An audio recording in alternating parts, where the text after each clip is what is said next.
Here we go. Here we go. The next 24 hours. I am yours for the next 24 hours. Fourth time I've done one of these 24-hour streams. And they're always fun. They're always exhausting. But we will get it done today. There's no doubt about that, man. I thank you all for last night. That was an amazing game, obviously. Lakers get down 22-2, come all the way back, win the game. We get over 50,000. Not only do we hit 50,000 subscribers, we hit 50.1K. So thank you all so much for that. Thank you all for being here this morning. I really appreciate it. Again, half of whatever I make this 24-hour period is going to go to St. Jude's. So thank you guys for being here. The hardest thing about this 24-hour stream isn't even staying awake. It's talking for 24 hours. I've said this before. What I'm worried about tomorrow when I do the Lakers and Nuggets is I'm going to have no voice. So hopefully I still have my voice. Now we got some guests lined up today. Uncle Lou should be here at noon.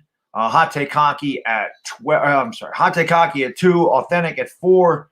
My man BBD wasn't feeling really well, so I don't know if he's going to make it or not. Entertain will be by after the Knicks game, I'm pretty sure, and then Philly 500 around midnight. So that's who we got lined up for today. And, of course, we're going to have all of you guys and girls. So I thank you for being here. What's going on? LA Sports, Subo, Chase Young. I knew Afghanistan would be here, of course. New York for Life, what's going on? Logan Hacker, EKC, Connor Hickey, big task at hand. Nick the Wick, Sugar Tits. What's going on? Goose, thank you for the super. Goose, what's going on? Now, Desowski, what's going on? Andrew Christopher, hi. Waterfly getting started. Brilly, my man. Thanks so much for the super sticker. Whee!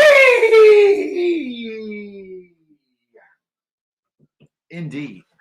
Thank you, my man. I really appreciate that, sir. Coffee. God, that's good stuff. Connor Gaffney, Lord Commander, Iverson Vlogs, Anthony Kivler. Hit that like button. That's always good. Rogue Dog, what's going on, buddy? Teddy Bowler, Goose. What's up, Goose? How you doing, buddy? Always good to see my man Goose in the house. Hope you're doing well. Jay Berman, Sophia Plays, Mexican Giant, Harrison the Bunny, Soldier, what's going on? Soldiery, Kevin Wall, Cheese Whiz, Cody Collins, Billy Clement, Carl Severin, Scott Krajewski. You guys are insane, man. You guys are in the Lakers. You don't sleep either, I guess. Cody Collins, what's up, man? What's going on, guys? From Port St. Lucie, very nice.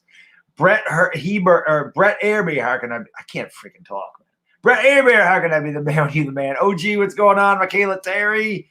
Bobby, thank you for the super chat, brother. Brilly. He says, morning, my guy. Early morning chair spin. Whee! Yes, indeed. Oh, man, last night was crazy, man. Leandre Graham, what's going on? Karam, Anthony, yes, what's going on, everybody? Thank you for being here, guys. I appreciate it. And like I said, we are 23 hours and 57 minutes away from completing this thing. But like I said, they're always fun. And I always look forward to these things. And you know what makes me happy is that a lot of you guys look forward to it as well. So that's always a good thing. For sure. So I appreciate you guys and girls being here with me early on a Saturday morning. Like I said, I know a lot of you were in the Lakers stream with me last night, so I appreciate you getting up and hanging out with me for the first part of this. I do this in 3 sections. I do 8 hours a piece because YouTube, if you do like 24 straight hours, they don't count the ad revenue. And obviously I need the ad revenue as well. So I want to donate that as well. So we're going to do that. King George Washington, what's going on, man? Appreciate you being here, buddy. Moy Chang, what's going on? Madman, what's up? Arian Barisha, Karam. Yep, 24-hour stream, man. I do this every 6 months. And yo, Bobby, thank you for the super chat, man. I really appreciate it, brother. Brilly says, by the way, congrats on 50K. You the man. Bobby, how can I be the man when you the man? We all know Bobby is the man. Abraham Santos, how can I be the man when you the man? From Las Vegas. What's going on? Yes, we hit 50K last night, man. 50 freaking thousand subscribers. Unbelievable.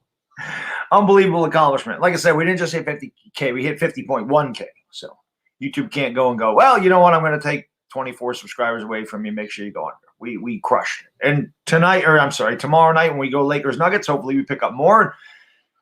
We're closer to 100,000 than we are farther away from it.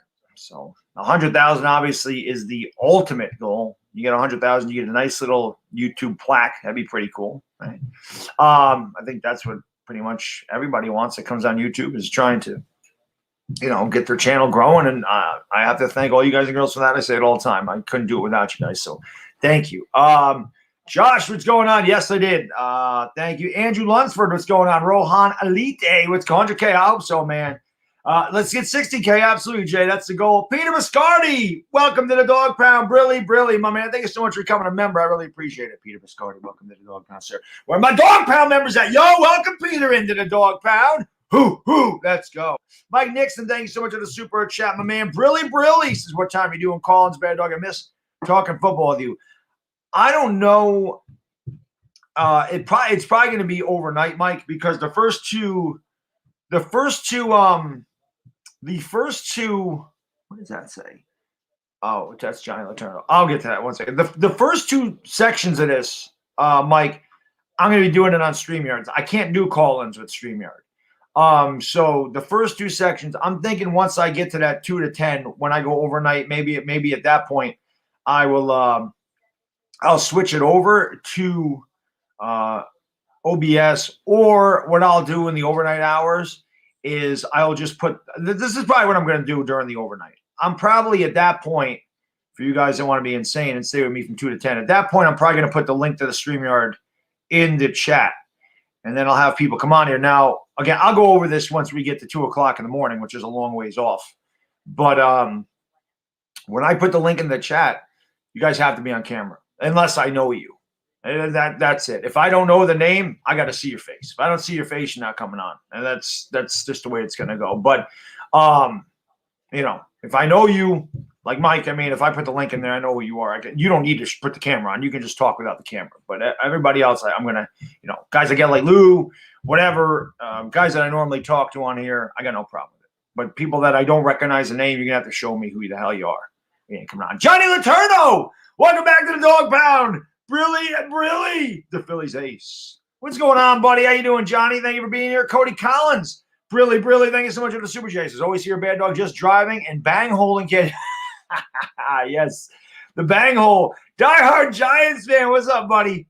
How you doing, man? Thank you for joining the stream, guys. Appreciate it. Phoenix Boots, how can I be the goat when you to go? Brandon, what's going on? Michelle, how you doing, my lady? Thank you for joining the stream. Look at the mods. The mod squad representing hardcore. This is why these guys are my mods. You can see they're here all the time. That's what it is. KP, what's going on, buddy? Thank you for being here. Andrew, what's going on? Am I bald? I shaved my head. I am balding. I'm not bald yet, but I am losing my hair, yeah. Who gives a shit? You got one of these? No? Okay. And who cares? LA Lou, what's going on? I'm here. I just got out of the shower. Very nice, sir. That'll wake you up in the morning. Sophia Plays, what's going on? Michael Toda, what's going on? Thank you for joining the stream, guys. I appreciate it very much. KP still not a member. $2.99 a month, says Nick. KP is going to take the heat. Meet the Mets. What's up, buddy? I just started, Mets. I just started 9 minutes ago. I'm 9 minutes in, Mike. I'm 9 minutes in. 9 minutes. We only got 23 hours and 51 minutes to go, buddy. We're going to get there. Timo Booker, what's going on? Thank you, Anthony. Yeah, I said I'd be clean shaven for this. You got to look good for the kids, man. The kids, this is all about the kids today. I actually figured out how to do this. So, again, this is what this is for today. And this 24-hour stream, obviously, half of whatever I make today is going to go to St. Jude's Children's Hospital. This is something, again, anything for the kids, man. I've said this before, and I'll repeat it again throughout the stream. But Johnny, thank you for the super chat, man. Brilly, I really appreciate it. He says, Stella, Bad Dog, you're the best. How can I be the best? You're the best. He says, as always, I can't wait until the call in tonight so we can finally talk Eagles, Giants, and I can let you know the Giants stink. Oh, I know you can't wait. But yes, like I said, I'm extremely fortunate, and I'm very, very grateful that my channel has the following and the audience that it does. I could have never even got to this point without you guys and girls, so I really appreciate it. But anything, just being able to use this format to give back anything to people less fortunate than myself and to others, It obviously makes me happy that I'm able to do that, because without that, if my channel didn't grow like this and I don't have all of your support, I wouldn't be able to do things like this. So I thank you guys. You guys and girls are the ones that make this possible. So I really appreciate it. And again, I'll say that throughout the stream, but you guys and girls are the best. Obviously, this is what it's for today. St. Jude's, we've done the V Foundation. We have done Boys Day Out, which my boy DWG founded. We did Make-A-Wish in August, and today it's for St. Jude's. Shout out to Die Hard Giants fan as he chose the charity today. New York for Life, thank you for the super chat. Brilly, he says, where would you rank Jeter on the all-time Yankees list? I have him 7th. I don't know if that's still on my page, New York for Life. I actually did a top 10 Yankees of all time. Jeter was 7th. I had Yogi 6th, Mariano 5th, DiMaggio 4th, Gehrig 3rd, Mantle 2nd, Ruth 1st. That was how I rated them. Jordan, thank you for the super chat, man. I really appreciate it, brother. Brilly. He says it's 4 a.m. in New Zealand. Yes, guys, I'm crazy. That's why you fit right in here. That's why you fit right in here. That's why you fit right in here, Jordan, because we're all a little insane, man. Fall Eagles fall. I like that, Zach. I like that. Roldy, what's going on, buddy? Thank you for being here, sir. New York Beast, what's going on? Rohan, what's up? Thank you for joining us. Oh, I get emotional. I'm an emotional guy. New York Beast, what's up? Reed Delarado, what's going on? Thank you for joining this stream, guys. Appreciate it. What's up, Roldy? Big Pain is in the house. Zachary Pulley, what's going on? Let's go. Johnny Gonzalez from Miami, what's up, buddy? Thank you for joining. Punkum says much. Punkum, I think I woke up to go to the bathroom or something last night, and I don't know. For whatever reason, I checked my phone and I saw Punkum left a comment. It says like 4:48 or 1:48 in the morning Pacific time or something. And he's like, it's going to be the 24-hour stream is going to be rough, but here he is because Punkum's insane. Punkum's a maniac, man. A-Rod, I don't have A-Rod in there. When I did the top 10, Josh, they were lifetime Yankees. That was how I did that. So I didn't put A-Rod in there. They were just lifetime Yankees. I had Whitey Ford in there. I had Bill Dickey in there. Who was the other guy? Whitey Ford, Bill Dickey. There was one other Yankee. I might have had Mattingly. I don't remember. Scott, what's going on? New York Beast. Thank you for becoming a member, buddy. I really appreciate it. Look at this. A Festivus for the rest of us. Brilly, man. New York Beast. Welcome to the Dog Pound, sir. Yo, where are my Dog Pound members at? Welcome, New York Beast, into the Dog Pound. Let's go, baby. Lakers Nets finals. Harrison, I don't even think the Nets are going to make it there. The Nets, not enough talent still. Lakers will be there. Wait till the Lakers get a big man, and then it's over. And shout out to LA Lou, by the way. The LA Lou shirt today. Edward Chan, what's going on, buddy? Thank you guys for being here. Verified Kobe, what's up? Meet the Mets. You're the man. Thank you so much, brother. I really appreciate it. I'd like to meet the Mets. Is a freaking awesome guy, man. I got to hang out with him at the Giants game. He had the whole tailgate thing going up, man. I owe you a few beers, buddy. I can't wait to hang. Meet the Mets was the freaking coolest guy. I swear to God, I knew he would be. I mean, Meet the Mets is just no nonsense, no BS type of guy. My type of guy. What can I say? That's the type of people that I like to hang out with. The guys that just take no crap and they're going to tell you what they think. That's an Italian guy. I mean, I don't know what else to say, but thank you so much for the super chat, man. I really appreciate it. Really, brother says you're a legend on and off YouTube. How can I be a legend when you're the legend? Meet the Mets. He says, I don't know how you do these marathon streams. Good luck. Thank you, buddy. I appreciate it. Well, you know what it is? I like a challenge. I always like a challenge. But, I've done these a few times, so I know what it entails. It's not easy. It really isn't. But you know what? I mean, like I said, anytime you can do something and give back a little something for, to give back to less fortunate. I always, people are like, they'll get here. I'm going to say this, the last 4 hours is the toughest. There's no doubt about that. So when we go from 6 a.m. to 10 a.m. in the morning, that is the toughest. The 6 to 9 is going to be the worst. The reason the 9 to 10 isn't bad, when I get to that last hour, we can start counting it down in the chat. I know I'm going to make it. But so many people come in, and they're like, are you going to make it? Are you going to go to sleep? And I'm like, no way, man. I'm doing this for charity. I'm not quitting. I don't quit. I'm not a quitter. I just will not quit. I don't quit. I don't know what, there's no quit in me. That's why I have the personality I have. That's why I like the game that Kyle Kuzma had last night. Kyle Kuzma was gritty, and I like those guys. I like the fighters. So no, there's no way. We figure it out, Mets. It's not easy. And like I said, the toughest thing about this 24-hour stream is that when I'm done, I'm going to go upstairs. I'm going to go to sleep. I'm going to go to dinner with my wife, and then I'm going to come back and stream the Lakers game tomorrow night because I'm insane. I'm insane. Johnny, thank you for the super chat, man. Appreciate it, brother. Brilly. He says your backdrop should be LT Bavaro. One on one side, Reggie White and Eric Allen on the other. I wish I could buy you a beer and a cheesesteak. Johnny, you're the man. Matthew G. Tricks Graphics on Instagram made this background for me. He's actually going to work on some Lakers stuff for me. I'm waiting for that damn 420 merchandise, the 420 crew merchandise to be approved so that I can start dishing that up, because he made that logo as well. I mean, he's done a lot of my backdrops for me, and I really appreciate it. And obviously, like I said, he did the 420 merchandise. He has a "How Can I Be the Man When You Demand" merch. We're going to drop that very soon, and huge shout out to him for helping me out. He's camping this weekend, but obviously huge. Drew, we got this. Oh yeah, this is nothing, man. This is nothing. Like I said, the last few hours, I got to admit, they're pretty funny because I'm loopy. I mean, if any of you, I know. Few of you guys stay for 24 hours because you're insane as I am. You're here the whole time. LA Lou, Afghanistan, diehard Giants. Where the hell is Bobby Woodruff? KP, he was here. Sports Expert was there last time. I don't ever see Sports Expert anymore. Sports Expert's like the hell of bad. I don't come in no more. Meat Church, thank you for the super chat. Brilly. Opinion on push-ups is a workout. Looking for cuts. Push-ups are always good. Anytime you can use your own body weight. Oh, you know what I forgot to do? Shoot. Maybe I can have my wife bring them down. I'm going to do it later in the day. I'm going to show off. I'm going to show you guys my sports card collection. I totally forgot to do that. I'm an idiot.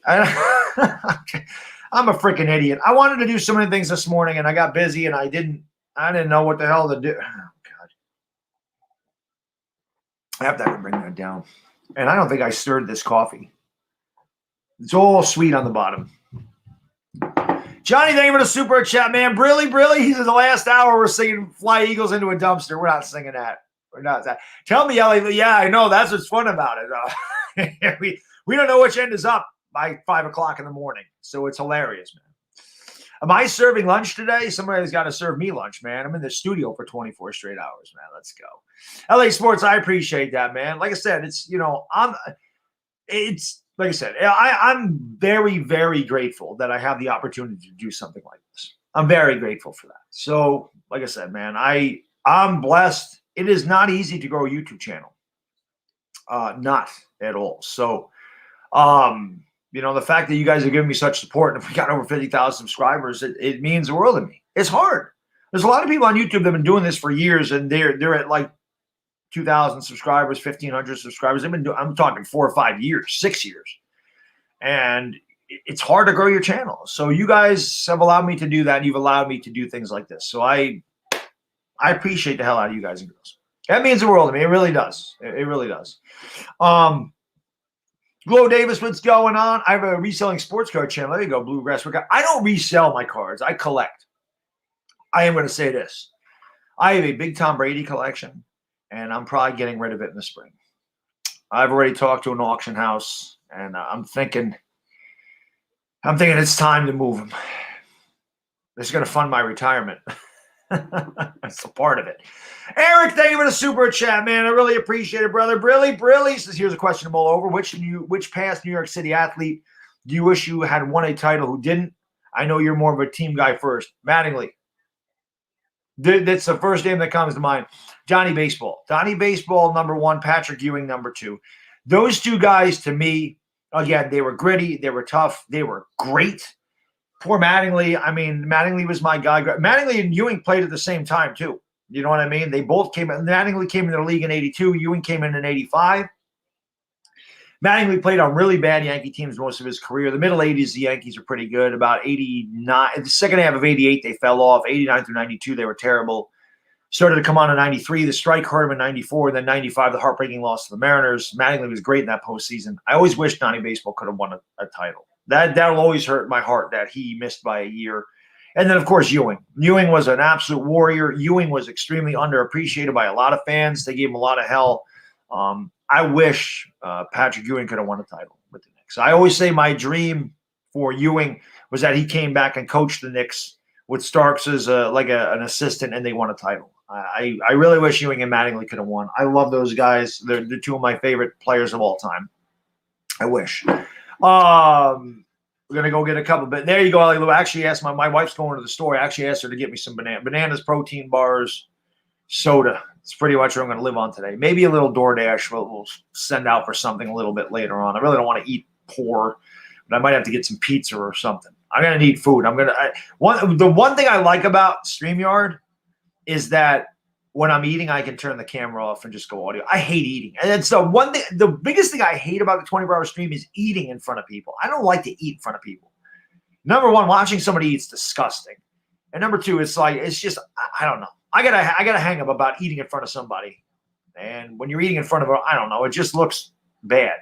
I have to eat. I mean, I can't starve myself, but I can always turn the camera off when I'm chowing down on some grub. Johnny, thank you for the super chat. Really, well, Chris and DWG, no. Chris is going to be on after the Knicks. The Knicks play at 7:30.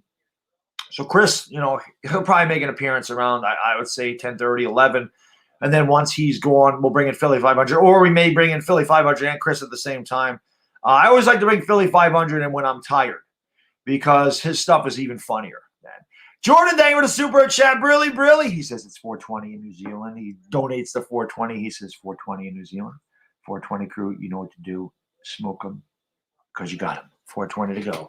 Air 420 in New Zealand. Shout out to you guys, man. Keeman Ford, what's going on? Zarbian Obermeyer, what's going on? Thank you for joining the stream. You're in bed right now? Well, I mean, it's late. I wouldn't be in bed now anyway. Coffee gets cold really fast, and I don't like it. I'm going to have to just get rid of this. I don't like when the coffee's cold. And that's it. Iced coffee is different. Cold coffee, disgusting. Ugh, that's done. All right. You get turned down when fat girls eat OJ camera? Oh, on camera. Well, we all have. Well, we all got our thing, I guess. I don't know what else to say. Eric Beal, yes, 420. Awesome Sports says, let's go Nationals. Yeah, baseball's starting soon, man.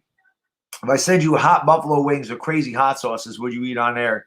No, especially wings. Wings are dirty. I don't like to eat in front of people, man. Like I said, I gotta hang up about that. Unless I'm sitting down at dinner with them and we're eating together, a different story. But I don't know. I just don't like eating on camera at all. And I know people, I in the morning I drink coffee. Coffee makes my nose run. So people are going to go, "You're sick? Are you sick?" No, I'm not. Love God, yes. Big game for the Lakers. I'm going to say something. You guys and girls on these Lakers streams are amazing. You know what the views have been on the Lakers streams? I'm going to give you guys. I can't believe the views on the Lakers streams, man. So these are the last few Lakers streams, starting with the Pistons.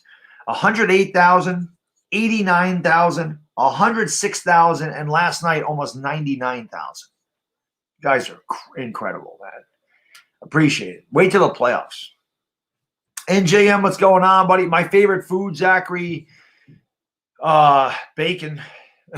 Bacon is God. Bacon is God's food. It's amazing. Bacon. Well, I mean, I like food anyway. Bacon, steak and bacon. Thank you, NJM. I appreciate that, man. Yeah, steak, bacon, chicken, tacos. Stuff's good. We're going to get 200K, but I hope so, LeBron. That'd be amazing. The big thing about the playoffs is everybody and their mother and their mother's mother streams those games. The one thing I can say about the Lakers is, I know people don't understand, or some people are just new or whatever. They're just trolling. They're just being asses. I don't know what to say, but how come you don't stream the Knicks? You only stream the Lakers for views. Well, number one, everybody that comes on YouTube wants views. But if you don't want views on your stuff, why are you even on YouTube, right? I mean, what is the point of being on YouTube if you don't want views? Why would you make videos? Why would you do live streams if you don't want people to watch? That's why we're here, right? So obviously that's the case. But I started doing the Lakers in 2018. They weren't good. I didn't get the views that I'm getting now. Back then, I worked at it. And luckily for me, like I said, people find my energy infectious. People like the way I call a game, and I appreciate that. And that's just me in general. I'm not acting. I I love sports, and it shows in those streams. But the Lakers, I couldn't do anything else because they played late at night, and I just decided last year, at the beginning of the year, that I was going to do all the games, and it took off, and I'm greatly appreciative. But I worked very hard at that. I didn't just jump on board this year because they won a title. I've been doing this since 2018 with the Lakers. This is nothing new. But there's a lot of Johnny-come-latelys that just try to jump on the Laker bandwagon now. You know. Alex, yes, I'm streaming all 24 hours at once. This is 24 straight hours. Like I said, after 8 hours, I end the stream. I start a new one immediately. That's how we do it. I'll be here till 10 o'clock tomorrow morning. I will not stop. John Smith, Johnny Kelly, what's going on? What's my real name? My real name is Kevin. Bluegrass Picker, what's up? V-Man, how you doing? Zeke Man, thank you guys for being here. Pat, what's up, buddy? Good to see you. Bruce Phillips, how you doing, man? Thank you for joining the stream. I hope so, V-Man. That'd be amazing. Another Subway series. That'd be great. Toby Noble, thank you for becoming a member, my man. Brilly. Toby Noble. Welcome to the Dog Pound, baby. Where my Dog Pound members at? Welcome, Toby Noble, into the Dog Pound. Let's go. By the way, for you Dog Pound members, February 17th, that is Wednesday, doing the members only stream. Now, what I'm going to have to do with the members only stream is this. I would do a members only stream. You can set it up where only members can view it. YouTube don't allow that. YouTube makes you go into my community notes to find that stream. It's ridiculous. So what I'm going to do, it's going to be live where anybody can watch, but only members can chat. In that stream, I will give away a jersey to somebody. And that's what I do every month. For becoming a member, that's one of the perks. You get all the, obviously, you get the badge next to your name, you get all the custom emojis. But every month, I give away a jersey to somebody just for being a member. If you're at the $2.99 level, you get one entry into it. If you're at the $4.99 level, you get 2 entries into it. If you're at the $9.99 level, you get 5 entries into it. So I'll be doing that. And again, that's just for being a member. I mean, that's part of the perks. And as we get more members into the channel, I said when I got to 200 members, I was going to start doing the jersey giveaway. Instead, I did it at 100. Obviously, the more members I get, the bigger the prizes, the bigger the giveaways will become. But I mean, I'm greatly appreciative of anybody that becomes a member. That means the world to me. I mean, just you guys being here all the time means the world to me. Robert, thank you for the super chat, man. I really appreciate it, brother. Really, man. Really appreciate. Great Eagle fan right there, my man. Robert Dredden, he says 2011 week 17, one of my favorite Cowboys versus Giants games. The Giants suck and the Cowboys pack in that year. And anytime the Cowboys lose, it's great. It is great when the Cowboys lose, isn't it? It's also great when, no offense, Robert, but it's great when the Eagles lose. It's great when any team in the NFC East loses that's not your own. You know, we've been doing a lot of losing here in New York, though. Hopefully that turns around 2021. I think it will. Danny Dimes is in the house. What's going on, man? Thank you for joining the stream. I look like a young Robert De Niro. That one I've heard, Johnny. I've heard I look like so many different people. I heard I look like Manu Ginobili. I've heard the young Robert De Niro a few times myself. That's my favorite, is the young Robert De Niro. I've heard I look like J.D. Martinez. I've heard I look like Vince Ferragamo. I've heard I look like a bunch of people. But Robert De Niro, I have gotten that one a lot, the young De Niro. V-Man, thank you for the super chat, brother. Appreciate it. Really, man. Thank you so much. He says, hey, Bad Dog, is it a good time to New York sports fan or what? Every team is either good or trending upwards. Boston and Philly sports are going down. Well, the Bruins are really good, V-Man. I don't know if the Bruins are trending down, but yes, I think that the Knicks, Rangers, and Giants all have a very bright future. I definitely think that they all have a very bright future. We'll see what the Jets do in the draft, but I do. I think that the Knicks, the Giants, and the Mets, all those guys, and the Rangers especially, I think the Rangers have a very bright future. Very young team. They have to learn how to win, but they have a very young. I love Adam Fox. Adam Fox is a stud. Adam Fox, Keandre Miller, obviously Alexei Lafreniere. People are like, you lose 1 point. Laf's played a lot better lately. He's not getting it. Nobody on the Rangers is getting the puck to go in the net. And, it'll happen eventually. Robert, man, you're the man. Thank you for the super chat. Really appreciate it. You don't need a super chat again for that, man. He says, my bad dog. Voice texting didn't mean to put the Giants suck part. I have no problems with the G, man. I can't stand the Dallas. Enjoy your weekend. Hey, you do the same, man. I appreciate you swinging by, as always. And, Yeah, well, Dallas does stink. I like when they lose. We kicked their ass again last year. It's always good when we beat Dallas. Should have swept Dallas this year, but it is what it is. Richard Thomas from Trinidad and Tobago. What's going on, buddy? Thank you for being here. Appreciate it. Jets get, yeah, you know that happens there, Giants fan. Of course, they're going to mess up their draft. They always do. The Nets, I don't think the Nets have a bright future. They traded their future. Their future is now for the Nets. Kevin Durant's no young player. Kyrie Irving's not young. James Harden's not young. Those guys have been in the league for a while. They got rid of Jared Allen. They got rid of a lot of their draft picks. I don't know. The Nets' future, I don't think is bright. The Nets better win now, or they're in trouble. Obi Toppin, I think that Obi Toppin's played a lot better since Derrick Rose got over here because Derrick Rose finds him inside. I think Toppin's been alone a lot in the paint. And able to dunk the ball. He was shooting too many threes early on, but I think Derrick Rose is going to be really good for Obi Toppin. Toppin's played a lot better since D Rose came over a couple of games ago. So I think Toppin will get it going. I don't think he's a 3-point shooter. I think he takes too many threes. But with Derrick Rose in there, obviously you can see they got a good rapport, and that's good for Toppin. Emmanuel Quickly's the 3-point shooter. Toppin needs to play more inside, but I think that he'll be fine. The Knicks had a good draft this year. It's about damn time. And people are talking about Bradley Beal going to the Knicks. That should not happen. The Knicks going after Bradley Beal would be Carmelo Anthony all over again. When the Knicks got Carmelo Anthony, the Knicks were not a great team. They were starting to go in the right direction. They just picked up Amari Stoudemire. Raymond Felton came over. Felton and Stoudemire had great chemistry. You had Danilo Gallinari. You had Timofey Mozgov, Wilson Chandler. They had a lot of good young players. And they mortgaged their future for Carmelo Anthony. Carmelo Anthony came over here. They had one good year in 2012, 2013 when they won the Atlantic Conference for the first time since 94 and got knocked out in the Eastern Conference semifinals against the Pacers. But Carmelo Anthony was not the answer. The Knicks were not ready to win a title.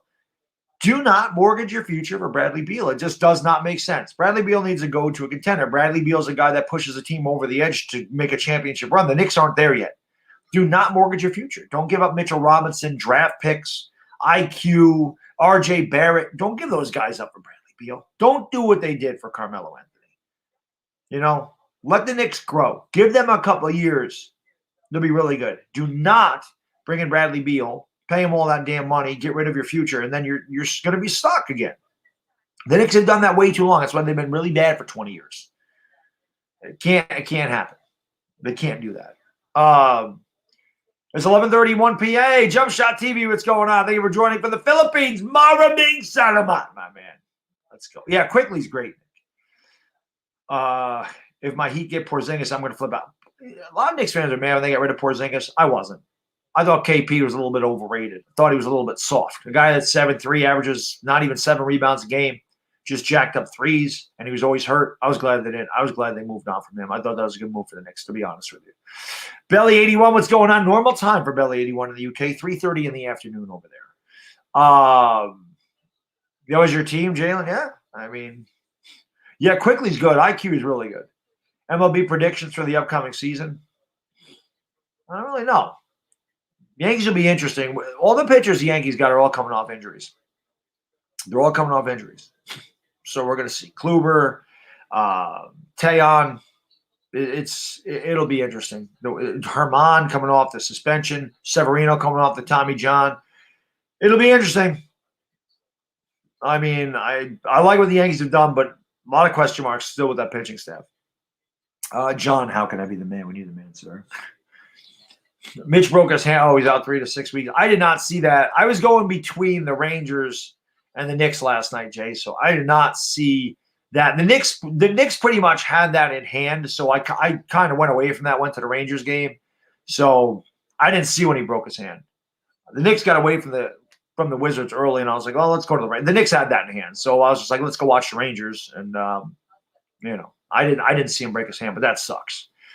JJ Stengel, what's going on, buddy? Thank you for joining the stream. Tony, what's up in the Czech Republic, man? Sean Torres, how you guys doing? Thank you for swinging in. Appreciate that. Kalen, thank you, man. I appreciate that. How can I be the man? Yeah, I know you got cheese. He should have at least a double-double, but he doesn't. He doesn't play strong. He has no post game. I would say if KP picked up a post game, he would have been really hard to beat. If he posted up, he's 7'3". He should be able to post up. But he's just a jump shooter. He's a 7'3" jump shooter, man. You know? What's going on? What's Jays and Yanks opening day? I'm from Toronto. Sorry, bad. That's okay, LA Sports. It's all good, man. It sucks. Opening day is April 1st. My vacation starts April 2nd. Starts April 2nd. So I'm going to miss opening day because they play in the afternoon. They play at like 1 o'clock. Hopefully, if somebody's with me, hopefully it gets rained out. Is it in Toronto? I think it's in New York. Toronto obviously has the dome. If it's in New York, it rains a lot in April. Hopefully the game gets postponed and they have to push it back to April 2nd and I can do the game. That'd be fantastic. If you smell a Vito Corleone's cooking, yes. Yes, Johnny. Yes, indeed. Sox, Arizona. What's going on, my man? How you doing? Thank you for being here. Gangrene Day, what's up, buddy? Good to see you, sir. Thank you for joining the stream. Jeremy Johnson, what's up, my man? Appreciate you guys being here. Papa Dro, thank you for the super chat. Really, man. He says, big ups to you. Great thing you're doing. See you on Sunday. Hey, man, thanks for swinging in. Thank you so much for the donation, man. I really appreciate it. And yes, as crazy as I am, we're going to do it for 24 straight hours, and then we're going to do the Lakers and the Nuggets tomorrow night because we're crazy. V-Man, thank you for the super chat, man. I really appreciate it. Really, did you see the Knicks joke in the Pixar's movie Soul? No, I don't watch Pixar films. I'm grown up. I don't watch them. I don't watch Pixar films unless my kid watches them. But I've never seen Soul, so I don't know. If you're a Knicks fan and feel down about sucking for the past several years, just remember my Kings haven't made a playoff since 2006. And there's a very good chance they'll miss out this year too. Yeah, the Kings. They were good when I was growing up. Man. I remember a lot of good when they were in. Well, they were in Sacramento. They still in Sacramento. Gary David, who do I have this time? Uncle Lou, Hate Kaki, Authentic, Anatana, Philly 500. Yeah, we got a few lined up today. Sure I can fit you in at some point. Real Reality, what's up, buddy? Thank you for joining the stream, man. Appreciate it. Yes, indeed. And when I got to try to get my son in the no, my son's not going to have the athletic talent to play NFL football. He's not going to have the genetics. I do think he'll be bigger than me, though. I should have actually been a couple inches taller. I cracked my growth plates when I was playing football at 16, and I never grew again.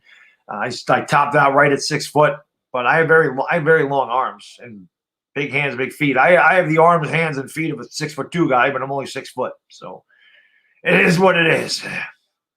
Bad break, pun intended. What's the best Vietnam War movie? Full Metal Jacket. Gotta be Full Metal Jacket. That movie's fantastic. Full Metal Jacket. That's pretty good. Yeah. Oh, Cavacito. Yeah.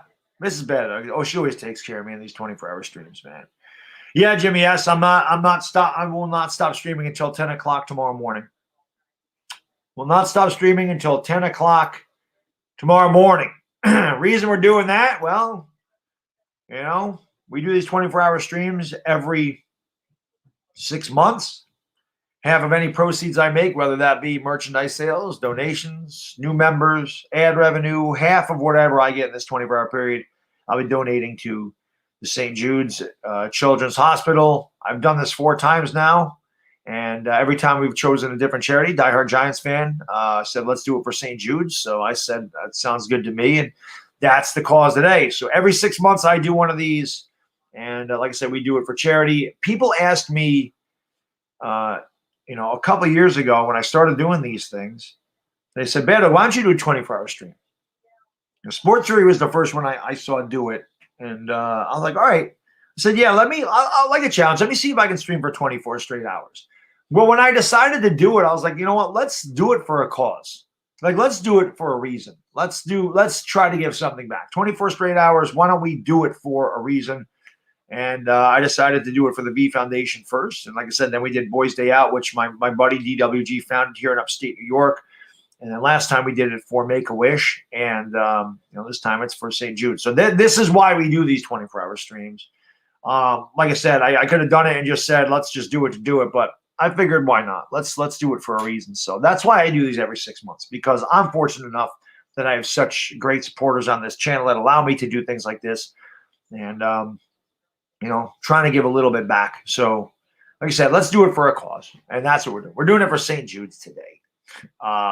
Let's go. That kid is the spawn of the devil.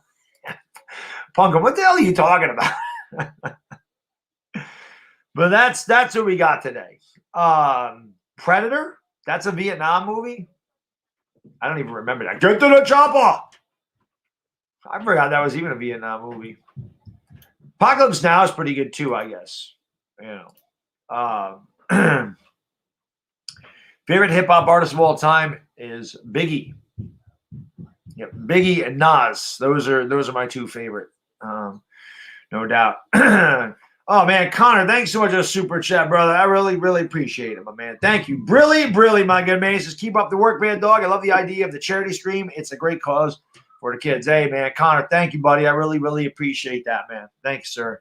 And, yeah, like I said, that's why like I said, when I first decided to do a 24-hour stream, I was just like, I'm just going to do it to do it. And then I was like, well, what? You know, again, people – I don't know. Like a 24-hour stream it's not like it's something you see every day, and it's not something that people do all the time, and they're hard. But again, like I said, let's do it for a cause. It's like a marathon type of thing. That's just the way, you know, I kind of looked at it. And like I said, I mean, why not? You know, why not? So I have a lot of fun doing these, Connor. They're fun. I love hanging out in my chat. I love being able to talk. Like I said, I think the hardest thing besides staying up for 24 straight hours, and it's longer than that because obviously I'm up before I start the stream. So it's more like 25 or 26 straight hours that I'm awake. I always worry about my voice by the end of it because the talking is difficult. But Connor, I really appreciate it, man. But how can I be the man when you're the man, sir? Hey, Yush, what's up, buddy? How you doing, man? Thank you for swinging by. I appreciate it very much. The lip licking is unnerving. Yeah, I don't know, Punkum. You're going to see that picture a lot. Ghost, what's up, buddy? Thank you for joining the stream, man. Appreciate it. Joe Artie, what's going on? How can I be the best? You're the best, sir. Yeah, Joe, we did the Lakers last night. We're going 24 hours, and then guess what? We're going to get a little bit of sleep. We're going to take the wife out to dinner tomorrow for Valentine's Day, and then we're going to come back, and we're going to stream the Lakers and the Nugs. Like I said, I'm more than anything else, I'll be really tired during the Lakers. I was tired last night during the Lakers game. It doesn't stop my energy. I'm more concerned about my voice in that game. That's what I'm concerned about. I don't know how much I can scream. I don't know how much Shack Dog I can do. Jamie David, I didn't make the background. Matthew G made the background for me. So I think he did a great job with that. My buddy Matthew G, he's doing a lot of my backgrounds lately. I'll have a different background in the second stream. I'll have a different background that he made. And like I said, he's working on some Lakers stuff for me. He's making he's made some merch for me, and I really appreciate it. That's Tricks Graphics on Instagram. He also does entertain his backgrounds. So big shout out to him. Jimmy, I mean, I stream the games. I was saying that was probably the worst 7 minutes I've seen the Lakers play in years. And you can ask L.A. Lou. You can ask anybody, Ion Paul, Ty Mack, anybody that was there, KP, Sugar Tits, L.A. Sports. You can ask any of the guys that were in that stream last night. I said at 22-2, I said we got it right where we want it. And the Lakers are going to come back and win, and that's what they did. We all know that. We all know how the Lakers are. So, you know, you're going to try to get your son to the – no, my son's not going to – my son – I was just saying, my son's not going to have the – he's not going to have the athletic prowess to make a football team. I'd rather him play baseball anyway.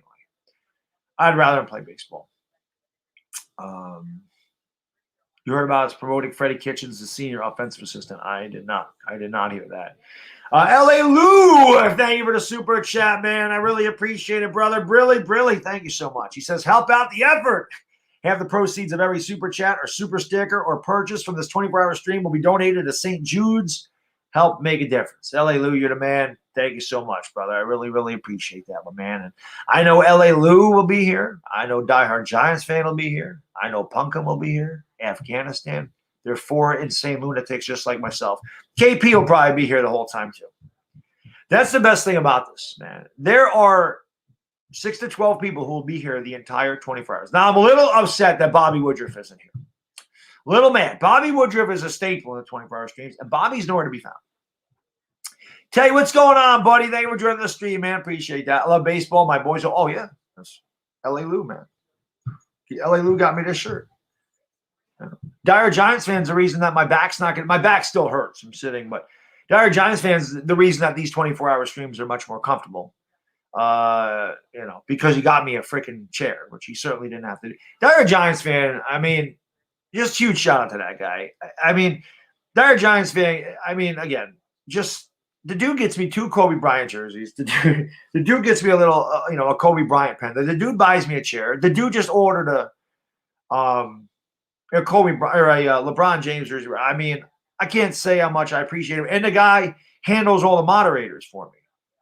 You know what I mean? I just, like I said, my moderators are so good. You guys are such a huge part of my channel. And I'm so appreciative because I know those Lakers streams, they get crazy. I mean, I can't tell you how fortunate, how appreciative. I mean, we have between 3,000 and 7,000 people in there on a nightly basis. And my mods handle all the crap to the point that I don't even see it. Like last night I went to get rid of somebody and it was already done. I just happened to see a comment, and I went to get them, and it said unhide user on the channel. They're fantastic. So, I mean, like I said, my mods do such an amazing job of weeding out the trash. So I appreciate the hell out of you guys, man.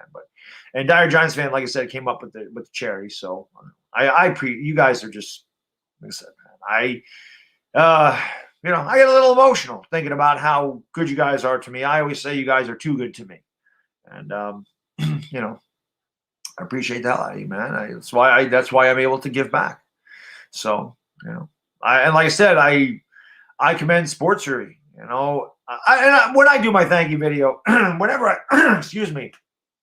I do one of those thank you videos, and again, it'll be a premiere because that'll be a longer video, and I'll probably record that Monday for the 50,000 subscribers. But I always like to, give Sports Fury their due because they inspired me to do my channel the way I do it.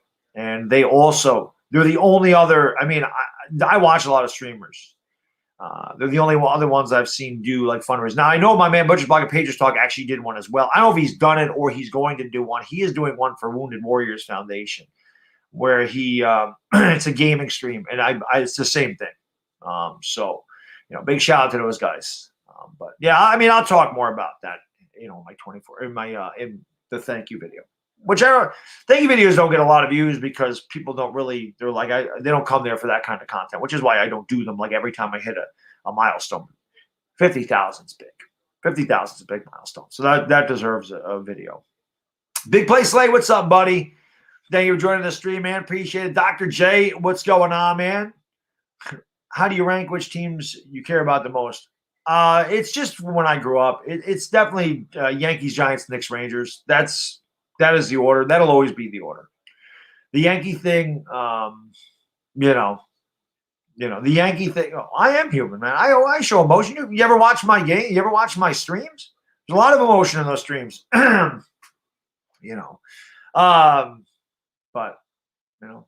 Jack Roberts says, "Real men cry, let it out." Oh, I cried. Give us a damn. I'm a human, man. Yeah, of course I cry. Remember 38 Sniper? I don't remember 38 Sniper. Was that you? Ray W says, "You already look tired, man. Keep it up. Proud of you." Oh, I'm not tired. I'm just kind of waking up. I got up like around 9 o'clock. I think 8:45 I got up. So I'm not a morning guy at all. So it will take me a couple hours to get going. By noon, I'll be good. But by the time I get Uncle Lou on here, I will be good. New stickers for members coming soon. What do you mean? I don't know what you mean by new stickers. New emojis? I don't know. The badges, they only go to a certain point. I have to double check on that because Dire Giants was asking about that too. I have to double check. They only go to 2 years that I know of. I have to see if they added some. They should, Tay, thank you for the super chat, my man. Brilly, he says, but the real question is, how can I be the man when you're the man? No, how can I be the man when you're the man? He said, we're going to have How Can I Be the Man When You're the Man merch coming out soon, man. Gasol does stink. But how good was that last night? Before the Lakers game started, I said to people in the chat, I said, we're going to do over-under on Gasol points. And I set the over-under at 6. And Gasol finished with 6 points. How good was that? How good was that, man? That was hilarious. That was hilarious. What am I going to make my next Jets video? Why would I make a Jets video? I'm not a Jets fan. I'm not going to do that. So it never gets old, Tay. Yeah, that's why we're going to have the merch. People love that, man. People love that. Jay, thank you for dropping a link to my channel. Yeah, you guys are new. You can subscribe to the channel. We just hit over 50,000 subscribers. Now we're on our way to 60,000. Let's go. Lakers did win, Ray. Yes. They ended up blowing them out. They ended up winning 115 and 105 last night, even though they were down 22-2. Yeah, King Henrique should have won. Good point, Kalen. Yeah. Close. The Rangers should have beat the Kings in the finals a few years back. The Rangers blew two-goal leads in that series, the first 2 games. Really bad penalty. I remember a really bad penalty being called. I forgot who was on in that second game that allowed a power play goal. The Rangers never got it back. Game 3, they just got wiped off the planet in that game. That was disappointing. The first 2 games that series, they should have won, though. Mr. A. Lewis Sr., what's going on, my man? He says, good morning, Bad Dog. I'm eating breakfast now while listening to the Bad Dog live stream. I appreciate that, man. Have I ever looked into the idea of multicast on other platforms like Twitch? I have not. Meet the Mets. I probably should. But, man, I don't know how the hell to do all that stuff. I'm very technology inept. But and the problem is, Mets, that I don't have time. I don't have time to research all this stuff. That's my biggest issue is time. I mean, the free moments that I have are when I'm trying to grow my channel. That's why I started streaming the Lakers, and that's why a lot of my videos are scheduled at 10:30 because I record them at night. It's just difficult to find free time to come down and try to research how to do all that stuff. I'm sure it's easy, but again, I don't have the time. I mean, if I didn't work a full-time job and I didn't have all the adult responsibility that I have, I would have more time to do all that. It's unfortunate that I don't. I wish I could, but at the moment I can't. You know what I mean? Jesse Bryan, what's going on, man? If the Giants have cap space, should we – no, I did a video on that. No, definitely not J.J. Watt. J.J. Watt makes no sense. J.J. Watt makes no sense. No, that doesn't – number one, he's 32, going to be 32 years old. He hasn't played well in the last 5 years, and he needs to go to a contender. J.J. Watt's not going to go to a team that's rebuilding. He would never sign with the Giants anyway. So I'd rather give the money to Leonard Williams, to be honest with you. Javi Dimes, what's going on, man? Arushi, what's up? Thank you guys for being here, man. Appreciate you all swinging in. Do I have an Oculus? I don't know what Oculus even is. I have no idea what the hell you're talking about. Jesse, thank you. My man Matthew G made the background for me. The Nets, I told you, Jared, not enough talent still. Not enough talent still. Who scored our first 2 points for what? You got cheese. On the Lakers? I don't even remember. Anthony Davis started off 0 for 5, man. This break from video has been the best choice I made. Finally got to rediscover life. Well, my life is pretty much set, Angry David. That's the thing. I mean, my life is what it is. You're a young guy. I understand going out, being young. I was 21 once. It was a long friggin' time ago. But yeah, when I was 21, things are different. Of course, the internet was brand new. But yeah, man. I mean, like I said, I already got the wife, the kid, the house, the job. I have a routine every day of my life, so there's no reason for me to be going out anymore. But I still go out. I mean, I don't go out to bars and I don't go out to clubs and I don't do what I used to do, but I like to go out and hang out with my family and my friends still. I mean, I still like to do that. Yeah, having a life off YouTube is good stuff. But I love YouTube. I love hanging out with you guys and girls. I mean, it's a lot of fun. That's why I do it. I mean, I don't have to, but I like it. I enjoy it. Yes, I started at 10 today, Jesse. Do I think the Nets can beat the Lakers? No, and we're going to find out on Thursday. I'm really looking forward to the game on Thursday. Really looking forward to that game on Thursday. No doubt about that. Because everybody, when they got hard, and they're like, oh, the Nets, look out for the Nets. Look out for the Nets. Yeah. The Nets ain't any good. They got rid of their bench. They got rid of their bigs. They ain't beating the Lakers. They're not beating the Lakers. LA Sports. I'm not sure what you mean by new stickers for members. I'm not sure what you mean. Unless you mean the emoji stuff. I think I'm tapped. I think I'm topped out. I don't know if I can add any more emojis. I have to double check. I love it when my LA teams beat your New York teams. I love that Kings Rangers series. I didn't like that mystery, Lucy. I'm not gonna lie. I did not like that one. I didn't like that. The Rangers should have won. The Rangers should have won that year. And then of course they lost in the Eastern Conference Finals the year after that, and they haven't been that far since. But I think the Rangers are coming back. But that was a great series. Hot Nicks, what's up, buddy? Good to see you, man. Thank you for joining the stream. I appreciate that. Thoughts on taking Rashad Bateman 11? Hell no. That's too high. Rashad Bateman's not an 11th overall pick. Giants love they could pick Surtain there. They could pick Michael Parsons there, Kyle Pitts, Jalen Waddle, Devontae Smith. Definitely not Bateman at 11. Bateman maybe in the second round. That's about it. You want a $200 square? I don't know what you're talking about. All right. Yes. LA Sport. Oh, those. Yeah, I don't think I can add any more. I think that's it. When you get a certain amount of members, they add more.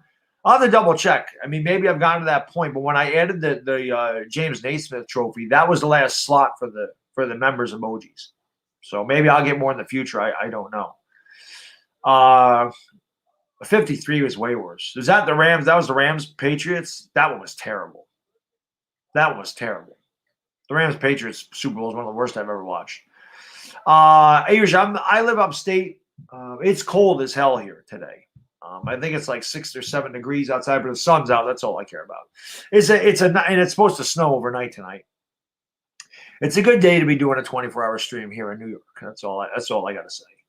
Surtain, yeah, I mean that's a guy. Also, Kwity Paye, that's another guy that they talk about at number 11. So definitely not Rashad Bateman. I have not heard of that, Jordan. I have not heard of the long dong beer. I have not. Don't expect the quarterback I wouldn't do that either, Jay. I wouldn't do a corner at 11. I wouldn't want a corner at 11. I think the Giants need to go offense there. I really do. I think that offense is more important at that juncture. Rousseau at 11, no. Rousseau is going to fall down in the draft. Where he's too raw. He's too much of a risk. The Giants can't take risks. Dominic, what's up, buddy? Thank you for joining the stream. Smutty, what's going on? It's brick. Yeah, it's brick. It's brick. That's what the kids say when it's cold. It's brick outside. It is. It's brick. Trill Auntie, man, thank you so much on the super chat, brother. I really, really appreciate that, my man. Really, brother. He says for the kids, man. Thank you, man. Much, much appreciated. No doubt about that, man. Thank you so much. Really appreciate it. Yeah, man. Like I said, these 24-hour streams, like I said, I love doing them. I love doing them. And, it's funny because this is the way these 24-hour streams go for me anyway. The first few hours kind of drag along. The 10, well, usually I do this at 9 o'clock. Because the Lakers played last night, I moved it back an hour. So usually, I would say from like 10 to 1 today, it's going to drag. And then, a little bit after 1, then the next 12 hours are going to fly by. And then we get into the third shift. We get into the last 8 hours. Then it starts to slow down again. Those last 4 hours they just crawl. They crawl around. So we'll get through it though. We always do, man.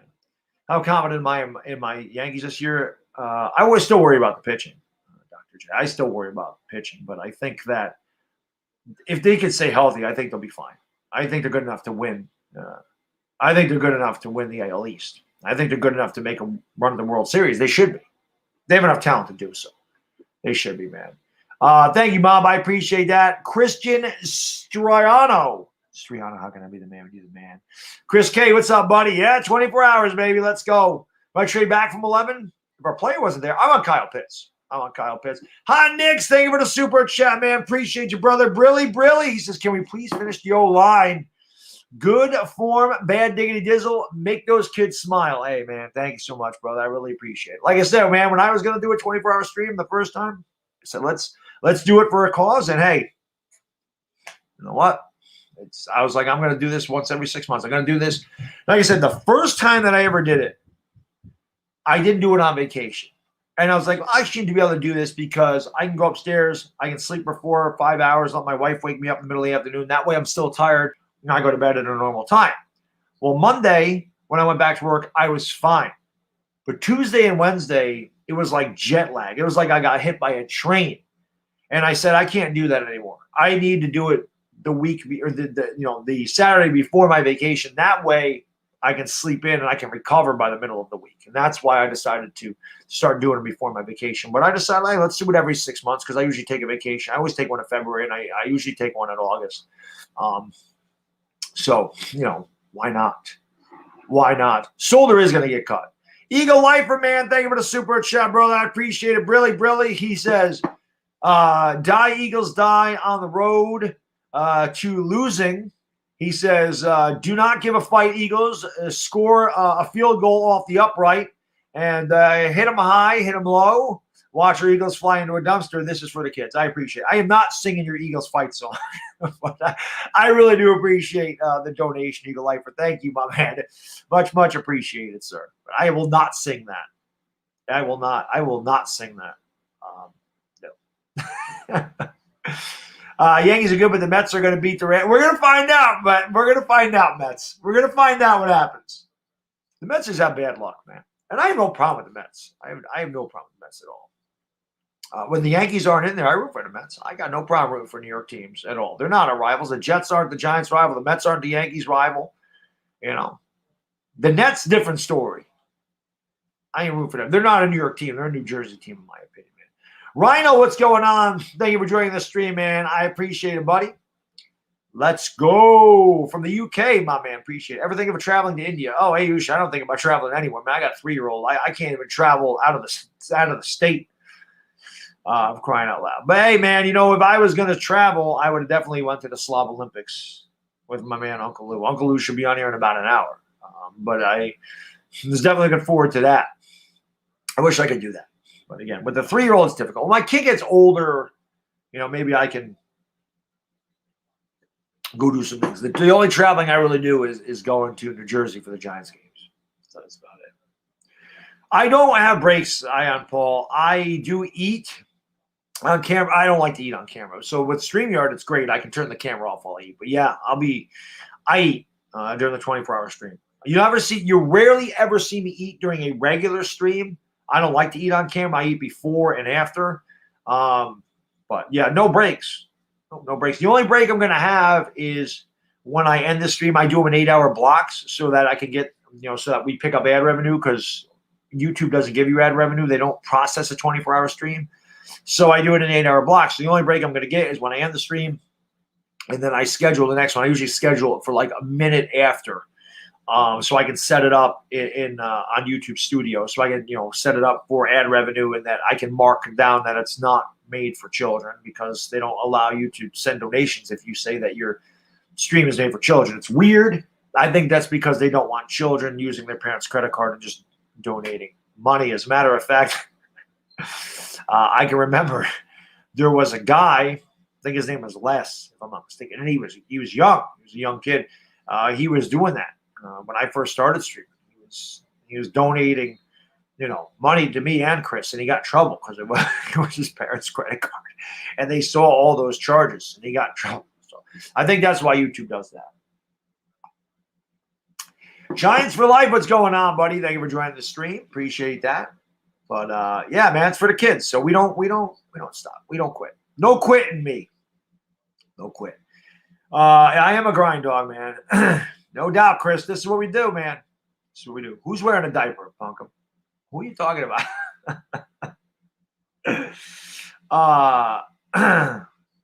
Where's Entertainer will be on after the Knicks game tonight. Yeah, he said he'd swing by later. So after he's done with the Knicks play at 7:30. Somebody asked me to call the next game. I mean, I'm going to have the next game on, obviously, and I'll react to it. I'm not going to do the play-by-play. I'm not going to stream. I'm not going to stream the Knicks while Chris is doing it. That's just not good etiquette. I'm not gonna try to take his people away from him. I don't stream the Knicks. That's him. I stream the Lakers. We do have a game at 3:00. I didn't write down the lineup, so I'm going to have guests at that time. But the Suns, I forgot what the game is on 3. I have NBA TV on now. The Suns play at 3, which is cool. So at least we're going to have some basketball to watch all day. Yeah, they play. Oh, they play the Sixers. That should be a good game, man. The Suns and Sixers play at 3:00, so that should be a good game. I tried, Johnny. I appreciate it, man. Do I go to work with my hat on? No, I don't work with my hat on. I mean, I go to work with my hat on. I take it off when I get there. But, yeah. Vince Bila, what's going on? Yes, all shaved. I told you. Well, when we get into the wee hours of the night, my man, this is what happens. We get into the wee hours of the night. I usually end up taking my hat off. Bodo Winter last year donated $100 to see me take my hat off. And I'm like, I'm taking my hat off before. But I'm like, yeah, okay.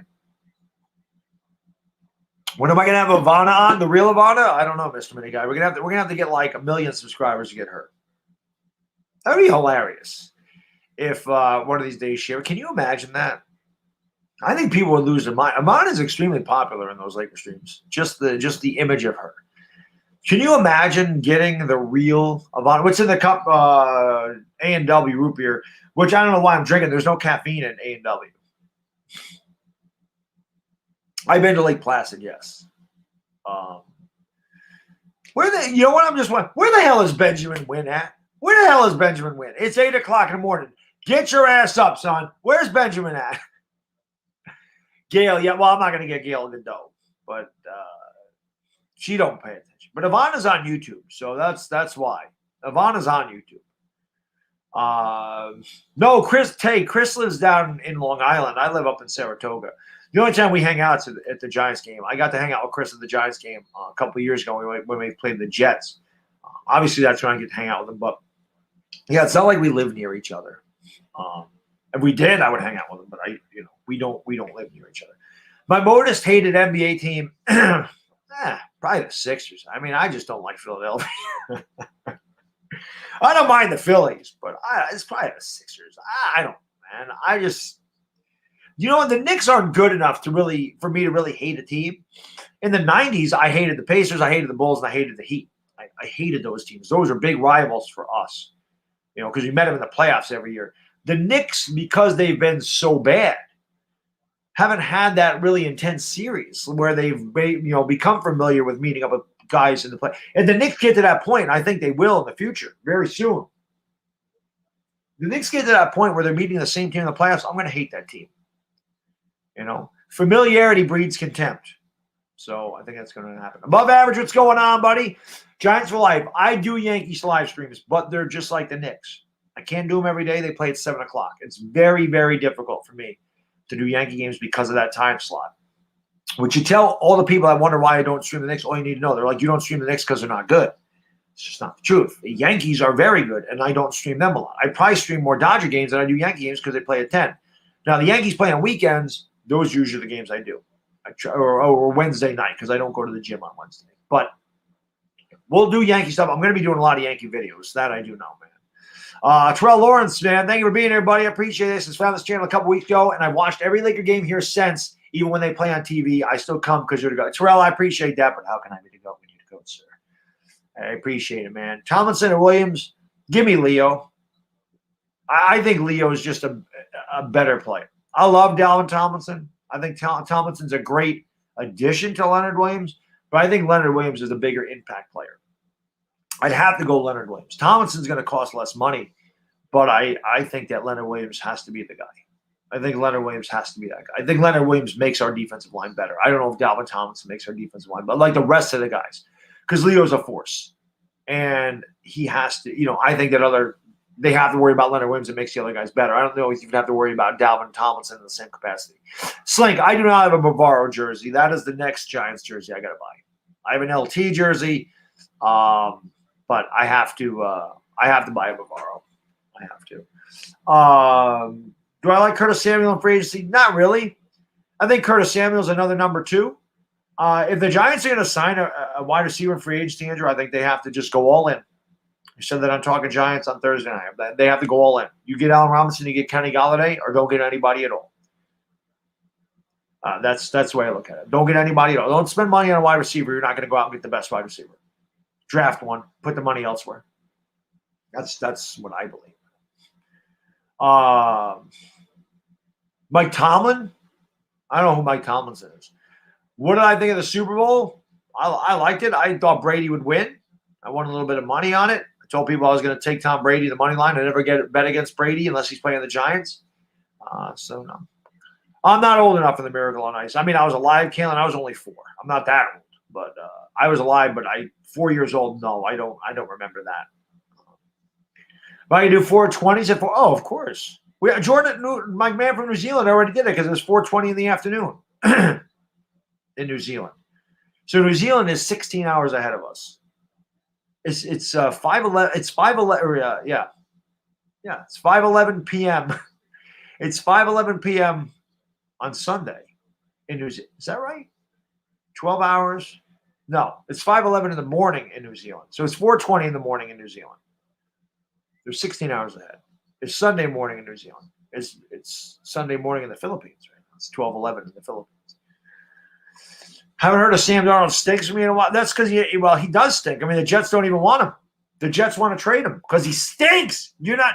I mean, just admit you admitted it, David. You already admitted that he stinks. You already admitted that I was right. Now, unfortunately, if Daniel Jones don't get his act together after year 3, I'm gonna have to say Daniel Jones. Well, I've already pretty much said it.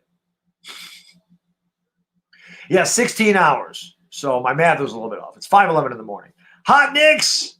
Thank you for the super chat, my man. Brilly. I really appreciate it. How did you and Entertainer meet on here? Oh, Entertainer 2 years ago. I love telling this story too about how the Talking Giants thing got started. Chris was just getting started, and he was reaching out to Giants YouTubers, and he reached out to me and he said, "Hey, I'd like to work with you. Would you like to do a collab?" And I just started kind of figuring out how to do collab videos with other YouTubers. And I was like, "Yeah, definitely." I think I might have saw one video. I really didn't know who he was. I think I saw one video from him. Like I said, he was newer. I really was kind of transitioning from the trash talking into what I do now. So I didn't see a lot of his videos. I was still watching the trash talking guys. And he said, "Hey, I would like to work with you." And I said, "Yeah, I would definitely be down for it." And he's like, "How about," I forgot what day it was. It might have been a Wednesday. And I'm like, "Sure."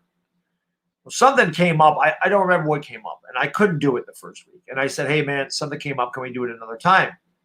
And he's like, "Yeah, no problem." And I said, let's do it next week at this time. And we were able to do it. Now, I'm always glad that he didn't just say, "To hell with this guy. He's not interested. To hell with him. I'm just going to go somewhere else." Well, he called me probably 10 minutes before our first show. We talked for like 5 minutes. And he's like, I would like to do a live thing, but let's record the first one, see how it goes, and we'll play it back. I said, "Sounds good." We're on the phone for 5 minutes. You go to the first show we've ever done. It's recorded. There's no live stream. It's just we recorded it and put it up there as a video.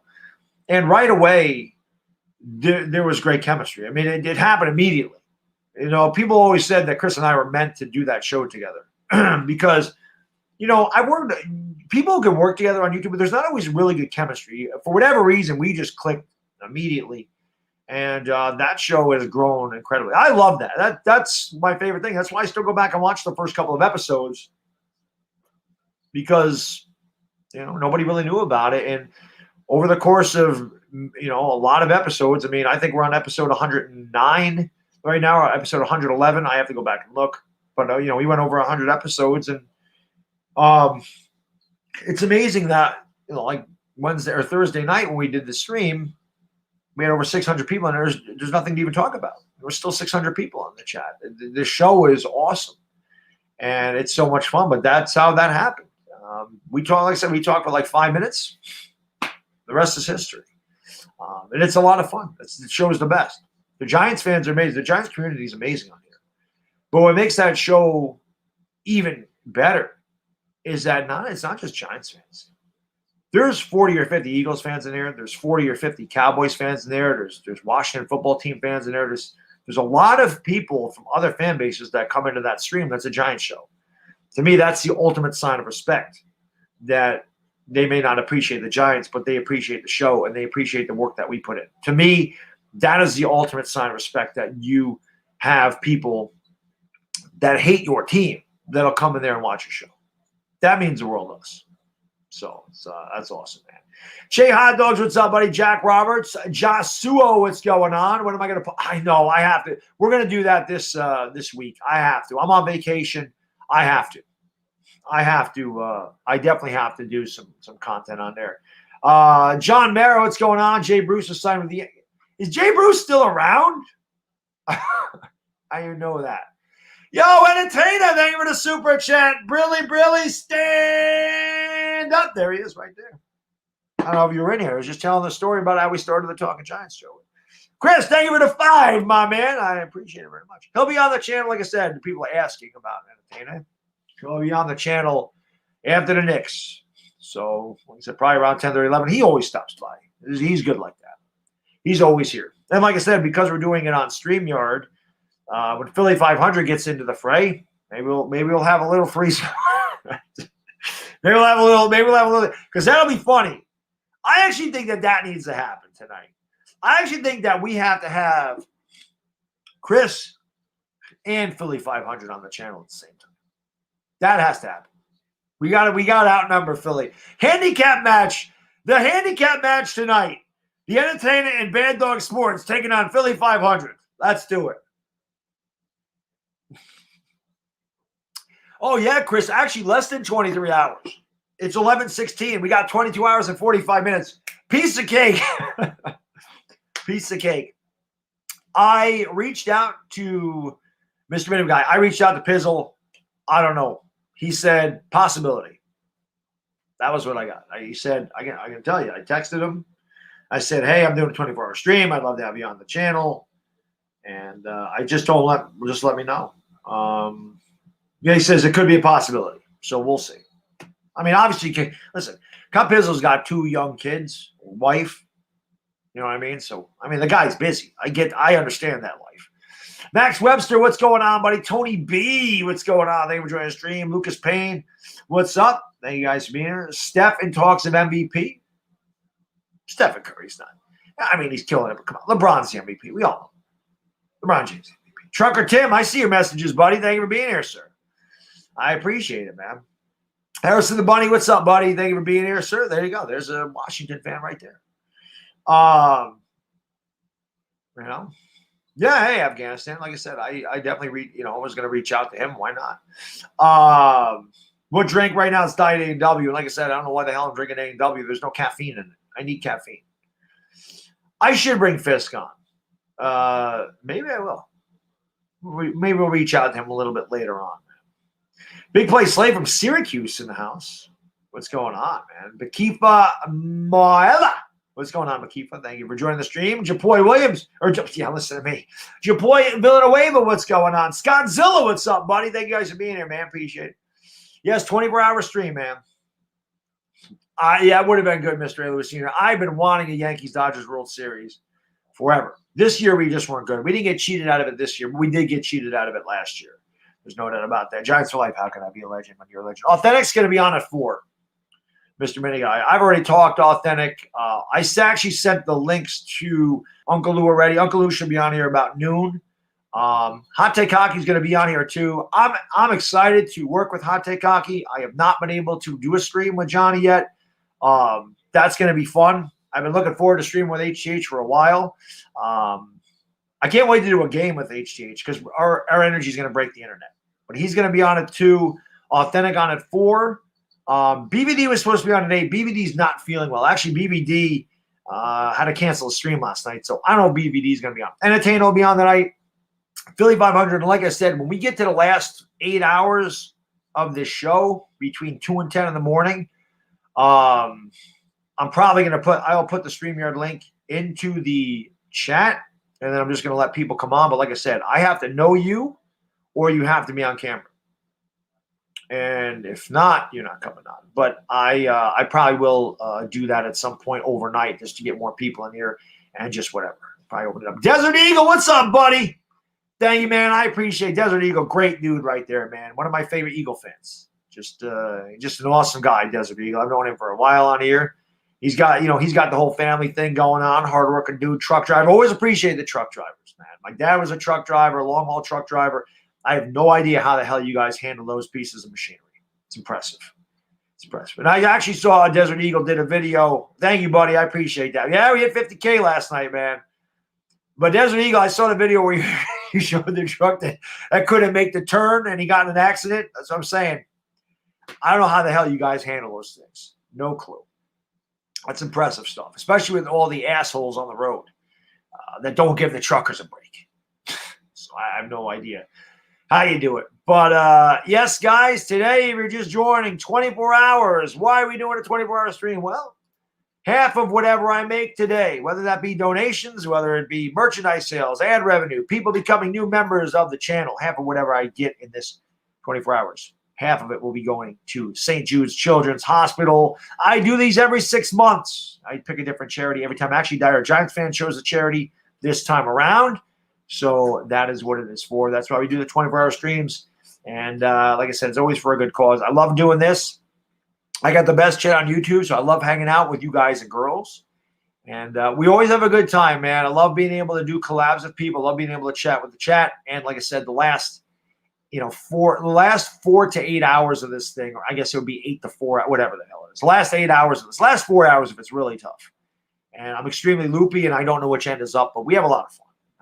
That's why we do these things. And what I like the best about these is not just being able to give something back because you guys and girls have given me such a format to do so. It's the fact that there's so many of you that look forward to the 24-hour stream. Like when I get done with this, there'll be people in the chat like, I can't wait till the next one. Like that, to me, that means the world to me that you guys love this that much. And you're like, I can't wait for the next 24-hour stream, which is amazing. Like my thoughts on the Knicks are this. And I talked about this earlier. I don't know if you were here. With the Knicks, number one, there's talks of Bradley Beal. I said this in Knicks Fans TV's stream last night, and I know I said this on Talking Giants. To me, Bradley Beal's a mistake. Do not do that. That's Carmelo Anthony all over again. The Knicks had just got Amari Stoudemire. They had Raymond Felton. They had a great rapport. Stoudemire and Felton were working really well together. You had a young Danilo Gallinari who was shooting lights out. You had Timofey Moskov. You had a nice young Wilson Chandler. They had really good pieces with New York, and they were going in the right direction. The Knicks were not a championship contender, but they were getting better. They were building. And then they went and got Carmelo Anthony, and they got rid of Chandler. They got rid of Gallinari. They got rid of Moskov, and they got rid of a bunch of draft picks. And the Knicks kind of treaded water. They had a really good year in 2012, 2013. They actually failed because they should have got to the Eastern Conference Finals against LeBron's Heat. They did not make it there. They lost to the Pacers in the Eastern Conference semifinals. But the Knicks never really achieved what they were supposed to. If they do that with Bradley Beal, it's going to be the same thing. They're going to have to give up guys like IQ, RJ Barrett. They're going to have to give up draft picks, and they're going to have to pay Bradley Beal a fortune. And he also has an opt-out after 2022. Bradley Beal could say, to hell with you, I'm becoming a free agent going elsewhere. Then the Knicks are stuck again. The Knicks need to stay away from Bradley Beal. They're doing it right. They had a really good draft this year. Obi Toppin has played way better with Derrick Rose. You can already see the difference. The Derrick Rose finds Obi Toppin underneath the basket. Toppin needs to stop shooting from the outside and play underneath. That is what's good. It sucks that Mitchell Robinson broke his hand yesterday. That's a big loss. But RJ Barrett has played much, much better this year. I like Julius Randle a lot. He's been a beast. The guy better be in the All-Star game. He's averaging 22, 11, and 6. I think the Knicks are doing it right. I think you give the Knicks a couple of years. I think you give the Giants a couple of years. I think you give the Rangers a couple of years. You're going to see those three teams are going to be very, very competitive and very good teams. I like what the Knicks are doing. And I love Thibodeau. Bringing Rose back. Getting Derrick Rose was a great trade. They gave up DSJ. He don't play. And they gave up a second-round pick that they got from the Timberwolves. Who cares? That was a great addition. Don't sell the farm for Bradley Beal. Max, thank you for the super chat, brother. I really appreciate it, man. Brilly says, I just started a non-Giants podcast. If you can check it out sometime, I'd love to have you on. Appreciate what you're doing. Always love supporting a cause. Max, thank you so much, buddy. I appreciate it. Reach out to me on Twitter or Instagram, man.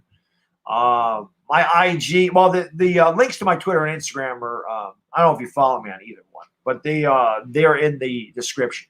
So follow me up and just DM me on one of those things, and we'll try to get it working, man. But yeah, so that's my thoughts on the Knicks, Mike. That's what I got going on there. Julius Randle, yeah, he needs to be in the All-Star game. Knicks will find a way to. Oh, I'm not saying they're going to make the playoffs this year, Harrison, but they're going in the right direction. I don't think Bradley Beal. I don't.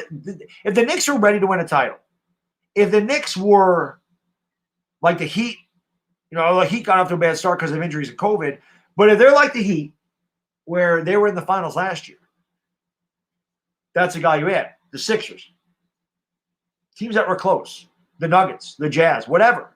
I'm not saying that he's going to go to those teams, but those teams that are legitimate title contenders, Bradley Beal makes sense for that because he could help them win a title. But the Knicks don't make sense. The teams that are just beginning to get out of their doldrums. I don't want the Knicks to do this because the Knicks will be hitting the reset button. I do. They're not going to. The Knicks aren't going to get Bradley Beal. I think that Bradley Beal belongs going to a legitimate title contender. The Knicks aren't there yet.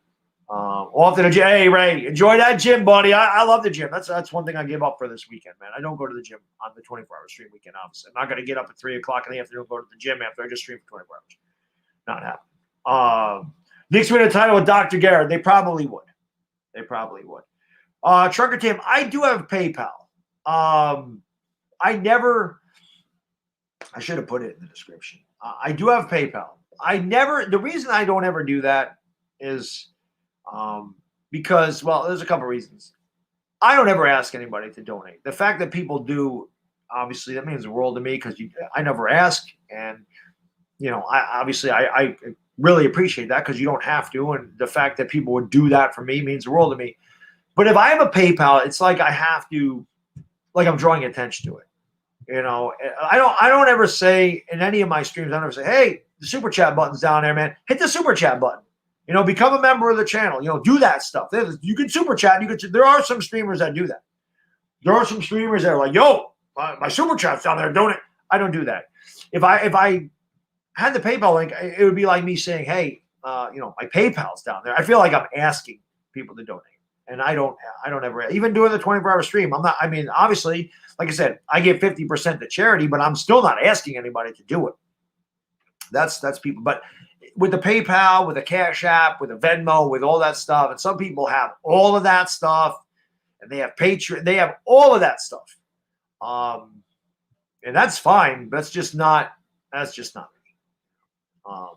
I just feel like I'm asking. People that do YouTube full time, different story.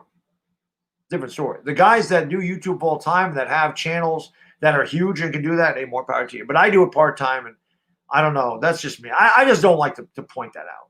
I think I have put the PayPal link in my description a couple of times. I never pointed it out, and I don't even know what the hell it is. It's Bad Dog Sports something. I don't even know. I don't even know what the PayPal is. But yeah, Hawks will find a way to miss the playoffs. Well, the Hawks are. Harrison, Atlanta's a bunch of chokers. Kate, what's going on? Thank you for joining the stream, guys. Appreciate that. Spending your Saturday morning with me, just underway in a 24-hour marathon stream. That's a good question, KP. KP asking who won the Mavericks trade.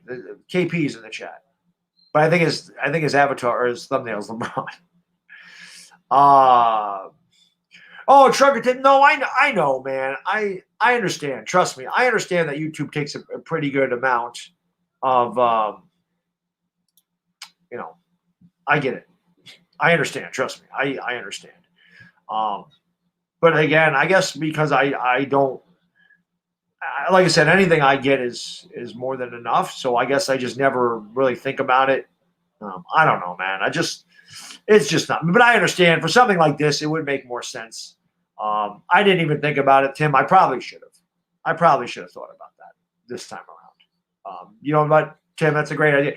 The next time I do this, when I do this again in August, I will put my PayPal in there. That's a good idea. Actually, I never thought about that. I should have done that for this stream. I wasn't thinking. I was thinking about a lot. Like I want to show off my baseball cards and stuff today, or my sports card, a little bit of my sports card collection. Forgot to bring the box down. I'll do it at some point, or I'll ask my wife if she can bring it down. My tennis guy, I am not. Big boy, thank you for the super chat, man. I really appreciate it, brother. Brilly. He's just supporting you and your content. You come in clutch for a truck driver who's also a Laker fan. Hey, man, I really appreciate that, buddy. Thank you, sir. Thank you. I love doing the Laker games. They're fun. Why does my camera keep going there? There we go. I really appreciate that, man. Thank you. They're fun. They're fun. The Laker streams are fun. Even though I'm tired, when I wake up in the morning, I don't care. I always pay for it the next morning. That 5:30 comes early when you stream to 1 o'clock in the morning, but I wake up, I drag my ass out of bed, I get a cup of coffee, I go into work. It takes me like 2 hours to get going, and then I'm good. MH, what's up, buddy? Yes. 24-hour diggity dog. Indeed. Thank you, Jeff. I appreciate that. But, man, know what's going on. Clutch B-Ball TV. What's up, buddy? Thank you for joining the stream. Appreciate that. Timo Booker, I don't even know what the games are tonight. I know the Suns and Sixers play at 3 o'clock. But I didn't look at the rest of the schedule. But it's good that basketball's on today. Sure, man. Thank you, David. I appreciate it. Aloha, sir. 5:30 in the morning in Hawaii, I believe. And David Calais is here to hit that thumbs up, man. Appreciate that. KP, 22 hours and 30 minutes. A piece of cake. We can do it standing on our head. We won't, but we could. Kobe sign hat. Very nice. Kobe sign hat's pretty awesome, man. Support our Laker dog and hit the thumbs up with the kiss. Let's go. The Knicks play the Rockets at 1. I thought the Knicks played at 7:30 tonight. I thought they played at 7:30. Yo, Lucas, my man. Yo, man. Thank you so much, man. Thank you so much, Lucas. Hey, cheers to you, my man. My buddy from down under right there. Big Ben Franklin. Yo, man. Thank you so much, Lucas. Really appreciate that, brother. Really appreciate it, man. Thank you so much. Lucas with a hundo bomb, man. Thank you so much, man. The Knicks do play at 7:30. Really appreciate it. But Lucas, another guy, man, always support me and entertain us. So I really appreciate that as always, man. Thank you so much. Brandon, the background was done by Trix Graphics. He is on Instagram, Matthew G on YouTube, but he's made the backgrounds for myself and Entertainer, and I'll have a different background that he made in the second part of the stream. Trucker Tim, thank you for the super chat, man. I really appreciate it. Thank you guys so much, man. Brilly says, hey, love what you're doing. I love St. Jude's. Danny Thomas was a founder, if I'm not mistaken. I don't know who founded St. Jude's, but yeah, this charity was chosen by diehard Giants fan, and again, it's a great charity. Anything for kids, man. I have which he will be 4 in April, but anything for the kids, man. The kids are what it's all about. That's just the way it is. And I love kids, so that's why not? But shout out to diehard Giants fan for the wonderful cause today. No doubt about that, man. Seamus, what's going on? Thank you for joining the stream, man. Appreciate that. Yeah, I thought that the Knicks played at 7:30 because I remember Chris saying he was going to come on after the next game, and I thought they played at 7:30. Hey, Harrison, man. Yes, I appreciate it, buddy. Thank you. Jay Bruce, that's what I'm saying, KP. I didn't even know Jay Bruce was still in the league. Why the hell we get Jay Bruce? We signed Brett Gardner. Stop screwing around. If you're gonna freaking sign Jay Bruce, just get Brett Gardner back, please. There he is, my man Lucas. Really appreciate it, man. Thank you, sir. Do I think Pitts, Galladay, Slayton, Shepard, Barkley could be an actual possibility? Oh God, yeah. Well, Nelly, I mean, that was the video that I did. That's my dream scenario. Well, pretty much my dream scenario. But yes, I do. I think that should be a possibility. I think that's a good possibility. And I think if we're going to find out how good Daniel Jones is, I think that should be what happens. I think the Giants, I know Giants fans are still about, we need a corner, we need a linebacker. To me, the defense is good enough. We need to know what Daniel Jones is. That's why, to me, the offense is so important. We need to know what Daniel Jones is. We need to know what Jason Garrett is. Everybody that gets on Garrett's case, I say it all the time. If you're going to get on Jason Garrett's case about the play calling, if you're going to get on, say that Daniel Jones has nobody to throw to and has no weapons, you got to understand that Jason Garrett has the same players to work with that Daniel Jones does. So let's get Daniel Jones and Dr. Garrett some players in here on offense, and let's watch this Giants offense make the massive improvement that the defense did. Let's watch the Giants go 10-6, unless they're playing 17 games this year. I can't remember. Let's get the Giants an NFC East championship and get in the playoffs. Let Daniel Jones make me eat my words and say, you were wrong, bad dog. I am this good. I just didn't have any talent. I want to be saying that. I want to be making that video. I want Daniel Jones to succeed. Because with Daniel Jones succeeding, the Giants succeed. That's what's most important. Thoughts on Clint Frazier? I think that Clint Frazier is kind of the odd man out. Matt, thank you for the 50K subs, man. That was unbelievable last night. Unbelievable. Huge. Huge. I really appreciate that, man. But yeah, I think that Clint Frazier is kind of the odd man out. I think the Yankees could use Clint Frazier to get a big name pitcher in the middle of the season. That's what I think about Clint Frazier. I like Clint. Got a great stick. His fielding improved this year. He had a rough year a couple of years ago with the fielding. But yeah, I think that Frazier's going to be the odd man out. I think the Yankees need to get they got him in the Andrew Miller deal, Cleveland. So I think that the Yankees can use him. Andrew, thank you for the super chat, man. I really appreciate it. Brilly says, thanks for doing this. I'll be popping in and out. Thank you for being here, man. I appreciate it. You don't need to thank me. It's my pleasure to do it. I enjoy doing it. Kid Blue, thank you for the super chat. I appreciate it. My man Kid Blue, great channel over there. Go over there and check out one of the best Giants content creators there are. Got to meet Kid Blue at the Giants game. He's all heart. Kid Blue's all heart. One of my favorite pictures is my man DWG, who stands at about 6'7", and my man Kid Blue, who stood next to him, standing up at a tall 5'1.5". That's probably my favorite picture of everything there. That was pretty cool. Kid Blue, thank you for the super chat. Really says, you're an absolute beast for doing these 24-hour streams. I can't even do 2 straight football games for 8 hours. Yes, you can. You're young. You're young. You can definitely do that. You can definitely do it. But you just got to put your mind to it, man. Put your mind to anything, you can accomplish it pretty much. No doubt about that, man. Yes, yeah, exactly, Dire Giants fan. And think about if the offense played a lot better and we had longer drives, converted third downs, and scored 7, it would make the defense better automatically. If the offense wasn't going 3 and out all the damn time, it would make it better automatically.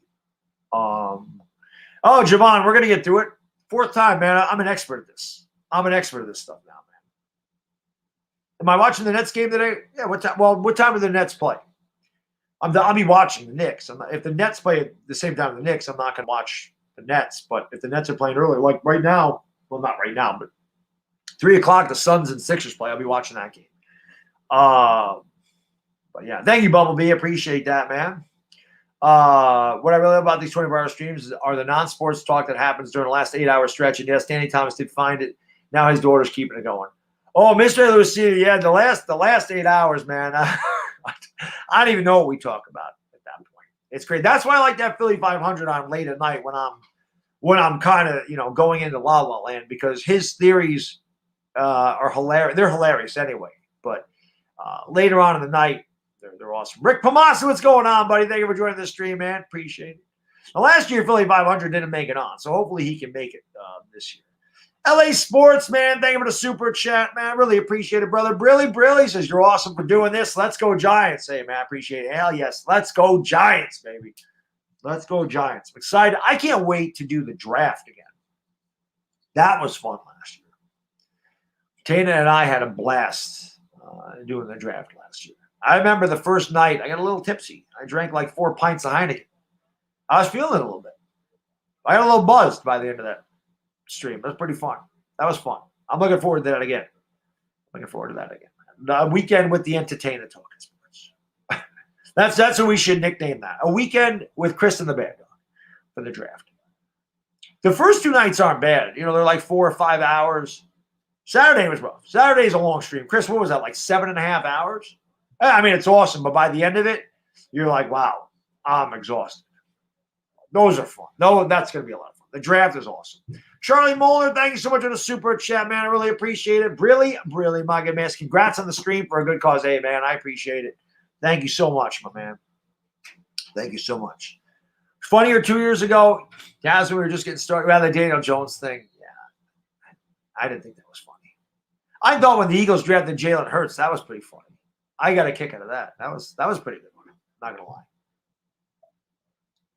to lie. How do I feel about Evan Ingram? I feel like Evan Ingram needs to be pushed by Kyle Pitts. I bet you if Kyle Pitts was there, he'd play better. Evan Ingram just needs to concentrate. Talent's there. He just doesn't concentrate. Pisses me off. That's what I think about Evan Ingram.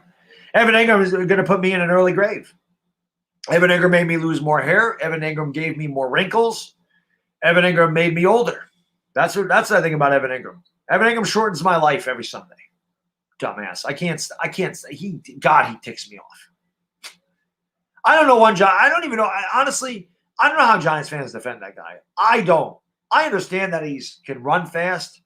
I understand that he's a very tough matchup for a linebacker or safety to cover one-on-one, but who cares? If he's open and he can't catch, who the hell cares? I would say Evan Ingham's toughest opponent is himself. Deception. How can I be the man? We need a man, sir.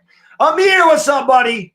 Thank you for joining the stream. Still waiting on yours and Die Hard Giants fans jerseys, by the way. But I'm off this week, so once I get them, I'll be sending them out to you. Yes, Sean, Tana and I will be doing the draft together. We've done it together the last 2 years, so this year will be nothing different. No, he can't catch. It's terrible, man. Yeah, Yankees just got Jay Bruce. I don't understand the signing. Jay Bruce is my age, isn't he? Isn't he like $1 million? Didn't he play for the Mets too? Carlito Way, what's going on, man? They were joining the stream. Yeah, tomorrow's Valentine's Day. Like I said, at 10 o'clock tomorrow morning, I'll be going upstairs. I'll sleep for about 5 hours. Tell my wife to wake me up about 2:30, 3 o'clock. Take her out to dinner. Come back. Stream the Lakers and the Nuggets because I'm insane. Well, it's the truth, though, Harrison. He ask any Giants fan. He kills us. JJ to the Giants? No, it makes no sense. He's older. He hasn't been good in the last 5 years. Again, he's like a Bradley Beal type of player. J.J. Watt needs to go to a contender. J.J. Watt's not going to leave the Texans, who are really poor, and then decide to go to a Giants team that's still in the middle of a rebuild. That wouldn't make any sense. That just wouldn't.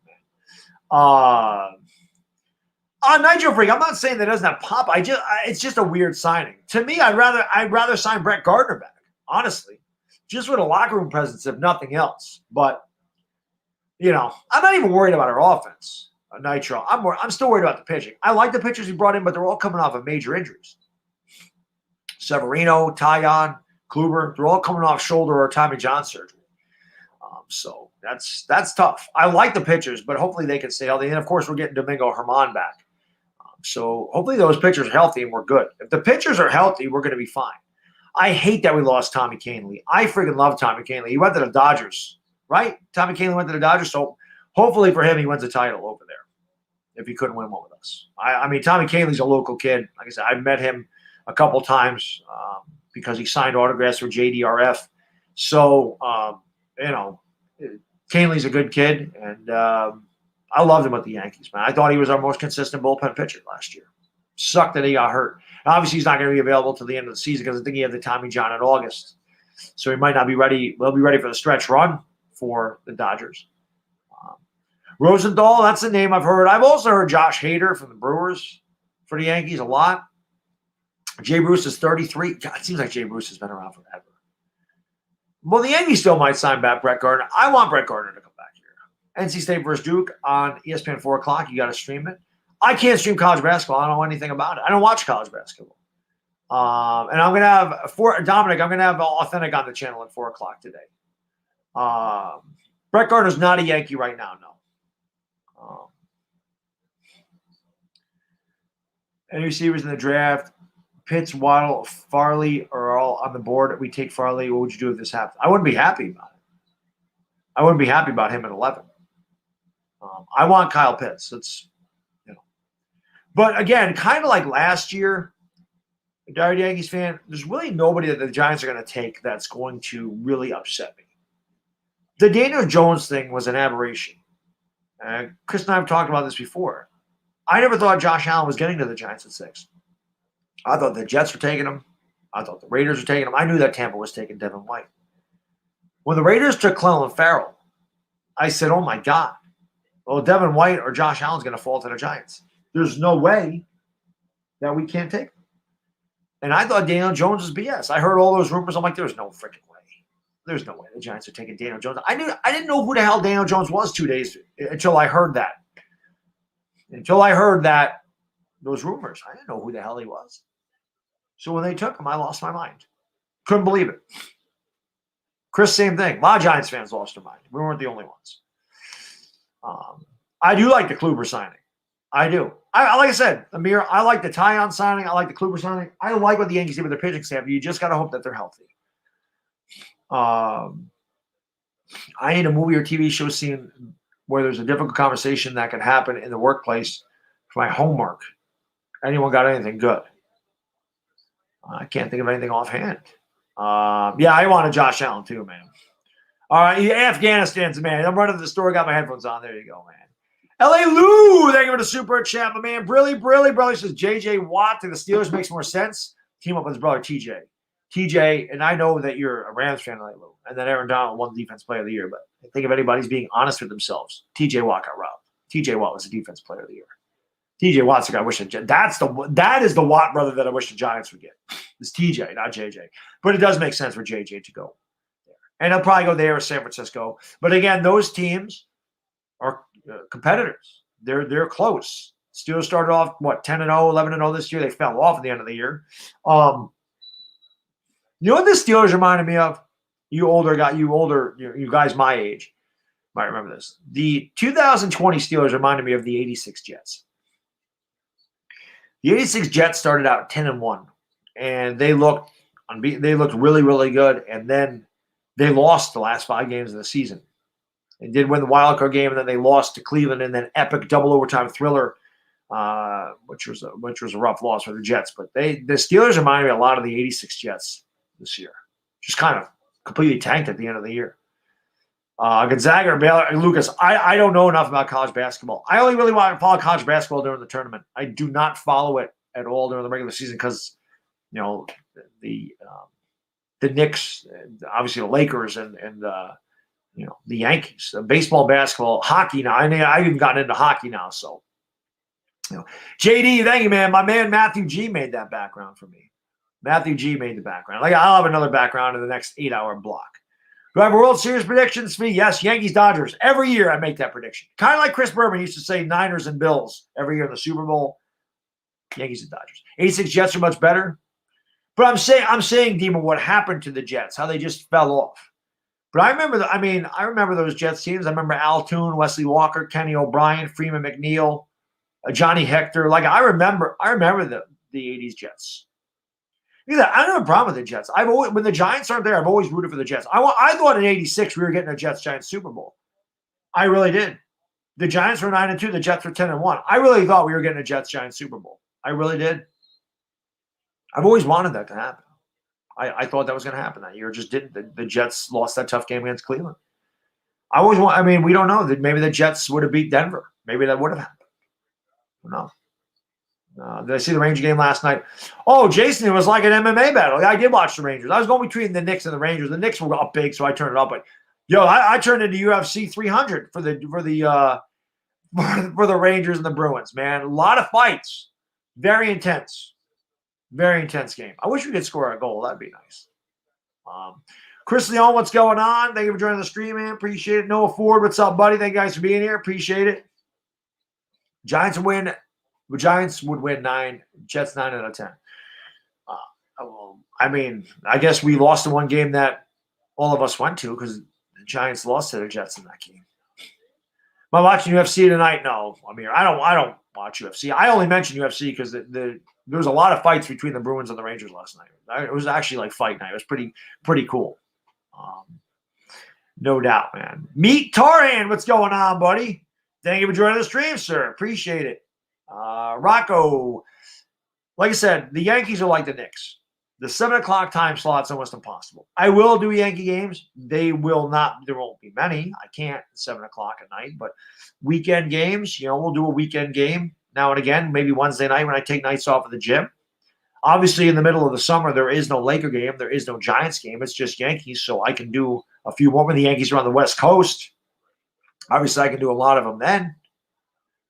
But yeah, the 7 o'clock time slots it doesn't work for me. All right, this is going to be the first of many here. I have to hit the head. I want to hit the bathroom before Uncle Lou comes on. So you guys know what to do. Like and subscribe. Let me hit the head. I will be right back. Like I said, this will be the first of many trips over the course of 24 hours. We're closing in on 22 hours to go. The first 2 hours have just flown by. Let me go to the bathroom before we get Uncle Lou on here. I'll be right back, guys.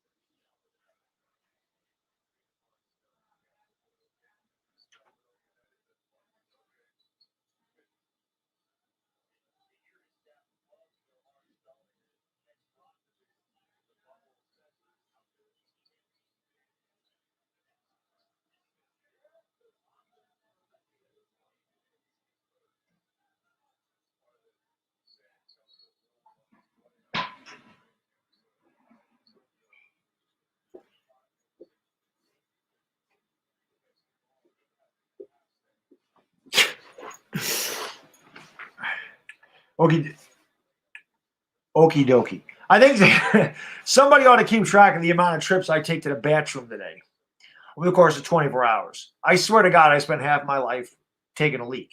And I drink so damn much liquid all the time, man. You're sleeping on the Astros? Listen, I'm just a Yankee fan, man. The Astros pissed me off for cheating us twice. Toilet count 1. There you go.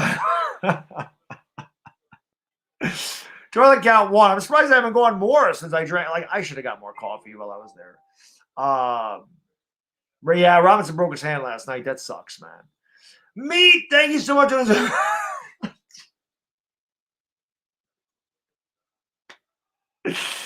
Thank you so much for the super chat. one of the better ones I've read. Brilly, he says, here is to the first piss break. Great job, man, dog. Hope the donations roll in. Hey, Meat, thank you so much, man. I really, really appreciate that, man. Thank you, brother. Much, much appreciated. Again, if you guys are just tuning in today and haven't been part of the 24-hour stream, the reason I do these 24-hour streams every 6 months is half of whatever I make, whether it be donations today, people becoming new members, any merchandise sales out of my store, any ad revenue, anything that I make in this 24-hour period, I'm going to give half to the St. Jude's Foundation. This is the 4th time that I have done a 24-hour stream. We donated to the V Foundation. The first time we donated to Boys Day Out, which is a local affiliate up here, which serves underprivileged inner city youth. My buddy DWG founded that stream. That charity. So we did that for that. Last time we did Make-A-Wish Foundation.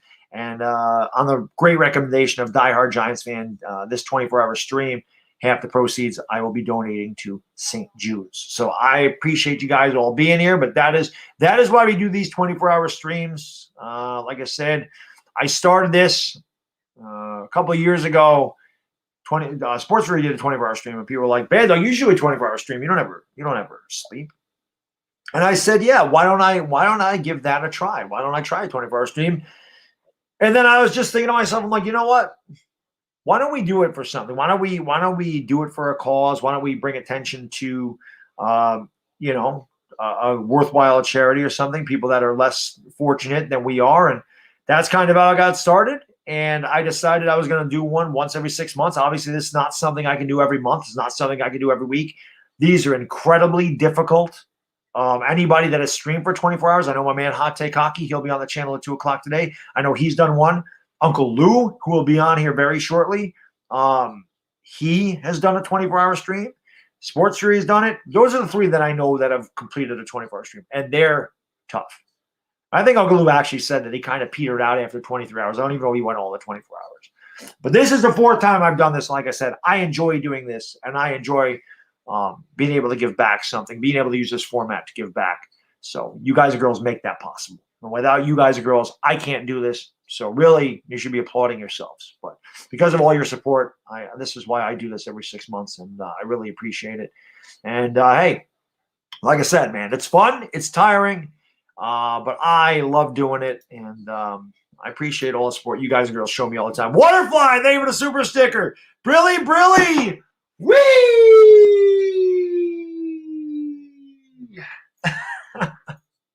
Make a 24-hour drinking game, leaving out the camera. Oh, God. I can't sleep Sunday. I have to stream the Laker game Sunday night. I can't sleep. Man. By Yankee Stadium vaccines, I didn't even know they had vaccines. I thought you just had to have a COVID test in order to go to the game. The Yankees are going to have fans. So are the Mets. So our girl Asia will be good to go. Our girl Asia works at Citi Field. She'll be by at some point today. I expect to see a lot of the regulars. Benjamin Wynn. I don't know where the hell Benjamin Wynn's ass is. Benjamin better get his ass in here. I know Jedi will be by. I'm sure we'll see Taylor. I'm sure we'll see Asia. There's no doubt about that. I do not have Discord. I don't know if Entertainment's still in here. Chris has a Discord. I just don't have, guys, I don't have time, man. I told you, it's hard to listen, even if you're doing YouTube full time. Uncle Louis even said he wanted somebody to do his Instagram and Twitter. I don't know if he said Instagram, but Twitter definitely. It's hard to find time to run all those things, especially when you got all the things I have to do in it. The working, the kid, the wife, the gym, Stuff. Jared, how can I be the man when you're the man? Gangry David, you've been swimming. Good. I appreciate you being here, man. LA Lou is back, my man. He went to the store. KP very happy. Benjamin's on. I agree, Waterfly. And I saw sports experts in the house. What's going on? There he is. Max, where the hell you been? You weren't here at the beginning. I'm keeping notes. Where the hell is Bobby Woodruff? Where the hell is Bobby? Very disappointed in Bobby. If Bobby shows up today, I'm not even giving him a hello. I'm not giving Bobby a hello. I'm going to tell Bobby, no, you're not getting a hello from me. Where the hell is Bobby? Bobby's always here. Hey, we're 21. I appreciate that, man. They're doing well. They're doing well. Little bad, though. He's getting really big. He's getting really big. I can't believe how big my kid is. He's like not 4 feet tall. He's like 3.5 feet tall. It's crazy. My kid is huge. You know, when I pick him up and carry him somewhere, the kid's like, it's ridiculous. Like his legs go all the way down to my knees. I'm like, what happened? He used to be able to fit right in my forearm. Max, thank you so much for the super chat. I really appreciate it, brother. Brilly says I PM'd you on Twitter about the podcast. All right, I will check it out, sir. I will check it out, my man. I appreciate that. JJ to the Chiefs. I actually think JJ is going to the Steelers. Mike Nixon. Always good to see Mike. Mike Nixon's another state. Mike Nixon's always here for these 24-hour streams.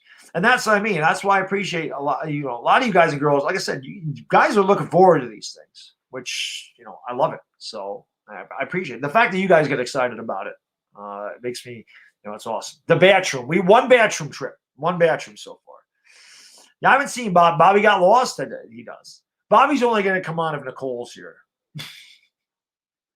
Because slow set the piss over under at 6. How good was that, man?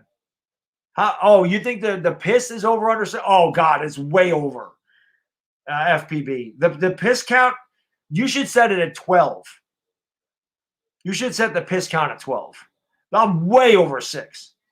Way over. I just broke the seal. I'll probably be going every hour now. It's insane. Authentic's in the chat. Where's he at? I missed him. There he is. Authentic will be on at 4. I sent you the link in your Twitter.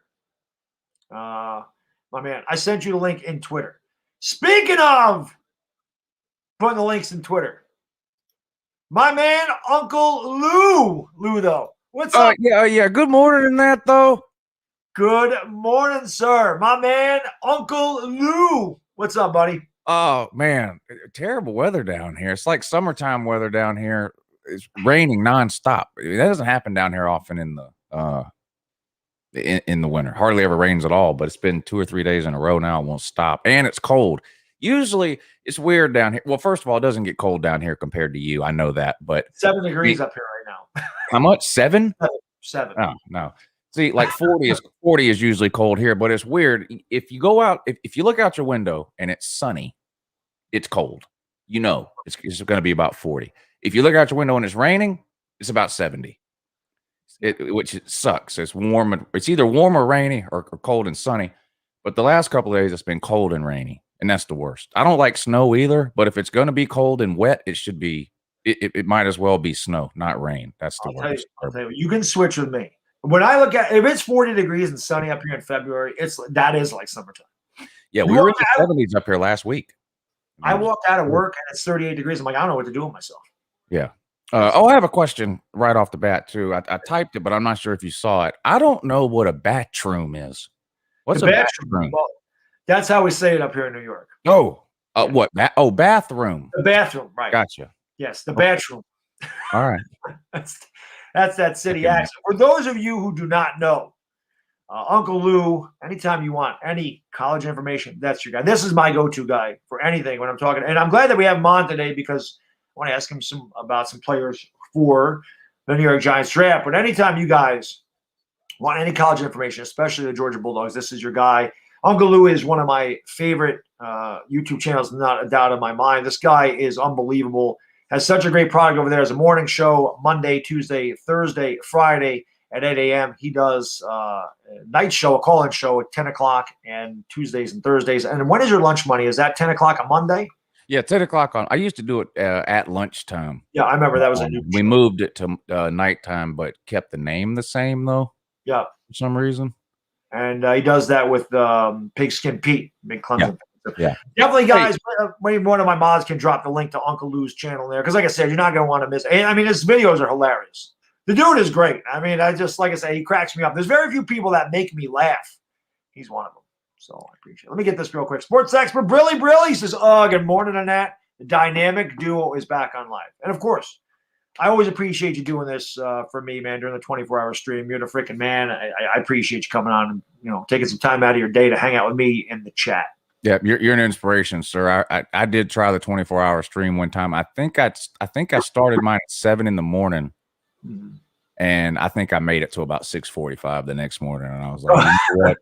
In school, they teach you how to round up. I'm rounding up. I'm out of here.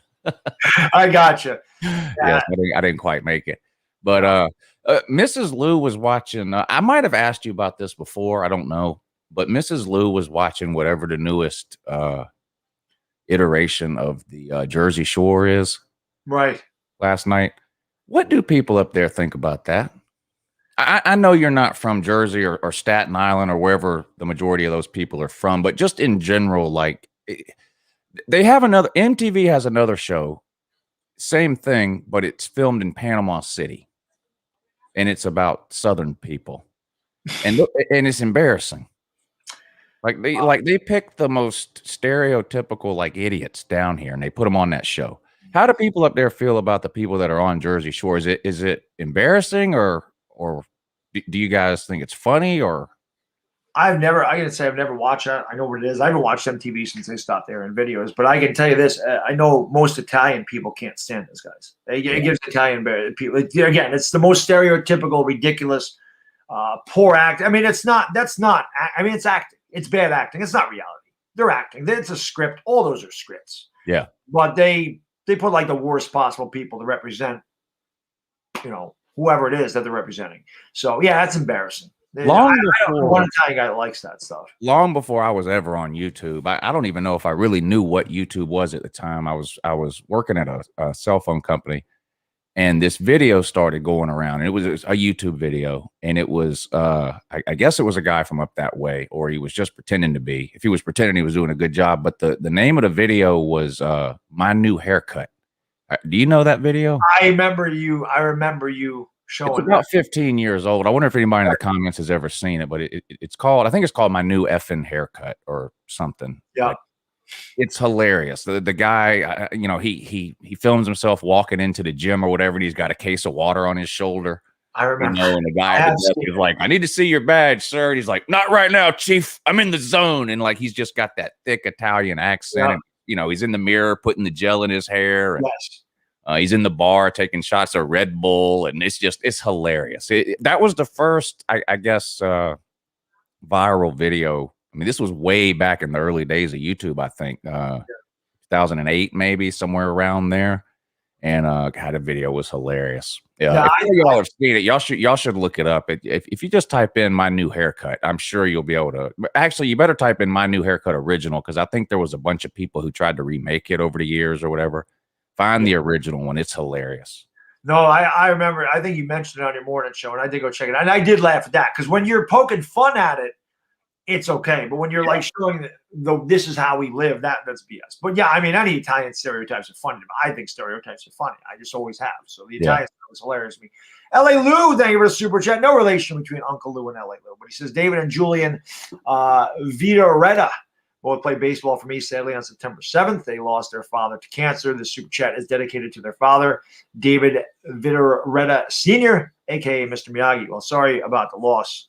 And LA Lou. And this is why we do these streams, though. Like I said, it's obviously for a good cause. And everybody knows, somebody who's lost someone to cancer, or they know somebody that they've lost to cancer. It's a terrible disease, and especially for children. I mean, it's nothing they did. So I always, like I said, the fact that I can give anything back doing one of these means the world to me. So I appreciate it. And again, sorry for your loss, LA.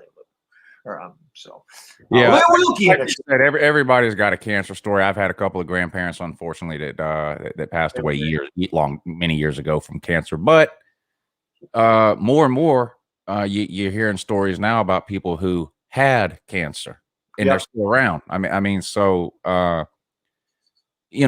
Some people think about donating in general, and you don't know where the money goes or what good it's doing or whatever. I mean, I don't know how old you are if you're watching, but just think about how far cancer research and treatment and medications and therapies and all that have come in the last 20 years. And without things like the St. Jude's, American Cancer Society, things like that, who rely on donations, we wouldn't be as far along as we are today. I mean, we're not at the end of the road, and it's a long way to go, but this is a great cause, and literally everybody, if you're not directly affected, somebody from work or a friend or something who's dealt with cancer. So you guys be generous today if you can. Yeah, I appreciate that. And that's very, very true. There's no doubt about it. And like I said, that's why I love being able to do stuff like that. And again, Dire Giants fans, the one that said, let's do it for St. Jude's. And I said, absolutely. I'm definitely on board with that. Waikiki, as Uncle Lou calls him. Brilly says, well, Lou and Bad Dog, who y'all got on today? Well, Uncle Lou is going to be here for a little while. I'm not going to keep him here all 24 hours. I'm not going to hold him hostage. Uncle Lou is going to be on here for a little bit. We're going to have Hot Take Hockey on later, Authentic, Entertainment Talking Sports, Philly 500. So we got some guests lined up. And like I said, when we get into the wee hours of the morning, I may just put the link to the StreamYard right in the chat, and then we'll just bring some people on here. But like I said, if I don't know you, you're going to have to be on camera because I'm not going to deal with trolls. It's not going to happen. So New York for Live, thank you for the super chat. Billy says, you want a quick lay and feel like crap in the morning? Find you a Staten Island jersey loader and get a Plan B. Hey, I'll be up there in April, so send me some more pertinent information on that, sir, and I'll be happy to do a research video on that while I'm up there. Yeah, no doubt about it. If one of my mods could put the link to Uncle Lou's channel in the chat, that would be awesome. Because, like I said, if you guys want some of the best, to me, he's my favorite college video maker. There's no doubt about that. The guy works his ass off, man. I always appreciate the guys with the grind and the high quality product. So let's talk about some football. So let's do it. Let's start with the draft. You want to do that? Yeah, I want to ask you. This is my guy for the Giants. I want the Giants to draft Kyle Pitts. I was so against taking a tight end with number 11, but the more I thought about this, the more I realized that Jason Garrett's scheme is really tight end reliant, and Evan Ingham sucks. And maybe getting a Kyle Pitts would help Evan Ingham push him a little bit, knowing that his job may be in jeopardy. Kyle Pitts is 6'6", Ingham 6'2". Yeah, that's a guy that I would really like the Giants to get. What are your thoughts on Kyle Pitts? I know you're an SEC guy, and I know you like to always talk about the Florida man. So what do you think about Florida man Kyle Pitts? I would also take Kyle Pitts higher than normal for a tight end. The thing I like particularly about Kyle Pitts, and this is hard to do sometimes when you're trying to project somebody from college to pro, and I'll use Justin Fields as an example. Tell me the last Ohio State quarterback that wasn't any good. The last Ohio State quarterback that wasn't any good in college? Yeah. Oh God, I couldn't even tell you. That's the point. They all are at Ohio State. So how much of what Justin Fields or Dwayne Haskins or what's the other guys, Cardell Jones, whatever, how much of what they're doing at Ohio State is their pure talent, and how much is the offense they're running? But name the last time Dan Mullen had a first-round tight end. I can't think of one. Maybe he had one at Mississippi State that I'm drawing a blank on. I don't know. I know he had Aaron Hernandez at Florida 15 years ago.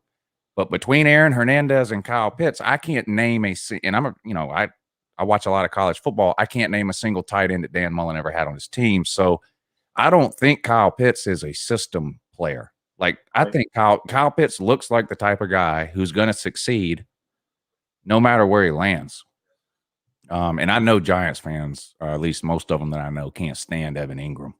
No, well, we shouldn't. I was talking about how he takes years off my life every freaking week with these big drops and these terrible turnovers. He's ultra talented, but he just doesn't concentrate. He'll make the most difficult catch. I swear he's got ADD. I'm like, when he has to concentrate, he makes the play. But when it's too easy, it's like literally, pun intended, he drops the ball. And he's killed the Giants. He killed the Giants with that drop the first game against the Eagles. We could have won the division. We would have won that game, and he made the catch, dropped it. People in the comments are naming Troy Smith, Braxton Miller, JT Barrett. All these people had monster numbers at Ohio State. That's my point. Yeah. I know those QBs weren't very good in the NFL. They didn't have NFL talent. I know that. That's my point about Kyle Pitts is that it's not like every single tight end Dan Mullen has 1,000 yards receiving and can't be covered. Right. Kyle Pitts is legit. There should be no question. Sometimes you have to question. Like take the guy from North Dakota State, Trey Lance. Right. I think the guy's got a lot of talent and probably will succeed in the NFL, but he plays in the FCS. There's some unknown there. I don't think there's very much unknown about Kyle Pitts. And when you're drafting high in the draft, no matter what position you're taking, you want to minimize your unknowns. I mean, there's no such thing as a guarantee when it comes to the draft. We've seen we've seen number one overall picks be busts, and we've seen Tom Brady win 7 Super Bowls. So, and you couldn't be any further apart on the draft scale almost. I know Brady wasn't the last guy taken, but what was he taken in the 5th round or something? So yeah, into the 6th, 199th overall. So there's no guarantees, but when you're drafting high, especially, you want to minimize your risk. If you're not going to get a future Hall of Famer, you better get somebody who's going to start for you for 5 or 6 or 7 years, because that's what will drive an NFL team into the ground, is missing on those early draft picks because they're so valuable and you just can't afford to swing and miss. So I think you try to minimize risk when you do that. I don't see a whole lot of risk in drafting Kyle Pitts. There's no reason to think that what he did last year at Florida was a system thing or a Dan Mullen thing or a 1-year thing or the SEC ain't got no defense thing. I mean, Kyle Pitts just looks like a legitimate NFL star. And I don't, I wouldn't have a problem with a team, whether it's the Giants or someone else, taking him higher than you typically see a tight end taken. Yeah, with me last year, when Daniel Jones and Dwayne Haskins both got drafted, I remember doing a video before the season started saying that I felt like Daniel Jones would be a better quarterback than Dwayne Haskins. Now, I got lit up for that, and now obviously Daniel Jones regressed this year, but there's a lot of excuses as to why. But my point was with Dwayne Haskins, I said the guy has 6 NFL players on offense with him. J.K. Dobbins wasn't out that year, but Dobbins obviously became an NFL player. Yeah. But you had 2 of those wide receivers. You had a couple of guys in the offensive line. I was like, that's why he's succeeding, because the talent at Ohio State is just superior to everybody they play. Right. But when you're drafted high in the draft, you're going to a team that is inferior in talent compared to the other teams in the NFL. So it's difficult. And I was worried about Haskins between the years. You saw stuff on Twitter, social media, things that you can judge a lot of character by what they post on their Instagram. But when Dwayne Haskins is taking a selfie and can't even take the kneel down in his first win against the Lions a couple of years ago, that sends up a lot of red flags. And now the Washington's given up on him. So he's done. But that was the thing with Ohio State. I was always like, they're system guys. Yeah. So and numbers aren't everything. I mean, there's a reason why Zach Smith and Trey Lance are going to get drafted ahead of Mac Jones and Kyle Trask. No. Well, yeah. The numbers they're good. They don't have the numbers that Kyle Trask or Mac Jones had, but they're legit quarterbacks, both of them. So I mean, to me, and I still hear from people every once in a while, oh, well, maybe the Jags are drafting Trevor Lawrence. It would be, I can't overemphasize how stupid it would be for them to take anyone else other than, you talk about minimizing risk. Again, maybe Trevor Lawrence gets, maybe a piano falls on his head the day after they draft him. I don't know, but there's not much risk in drafting Trevor Lawrence. No. I mean, the guy was ready to play in the NFL 3 years ago, in my opinion. That game against Alabama, I think that said a lot about him as a freshman coming in there and crushing on the biggest stage there is. Well, the other guy I was going to mention with the numbers, I always bring up Graham Harrell. How good were Graham Harrell's numbers at Texas Tech? The guy I don't think he ever played a snap in the NFL. And Colt Brennan, and he was from Hawaii, I think. Those guys put up huge numbers, and they never did anything. So, yeah, college numbers can be because of the schemes they run. Right. There's very few college teams that run NFL type of offenses, and it's a big adjustment for a rookie cornerback or a rookie quarterback. Then the defensive schemes are much more complex in the NFL, and the speed is everything happens so much faster. Right? I think that's something some people don't understand is that when you play for Alabama and you're playing against Georgia or vice versa, there may be 3 or 4, and we're talking the best colleges in the country. There may be 3 or 4, maybe 5 NFL players on the entire team. But when you get to the NFL, you're playing 53 NFL players. Right. It's a huge difference. So, yeah, I don't think numbers are everything. That's why film is so important. I think, personally, teams put too much stock in the combine. I think the combine can hurt or help somebody's stock, and I don't think that's fair. I think that's why John Ross went 9th overall, because he ran a 4.2240. That's the only reason he went 9th overall, and he stinks. Yeah. So, well, you don't have to worry about that this year, right? Ain't no combine. No, it's just pro days. It's pro days. So let me ask you this. So we talk about Kyle Pitts. We'll go to Alabama next. Jalen Waddle, Devontae Smith, both definitely targets for the New York Giants in the draft. Devontae Smith obviously had a huge year. I think he was the first wide receiver to win the Heisman since Desmond Howard. Desmond Howard went 4th overall to the Washington Redskins back then, and he was a bust. He was a glorified punt returner, kickoff returner. That's it. Was not a good wide receiver. Not saying Devontae Smith is that guy, but two things.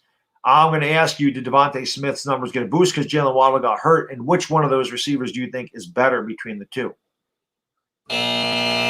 Jamar Chase. No, I'm just saying the Alabama guy. Jamar Chase is not going to get to us. He's going to go early. I think Jamar Chase will be the first wide receiver off the draft. I was just talking about the Giants in general. Now, I agree with you about Chase. Okay, take the leg injury thing away. I would take Jalen Waddle. I don't know his health status. I don't understand who made the decision and who approved it to let him play in the national title game.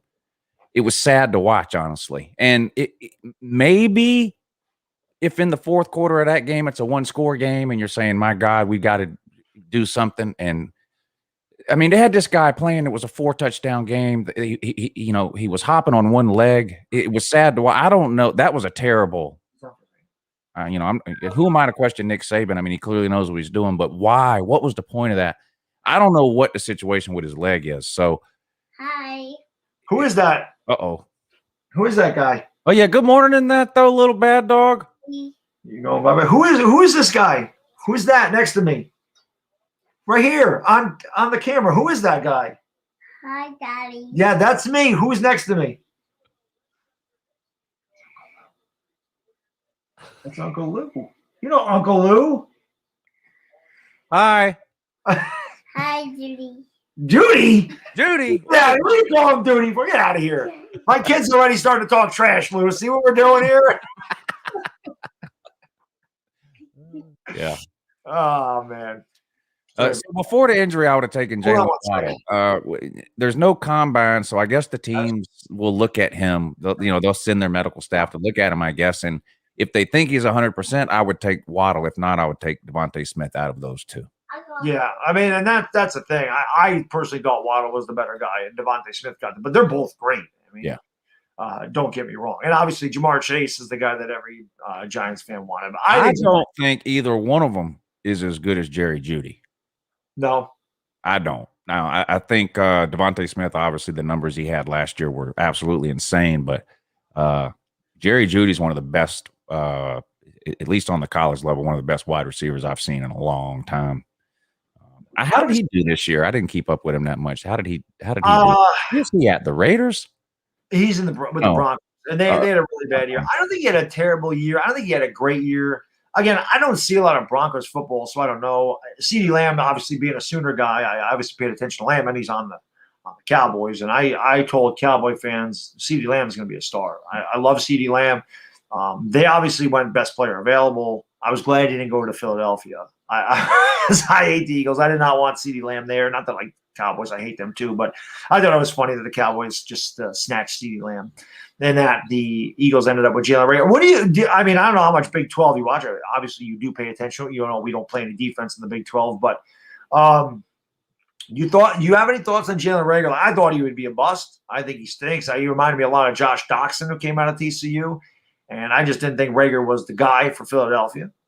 They said he ran a 4.27 or something. That wasn't close. I think he ran like a 4.4 at the combine. So I don't know where Eagles fans got. They ran a 4.2, but who knows? But any thoughts on Jalen Reagor? Yeah, it seems like every year in the Big 12, people look at Oklahoma's top 3 receivers and they go, okay, those are NFL players. And then they find the other 3 best wide receivers in the Big 12 because almost everybody in the Big 12 has a wide receiver that's putting up ridiculous numbers. What's the guy's name from Oklahoma State this year? Drawing a blank on his name. He's really good too at Oklahoma State against TCU and Baylor and Texas Tech and Kansas and Kansas State. And, so again, it's kind of like the Ohio State QB thing. You're used to seeing such ridiculous numbers in the Big 12. You know, I guess you look for a guy, you know, okay, he's 6'2", you check that box, okay, he runs a 4.4 40, okay, checks that box. His wingspan is this, okay, it checks that box.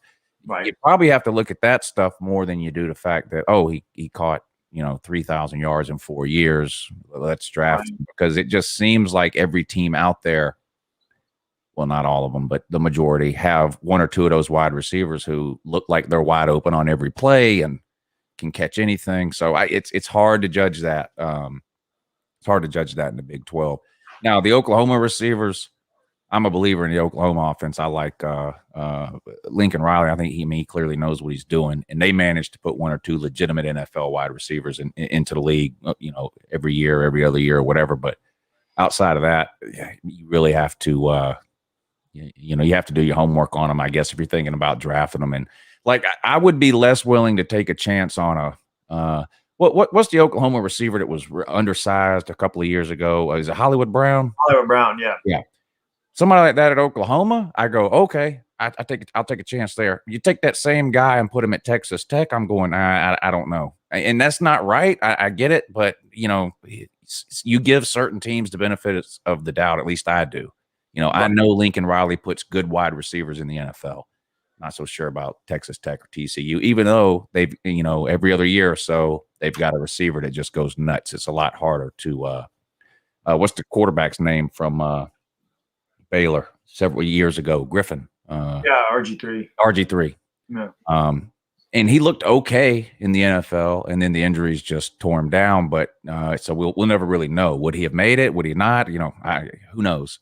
But it's you know, an Ohio State quarterback, a Big 12 wide receiver with huge numbers. You got to look a lot deeper than that, because, you know, again, look at the list of Ohio State QBs. Look at their numbers in college. Look at who's the last one to do something in the NFL. And same thing with a lot of these wide receivers in the Big 12, too. Let me ask you this. You're a stat guy. You're a smart guy. Let me ask you this. Well, let's not get carried away. Forget 2020. It was too weird in college. Different teams played different amounts of games and all that. So forget that. Right. 2019, Justin Fields, Trevor Lawrence both played the entire season. Both won their conference and then played each other in a playoff game, blah, blah, blah. Who had more rushing yards in 2019, Justin Fields or Trevor Lawrence? I would say Trevor Lawrence. Trevor Lawrence. And a lot of people, I think a lot of, especially NFL people, don't know that. We all have some inherent bias in us. You can't help it. You just do. I mean, without getting into anything else, you just do. You look at Justin Fields, you look at Trevor Lawrence, you assume certain things about both players. Trevor Lawrence can run the ball. I heard people saying, well, depending on the offense, somebody would rather have Justin Fields than Trevor. Trevor Lawrence can run the same offense Justin Fields runs. Trevor Lawrence can run. He doesn't look that fast because he's 9 feet tall. So, but you got, you know, every step he takes is 4 yards. Right. Ohio State had 3 NFL defensive backs on their team in 2019 when Clemson played them. 3 NFL defensive backs. Trevor Lawrence outran all 3 of them, 80-yard touchdown run. The guy can run. It's like Daniel Trevor Jones. Lawrence is, you know, he's like Pat Mahomes. Yeah. That's a pretty good comparison. Well, I heard the comparison to Andrew Luck. That was Andrew Luck can't run from here to the door. Well, I know, but I'm saying like quarterback skills wise. But listen, running is a quarterback skill these days. It really is. The beginning of the year when the Giants lost to the 49ers, backups and third string guys, and we got killed. I think it was 36-9. We were 0-3. I came on video and I said, listen, the Giants are going to tank this. And it looked like they were going to be the worst team in football after that game. Yeah. I said, if we're picking first, I'm taking Trevor Lawrence. I don't care. I don't care that we just took Daniel Jones. I look at what Arizona did. They moved up to get Josh Rosen and said, nope, we're taking Kyler Murray at number 1 overall. So I said, the Giants are this bad and they do pick first. Obviously, Gettleman's going to lose his job. We have a new GM, and don't be surprised if we lose a new quarterback. I would have been all in on Trevor Lawrence. Obviously, the Jets blew it, winning a couple games at the end of the year, and now the Jags are obviously going to take Trevor Lawrence. They'd be foolish not to. But what do you, so me, I don't like, there's a few schools that quarterbacks come from that I are not believers in. Ohio State is one. Florida, or not Florida, I'm sorry. Well, yes, Ohio State, Florida, and USC. I don't like quarterbacks from any of those schools. Justin Fields, to me, though, seems different. Justin Fields seems to me, like I said, I don't believe in Ohio State quarterbacks, but if I was going to take one, it's going to be him. He's the best quarterback I've seen in that school. Yeah. I've really paid attention. Well, it's weird. Perception versus reality is just weird. Trevor Lawrence had more rushing yards than Justin Fields in 2019. That surprises a lot of people. Justin Fields had a higher completion percentage. Yeah. Then, so you have this idea in your head that, oh my God, Trevor Lawrence is a can't miss QB, prototypical arm, hits every throw. All that's true. And then people say, oh, Justin Fields, he's the new modern, run around type. Yeah, that's true. But Justin Fields was completing 75% of his passes. Now, Trevor Lawrence, no slouch. He's in the 65 to 70 range. Fields is in the 70 to 75 range. And people, Ohio State don't play nobody. Well, then nobody plays nobody. I mean, who does Clemson play then? I don't know. I mean, didn't Justin Fields? Anyway, not get into it. But so it's just those two QBs, I think, are both really, really good. Now, a lot of it depends on where you land, what team you're on, all those kinds of things. If Justin Fields lands with some terrible team, he's probably going to struggle for the first couple of years. The NFL is not like college. You're never only a quarterback. Auburn in 2010, without Cam Newton, they're a 4-loss team. Mm-hmm. In college, you get a generational QB in college, you can win right away, immediately. That's not the case in the NFL. You've got to have supporting pieces in the NFL. I mean, as good as Mahomes is, look at Deshaun Watson. He's got to be one of the best 5 QBs in the league. But look at his team. I mean, I don't know if there's a team that hates their own quarterback more than Houston hates Deshaun Watson, and I don't understand it. The guy is unbelievable. Yeah, I love it. That's my favorite. Constantly. He's my favorite player, but he wants out of Houston. Sarah, thank you for the super sticker, my lady. Brilly. I really appreciate that. I was going to do this. What about Brett Favre running his mouth about Deshaun Watson? And I like Brett Favre, but what did he say? Oh, he said, well, you make all that money, you should just shut up and do what you're told, or basically is what he said. Brett Favre fake retired to get out of a team he didn't want to be on. Right. Yes. So who is he? Who does he think he is to tell Deshaun Watson you should just suck it up and stay with Houston? That's not what he did. No. As soon as he got mad, he fake retired. I mean, the only person I can think of that's fake retired more than Brett Favre is the Jacksonville Jaguars head coach. This Urban Meyer. What a fraud. That don't even get me. What a joke this Urban Meyer is. What a degenerate human being. Oh, man. World-class football coach, though. Yeah. World-class football coach. And listen, when he's your coach, that's all you care about. Yeah, that's true. LA Lou, talk to the Florida man today about Urban Meyer. They know. They'll tell you. He's a trash can. Yeah, thank you for a couple of national titles, but you're a trash can human being. Talk to an Ohio State fan in 2 or 3 years. They'll tell you the same thing. This guy, as soon as something happens at Jacksonville Jaguars, he's going to have – speaking of a cancer stream, you might start sending some of that money down to Jacksonville because he's going to have some kind of cancer or something as soon as the minute something comes up in Jacksonville. Just Urban Meyer. This guy's been cured so many times. It's unbelievable. Unbelievable. Thank you for the super chat. Really, really amazing. I had to ask, what did Uncle Lou think of Van Jefferson coming out of Florida last draft? Van Jefferson is odd. Now, I talked about how Kyle Pitts is great, and it doesn't matter that Dan Mullen is his coach in the offense. It's not a style thing. The Van Jefferson situation is strange because very rarely is a third or fourth option on an offense in college a legitimate NFL player. I mean, you mentioned it earlier. To look at teams like Alabama or whatever, maybe there's 4 or 5, NFL players on each side of the ball. It would be very strange. But Van Jefferson was the only wide receiver Florida had really that was prototypical in terms of size, a typical wide receiver number one. I mean, Kadarius Toney is like a Mecole Hardman type, like a Tyreek Hill type. He's 5 foot nothing, 100 nothing. And then Kyle Pitts was a tight end. So Van Jefferson was kind of like the guy that no one talked about that much. But if you just watch Florida warm up, he looks like the best wide receiver. Right. And maybe he is in a more normal offense in the NFL that values size at the outside and things like that. Maybe he will be.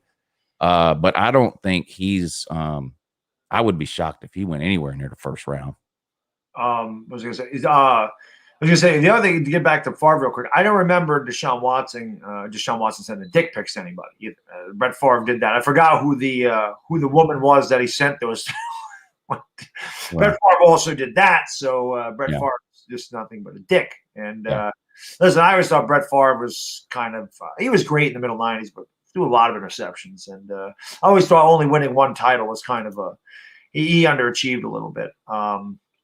We're sure there. I'm going to do this real quick, just in case you guys are just tuning in. Again, today I'm doing a 24-hour stream.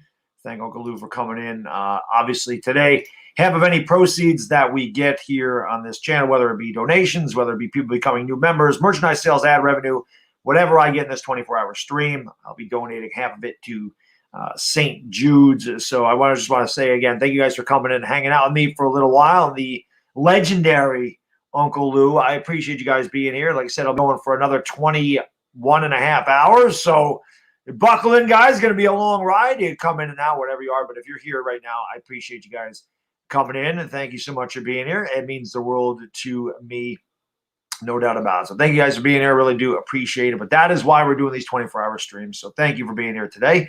I appreciate it. Lou, though. Lou. What's I going to ask you? Bigger trash can? Urban Meyer or Dan Mullen? Urban Meyer. Oh, okay. Yeah. And Urban Meyer's a better coach.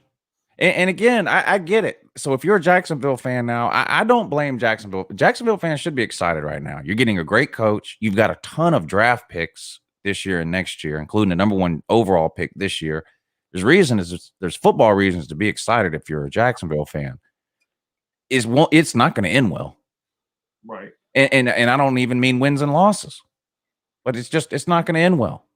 I mean, I don't know. Maybe some people don't know, but okay, he was at Florida in the late 2000s. He had Tim Tebow and 3 or 4 murderers and 25 gang members on his team, and they won a couple of national titles. It started to come apart. It started to unravel. The NCAA was looking around. I'm not using gang members in the figurative. I mean literal gang members. Known affiliated gang members on that team. One of them killed himself a few years ago. I mean, we all know this. Never mind. But it started to unravel. People start looking around, and what does he do? Oh, I have a heart condition. You know, the Fred Sanford of college football. This is the big one. I've got to quit. I can't quit tomorrow. I can't quit after I've got to quit right now, or I might literally fall dead tomorrow. This is what he's telling you in 09 or whatever. And I'm walking away from the game. I can't do it anymore. I literally could die on the sideline tomorrow if I coach or practice one more second. What does he do? He takes a job with ESPN, works with them for a year. Then he's at Ohio State, or 2 years, whatever it was. Then he's at Ohio State. I've been cured. It's a miracle. I've been cured. Tim Tebow laid hands on me, and I'm cured now. I can coach again. Goes to Ohio State, doesn't lose any games, wins a national title. Even when he doesn't win a national title, he's 13-2, whatever it is. The whole Zach Smith thing happens. What did Urban Meyer know? When did he know it? People start snooping around. He doesn't like answering questions. He gets pissed off. Ohio State suspends him for the first 3 games of the year. They're 3-0. They're 4-0. They're 5-0. They get mollywopped by, I think it was Iowa, 55-17. The next week, they're losing to Indiana at halftime. He's on the sideline. I don't know how many people were. He's on the sideline of that game like this. I mean, it literally looked like this guy was about to die. I mean, it looked like he was about to literally die on the sideline. And people are like, what in the hell is going on? He comes out after the game. Well, I wasn't going to say anything, but I've been diagnosed with this super rare, deadly brain condition. and this, that, and the other. And people are like, oh shit, here we go. Here we go. And I knew right then this guy's done. He's done. That's it. He's walking away. Sure enough, at the end of the year, he quits. He retires for health reasons. What does he do? Takes a job with Fox Sports, covering the Pac-12. And now he does that for 2 years. And now here he is, cured, no more brain condition, because Jacksonville needs a head coach and has a lot of money and a first-round pick.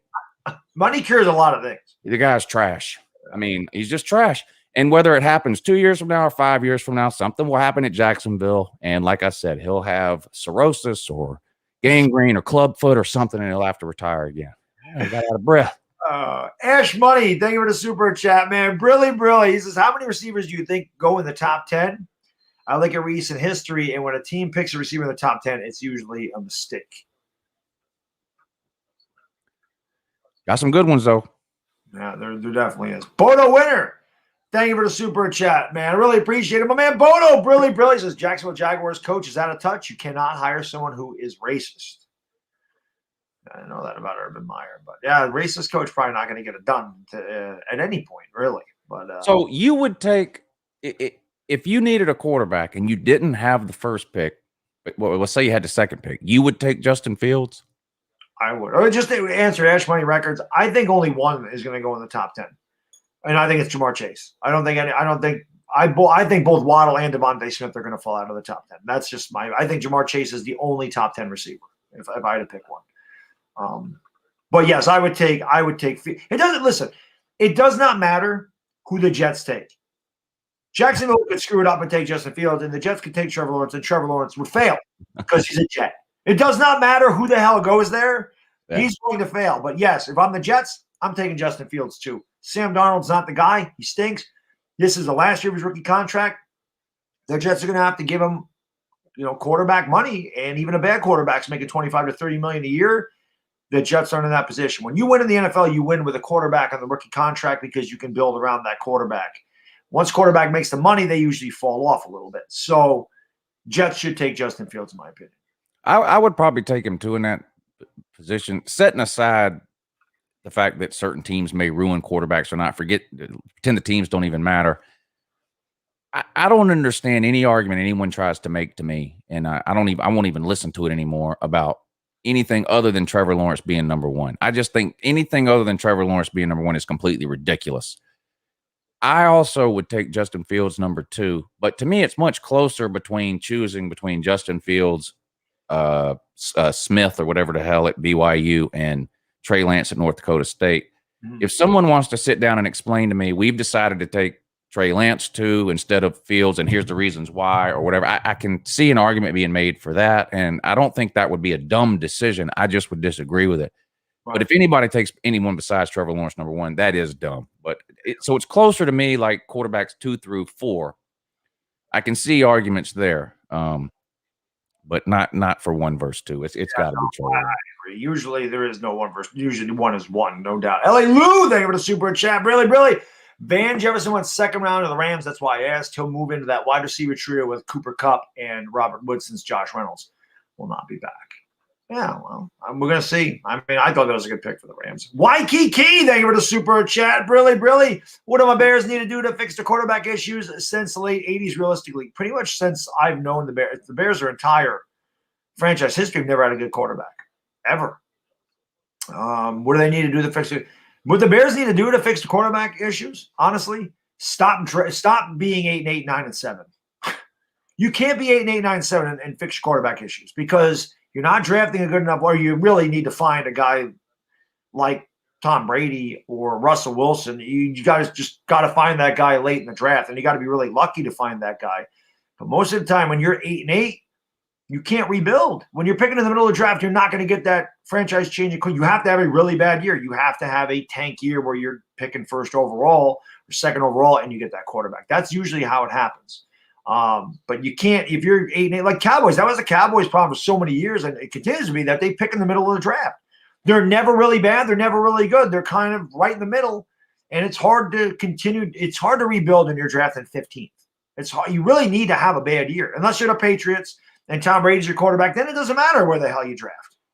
And the same thing with Kansas City at this time. But when Pat Mahomes starts making all that money, you're going to see Kansas City fall off. That's usually what happens. Remember, they won with Pat Mahomes' rookie contract. The Seattle Seahawks won with Russell Wilson's rookie contract. The Giants won with Eli Manning's rookie contract the first time. That's usually how you do it. Max saying for the super chat, really Fields over Wilson. What do you think? Zach Wilson? I think Zach Wilson's going to the Falcons. You think they're finally going to draft a QB, huh? But much like the Jets, I don't think it's going to matter. The Falcons. Yeah. What a perennial disappointment they are. I do think that they're going to draft a quarterback. I think they have to. The Lions aren't going to draft a quarterback. I thought they may have, but they traded for Jared Goff, so I don't see them doing it. But I do think that the Falcons are going to. And I think what do you think about the Matt Stafford trade? To me, I think that was obviously the Rams are just getting rid of salary. I think Jared Goff's salary, his contract is terrible. Jared Goff's not a winning quarterback. The Lions got a lot in return for that draft pick. I think it's a win-win for both. You look at the trade and you say, wow, the Rams gave up a couple of first-round picks. But the Rams always pick at the end of the draft. So really, you're giving up a late first. I don't think that's that big of a deal. And they cleared out all the cap space for a quarterback that wasn't going to win anything with them. So, and as far as the Lions go, they get draft compensation. I think that's good for them. They need it. I think that was a win-win for both, but I think that's what that trade was about. I think it was more of a salary dump than anything for Los Angeles. And in order to unload that contract, they had to give up draft compensation. But I think Matt Stafford makes the Rams an immediate contender because I always felt like Matt Stafford was a really good underrated quarterback. Some people say Stafford's overrated. Stafford played on crappy-ass teams his whole career. Right. Now Stafford's got a chance to succeed. So I think fastest to 40,000 yards ever, I think. Yeah, Matt Stafford to me is extremely underrated. I really like Stafford, and I do think finally he's got a chance to make a run at it. And for Rams fans, for Stafford, I like to see these guys, quarterbacks at the end of their career that have had really good careers and played on really bad teams have an opportunity. I definitely think he has the opportunity. That's my thing with Matt Stafford. I mean, he's from Georgia, so I have that connection to him, and I've followed his career in Detroit. But honestly, I feel this way about anybody who's really good in Detroit. They deserve a shot somewhere else at some point. I mean, going back to Barry Sanders, it's criminal. I mean, they drove to one of the best running backs in my lifetime and one of the best wide receivers in my lifetime were driven to early retirement because their team just wouldn't do anything to help them out. I mean, Calvin Johnson and Barry Sanders. I'm excited for Matthew Stafford to get kind of a fresh start. I mean, he's heading into the tail end of his career anyway, and he's never going to go down as one of the greatest quarterbacks in NFL history or anything like that. But what he did and where he did it is pretty impressive. Mm-hmm. I mean, the number of yards that he put up, he doesn't move around a lot, but he's got a world-class arm. There's not 5 people in the NFL with a better arm than Matt Stafford. I mean, the guy can throw the ball a mile on his knees, and it's never more than 5 feet off the ground. It's unbelievable. He's got a cannon. So I'm curious to see how he does in LA. Sometimes change of scenery late in your career like that can rejuvenate you a little bit. Mm-hmm. So I'm curious to see how he does out there this year. He'll be on a better team, I think, than he was leaving. I don't know about an NFL team or whatever. I agree. It seems like the Rams are doing what they can do to try to win immediately. Mm-hmm. Brett Favre's looking around going, God, I wish the Chargers had the Rams mindset, not Brett Favre, Aaron Rodgers. Yeah. Well, they treat him like crap too, don't they? Yeah, they do. I think that them drafting Love, I think that inspired Aaron Rodgers to have a great season, MVP. Yeah. I think Aaron Rodgers, as good as he is, the fact he's only won one championship, I don't know. I always say, people try to say he's better than Brady. And there's no question. Brady's the best. There's no question. There isn't to me. Sarah, thank you for the super chat, my lady. Brilly. Who do the Colts get a quarterback? The Colts already have a quarterback. Tony Eason? Jacob Eason? Tony Eason went back. Thinking of his father, sir. Yeah, I was going to say went back to the Super Bowl days of the Patriots in the 80s right there. Way back when. Yep. Tony Eason. Jacob Eason. Yeah. But Phillip Rivers was a quarterback this year. So right. There was talk about Wentz going there because obviously he'd be reunited with Frank Reich, and Frank Reich was instrumental in Wentz's success. Once Reich left, that was the end of Wentz. So I don't Did know. you hear about what the Bills did with Jake Fromm this year? No, Jack Fromm. Yeah, Jack Fromm, my boy Jack Fromm. Do you remember? I think it was week 5 or 6. Was it? I think it was the Broncos had to play a wide receiver at quarterback. Remember that? Yes. It was hilarious. Their entire quarterback room got the was chopstick sick or whatever it was, Yeah. and so they had to play a wide receiver at QB. Well, the Bills had something in place to prevent that from the very beginning. They put Fromm on the 53-man roster. They named him third string QB. He did not practice one single time with the team. He did not travel with the team. He did not eat with the team. They put him in a Motel 6 from the time the season started until the time it ended. They kept him in there. Motel 6. And if anything happened to both the other QBs, they were going to drag him out of that hotel and suit him up and let him play, having not thrown a pass to anybody on that team for the entire year. Right. But I guess that would have been better than playing a wide receiver, at least for the Bills. But Maybe. he'll never start a game. No. Terrible. By the way, if one of my mods could put the link to Uncle Lou's channel in the chat, that'd be great. I'm actually going to be on Uncle Lou's morning show on Tuesday this week, February 16th. So you guys won't want to miss that. Like I said, come on over there. Definitely subscribe to Uncle Lou. Like I said, if you guys want to know anything about college football, this is the guy that I go to all the time. And not to mention, the guy is extremely entertaining. And it's like I said, there's very few people that make me laugh. He does it, though. A lot of stuff going on. And obviously, the big one here coming up next month is the Slob Olympics. Oh, the Slob Olympics. Yes. There's no one's going to let you talk about the Slob Olympics, which is going March 5th through March 7th. Yeah. Is it in Atlanta or Athens? Where Atlanta, Georgia. Yeah. The Slob Olympics, the 5th through the 7th, where a bunch of people are going to get together. Yes. I wish I could go. Maybe one of these, when my kid gets older, maybe one of these days. Like I said, you said, why aren't you going? You can go. I said, yeah, you give permission from my wife. I'll be there. Here's what look, I can handle it. Listen, here's what you do. You wait till your boy gets a little older to where he'll remember the trip. And you say, I'm taking the boy to the College Football Hall of Fame. There you go.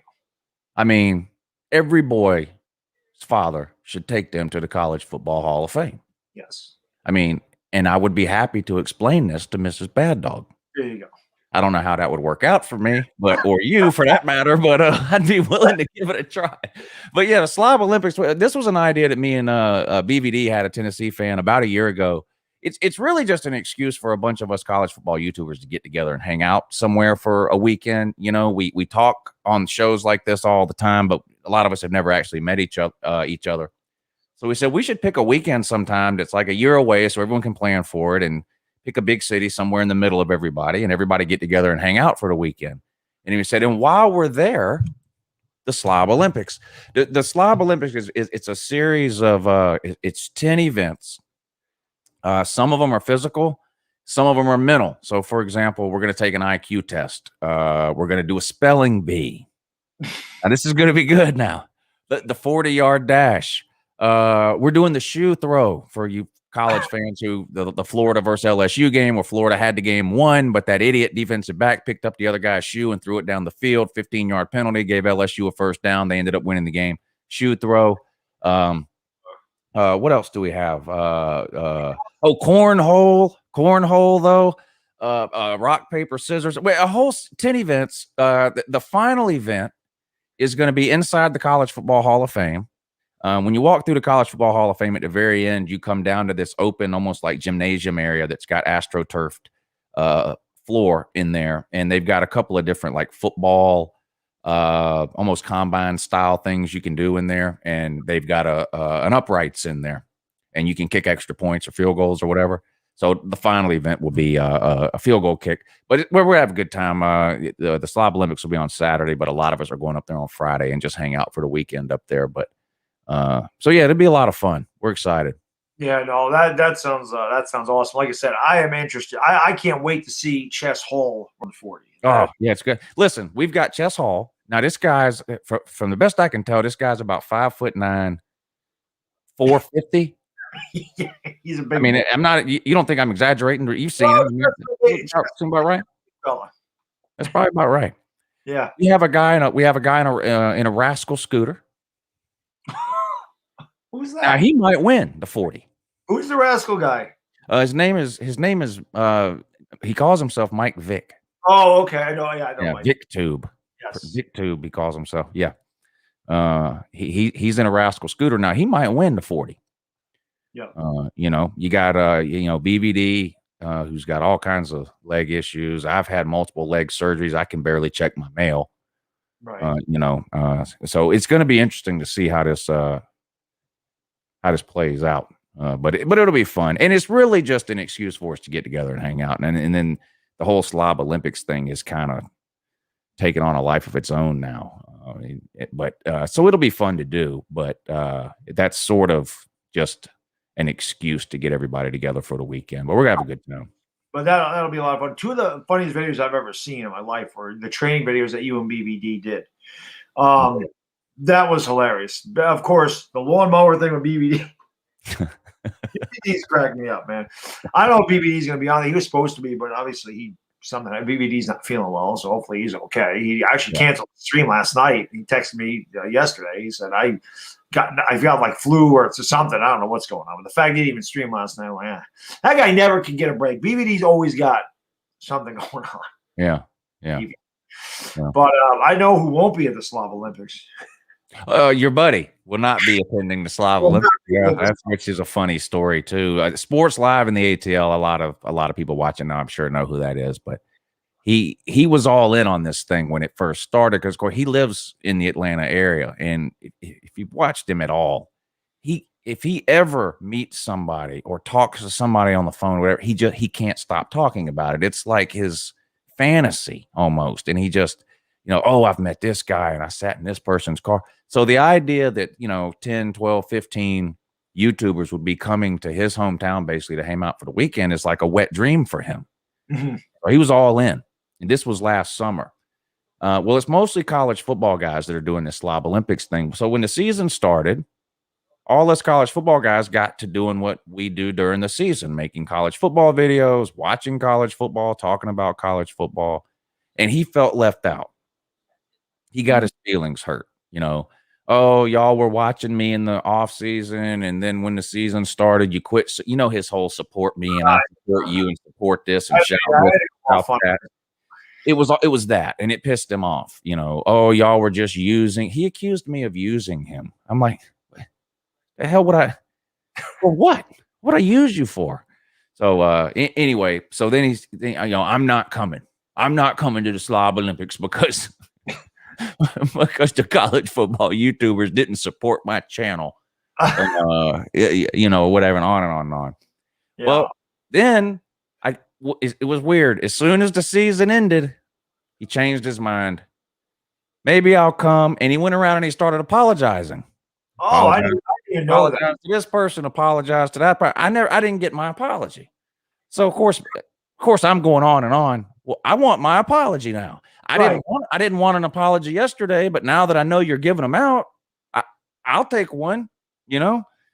Never got my apology, and I made a big deal about it. So now he's back to not going to the Slob Olympics.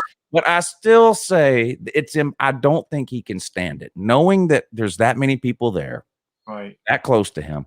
I don't think he can stand it. He's already contacted a couple of people who are going and said, "Hey, come out to eat with me while you're," that kind of thing. Oh, I heard that because I watched your show back. I can't be in there in the morning because they put me back in the office. But I watched it back, the Chess Hall traffic report. So I did hear about him saying he would take Chess out to lunch and all that. So I did hear that. Yeah, I didn't know that he actually went back to going and now he's not. But for you Seinfeld fans, Uncle Lou wants his apology. Step 9. Step 9. I don't know if you Seinfeld fans remember that. George Costanza wants his apology for the guy making fun of him stretching out the neck hole in the sweat. I'm a Seinfeld connoisseur.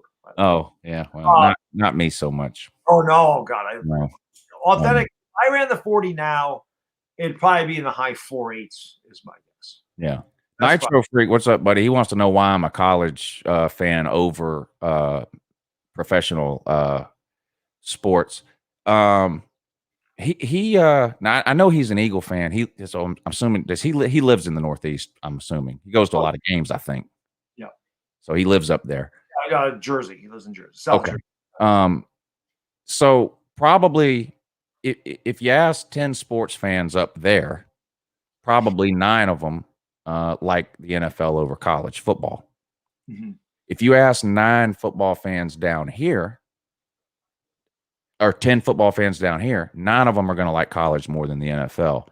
Right. I don't know if it's because when the NFL first started, it was primarily a Northeastern league, and some of the Southern teams came around later. I don't know if that's why, or if it's just a cultural difference that people down here tend to gravitate towards college football as opposed to the NFL. Not that there's not any NFL fans down here. My dad, for example, and my brother are bigger NFL fans than they are college football. They're huge Falcons fans. I've just always liked the college game better than I have the pro game. I watch some NFL football, not a lot, but I watch some, and I'm not even really a Falcons fan. I guess I'm lucky because I'm not invested enough in the NFL where it bothers me if the Falcons go 1-15, 0-16, 4-12. Doesn't matter. Could care less. Right. But then once in a blue moon, when they have a good team and go on a playoff run, I can enjoy that. It's the hometown team. It's the local team, a perennial loser. I can get behind them when they have a good year and root for them to win. But if they lose, it means nothing to me. I go right on about eating my sandwich or whatever I was doing. Georgia loses, I'm in a coma for a week, basically. Yes. It's just the exact opposite. I don't have any emotional investment in an NFL team. I follow players. I love to follow players in the NFL, whether it's former Georgia players or just players that I liked watching in college. But for whatever reason, I've always just been more drawn to the college game than I have the NFL game. I've been to an NFL. I didn't go to my first NFL game till I took my son to a Falcons game when he was 5 or 6 years old. I never went to an NFL game growing up. Went to a bunch of Georgia games. Never went to an NFL game. So maybe that's got something to do with it too. Most of my friends went, my son loves sports. He loves to play sports. He's how old is he? 12. He can't even sit down and watch a whole game. I don't remember how old I was when I got to the point where I would actually sit down and watch an entire game. But when I did, it was college. Right. So for whatever reason, I've just always liked the college game more than the NFL. I'm not one of these people that hates the NFL. There's a lot of college fans. I can't stand the NFL, and it's only about the money, or they have other issues with maybe some of the social stuff or whatever. That has nothing to do with it. It's not that I don't like the NFL. If I'm home on a Sunday and there's nothing going on, I'll turn the football game on, whichever one it is. Yeah.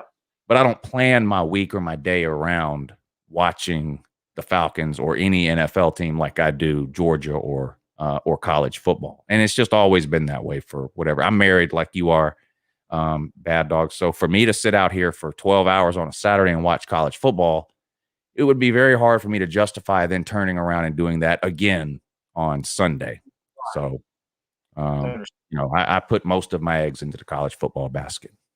I completely understand. Bodo, thank you for the super chat. Really says, Bad Dog, last time you did one of these, I suggested a bunch of horror movies to you in DM. One, did you ever get to watch them? I did not. It's hard with a 3-year-old. It's hard for me to sit down and watch anything because little Bad Dog's, Daddy, I want to eat. Daddy, I need milk. Daddy, I got shit in my diaper. Whatever. It's just hard. It's hard to get through anything. And if I'm watching it, it's late at night.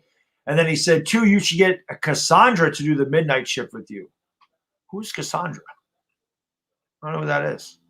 Who's Cassandra? I don't know, man. I forgot. There was something else I wanted to address. Prophet, thank you for the super chat. Brilly. Is that your guy? Yeah.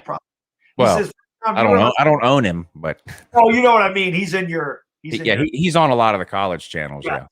Appreciate the super chat, Prophet. Thank you very much, my man. Much appreciate. I have seen him in your streams. Now there has been a few occasions where I have owned him mentally. Oh well, you've owned a lot of people mentally. I have seen that happen, and that's part of the fun. Waterfly, Brilly. He says 21 hours or 75,600 seconds to go. Oh, it's all downhill from here. That makes it seem miserable when they type the seconds out like that, doesn't it? Oh God, it's I say this all the time. It takes me a while to get going, once you get in about the middle of the afternoon, the next 12 hours flies. But man, when you hit that, when I get to that last 4 hours, oh my God, it is rough. The last hour is not so bad because I know I'm there. It's like the light at the end of the tunnel. You see it, you're going to do it. But that 3-hour stretch before that last hour, hours 21 to 23 are the roughest. Yeah. They're very difficult to get through. But we always press through. Last time I did this, I had like 100 people in the chat at 4 o'clock in the morning, which was unbelievable that there was that many people there. Somebody asked about baseball or college basketball. Bad Dog, I know you're big into baseball. I don't know if you watch college basketball or not, though. I do watch March Madness, but that's about it. I think March Madness is like one of the best 3 weeks in all of sports. I'm not a huge college basketball fan. I couldn't tell you the top 10 in college basketball right now. I can tell you Georgia's not any good. Other than that, I can't tell you that much about it. Oh, and I can tell you Duke, North Carolina, and Kentucky are all 3 terrible this year. Now, that's weird. That is weird. That's weird. Duke, North Carolina, Kentucky, all terrible in the same year. But March Madness is amazing. And I watch that every single year. I mean, I'll start watching. They usually come on about 11 in the morning. That first weekend, Thursday, Friday, Saturday, Sunday is unbelievable. Yeah. Unbelievable. Some of the best sports you can watch in all of sports, no matter what. So I do love March Madness. With baseball, no, I can't. There has to be a story in baseball that is so big that it's being talked about literally everywhere, and then I might check it out. For example, the home run race, McGuire, Bonds, Sosa. Yep. I would watch an hour of baseball every night while that was going on. Right. The Braves, that Ronald Acuna, I think is his name, when he had hit like 6 or 7 home runs in a row. Yep. And then the Marlins beamed him for no reason. Yep. Yes. I didn't even know he had hit all those home runs in a row. I had no idea.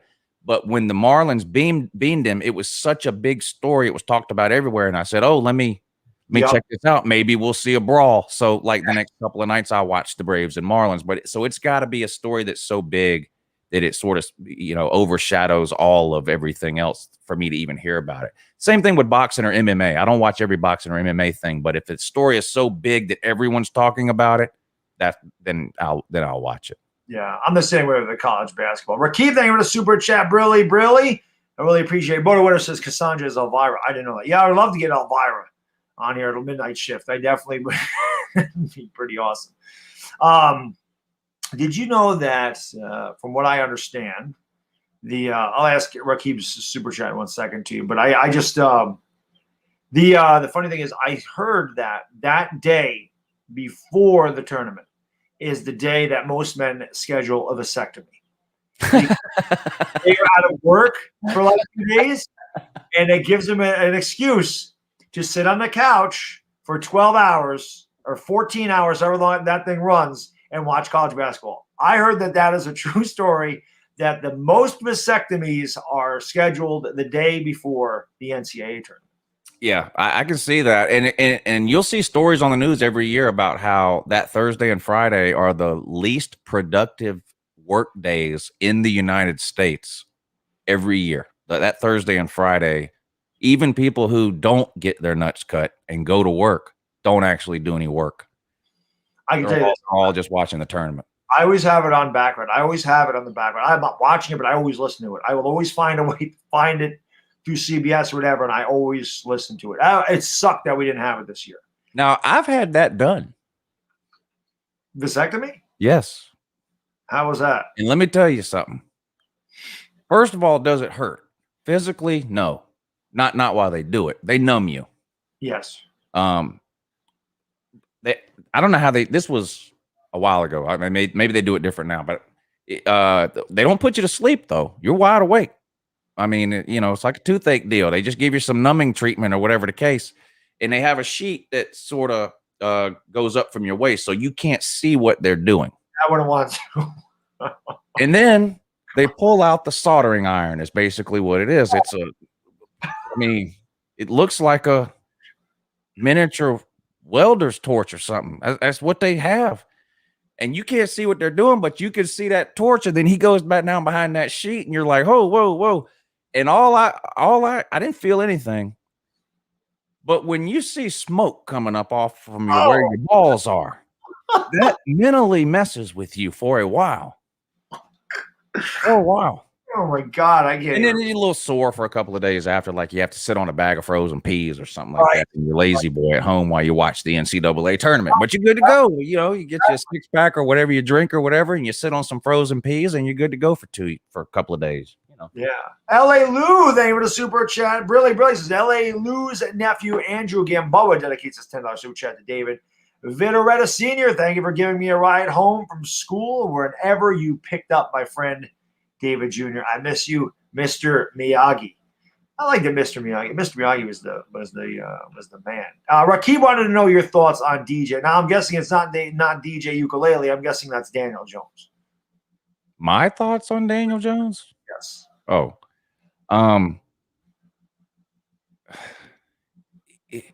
to me, he's proof to me that the NFL will find you. No. I'm not saying he's a great quarterback, whatever. I know Giants fans are kind of split on him, I guess. I don't know. But, this idea that you have to go to Oklahoma or Bama or Ohio State or Georgia or any, top 10 team. That, to me, that's from a college perspective and looking how it translates to the NFL or whatever. Is he any good or not? What's he going to do in the NFL? Will he be the Giants quarterback 2 years from now? I have no clue about any of that. But the NFL will find you. You can play for Duke. You can play for North Dakota State. You can play Pat Mahomes, Texas Tech. Yep. The NFL will find you. It doesn't matter where you play. Wisconsin. They will find you. Yeah, Wisconsin, whatever the case. Pat Mahomes in the Super Bowl completed less than 50% of his passes for the first time since his freshman season at Texas Tech. That's unbelievable. Oh, Mahomes? Yeah, Mahomes. Well, that's what happens when you get a rush with your front four. That's how the Giants beat Brady both times. You get a rush with your front four and don't need to blitz and leave your corners exposed one-on-one. You can drop 7 into coverage. I mean, that's how you do it. That's what the Bucs did the entire. I mean, they ran the gauntlet. Drew Brees, Aaron Rodgers, Pat Mahomes. They beat all of them, and they did it with an incredible defense. JPP, Shaq Barrett, all those guys. Man, that's how you do it. But I don't want to hear about the Super Bowl being in Tampa Bay because they won all of their playoff games to get there on the road. They did. You know how hard it is to win any road game, but a playoff road game, those aren't easy to win. They won 3 in a row, and then won the Super Bowl, and it wasn't close. And like you said earlier, if there's anybody who doesn't by now admit to themselves that Tom Brady is the greatest of all time, then they are so blinded by hate you can't take anything else they say seriously. I agree. I mean, everybody was like, is it Brady? Is it Belichick? Well, I guess we got our answer. Brady's just I mean, the guy's one of my favorite players. Like, everybody's asking me, they're like, hey, who you root for in the Super Bowl? People at work. I'm like, I'm rooting for Brady. Like, how can you root for Brady? I hate him. I'm like, because he's a winner. I said, listen, this is a lot of people to me. When I talk for 24 hours, I mean, I start getting into life things. I start talking about God knows what. But to me, I've never quite understood why. I get it if you're a Jets fan, a Bills fan. Like, I understand if it's a team you hate. They play in a division. Like, I'm not rooting for, Dak Prescott to win 4 Super Bowl. I hate the Cowboys. But if you're a Giants fan, per se, the Patriots are not, the Patriots weren't our rival. The Bucs aren't our rival.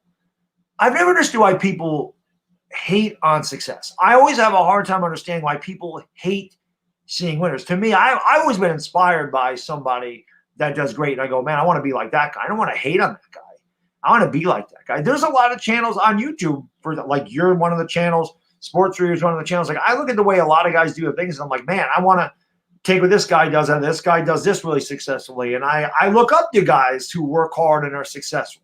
Because to me, that drives me to do better things. I've never understood why people hate other successful people. I don't get it. Tom Brady has nothing to do with my everyday life, so why would I hate him?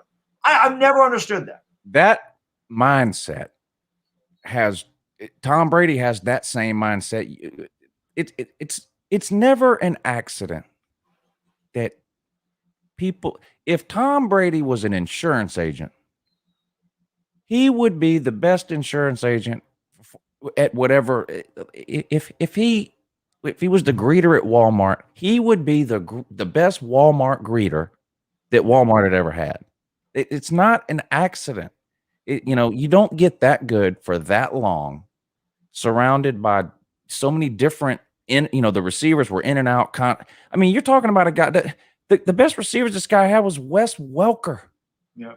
I mean, it's just unbelievable, and it's no accident. And the success that you have on YouTube, these things aren't accidents. And you say, well, yeah, but such and such is more successful. That's the point. You strive to that. Yeah. These things aren't accidents. It's a mindset that people have. Now, yes, you have to have certain physical traits and abilities and gifts from God or whatever you believe in that you were given. But you got to put the time, effort, and energy in to develop those gifts. There's a lot of 6'8" people who can't play basketball. Yeah. There's a lot of them. There's a lot more that can't than can, because they don't have the God-given ability or the work ethic or the drive, or they don't have it up here or whatever. Look at Tom Brady. There's, almost every quarterback is faster. Plenty of quarterbacks have a better arm. Almost every quarterback is more mobile. Yeah. There's probably some that are smarter. Mm-hmm. There's none that work harder. There's none that work as hard as he works every Monday and Tuesday, 52 weeks a year. Mm-hmm. Yep. It's not an accident. And whether you're talking about Tom Brady in football or successful people in general and whatever it is they do, there's certain traits and characteristics that successful people have. And there's certain traits and characteristics that non-successful people have, like jealousy, excuse making, hatred. I hate Tom Brady. Well, you can hate him if you want to, but yeah, it ain't gonna affect him. he's running out of fingers to hold Super Bowl rings. Right. Simon says it's something called jealousy. People can't stand that, but help. Mike Nixon, thank you for the super chat. Really appreciate it, brother. Really says because of Spygate and Deflategate, that's why people hate him. Well, a couple of things. Number one, Tom Brady didn't set the Spygate. The Deflategate thing, I always take umbrage with this. Supposedly, the balls were underinflated the first half of that game against Indianapolis. Well, they didn't play well the first half against Indianapolis. The second half, supposedly, they were normal PSI.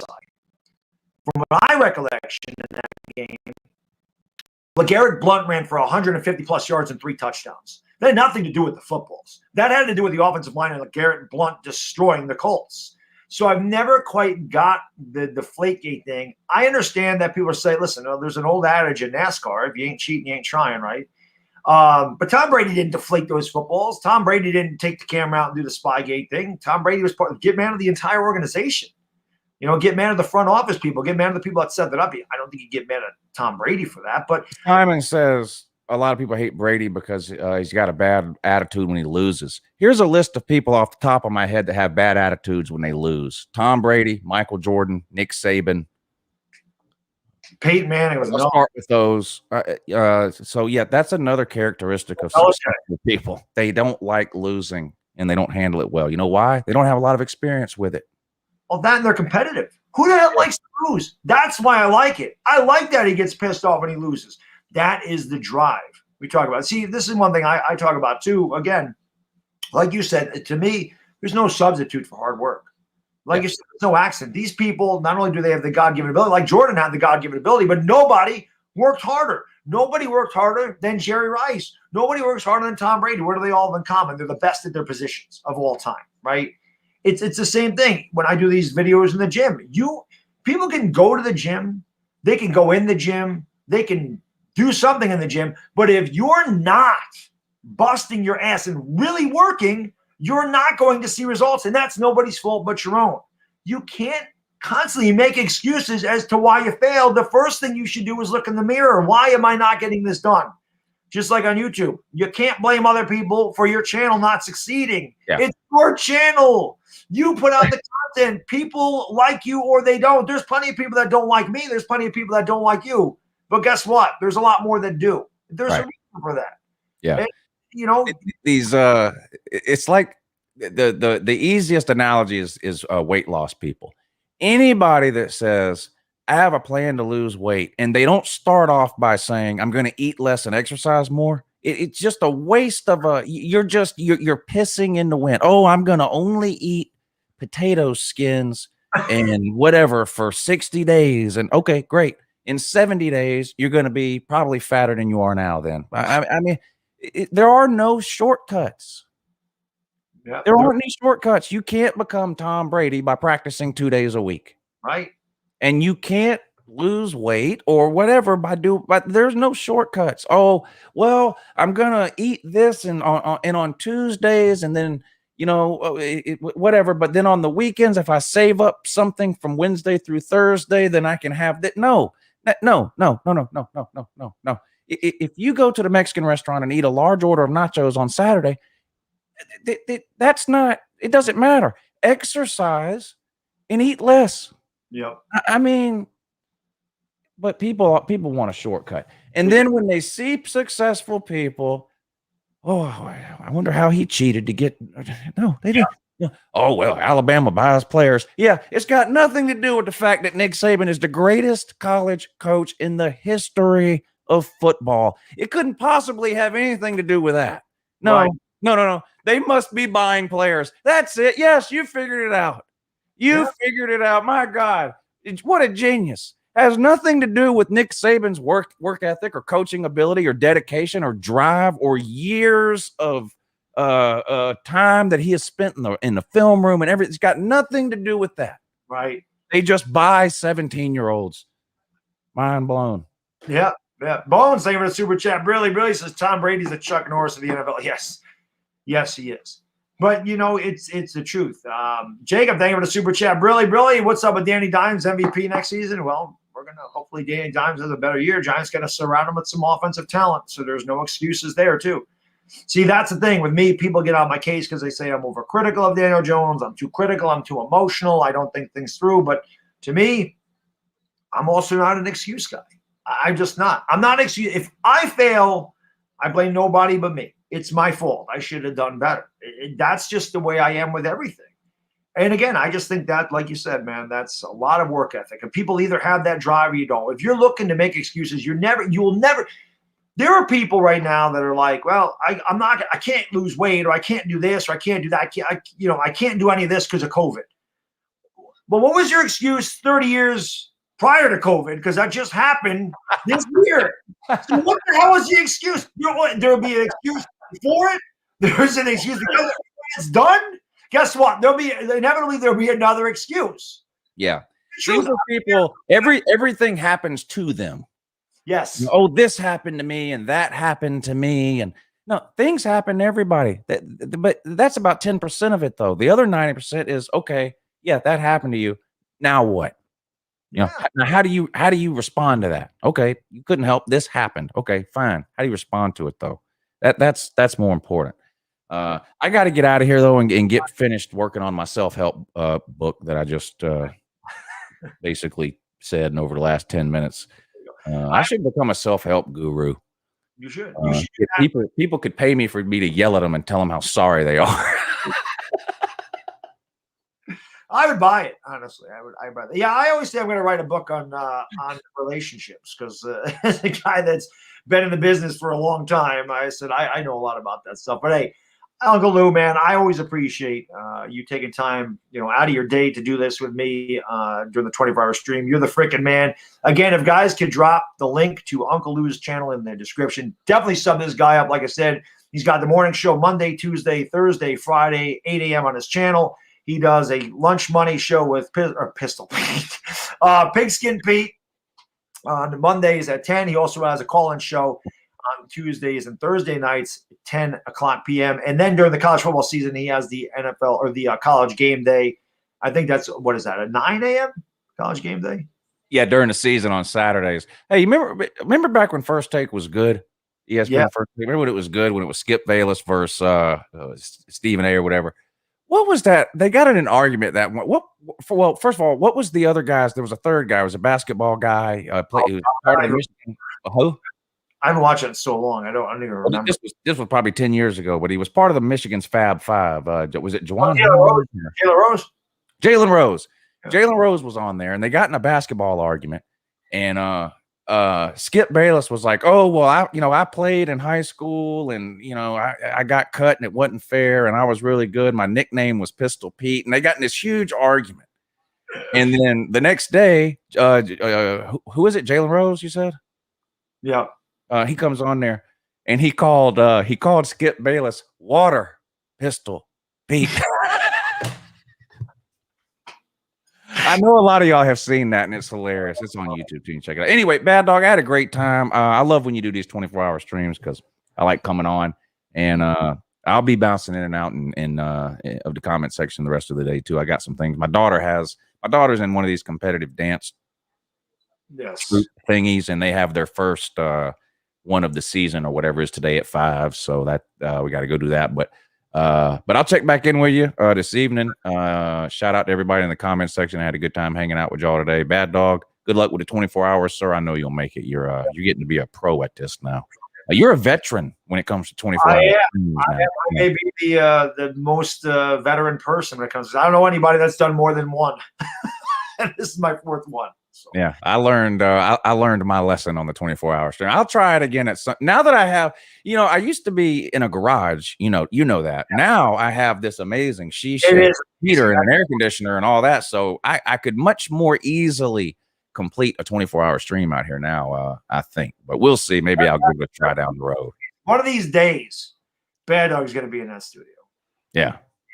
One of these. Well, I'm going to be in the studio on camera on phone on Tuesday morning. You guys ain't gonna want to miss that because I'll be over on Uncle Lou's channel Tuesday morning for the morning show. Yeah, y'all check the morning show out on Tuesday when Bad Dog's on there because the morning show is not a sports show. So we might ask Bad Dog a couple of sports questions or whatever. But then we're gonna we'll find out other stuff about Bad Dog too. Yes, we will. But what's your favorite type of cheese, Bad Dog? Mozzarella.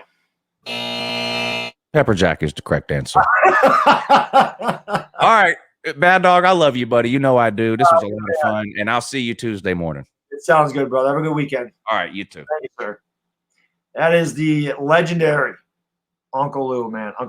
By the way, guys, I don't want to do this while Uncle Lou is there, but I've got to hit the bathroom again. Piss count number 2. Who's keeping track in the chat? I have to hit the head. I will be right back, guys. Please like, please subscribe if you're new. Bodo, I don't want to miss this, though. Bodo Winter, man, thank you so much for the super chat. Brill, I really appreciate it, man. Thank you so much. He says, for example, when I got COVID, I did gain about 20 pounds, but you know what I did? Even when it's 0 outside, I went out and walked a mile. Yeah, it sucked, but every little bit helps. But see, you didn't make an excuse. You went out there and you did it regardless. So that's my whole point is that even though that happened and people did gain weight, they find a way to get away from it and to get back to what they were doing. They don't just sit there and go, well, I'm not going to. It's not even, obviously, if the gym's closed, which they did for me, I went out and ran a lot. And I hated running because it was cold up here in March. It's cold. And I went out there and ran every day because I was like, I don't want to gain the weight back. But it's different. My point was that people are using that as an excuse. But even before this, they had a different excuse as to why they couldn't do something. So that's what I'm talking about. Let me hit the head. I'll be right back. Piss count number 2. I'll be right back. Please like, please subscribe. I'll be right back.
All righty. Sorry about that.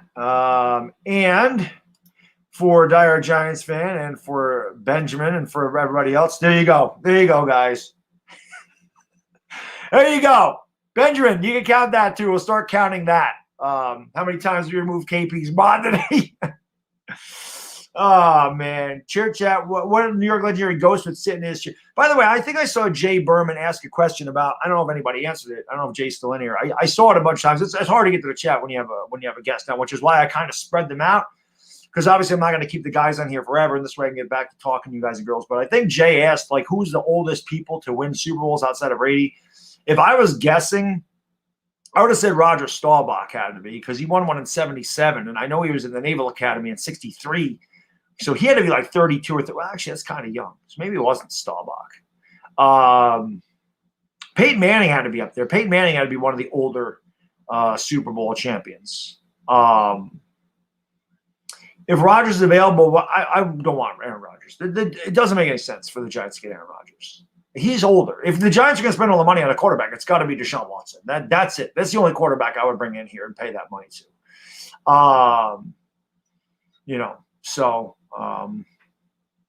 The next guest, Josh, Hot Take Hockey. He'll be here about 2 o'clock.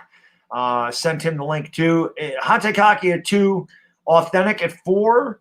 Then I think I have a break. BVD was going to come on at 8. I don't know how well BVD is feeling, though, so I'm not sure. And then, of course, we'll have Chris and Philly 500 later on tonight. And like I said, once we get into the wee hours of the morning, I'll probably just put the link to the StreamYard right in the chat, and then we'll just bring some people on here or whatever.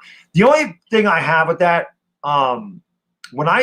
this is why I stopped doing the call-ins at late at night, because when I'm not talking and I'm listening to somebody else talk when I'm tired, I'm gonna get more tired, because the talking keeps me awake. But if I'm listening to somebody, and I don't want to interrupt them, so if I'm listening to somebody, inevitably I'm just gonna start getting tired, because it's hard to keep yourself awake when you've been up for 22 straight hours or whatever. But if I'm looking at somebody, it'll be a little bit easier. But we'll do that. Look. Benjamin was just dying. Benjamin was dying to do that to KP. How can I be the man near the man? He was dying to do that. He could not wait to time him out. Dominic, what's going on, buddy? Thank you for joining the stream. Pladio, what's going on? Nah, Russell Wilson's a little same thing. I mean, I love Russell Wilson, but Deshaun Watson's 25 years old. He is 25 years old. So we had to do that. Where do I think J.J. Watt's going to go, Eric? I think he's going to go to Pittsburgh and play with his brother. I really do. Besides Brady and Manning, Earl Morrall was 38. Yeah, but you know what? Amir, he never started Super Bowl 5. Johnny Unitas actually started Super Bowl 5. So maybe Unitas. I mean, how old was Unitas in 1971? He had to be up there. So you could go Earl Morrall or John Unitas. I know Morrall came in for Unitas because he got hurt. But both of them are really old in 1971 when the Colts won it, or 1970, I should say. Is KP going off the group chat? There you go. He timed out Jacob. That's why. I got you. Ashley, what's going on? Bubba Gump, what's up, buddy?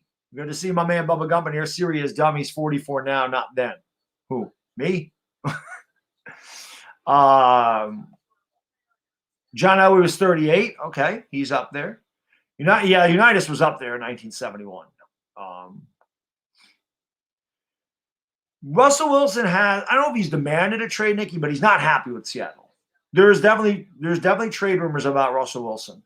I remember a couple of years ago, there was trade rumors or talks about Russell Wilson coming to the Giants, which obviously would have made my year. But yeah. Check your Twitter, Bad Dog is worth. You want me to check my Twitter? All right, let's check my Twitter real quick. My DMs?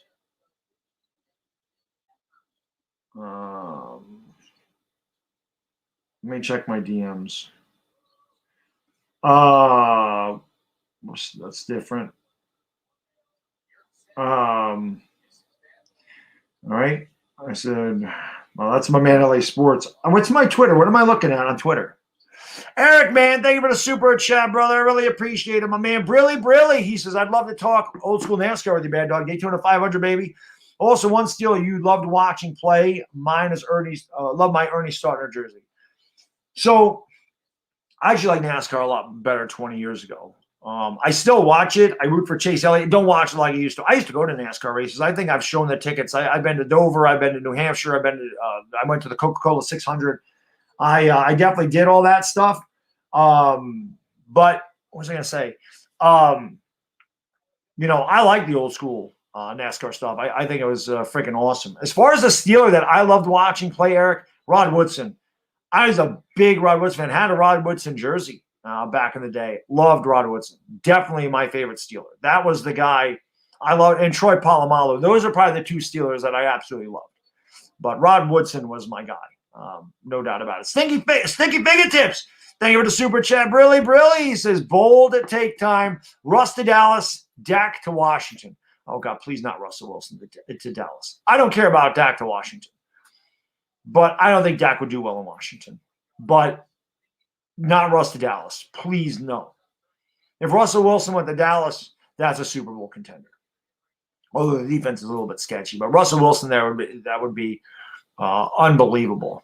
Unbelievable. Earl Morrall in Miami was 70. Oh, yeah, but again, Jay, I mean, Earl Morrall didn't start. Bob Greasy. I know Bob Greasy was out for most of the year in 72, well, 72, right? But Bob Greasy started both of those Super Bowls, right? Morrall started it. But Morrall didn't start a Super Bowl, right? Morrall didn't start against the Cowboys, wasn't it? Or not the Cowboys, I'm sorry, against Washington, right? And he didn't start against the Vikings, did he? I thought Greasy played both of those games. I thought Greasy was a starter in both of those games in Super Bowl 7 and 8. I mean, I could be wrong. You know more than I do as far as that goes, I'm sure. Look at the mod. The mods are just having fun right now. The mods are just having fun. They're enjoying the ability to time KP out. Any ideas what Pittsburgh's going to do with Roethlisberger? I imagine Roethlisberger is going to stay there for another year. There's no doubt about that. It is crazy that it's 20 years since Dale Sr. died. It's one of the only races I've ever taped, Erica Steele. My wife, she was my girlfriend at the time. She said, why don't you tape the race? To this day, that's one of the only races I ever taped. Now, I taped a couple that I went to just to see if I could see myself on camera. This is back in the days of the VCR.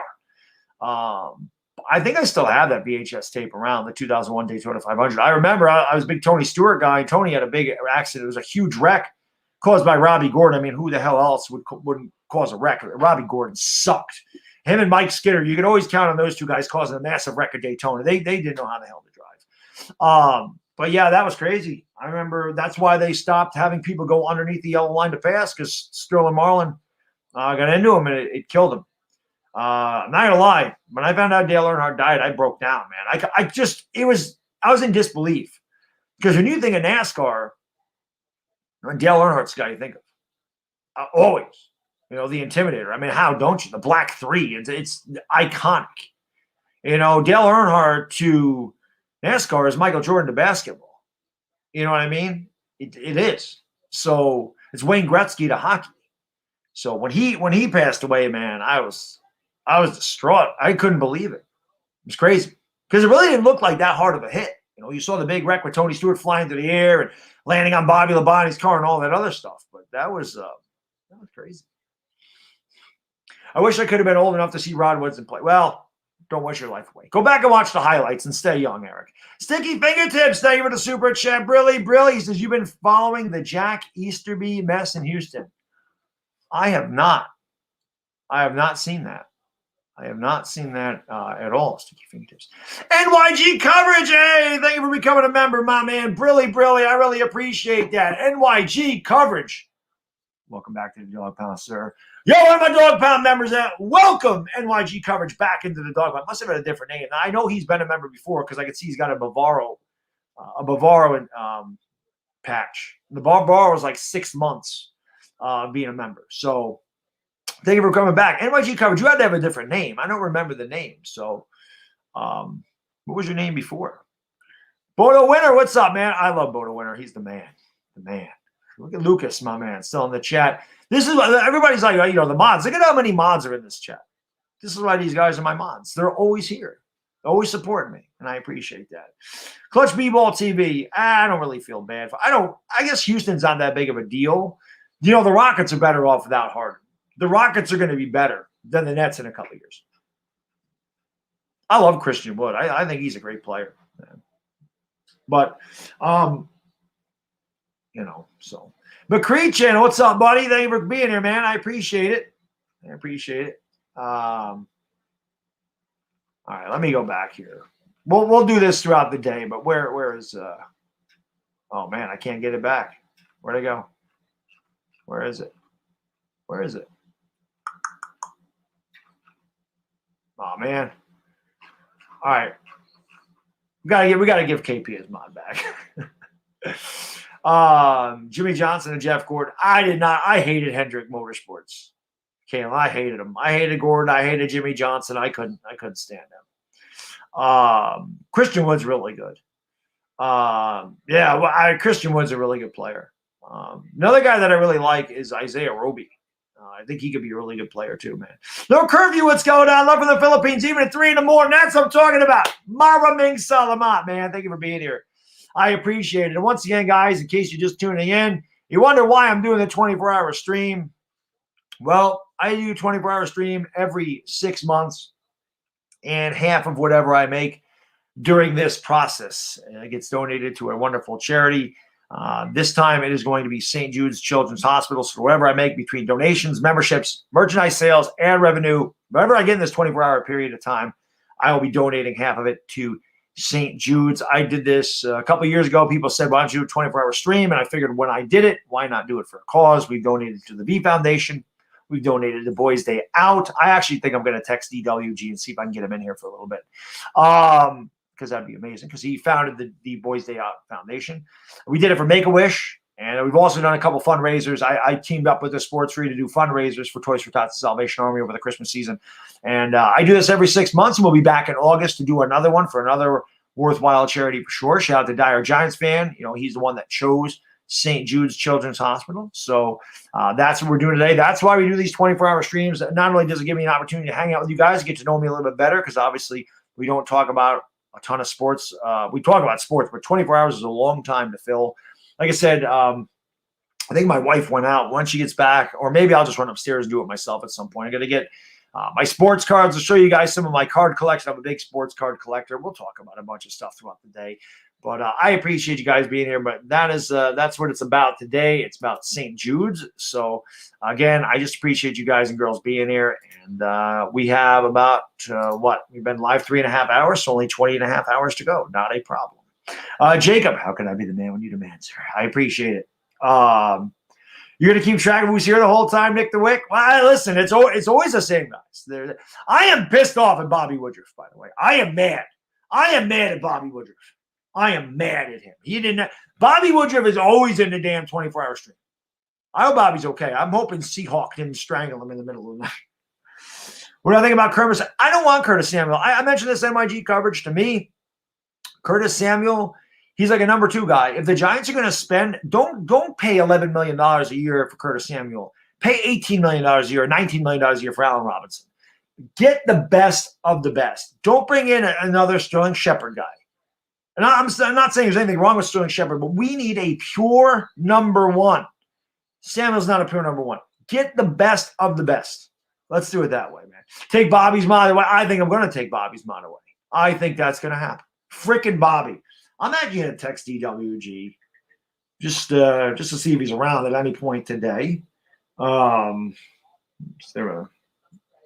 see. I'm going to text him.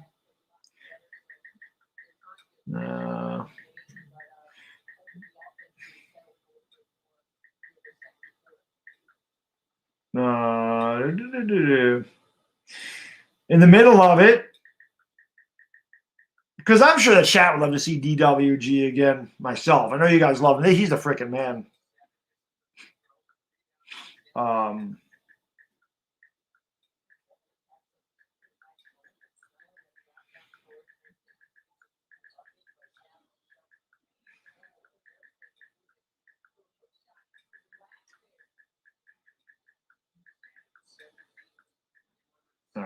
All right. Send that out to DWG. Bodo, thank you for the super chat, man. I really appreciate that, brother. Brilly. He says, appreciate that you're doing it for St. Jude's. 99% of all the money I donate goes to children's charity because I had such a crappy childhood. I try to help out what little I can. And that's what is so awesome, Moto. That's what's awesome. That's why I did it for Make-A-Wish. And listen, it's all about the kids, man. You're only young once, and a child should really get to enjoy their youth.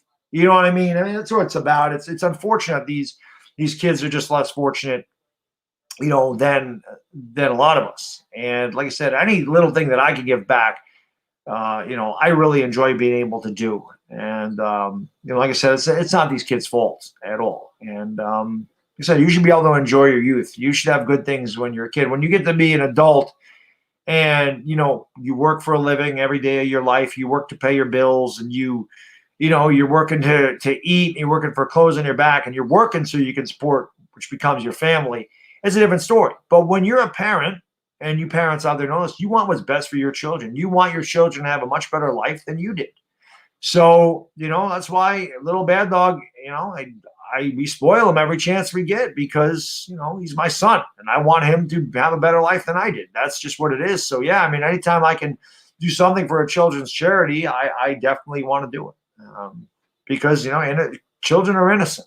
They only know what they're taught. So yeah, I mean, I love being able to do something for children's charities. It's fantastic. Yeah, we got time. What's up, buddy? Thank you for joining the stream. Appreciate that. I appreciate that, man. No curfew. I appreciate it. Well, no sports today because today's about the charity. I mean, I am going to have basketball on, but I'm not going to be calling the game because I have guests and everything on. But no curfew. It doesn't matter. I'm streaming for 24 straight hours today. I'm not going to go to bed until 10 o'clock tomorrow morning, or I should say, well, 23, almost 20, well, no, not 23 hours. About 20 hours from now, I'll be going to sleep. And I'll wake up at like 3 o'clock in the afternoon, but don't worry. When the Lakers play the Nuggets tomorrow night here in New York, I'm going to be streaming the Lakers and Nuggets. You guys know that. Sticky Fingertips. Thank you for the super chat. Brilly. Where can I type 432 characters about Easterby? I do not know. What the hell? Who is Easterby? Why do I not know that name? Not all children are innocent. Some know how to. Yes, but you know what, Punkum? They only know how to manipulate adults because they learn how to manipulate. Somebody has to teach them that. They have to learn it from someplace. But you're right. Trust me, I'm easily manipulated. My wife and my son always find a way. They always find a way to get whatever they want out of me. Always. It's amazing how that works. It's just funny, man. It cracks me up that it's like they'll ask them, I'll be like, no, but I end up doing it anyway all the time. Except for it's different with my wife.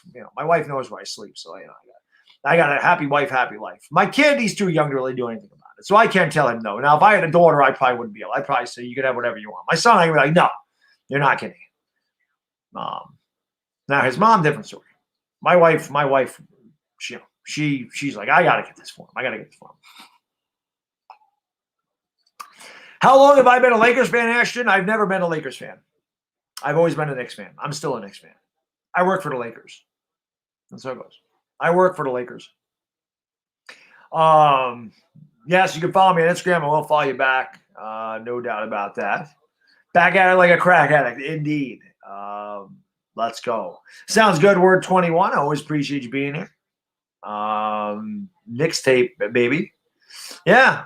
No doubt about that. I became a fan. Well, listen, I'm not going to lie, Sugar Tits. I mean, I'd be lying to you if I said I'm not rooting for the Lakers and I do the streams. Of course I am. But when the Lakers play the Knicks, I want the Knicks to kick their ass. I don't want the Lakers to beat the Knicks. If the Knicks play the Lakers in the finals, I'm not rooting for the Lakers. I'm rooting for the Knicks. But when I stream the Lakers games, of course I'm rooting for the Lakers. I'd be lying if I said I haven't become attached to the Lakers. I'd be lying if I said I don't know anything about the Lakers. I know a lot about the Lakers. I can do videos on the Lakers. I plan on doing videos about the Lakers. I like covering the Lakers. I'm not going to lie about that. I enjoy that. If I didn't enjoy it, I wouldn't do it every night. And I wouldn't get as hyper as I do.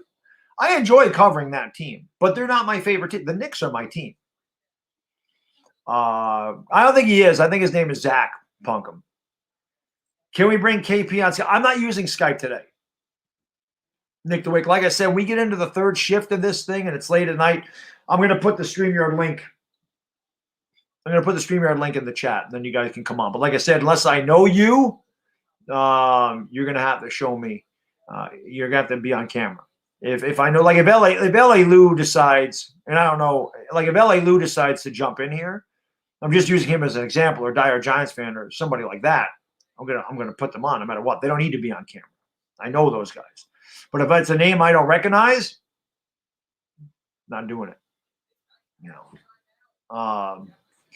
It's only like $270 for a $100 donation. I don't know what it is when you go through Google.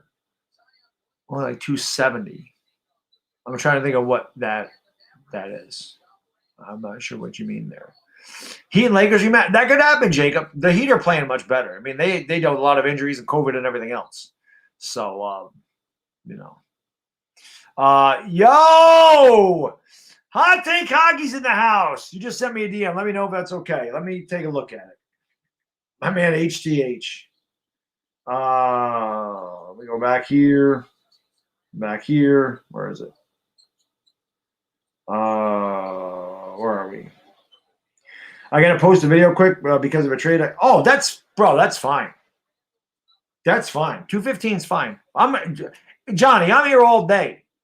215 is fine. Don't worry about it. You do what you got to do, man. Post your video. And when you're done with it, come on over, man. Not a problem, sir. Not a problem. I'm going to be here for the next 20 hours, Johnny. So, you know, anytime, brother, anytime. Tiffany Jackson, what's going on? Yes. What do I think about the Yankees starter? I mentioned this before, Vinny. I think that I like the pitchers, but they're all coming off of major injuries. Kluber had the shoulder, Taillon and Severino off the Tommy John. Domingo Germán, I forgot what his injury issue was. Obviously, he was out because of the domestic violence thing. So we have a lot of pitchers that haven't really pitched last year. They're big names. They have a lot of talent. Hopefully, they stay healthy. And that's what we need, man. Yash, what's going on? Snake Durant Goat, thank you for joining the stream. I appreciate it. There you go, KP. We'll do that through it. We'll do that like Benjamin knocks him out of the Instagram chat. Yeah, Eric, it'll be interesting. The Lakers, listening to you, Bad Dog, headed NOLA for my flight return. I appreciate it. Oh, you're going to Turks and Caicos, you lucky son of a bitch. I've always wanted to go to Turks and Caicos. You know, we got some people from the Lakers in the Lakers streams that live in Turks and Caicos. I would love to go to Turks and Caicos. So there's a lot of places I would love to go, but I hate flying, so probably going to be very difficult to do that. But I appreciated, E&A we got time. Sticky Fingertips, thank you for the super chat. Really, man. I didn't get it. Sticky Fingertips, he says, I sent you a DM on Twitter. It'll only take 30 seconds to read, but a $400 super chat. Yeah, you don't need to send a $400 super chat. Just type it in the chat. You don't need to send a $400 super chat. Just put it in the chat. Why did that not go through?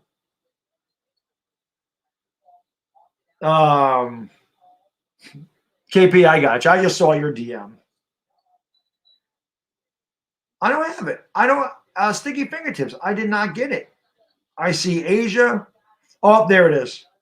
Okay, here we go. Now I got it. It says Jack Easterby was a lifelong pastor 6 years ago. Lied on his resume. Started working for Belichick until 2019, doing a fake job. Gained Cal McNair's trust, somehow was hired as top dog in Houston in April of 2019. Since then, he's traded Hopkins, fired the coach, fired the VP, fired a GM, hired a Patriot as a GM. Cut Want is trading Watson. He's a charismatic sociopath who's politicizing his way to power with no resume to back him up. This will end with Deshaun Watson in New England. That last sentence is my own conspiracy, but everything else is true. That's insane. Yeah, it makes a lot of sense. Sticky Fingertips. That is crazy. If he ends up in New England, that is crazy. I did not know that.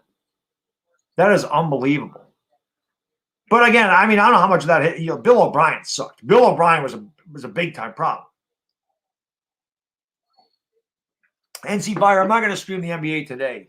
Like I said, I got guests coming on. I want to talk with the chat. And today's, about St. Jude's. I'm going to be watching basketball. The Suns and Sixers come on. This is the thing about doing a basketball game during a 24-hour stream. You guys that watch me do basketball games and watch me, my voice takes a pounding. To be talking for 24 straight hours and, to try to do a basketball game in there, it'd be really, really hard. I will be back tomorrow for the Lakers and Nuggets, so I'm not going to miss that. Although my voice will be tired, but I definitely will be. I'll be back for that. But today, it's just hard to do an NBA game when you're talking for 24 hours because your voice it takes a beating. I always say the hardest thing for me is the talking for 24 hours. And I love to talk, but 24 hours of talking is a lot. Levon, what's going on, buddy? Thank you for coming into the stream, man. I appreciate it. Luke Baker, what's going on? I wish Bill O'Brien would go to the Eagles. Yes, that would be amazing. I'm not going to get drafted. Well, Little Bad Dog probably not either, Mike. Little Bad Dog's not going to have I'd rather my son play baseball, to be honest with you. I think that he can do it. Will I be eating live? Yeah, but what I can do, much like Johnny does when he does his hockey games, I can turn the camera off. So when I eat, I can still talk, but I can turn the camera off on StreamYard. So that's what I'll be doing. I'm going to have to eat something soon. I haven't even eaten breakfast. My wife was going to go to the store. I don't know if she did because she did say, is that all you wanted she said, was that all you wanted? Unless she already went to the store and brought that stuff. I'm going to check. I think that they went out, if I'm not mistaken. Yeah, they ain't here. They went out. Little Bad. I can't believe. I was disappointed Little Bad Dog to say that's Uncle Lou. Every time Uncle Lou's on, he's like, that's Uncle Lou. That's Uncle Lou. What should you eat? Pizza. I don't like eating bad food. I think I might order a pizza today. I don't know. I might go with a pizza. DoorDash is going to be my friend today. Is there any chance Lakers can get Zach LaVine? I'm a LaVine fan, or Zach Levine. No, the Lakers can't get him. They can't afford him. The Lakers can't afford any massive. They already have massive contracts, so they're not going to be able to afford those guys. That's why I said Robin Lopez, Hassan Whiteside. Those are probably better targets, more realistic targets. Well, Chicago's ranked 22nd at 17-3. I think it's been like 20 years since they were worth a crap. Yeah, probably. 50K. Yes, we hit 50,000 subscribers last night, which is still unbelievable. You DoorDash to Chick-fil-A? Nice. We don't have Chick-fil-A up here. Have I ever seen John eat? There's a reason. No, I have. I have not seen him eat Moto Winter. No, I have not. You live on DoorDash? So do I someday, which is a problem. Rakeem, thank you for the super chat. Brilly, how would you react if Little Bad Dog became an Eagles fan? Not going to happen. Little Bad Dog has to be a Yankees and a Giants fan. That's set in stone. He does not have to be a Knicks fan. He does not have to suffer like I've suffered for all these years. Little Bad Dog can choose whatever basketball team he wants. No Eagles, no Cowboys, no Red Sox. That's not allowed. It's going to be Yankees and Giants. He has no choice. We're 21. Thank you, buddy. Yes. 50K, man. 50 freaking K. He had a buffalo intestine soup with actual poop from the intestine. That's disgusting. Isn't it? That's really how the COVID thing started. Thank you, Sunday. I appreciate that. Get a prepaid sandwich from Stewart's. Stewart's probably. I'm not gonna get. If I'm gonna get DoorDash, Che, I'm not gonna get it from Stewart's. I'm not gonna get DoorDash from Stewart's. If you want to eat healthy, always order a pizza thin crust. Less crust you have is better. Yeah, there's a place I like to get a Cobb salad from, but the place is closed. I live in Saratoga County, Ashton. Am I going to be able to quit your job one of these days? Oh, God, no. No. Rashawn, I'll never be able to quit my job. I work for the state, so I have a pension. So I can't, until I'm able to retire and collect my pension, I can't get rid of my job. I need my job. I need the insurance. I have a 3-year-old. I have bills to pay. I can't rely on anything else. I need that. There's no doubt. And when you have a family, you need that stuff. I need this steady income. YouTube is, like a part-time job for me. Obviously, any income I make from this is amazing, and I really appreciate it. But I could never depend on it because I have 3. If it was just me, by myself, I still wouldn't do it. My job's too good, man. The benefits are great. I get so much time off. And like I said, most New Yorkers move to Florida because you get paid New York State money. The cost of living in Florida is much cheaper and there's no taxes. And the weather is much better. It's much warmer. New Yorkers don't like the cold. That's why they all go down to Florida, or they all move down south. Might even not even be Florida for me. Might be South Carolina. Might be Georgia. I don't know. Somewhere down there, though. I got, what am I? I'm 44. The thing is, my wife's a lot younger than me, so it's going to take her a little bit more time. But maybe, I'm guessing 44. I'm guessing by the time I'm 60, I'm out. 59, 60. I'm figuring I got another 15, 16 years, and I'm retired. And that'd be great. If I got drafted by the Giants for a position when I played, probably corner. I was always a good cover corner. Didn't have the best hands, which is why I wasn't a receiver. I was fast as hell. I was a track runner. That was the best thing I did in high school. But I'd be a corner. At 6 foot, 184 pounds, I'm not going to be much of anything else. I'm not big. So, but like I said, corner, I'd be a short wide receiver, maybe a running back. But I think cornerback would have been my best position. It was when I played in high school. I told you, LA Sports, eat a pizza. Get pizza. I'd rather have an eating stream than to have a sleep stream. Oh, yeah, well, I'm not going to. Sleep streams are kind of whatever. When will I stop being a YouTuber? When I die. I enjoy this too much. I love it. I love being able to come on. I've always wanted to. What YouTube has allowed me to do, besides giving back to charity, what YouTube's allowed me to do is live out my dream, which was being a play-by-play guy. My wife said for many years before I started doing YouTube, when I would watch the games, I would say something, and inevitably the next thing out of the announcer's mouth was exactly what I said. And my wife would always just look at me and say, "You missed your calling. That's what you should be doing. You should be in the booth." So YouTube has allowed me to be in the booth. YouTube allows me to call Yankee games, Giants games, Laker games. It allows me to put my own spin on things. It allows me to have my own personality where I'm not filtered out by a network and can't say certain things. So that's what YouTube's allowed me to do. It allows me to live my dream out doing that. And of course, talking about the Giants with a bunch of great fans or the Yankees with a bunch of great fans is a lot of fun. So I enjoy that very, very much. Any tips on playing defensive back? Yes, have a short memory. Have a short memory. What is the balloon? You got a dinosaur balloon? Yeah. Oh, yeah? Yeah. Oh, yeah. What are you doing, big man? What are you doing? I appreciate that, LA Sports. Oh, man, Lucas, brother, thank you so much, man. Thank you, my man, so much. Brilly. Lucas with another hundo bomb. Bro, thank you so much, man. I really, really, really appreciate that. He says, first 4 hours down. You're the man, Lucas. You see it. My wife clutch with a big coffee. Thank you. Oh, is this? All right. All right. Thank you very much. My wife is clutch. The big coffee coming through. But Lucas, thank you so much. Little bad. I wants to go upstairs. He doesn't even want to hang out. He's out. Jedi will. He's my son is either camera shy or he's a showstopper. You hear him? He said no. He's a showstopper. Or he's not a showstopper. Check this out. Look what just came in the mail today. There we go. Amir. I don't know if Sports Critic's still in here. Sports Critic, you still in here? You James Bradbury jersey showed up. Die-hard Giants fan. Your Strahan jerseys arrived. Let me get those out to you guys on Tuesday. The holiday is Monday. But there we go. Your jerseys are finally here. And guess what? I'll be giving away another one on Wednesday for any member of the channel. That's what we do. So congratulations to you two guys. But those finally came in. And so it took me forever to get these because when I tried to order them, there was no damn larges. There was only like double and triple X. And these guys aren't 400 pounds. So there we go. Oh, God, that coffee just gave me a shot.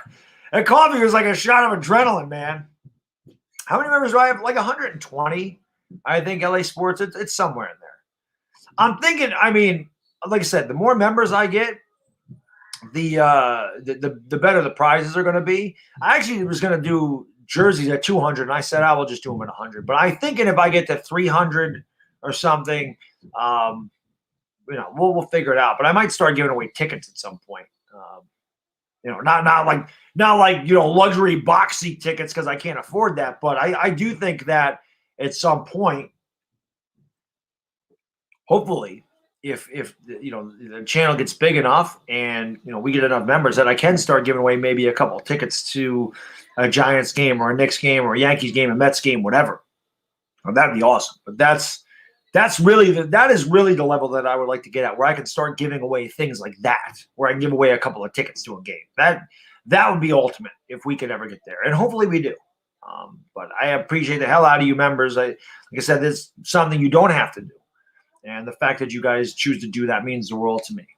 So thank you for that. But there we go. I hear you, Jay. It took me forever to get a Lawrence Taylor jersey. Actually, one of my subscribers sent me one, and then I gave one away. I gave away an LT jersey, but one of my subscribers sent me one. My man Exhorter sent me a Mitchell and Ness LT jersey. So that was the last jersey I got was Lawrence Taylor. When I got the Saquon Color Rush, I have a Beckham, I have Cruz, I have an Eli. Coffee is always good. You're not lying, man. Yeah, Pladio. Yeah, 100K grind. We're closer to 100K than not right now. Latifah Jackson, am I always this energized? Well, Latifah, I'm going to say this. Yes, but come back, because I'm streaming for 24 straight hours for charity today, Latifah. So come back in I got 20 hours. Come back in 18 hours. You'll see that my energy is depleted. I do get zapped of energy. We will be zapped of energy by the end of this stream. There is no doubt about that. No doubt about it. We will be zapped by the end of this stream. What are you doing? Here we go. Oh, thank you. You brought me a protein bar? Yeah. Thank you. Do you want to say hi real quick? No. No? You don't want to say hi. You don't want to say hi. Are we getting bald dog tonight? I always tell you, the last 8 hours of the stream, David, I always say you got to pay to play. This is for charity. So when the hat gets removed, it must be monetary. That's how that goes in a charity stream. Any other time, it doesn't have to be that way. Say hi to little dog. Don't be rude. Punk. He's not so little anymore, man. That's the problem. He needs a haircut. My kid's scared to get his hair cut. Only his aunt can cut his hair. Only Aunt Val can cut his hair. Nobody else is allowed to touch his hair. Just Aunt Val. Only she can do it. He needs a haircut. His hair is getting really long. And I'm not going to lie. I am not jealous of anything in this world. But I'm not going to lie. I get a little jealous of Little Bad Dog's hair because it reminds me of one straight head of hair. One thing I got to do, I actually going to ask my wife. I'm going to get Ellie Lou's, and I'm going to ask my wife to look for this. I don't want to bother her, but I've got to find these pictures of me when I was younger. I got to show those today. I got to show young Bad Dog when I looked like Ralph Macchio from Karate Kid. I got to find those pictures. L.A. Lou, thank you for the super chat, man. Brilly. I don't want to spill the coffee because it's still full. I really, really appreciate it, man. It says L.A. Lou's parents, Jose Lewis Sr. and Marlo Pena, donate this $20 super chat in support of Bad Dog's efforts. We appreciate the philanthropic endeavor on your part. Be strong the rest of your day. Mr. and Mrs. L.A. Lou, thank you so much for the donation. I really appreciate it. And, I like I said, I love doing these things. And if it wasn't for each and every one of these guys and girls in the chat, I wouldn't be able to do something like this. So, you guys need to give yourselves a round of applause and feel good about yourselves because you guys and girls have allowed me the opportunity to do streams like this. And that's why every single stream I do, I must say it a million times that I can't thank you enough and that words don't express how much you really mean to me. Because as I said this before, there's so many guys on YouTube. There's so many guys and girls, whatever, that do YouTube sports, and they don't get the following that I get. So I know. Number one, I know it takes hard work. Listen, I've said this before. There may be people that work as hard as me, but nobody works harder. Nobody works harder to try to juggle a full-time job, a 3-year-old, staying in shape and going to the gym and doing everything you're supposed to do, and then trying to grow your channel when you should be sleeping. It's difficult. I put in a lot of work, but I'm glad that you guys appreciate what I do. And that means a lot to me because that's what drives me to continue to try to get better and to work as hard as I do. Because you guys, as I said, you're always there for me. So I'm going to be there for you. And I appreciate it. You guys would have, everybody always thanked me for everything I did when the pandemic hit and everything got shut down. And I said, I would have never made it through all that stuff without you guys and girls. You guys are the best. I love you guys. Appreciate that, Tom's World. Thank you. Yeah, Chris will be on later. There's no doubt about that. And that's another thing. Being able to do that, vote a winner. I don't have Streamlabs. So when you do the member thing, there's no command that shows up. Like Johnny's got that. I know the guys that do Streamlabs have those commands. Isles Girl has that command. But I'm doing StreamYard, not Streamlabs, so it doesn't work. I wish I did. I have to try to figure out when I'm all right, I have to do this. When I'm on vacation in April, because I'm on vacation for 2 weeks in April, 18 days I'm off in April, the beginning of April. I have got to figure out Streamlabs. I got to figure out Streamlabs. I got to figure out how to stream on that. That I have to do. That needs to be done. Because I like the way the Streamlabs thing is set up. I love StreamYard. StreamYard is so easy to use. And I like being able to just get guests in and out of here. It is. It's just so easy to use. I was just trying to think how far I have to go with this. I have to go to 6 o'clock before we start the second part of the stream. Big Play Slay. No, thank you, man. Thank you. Bodo, it just doesn't work. My favorite Rangers player, Adam Fox. Logan. Adam Fox. I love Laugh. And I know people are giving Lafreniere a hard time. Oh, he's a bust. He stinks. The dude is 19. Everybody's like, oh, he's only got 1 point. He's actually playing a lot better. The biscuit just ain't going in the basket. And it's not going in the basket for any Rangers right now. Panarin's been bad. Zibanejad's been terrible this year. But I love Adam Fox and Keandre Miller. Those are my guys. I like the defenseman. I love Adam Fox. I think Adam Fox is going to be a stud. If I was going to buy a Rangers jersey right now, that's what it would be. But I don't, because I watched hockey a lot when I was in high school. The Rangers were really good. And I kind of fell off about 97. Of course, when the Rangers go into the playoffs, I root for them as hard as I root for any of my team. But I would never sit here and celebrate a Stanley Cup. I did in 94. It was a different story. But I never celebrate a Stanley Cup like I'm a huge dire Rangers fan. For those Rangers fans that are diehard and have been with this team for 30 years, or even before, even after 94, if they've never seen a cup, I'm not going to celebrate like they would. I always consider myself a casual Rangers fan. Hot Take Hockey, who's going to be coming on here momentarily, got me back into hockey. His hockey streams, his energy and passion is infectious. And watching him call a hockey game, I would go into all of his streams. I love this. I would sit there and just like you guys do with me with the Lakers, I'd watch the game on TV, but I would listen to him commentate because he's fantastic at it. And he and Isles Girl during the playoff run, I'm like, I got to get back into Rangers hockey. And the fact now that we have 3 MSG channels, because MSG only showed the Sabres for many years up here. They show the Rangers, then they switch it over to the Sabres. But we have 3 MSG channels. So the Rangers are on every night again. So I can watch the Rangers every night. So, yeah, I'm back into the Rangers hockey big time. I've actually started adding hockey cards to my collection. I bought a Lemieux rookie. I bought a Patrick Roy rookie. I bought a Yager rookie. So I'm back into hockey big time, man. I love watching. And as I told Johnny in the stream the other night, I forgot how great of a game hockey is. But I like. But again, I'm not going to go out and start buying a bunch of Rangers gear and represent them. Like, yeah, I've been a Ranger fan. I had a Rangers hat. I don't have it anymore, but I had a Rangers hat years ago. When I first came back to YouTube in like 2014, 2015, I wore my Rangers hat a lot in my videos. Well, I would go out with the Rangers hat. People inevitably wanted to talk to me about the Rangers. And I'm like, I don't know anything about the Rangers because I didn't watch them a lot. I like the Rangers and I love their logo and I love the hat. The hat was like $5. I'm like, I gotta have a Rangers hat. But I'm like, I got to stop wearing it because I can't have an intelligent conversation about the Rangers. I could definitely have a more intelligent conversation about them now, but I couldn't, and I felt like a fool. Does this happen to any of you guys and girls in the chat? I don't know what it is about me.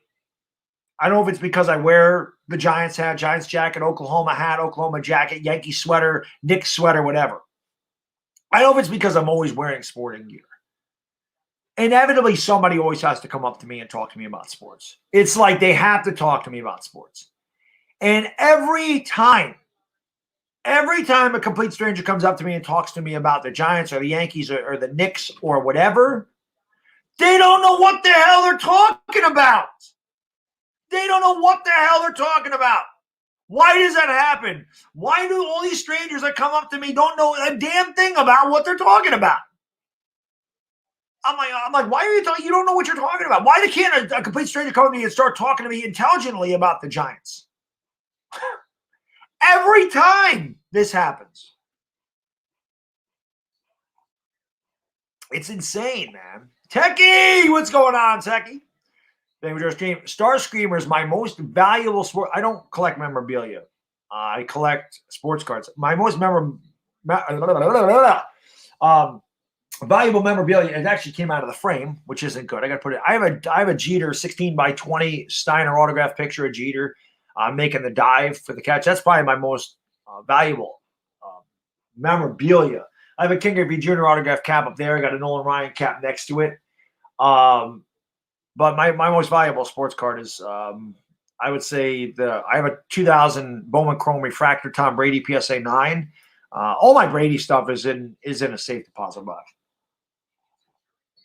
But that card's worth some money. That's my most valuable one. That's probably my most prized card, Boltzstein. Although, like I said, when we get later into the night, I'm gonna start showing off I'm gonna get my sports cards. I'll show you what I have here. I got some good ones. I love my Jordan rookie. I have a Jordan rookie. I have God bless you. I have a Bird Magic rookie. I have a Dr. J rookie. You guys will see this stuff. I have a Hank Aaron rookie. I have a Sandy Koufax. I've been collecting sports cards a long time, and I love collecting cards. I love it. Jimmy Snuka headband, nice. I love Superfly. You're glad I'm back in hockey? We can't beat the Pens, KP. What's the most beautiful baseball swing I've ever seen? That's a great question. They're always lefty. You know that, Yash. They're always lefty. Ken Griffey Jr.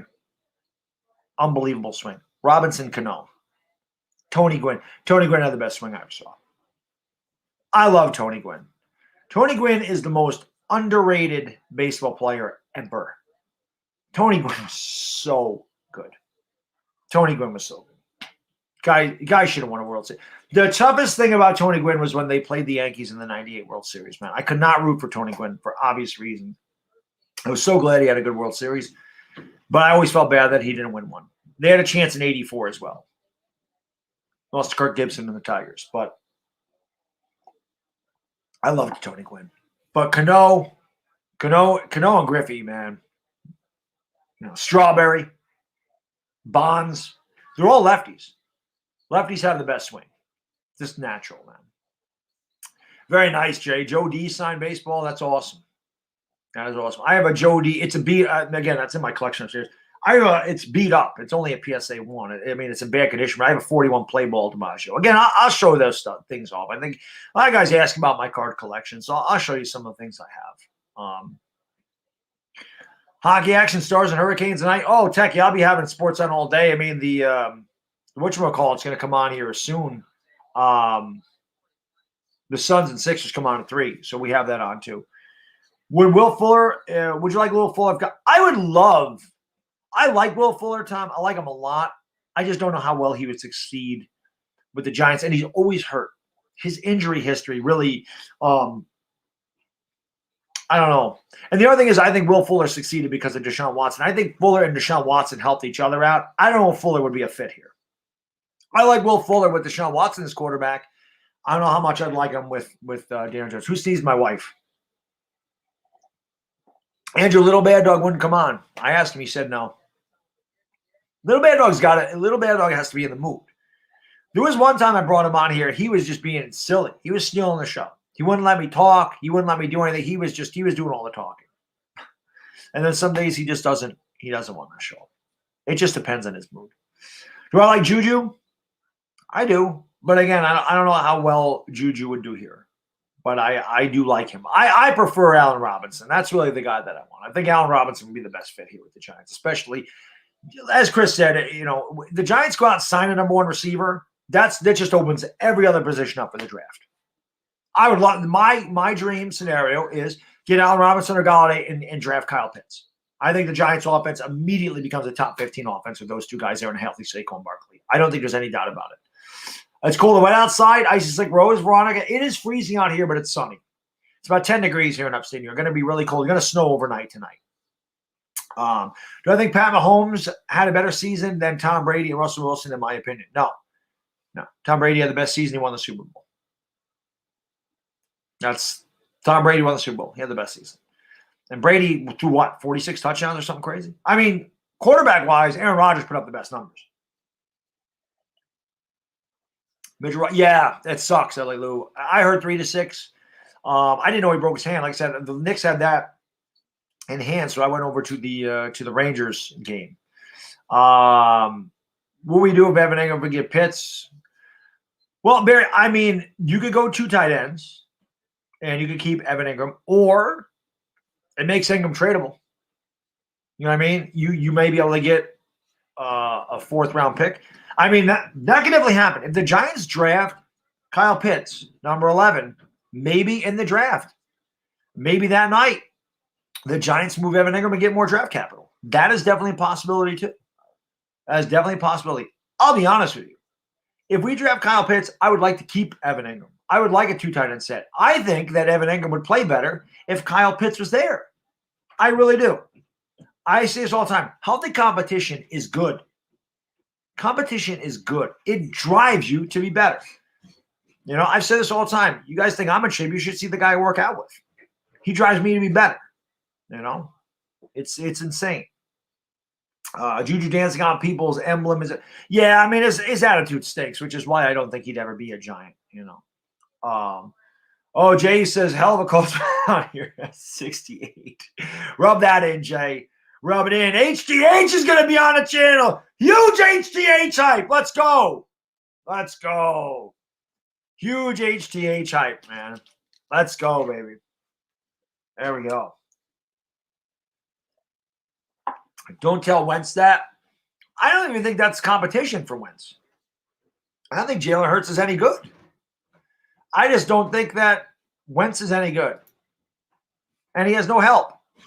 He has no help, man. Look at the HGH hype in the chat. Damn right. Yeah, let's go. Let's go indeed. HGH, what's up? Or Darkness, what's going on, man? Bob Blizzard, yes. He is crap. Yeah, HGH in the house. He'll be here momentarily, which is freaking awesome. McCreed, that's what it is here. Just 2:16 on the East Coast, 2:17. We're in the same time zone. You're just in a much warmer place. No doubt about it. No doubt about it. Yeah, man. So it's good stuff. Sleeping Angels, what's going on, buddy? Again, guys, thank you for being here. I appreciate it. We've been streaming for more than 4 hours, so we got less than 20 hours to go. We have less than 20 hours to go. Less than 20 hours to go, guys. Less than 20 hours to go. I think you're being a little precautious with Jalen Hurts. I mean, the guy played 4 big play slate. It's got nothing. I should have asked Uncle Lou about that. It's got nothing to do with his play in the NFL. It has to do with what I saw in college. I'm a Sooner fan. I didn't like Jalen Hurts at Alabama. I didn't like Jalen Hurts at Oklahoma. I think he succeeded because of the pieces around him, as we talked about earlier, why college statistics can be misleading. Jalen Hurts is not an NFL quarterback. He's a nice gimmick quarterback. He's a nice backup quarterback, which is why I laughed so hard when the Eagles spent the 52nd overall pick on him. He was a 3rd-round talent at best.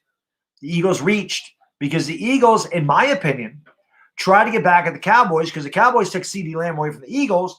I believe the Cowboys wanted Jalen Hurts, and the Eagles went out and took Jalen Hurts to get him away from the Cowboys. Bodo, welcome back to the Dog Pound, my man. Brilly. Where are my Dog Pound members at? Yo, welcome, Bodo Winter, back into the Dog Pound. Let's go. He's not a new member. He's a returning member. I can always tell when a guy's a new member because of the badge next to his name. Bavar was a 6-month badge. My logo is a new member. But welcome back, Bodo. Always good to have you, sir. I was always going to have Bodo in the chat. Bodo was cracking me the hell up the last time when I was loopy as hell, man. That was awesome, man. It was awesome. We need to keep Zeitler, Andrew. In my opinion, we need to keep Zeitler. Zeitler is somebody that ties that young line all together. I don't think they can cut Zeitler. Cam Fleming, gone. Nate Solder, gone. Depending on what we do in the draft, maybe they trade Will Hernandez. But they got to keep Zeitler. I know he costs a lot, but he's worth it to me. Or the better thing that we can do is restructure Zeitler. We can restructure him so that the cap hit is less. Maybe they restructure his contract. That I could see happening. But I would not want to get rid of Zeitler. Yes, Techie, exactly. Us Big 12 fans know what Jalen Hurts is or isn't. Exactly. Yo, look at HGH's brothers in the chat. I think it's his brother, Thomas Viveros.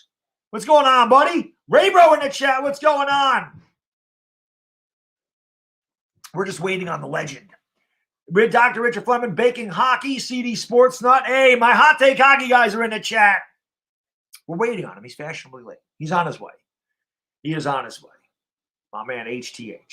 I'm excited, man. I've not got to work with Johnny yet. So this is going to be fun. I can't wait. I just can't wait for a hockey stream, though. It's going to be a lot of fun. Rocha's in the house. What's up, Rocha? My man, Rocha. If you guys want, and I talk about this all the time, so you know how I do the Lakers all the time. I'm the Laker dog. Well, Rocha is a big Warriors guy.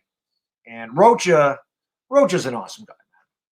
Rocha's a freaking awesome guy. If you guys are not subscribed to Rocha Entertainment, do yourself a favor, go sub him up. He does all the Warriors games, and his channel is growing a lot. Rocha gets some big numbers like I do over there in the Bay Area. So Rocha is a Bay Area fan. Sub him up, man. I love Rocha. Rocha's the man. Johnny, thank you for the super chat. Brilly, man. I really appreciate it, brother. He says, Jalen Hurts can possibly prove you wrong. I know you have the expertise of him. By watching him this year, will prove you right or wrong. The Giants stink. It's hard to argue the last part of it. Johnny, I'm just not a Hurts guy. It didn't matter if he went to the Eagles or not. I was not a Hurts guy. Yo, look at it. Hey! What's going on? Finally, we got it going, Bad Dog. What is going on, brother? Thank you for coming on. Thank you for taking time out of your Saturday to hang out with me and the chat. Hey, of course. Sorry about the delay. I was just posting a video. I was like, all right, I'll get that out and then hop on Bad Dog's channel. Yeah, no, you do what you got to do. One of my mods, drop Hot Take Hockey's channel in the description, because if you guys want hot, this is your guy. This is your guy. The fact that this guy got me back into hockey, that tells you all you need to know about hockey. You guys think I'm hyper? He's the same way.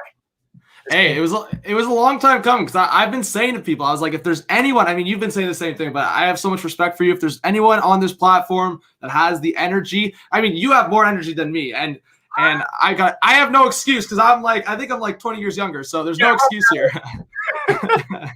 But no, I've been watching you and obviously like Tana and for Giant stuff for like 2 years, and I was even saying in your chat a few times that you have made me like want the Giants to do well now. That pisses me off when the Giants screw up, because I'm like, bro, what is going on with this team?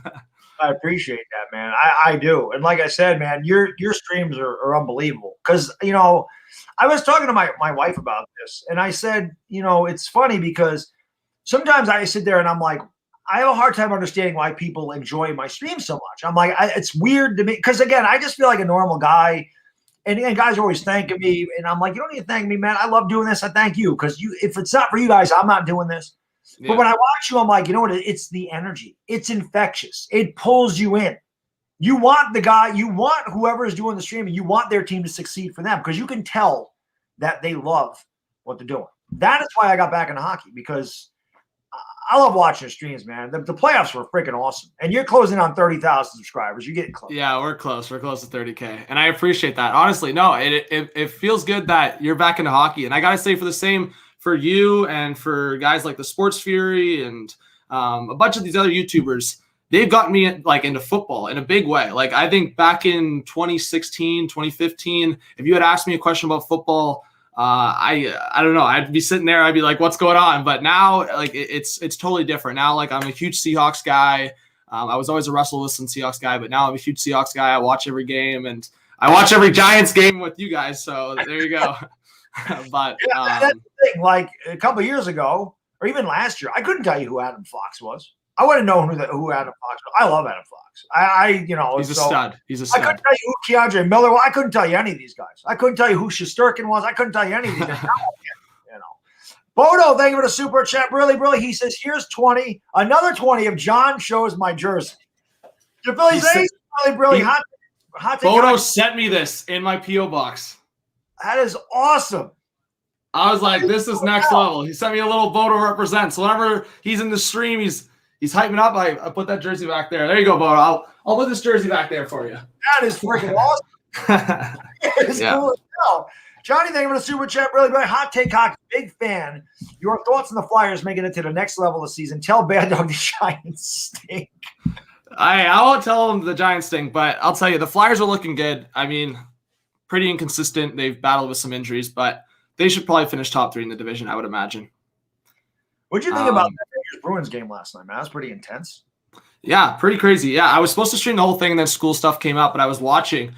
Man, the thing with the Rangers is, well, obviously missing Panarin was tough, but I think with the Rangers, like, they're just so inconsistent offensively. Like, you have the energy from the team, and you can see the pieces slowly coming together, but obviously it comes down to you had a 2nd overall pick in Capo Caco and then a 1st overall pick in Lafreniere, and that hasn't really come to picture yet. Like, I just feel like Caco for me, I was saying on the stream, I think you were there, Caco for me is the bigger concern because I'm seeing signs from him now, but like, this is only the first 25 games or first 20 games of Lafreniere. So like, let's chill for a second and see what happens. But I think Lafreniere's skill is next level. I don't know. I'm concerned because there's only, I don't know. I mean, there's only so much time you want to wait, but these guys are 18, 19, 20, so let's wait a bit. Yeah, I was going to say, Caco just turned 20, I think, yesterday or today. Yeah. Caco, however they say that. Caco. But what did you think of the fight? I mean, even the fight Lemieux was getting on, who was that again? It was Frederick. Yeah, it was Frederick. But Lemieux I like Lemieux. If he's on your team, you like that guy. Lemieux kicked his ass. Yeah. Now, I forgot who got in the second fight. I don't remember. The Ranger guy got his ass kicked. I don't remember who that was. It was Buchnevich. Buchnevich got his ass kicked. Yeah. Not win that one. No, he didn't win that one. They were even saying, like, even Sam Rosen is saying, well, that's not his strong suit. No, Buchnevich is not a fighter for sure. Bodo, you're the man. They were the super chat. Really says John's the best as far as hockey goes and life. Johnny's the freaking man. I appreciate that, Bodo. Man. Yeah, honestly. Well, I don't know if you know this channel, Bad Dog, but the Bottom Line View, he's a football channel. He's almost at 30K. He's actually my buddy through university, and he helped me get Hot Take Hockey started, and he was kind of there for me for the start. And Bodo was on my channel for sure in the first probably 500 subs. So he was on my channel supporting. So Bodo's a good guy. Bodo is the man. Bodo is awesome. Bodo definitely helps me get through these 24-hour streams because he's here, like a lot of these guys. I mean, the insane thing is you did a 24-hour stream. Yeah. You've done one. You're one of the few guys I know that have done a 24-hour stream. But the crazy thing about not only me being up for 24 hours is there's so many people in the chat that are with me the entire 24 hours. They don't need to be here. Like, I have to finish. I'm always driven to finish where I start. These guys don't have to be here, but they are. Bodo winner last time I did this in August.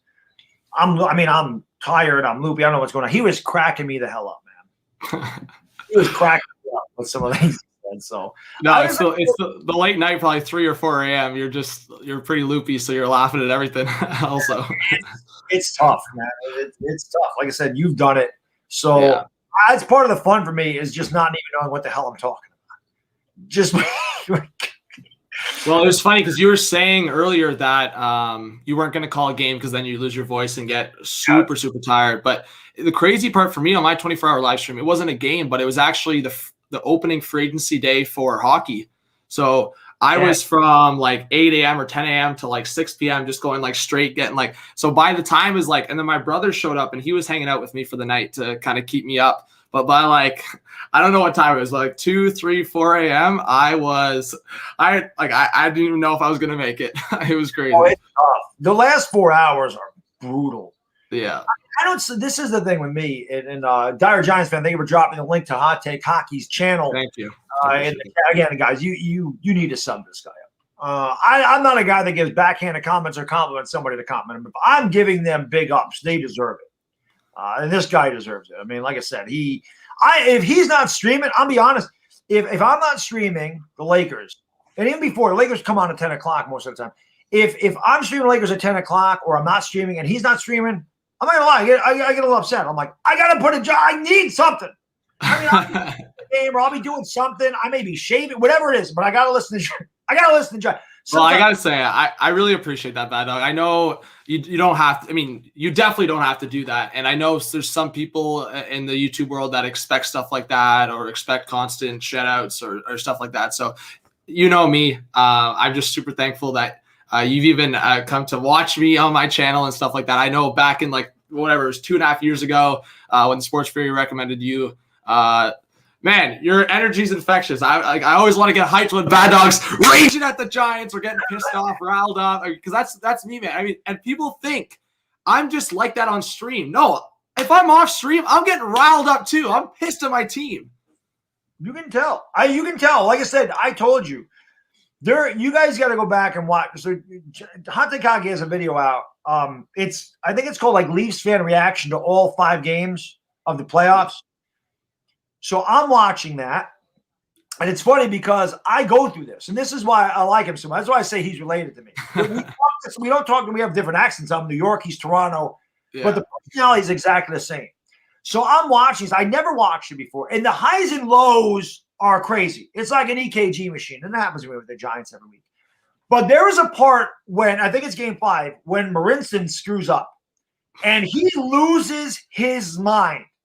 He's just like, this is so stupid.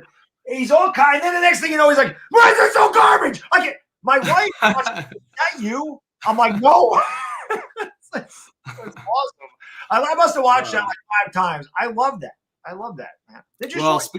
Speaking of that Marincin guy, I'm like, the Leafs acquire a bunch of defensive depth, and I'm thinking like that guy's never going to touch the roster again. And then today he gets called up to the Leafs taxi squad, and I'm like, not this again. I don't know what to think. This guy is like your who's the guy that you called shit fondue again? Oh, Janoris Jenkins. Yeah, there you go. Yeah. Oh, or like Evan Ingram with his Butterfingers. Oh, he sucks. Well, the funny thing is like that video of you with the Leafs is like me. If you guys have never watched the video of me and Entertainer when we were calling the Tampa Bay Bucks game, it was Gator Jones' first game that he ever played. I just took a snippet of like the last 10 minutes of that game. You got to go watch that because we're all excited. Then we're all pissed. Then we're all excited when he missed the field goal. It's crazy. But people love that. People will go back to that now and they're watching like, I had to watch this again. I watched it a couple times. It's hilarious. Exhorter, you're the man. Thank you so much for the super chat. Brilly, says Bad Dog, the humble pro. Well, you got, a little humility goes a long way. That's, I don't know what else to say. I swear the people that succeed the most do have humility and they're humble and they appreciate what they get. I've always said that. I think it's Brandon Rogers said this perfectly, and this is the way I feel. Appreciate everything, expect nothing. That's really the way you should live your life. Good saying. Don't expect anything, but appreciate everything you get. And what do you call him? Rochita? Rochicha? What is this? Yeah, I call him Rochita. Rochita! They're going to super really. He says, I love when you do these live streams, man. 24-hour streams can be brutal.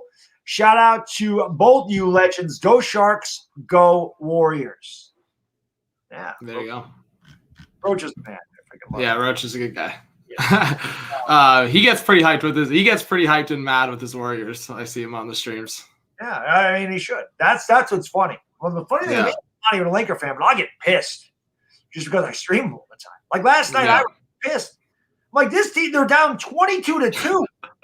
And I'm like, what the hell are they doing? Like another turn. But the whole time, I'm like, everybody in the chat, Lakers going to win this game. I don't get it. I've been watching a lot of your streams. They do it. They like you don't even over exaggerate. Like they literally do it every game. It's either like they do it in an insane way or just like even still in a little bit of a way where they're down by 10 and still have to make the comeback. It's crazy, man. Harry Rice in the chat. Gabby Oates. Thank you guys for coming over. I know you guys are big HGH guys, so thank you for joining the stream. Really appreciate it. Both signed. He's Portuguese. I'm Italian. Yeah. So we're supposed to be rivals, but it's all right. But I'll say quick because, do you think the Rangers have a shot to squeak in, or are you at the expectation you're just ready for another year of kind of rebuilding? It's funny. The Rangers, the Knicks, and the Giants are all the same team. They all have really bright futures. They're all very young. None of them know how to close out a game. None of them. That comes with experience. I would love the Rangers to squeak in again just to get the playoff experience, kind of like they did last year. I think it would be good for the guys. But I mean, I'm not expecting much. I mean, there's a lot of good teams there. The Bruins are really freaking good. The Caps are good. The Pens are good. So yeah, the Rangers would have to go on a run. I think that they could do it if they learn how to close out the games. I mean, they've had so many leads this year that they've blown. There's a couple of games. The first game against the Islanders, we got killed. Yeah. They were never really in it, even though the game was 1-0. You kind of tell they really never had an opportunity. We've lost a couple of games to the Pens that I felt like we shouldn't have lost. But I'd love to get. I don't expect them to, but I obviously would love it. Well, they've lost so many games by one, so it's not like they've been out of a lot of games. So again, I think that builds experience, which is good. I need them to get in the playoffs though, so you do the games, so I could come on with you. And I know. I want us to do that, but hey, we'll get a game going soon, and then the YouTube will explode. I don't know we're gonna handle that much power. We might short out a fuse might short out or something. And the crazy part is for people that come by, like if it's like my streams in the season or something, like they'll see me, or even in the playoffs, they'll see me get riled up at another team. They're like, "Why are you mad?" Because it's just like I'm passionate about the sport, so like I hate watching like stupid. Like it's you like either whether it's the Lakers or like a different basketball team, or like football. You don't want to watch stupid like basketball or just like. I don't want to watch stupid hockey. Like if I'm seeing something that's like a bad play or just low IQ, like I'm going to call it out. I'm going to get mad. So it's like people will see me get mad at like a different team. And then it's like, okay, so what is this guy like with the Leafs then? Like he's obviously going to get super mad. But yeah. I'm the same way. I mean, if I'm watching the game, whether it's my team or not, somebody does something stupid, I'm like, what are you doing? You know better than that. What are you doing right there? So yeah, it's just crazy. And again, I think that just goes back to being passionate about the sport. And again, I said this a lot about YouTube. You can tell when it's hard to tell things from the internet, right? Because you never know, especially in the chat. You don't know. Guys can be whatever. But I swear to God, when you're genuine on camera, it goes through. People can tell that you're really passionate. People can tell when you're acting. People aren't stupid. Well, there's some stupid people, as you know. But I'm saying people can tell when you really like what you're doing and you really enjoy it and doing it for the passion and no other reason. I think that comes through the screen, which is a big reason why 100%. I love it. So I think that's awesome. Thanks, man. And it goes both ways. And I agree. I think there's a lot of people on YouTube that, I mean, here's the thing. I think for both of us, we're always trying to grow. We're always trying to get our channel bigger, but it's bigger than that, right? We love our chat. We interact with our chat. We love the sports we call, and we love our teams, and we're passionate about our teams. It's been since day one. But then there's the other, and again, I mean, everyone can do their own thing. I'm not going to get involved, but there's obviously that crop of YouTube that just kind of, it forces their way through. They try to get the numbers, that they're always trying to do whatever they can to get that extra boost. And unfortunately, they do it. Obviously, there's some little things, loopholes that they do to get bigger number. I mean, they can do them, but I love what a bunch of us on sports YouTube do. It's a good time. Yeah, this community is awesome. I mean, that's the fun of it. And like I said, I mean, you mentioned the sports tree, and I'll mention them too. Like I'll be doing a thank you video. Or then it'll be a premiere because obviously it's going to be long. It's going to be longer than 10 minutes for getting 50,000 subscribers. I never thought I'd get there. It's unbelievable. But oh, by the way, congrats. I know I've been saying it over the chat, but in person now, congrats again. And I appreciate you sending the raid in last night, man, and helping me get there. I always appreciate that very much, guys, over to the channel. And I mean, if you were still streaming, I was going to send everybody back over to you. Doing the game. I didn't know if you were doing that. Was it San Jose and Arizona last night? It was St. Louis, Arizona, yeah. I was gonna send them over, but anytime you're streaming at the same time I am, I'm gonna send people your way. No doubt about that. But I appreciate it.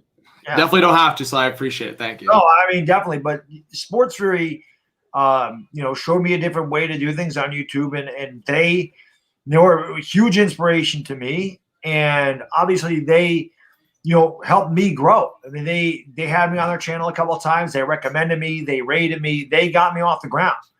And there's a lot of YouTubers that, they get big and they kind of lose their way. They forget where they came from. So one thing I'll never forget. It doesn't matter if I don't get another subscriber for the rest of my time on YouTube or I get 1 million subscribers. I'll always thank them for getting me started and showing me how much fun streaming could be on YouTube, because I never did it before I met them. So they'll always be a huge inspiration to me. And again, the fact that they have done fundraising streams themselves, it's big ups to them. So I always give them props. Those guys are the originators of streaming things, and obviously everybody else came afterwards.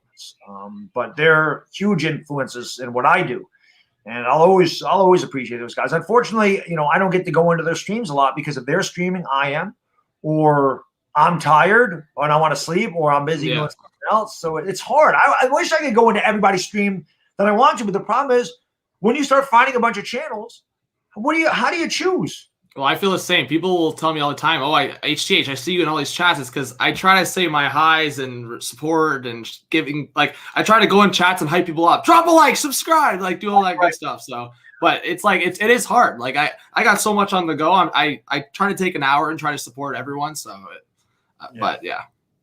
Kalen, thank you for the super chat, brother. Brilly says, y'all see Rask forget, score, and skate to the bench. Oh, so what happened is this was, I don't know if you saw it. It was Wednesday night against the Rangers. I don't think he forgot the score. I think he thought it was a penalty or something with a minute left. It was tied Bruins Rangers, and he was going to the bench thinking to get an extra skater on the ice. And then all of them were like, go back to the net. Like the Rangers were about to score on an empty net. So they were like panicking, getting the Bruins goalie back in the net. It was funny. How the hell did I miss that? I don't even know I think I started the stream as that game was ending. Or maybe not. Yeah. I don't think so, because I remember saying to you, why did the Rangers? The only thing I'll say, it wasn't on like because the game was still happening, and it was like it was in the Rangers zone, so it was on the other side of the ice, so they had to show it like before or after the commercial break. They're like, Rask literally left the net. The Rangers had an empty net to shoot at for like a 15-second period, but they didn't have possession of the puck. Gotcha. Yeah. Well, I know at the end of that game, like I was like, when I said why did they pull the goalie, I didn't mean like, why they didn't pull him at that particular time and the Rangers didn't have control in the offensive zone. I meant earlier. Let me ask you, let me get to this. Bodo, you're the man. I really appreciate it, brother. Thank you so much, man. Brilly, a 50 Bob. Bodo with a 50. Another 50. There you go. He says, well, hell, I was sleeping last night. So sorry. Here's $50 for 50K. You're the man, brother. Thank you so much, man. I really, really, really appreciate that, man. Okay, so I guess he was saying Rask thought it was a different score, which I don't know how you forget the score. That's like a baseball guy forgetting how many outs there are. But that's even worse. Yeah, and that happens a lot in baseball. Yeah. Well, let me ask you this, because one thing that I definitely want to do, and I can do this. Exhorter, man. Thank you so much, man. Brilly, he says 50. Yeah, 50. Carry on, bro. Yes, 50K, Exhorter. We hit 50,000 last night during the Lakers stream. Lakers streams have been ridiculous, man. I had 108,000, 90,000, 106,000, and 99,000 last night. The Lakers streams. Yeah, the views have been crazy. I know, like maybe it was 2 or 3 games ago. You peaked at like 8K or something. 79.44. It was the stream before. It's the Oklahoma City. Crazy. That's insane. That is insane. So I have you here, so I can do this now. I figured when we were streaming together doing a game, I'd love to stream with the Isles girl sometimes too. But the Rangers never. When the Rangers played the Islanders, we had the Lakers, we had the NFL draft. Like I can't stream any of those. But so I'm always like, pull the goalie. When do you think is the best time to pull the goalie? Like, when should they pull the goalie if they're down by a goal? How much time left is like optimal? Because I'm like, pull it with 3 minutes to go. Give yourself the best opportunity to score.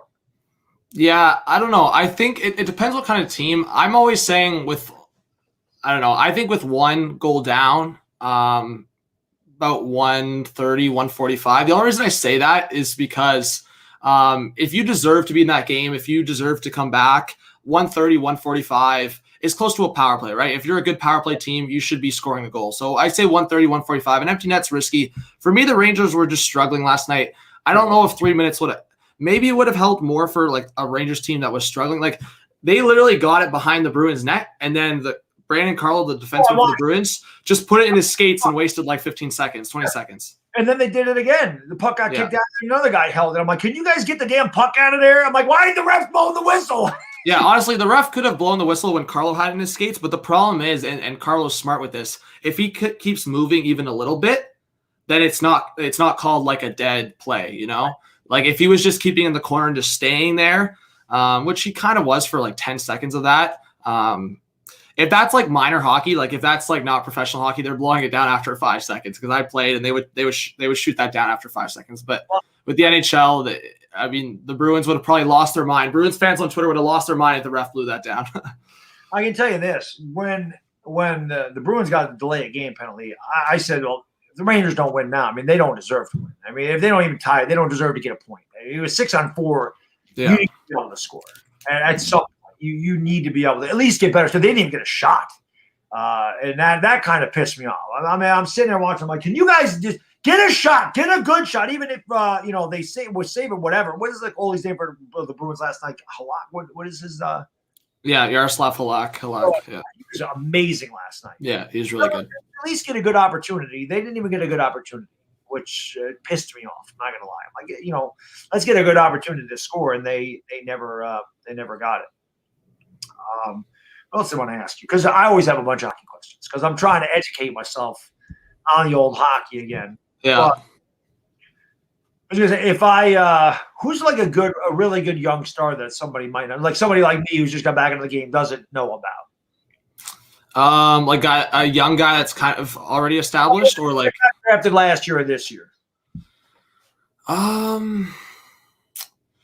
Well, yeah, obviously the last 2 drafts have kind of it's been weird, Bad Dog, because usually like past maybe like these last 3 years, it's usually like some of these rookies have like broken out in the first year, and then some of them have done a sophomore slump, like a second year slump. But it's like these last couple draft guys, they've done the reverse. They struggle in the first year and then kind of break out a little more in the second year. That's been Jack Hughes with the Devils. Right. I guess, yeah, if I'm going back to, I mean, if you go back a couple years, Miro Heiskanen is one of the best defensemen right now. I would say, like, you could argue in the league, and he was drafted. Where was he drafted? I think 3rd overall. He was drafted 3rd overall a few years ago. Cale Makar, he was drafted in the same year. I think he was drafted. Was it 2017, guys? In the chat, they'll know. I think it was 2017, 2018. But Cale Makar, really good. He's 21 years old, Bad Dog, or 22 years old, I think 21, and he could win Best Defenseman of the Year, Norris Trophy. So he plays for the Avalanche. Cale Makar, oh, there you go. Aiden just said it in the chat. So Makar, Hughes, yeah, Heiskanen. Outside of that, I mean, some of the new rookies, obviously, like, that's why people are saying now, like, Lafreniere is obviously struggling, but the guy in Ottawa, the German, Stützle, he got drafted 3rd overall. People are like, now this guy's looking better than Lafreniere right now, but I don't know. I think it's more because Stützle played overseas with like men. Lafreniere was just in he was in junior, and he was in the Q, which is like considered one of the weaker Canadian like junior leagues. It's where Crosby like tore it apart. It's where some of these guys just tore it apart and it was too easy. And Lafreniere was putting up over 2 points per game, which is obviously insane. But I think the problem is, like, yeah, he was at kind of he was at a big gap in terms of skill level. So he goes from this league where he's by far the best, he's absolutely tearing it apart, and now he's going to the NHL. It's like, okay, wow, now I have to actually make my way up. So I think that's where the adjustment period is going to come in. So I don't know if it's going to be a couple months or a year, but the guy's going to be good. So I don't think Rangers fans should be worried about Lafreniere.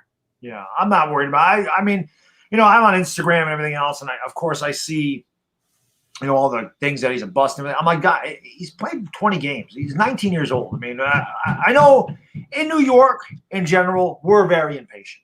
We expect everybody to be whoever.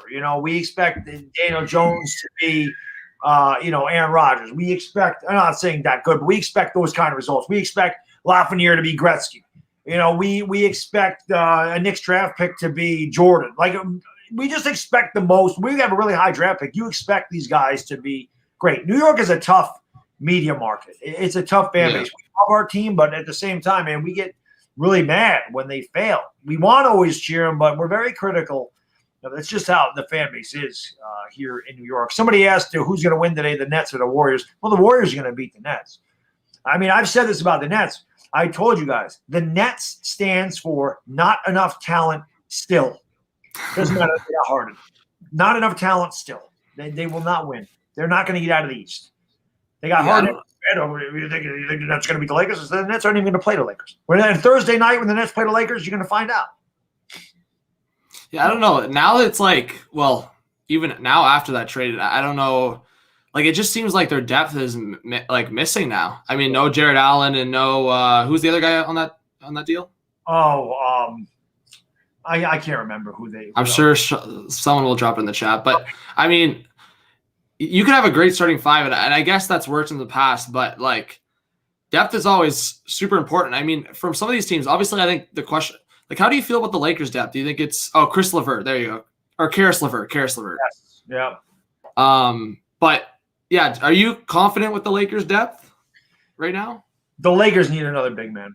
Because they can't win a finals, in my opinion, with Marc Gasol as their only center. That's not going to happen. Obviously, you've been in the chat. We have a lot of fun making fun of Marc Gasol. I know we were there at the beginning of the game. So at the beginning of the game, before the game started, I said, guys in the chat, let me know. Over under on Gasol points. And I said it at 6. Yeah. He got 6 points. I was like, I should be an odds maker. But he got 6 points. But the fact is, when he gets 6 points, it's like a huge game. He's soft. He's not a good rebounder. Harrell's a good rebounder, but he has no size. That's why I keep saying the Lakers, to me, and I think they will go out and get a guy, but they need a guy like a Robin Lopez. They need a guy like a Hassan Whiteside. These guys aren't going to cost them anything. They don't have big contracts, and I think they need that depth. They did it last year. They didn't get anybody great. They got Markieff Morris. They got Dion Waiters. They picked up J.R. Smith. It's not like they signed great players, but they signed players that had depth and fill roles. And I think that's what the Lakers need to do. I think they need to get a big man. I think Kuzma and Harrell off the bench are fantastic. Their depth is really good. Kuzma and Harrell had 34 and 17 rebounds between the two of them last night. Wesley Matthews can hit the 3. I love Alex Caruso. They got good depth, but they need a big. There's no doubt. They need another big man for sure. Why can't Montrez start? Like, are they just so focused on him coming out? Like, why can't he start at the 5? Has there been reasoning about that? I just think Harrell's a bench player, or 6th man of the year last year, and I just think that's a better role for him. Kind of like Lou Williams. Everybody's like, why doesn't Lou Williams start? Lou Williams, but I just think some guys are better suited to be 6th men, and I think that Harrell probably he excels against other teams, second teams, and maybe not so much against the starters. So I just feel like he's more effective against them. To me, the big thing is Kyle Kuzma's rebounding has been really big. For the Lakers. But I don't want to give up a Kuzma or a THT or any of those guys for, whoever. I think the Lakers got to get rid of guys like Alfonso McKinney and Devontae Kakak and all these other, the back-end guys that they could get for Robin Lopez. That's just what I think they need to do, but the hell do I know? I'm a Knicks fan. Well, I will say Gasol, obviously he came from the Raptors, and in their championship run, he was huge. His defense against Embiid, and he was good offensively. And then you saw the year after, and I'm just like, okay, this guy is done. Like, he should have honestly retired after the NBA. Like, he had another year on his contract, so whatever. But that guy was done. The one I really was upset about was Ibaka. Now the Raps need a center. Ibaka with the Clippers. Outside of, I think he's been good outside of obviously the elbow that he gave to Kawhi, which was pretty wild. But outside of that, now I love Ibaka, but that would be a guy I think I was saying would have been a perfect fit for the Lakers. Yeah. Oh, he definitely would have. You get the veteran guy that's won championships and knows. And Gasol's been there, but the Gasol still plays pretty good defense. But he's not a rebounder. He does have some really good passes at times too. Yeah. But again, I feel like if the Lakers could get a guy like Robin Lopez or Hassan Whiteside, they could actually start. And I think Gasol would be better suited coming off the bench. Gasol's not an offensive guy. That's the problem. I'm not saying Whiteside, but Gasol's not a shot blocker. There's other guys who are shot blockers, especially Whiteside.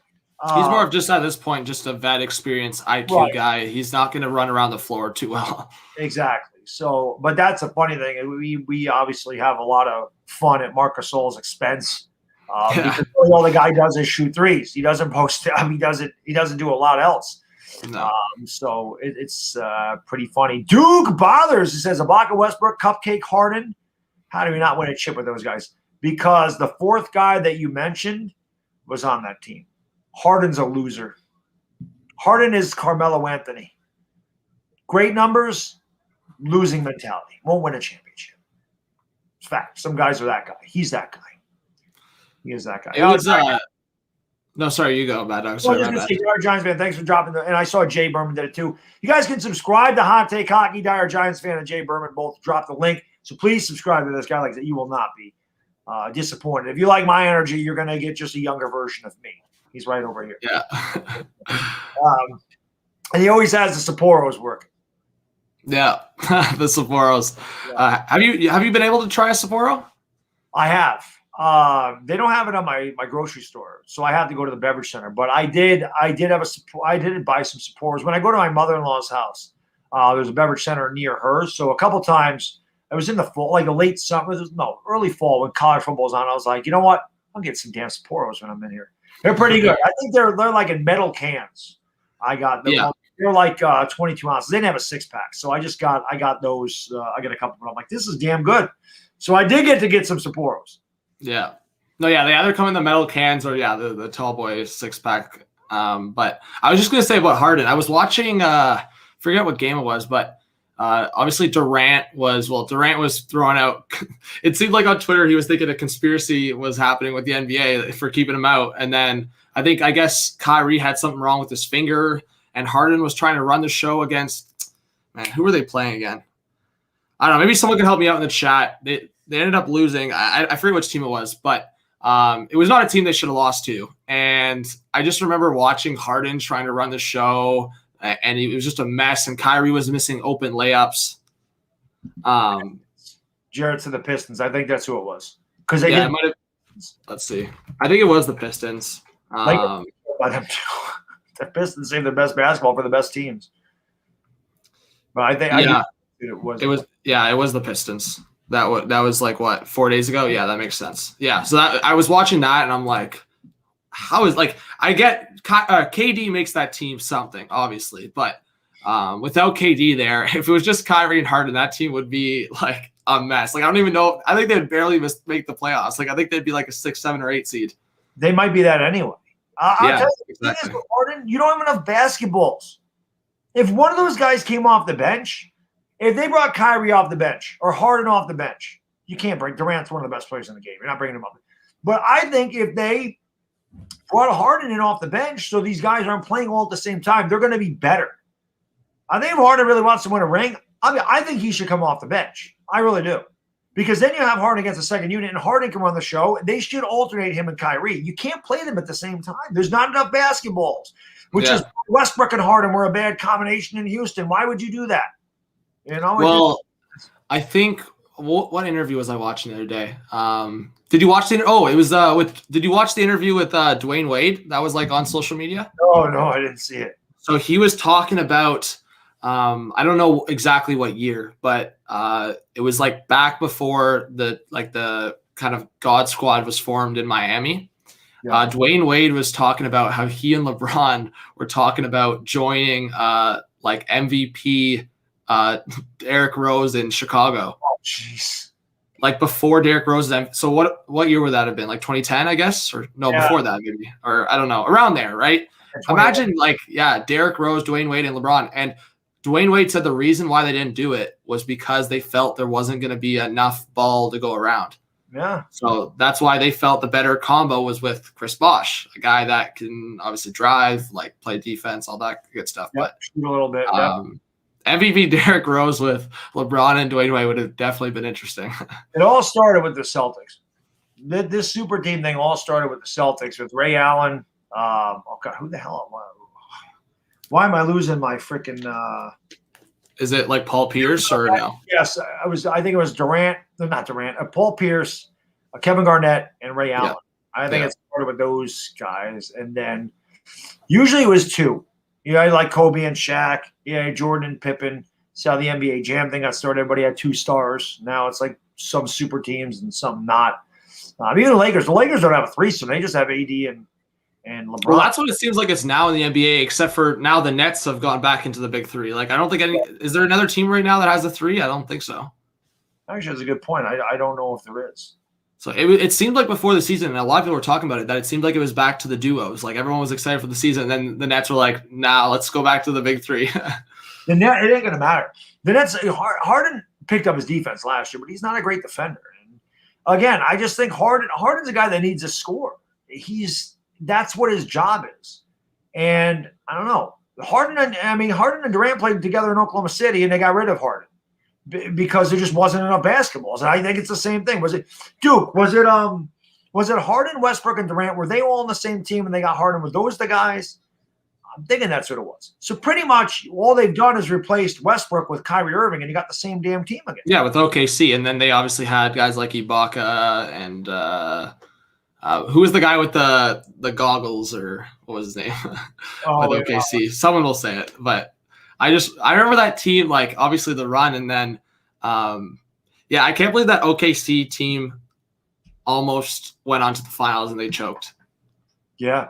It's crazy. Tyler says, "Will I be watching the Nets and Warriors?" They play at 10 o'clock, right? They play late. Yeah, I'm sure I'll have it on. Like I said, the Sixers and Suns are getting ready to come on now. And obviously, I'll be watching the Knicks later tonight. And then, they are, because the Nets are on the West Coast. So, yeah, I mean, I'll definitely watch the Warriors. I'm not going to call the game, but I'll be watching it for sure. Kendrick Perkins says, Duke, is that the guy you were thinking of there? Kendrick Perkins, yeah. 5 hours down, Waterfly, yes. 5 hours down. 19 to go. What do you think? How are you feeling, Bad Dog? 5 hours in. I'm feeling good. But what I'm gonna have you hold down the chat for a minute, because anybody keeping track in the chat, piss break number 3, we're keeping a track of that, because there this you go. is what goes on. So Johnny's gonna hold down the fort for like a minute. I'll be right back, guys. Please like, please subscribe. Make sure you subscribe to this man right here. I know. Thank you. I'll be right back. I'll hold down the fort. All right, guys, what's up? I'm hosting Bad Dog Sports right now. Hey, what an accomplishment. We've come a long way, HTH. Well, what's going on, guys? It's good to chat with you. I know it's good to have Bad Dog back into hockey. So, yeah, if you guys want to check out my channel, for sure. I really appreciate all the support Bad Dog sent me. But my man Johnny, that's what he says. I love it. Bruce Phillips, what's going on? It's good to have you in the chat. Dominic Pope, what's going on? We're taking over. Top. I'm not a big rapper guy. I mean, obviously, I will say this. I don't know what documentary it was. It wasn't even a documentary. It was a show on Netflix. If you guys haven't watched Unsolved, it's really good. It was like on Biggie Smalls and Tupac. Have you watched that, Bad Dog? I have not. I have not seen that, but Unsolved. It was like a 10-episode show on Netflix. I don't know if anyone in the chats watched it, but it was basically like on Biggie Smalls and Tupac, and it was basically going back into the investigation and on how everything went down. So how their rise went up, and then how they knew each other and they had a fallout, and then it was basically like the whole behind the scenes on like the investigation. I have not seen that. That'd be pretty cool to watch, though. I see some guys subscribing to HGH, so thank you guys for subscribing. I see Speed Jacobs subscribed and somebody else. I see Skinner's in the chat. What's going on, buddy? How you doing, man? Thank you for subscribing, guys. I really do appreciate it. And I'll just say, no, I'm not a Rangers fan. Whoever just thank you, Tyler. I appreciate it. Pistol Pete, I'm not a Rangers fan. I'm from Toronto. I'm a Leaf fan. But I got my King Henrik jersey back there. Definitely some respect for the Rangers for sure. And then I was just going to say, last Jedi asked who's my Stanley Cup final.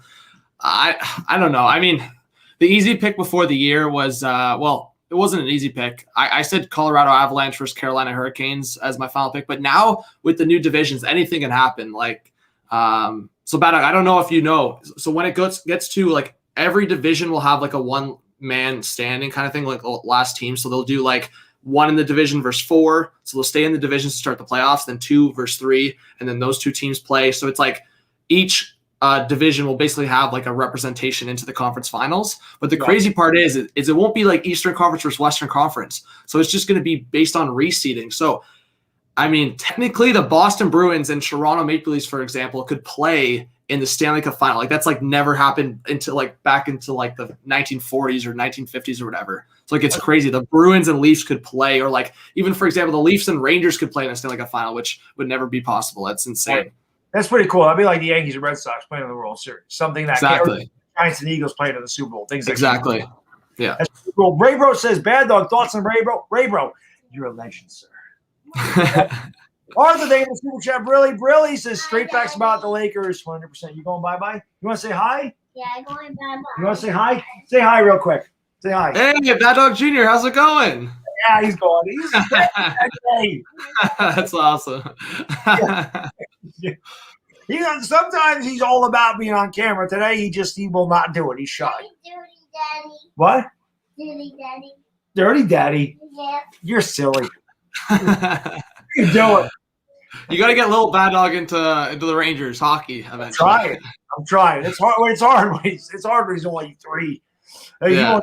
Sometimes I'll be like, "Yay, they did it!" And he's like, "They did it!" And he'll be funny. You don't know what the hell he's doing. That's awesome. I'll do my best to try to get him into it. He will. It took me about till the time I was 9 to really get into sports. So that was it. So I kind of figured it'll be about the same. He's an actor. My kid is an actor.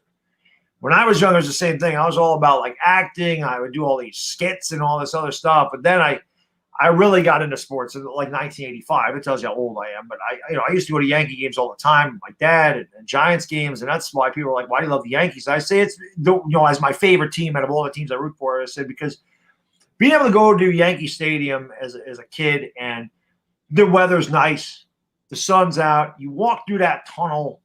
The peanuts, the Cracker Jacks, the hot dogs, the color of the field in person's unbelievable. Yeah. The crack of the bat. There was just something special about baseball to me. I just loved it. And those are things I always remember with my father is going to those games and my grandfather. It just, so that's always, it's a lot of nostalgia for me, the baseball thing. So that's why. But, we used to go to Giants games too. And it's just a lot of fun. I've never been to Madison Square Garden. That's something I have to do. I've never watched the Rangers or Knicks play in the Garden. I have got to do that. You got to do that, of course. I actually went to Yankee Stadium about maybe 3-4 years ago. Yeah. So that was really cool. I got to see the Yankees versus Blue Jays in Yankee Stadium. That was really cool. Yeah. Yeah, a little bit. Oh, he's a legend. How many is Curry going to drop tonight? 52. Oh, there you go. Rocha will go crazy if that happens. No doubt about it. Yeah, Word. I told you, my kid is tall as hell. He's like 43 inches tall. It's great. He's going to be taller than me. I'm 6 foot. I should have been taller. My dad was 6'2.5". My mom, for an Italian woman, was actually tall. She's like 5'4.5". That's tall for a Sicilian woman. But my wife is 5'7". So he's going to be tall. I don't think there's any doubt about that. So little bad dog, he's got the good head of lettuce. I used to have a good head of lettuce when I was young. That kind of went away now. Johnny's got a good head of lettuce on him too. Hey, I might grow it out. We'll see. I used to have the flow back in the playoffs. Yes. Brilly, Pistol B says, HGH, as long as you're not a Penguins fan or a Devils fan, we good. New York Rangers all day. Hey, there you go, Pistol Pete. There you go. Yeah, man. This is awesome. I'm so glad I got to do this, man. Like I said, we got to do a hockey game together. We got it. Again, I'm just gonna react. I'm not. You're the freaking man. I don't know how you do this. I don't know. You guys, everybody says to me, how do you call these basketball games? How do you know all the players? I'm like, because I write them down. Obviously, during the Lakers every night, I know them like the back of my hand. Although sometimes it's hard to see. There's 3 guys. Wesley Matthews, KCP, and Schroeder, and somebody else are all wearing white headbands. Usually, I can tell the players by their hair or their headband. Because you don't always see the numbers because they're going this way, so it's hard to tell. It's easy to tell LeBron and Anthony Davis, but all the other guys are kind of the same size, and it's just hard to see if I don't see the numbers. The other teams, sometimes it takes me a while to get used to them. How the hell do you know all these players? They're wearing helmets. You can't see their hair. You can't see their numbers. How the hell do you do that for all those games? And know who the hell all the players are. That is unbelievable. And it's so fast paced. I don't know how the hell you do it. I'm like, I can never call a hockey game. How the hell do you do it? Well, I'll let you shout out Jay Berman for the. Jay Berman, really. Number 1 fan. Appreciate it. Well, no, I will say, I think obviously watching for so long has been a big factor in that. But honestly, Bad Dog, it's come down to for a lot of players, it's weird to say because they're in equipment, they're in helmets and stuff. But I've honestly come to I've watched so many games where it's I know the structure of players. I know their helmets and know their structures, and obviously I'll see their numbers or last names. But it's calling, and people also forget this, calling a game on a TV is definitely a lot harder as it is than in person, right? Because you're relying on the camera angles, you're relying on the broadcast itself, and there's certain things that will happen behind the scenes, and you're like, you got to adapt, right? So obviously it's a lot more chill, and it can be chill and laid back. And on YouTube, you're in professional setting where it's all like this, and you got things in your ears, you're getting told what to do, kind of thing. So with my program and university, that might be in the books for me one day. But I gotta say, when people ask me like what I do on YouTube and what because I'm actually in an internship right now, and I'm in my last semester for school, so I'm hoping to graduate by the end of April. I actually just sent my application for graduation like a couple days ago. So a lot's going on right now, but I gotta say, for the YouTube, it just comes naturally for me, and I love that. And I think I've kind of come to like an extra appreciation for the sport, because it's one thing just raging, getting mad and watching the sport, but now it's like actually doing the commentary, building a community, seeing somebody in the chat. And I know you've probably, I mean, before I don't know, you're probably a pretty big Knicks fan, a pretty big basketball fan, but now I'm sure you have a different kind of outlook on things and appreciation for kind of the basketball community. Oh, absolutely. Because, starting to do the Lakers, obviously I paid much more attention to Los Angeles. And the fact that I bought the NBA League Pass to do Laker games, now I can watch any game I want all the time. Obviously, I watch the Knicks every night. I swear some people try to test me with the Knicks. Like, they'll ask me, what do you think about the Knicks? Like, they're saying, does he really watch the Knicks? Is he really a Knicks fan? Because he says he's a Knicks fan, but he does all the Laker games. And then I tell them, they're like, oh, yeah, he does watch the Knicks. I do. I just can't stream the Knicks. Johnny, when you become the next Doc Emmerich, don't forget about the little people. Well, that's what I tell everyone. I mean, you've been saying the same thing. I think the biggest thing is like I've changed and adapted because of just you have to through YouTube, but I haven't changed my mentality of like, remember where you once were, like appreciate. I mean, whatever, like the saying you said, I think it's don't expect anything or like appreciate everything or whatever you said. Appreciate everything. Yeah. Yeah. So I think that's a great saying and exactly how I feel. Yeah, that's awesome. Johnny, thank you for the super chat, brother. The Phillies, Ace, really brilliant. HCH, who's your favorite Flyer of all time and why? Lindros. Who'd you say? Eric Lindros. Yeah, no, I loved it, Lindros, and like I liked that he played 1 year with the Leafs. That's a tough one.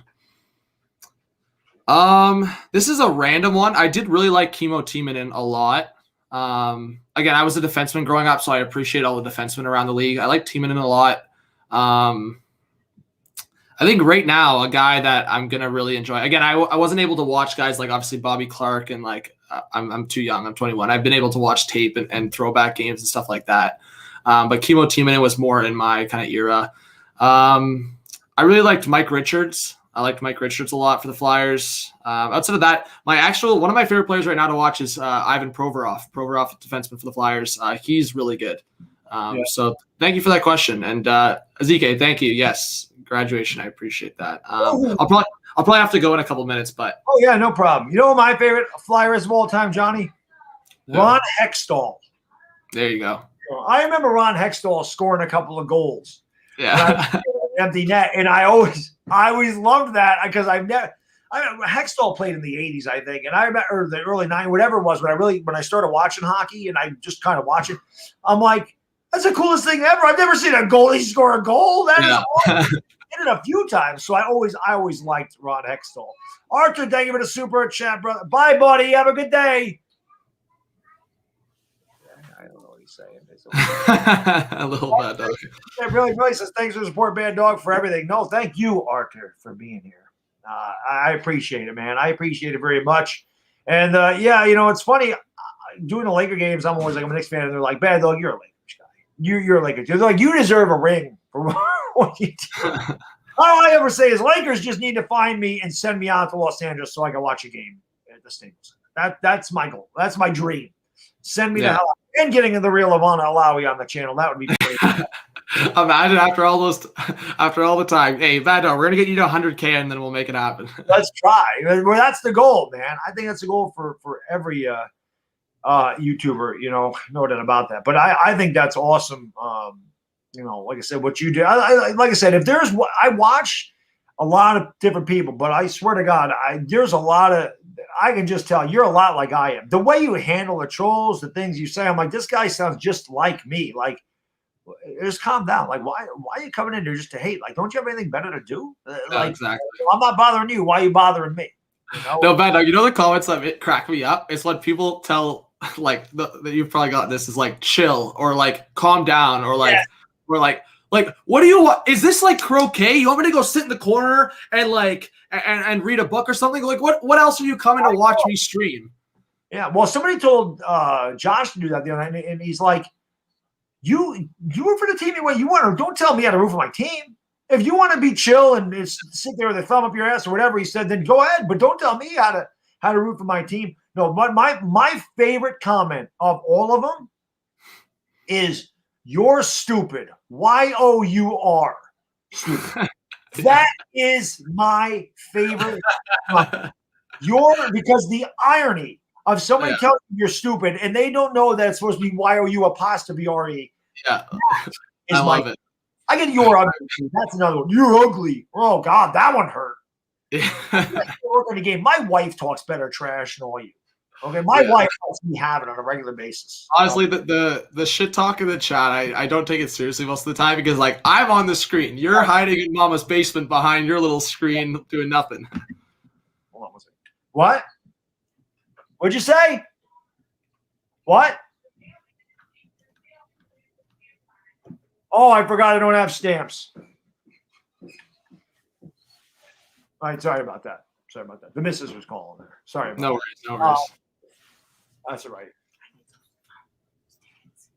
What tickets? Oh, the blue ones? What do I do with those? Thank you, Last Jedi. I appreciate that. Thank you for the kind words. I gotta find something there. Hold on one second. I'll do a dono bad dog hype. LA Lou with the $5 dono. Says LA Lou's nephew, Dean Newman, dedicates a super chat to his buddy Cleon Sarah Jenna, who died from leukemia a few years ago. Love and miss you, bro. Hey, rest in peace. And thank you for the 5, LA Lou. Hopefully I did the LA Lou hype good enough for bad dog. Yes, we did. LA Lou. It is. Now, this is what happens when you get older. So my wife just came down here. I have a roll of tickets that I used to do to do the giveaways for my members, and now I just use the random number generator, random name generator. So she says to me, "Where's the roll of tickets?" That's what I was looking for. Didn't know where the roll of tickets were. They were under my damn microphone. This is what happened when you get old. They were right under my damn microphone. They're right in front of my face, and I couldn't. It's crazy. But yeah, LA Lou, thank you for the super chat, man. I really, really appreciate it, brother. No doubt about that. But the third grade, yeah, it's just that type of thing's funny. "You're ugly. You're stupid. You suck." I'm like, where's your live stream? The Lakers. I always love when they come in. Lakers suck. I'm like, yeah, they're 21-6. They're defending champions. I'm like, that's good analysis. Well, Bad Dog, it's funny because when people come in and go, "Leafs suck," and I go, "And?" Or I'll go, "Yes, true." Right. I'll just laugh. The same thing. "Giants stink." I'd argue if I could. I mean, here's the thing. The Leafs are in first place right now in the league, but I'll still, like, if you want to say the Leafs suck, then I'll just laugh and go, sure. I mean, but when they win the cup, I don't want to see any of those comments because I'm going to get up. Like, when the Leafs, if they finally win the cup, that will be the best day of my life. Yeah, that's awesome. By the way, I saw your brother said meet up someday. I would love to meet up with you guys. And have a that I would love that. That would be awesome. I told you I was watching your the tailgate party when the Jets and Giants were playing, and you had a bunch of the guys through YouTube, like something like that. And whether it's like a basketball game, football game, or even a Rangers game, if we're meeting up, getting a couple drinks, like that would be a good time. But COVID's we gotta get that would be freaking awesome. I would love that. Darren Giants says, "Going to work. I'll be listening. You're the man, buddy. I appreciate it. Always appreciate it." I know a bunch of people are trying to shoot me a question. Tommy G, do I think Eric Lindros is a traitor for leaving the Flyers to the Rangers? Obviously, like again, that was so long ago. I think Lindros, like a lot of players in professional sports, I think he was getting a lot of pressure for sure from his family at times. So I don't know if he was a full traitor. I just think, I mean, the injury issues were one thing. Like he was constantly getting injured, right? So that was the Lindros thing. And thank you, Trucker. I appreciate that. What was I going to say here? Oh, Jedi says, remember the time the guy came in and said the Knicks suck and forgot to put the K in front of it? Yeah, that's the type of thing that I get. Those are the things that they just crack me the hell up. It's insane. I forgot, was something else I wanted to ask you. Damn it, I can't remember what the hell it was. Again, that's a product of getting older, or like a Tainer stream. Yeah, Grat take, you moron, instead of great take. Grat take. Yeah. It's just, the trolls. I just don't understand. I'm like, I always say, I'm like, you know what? They're not mad at me.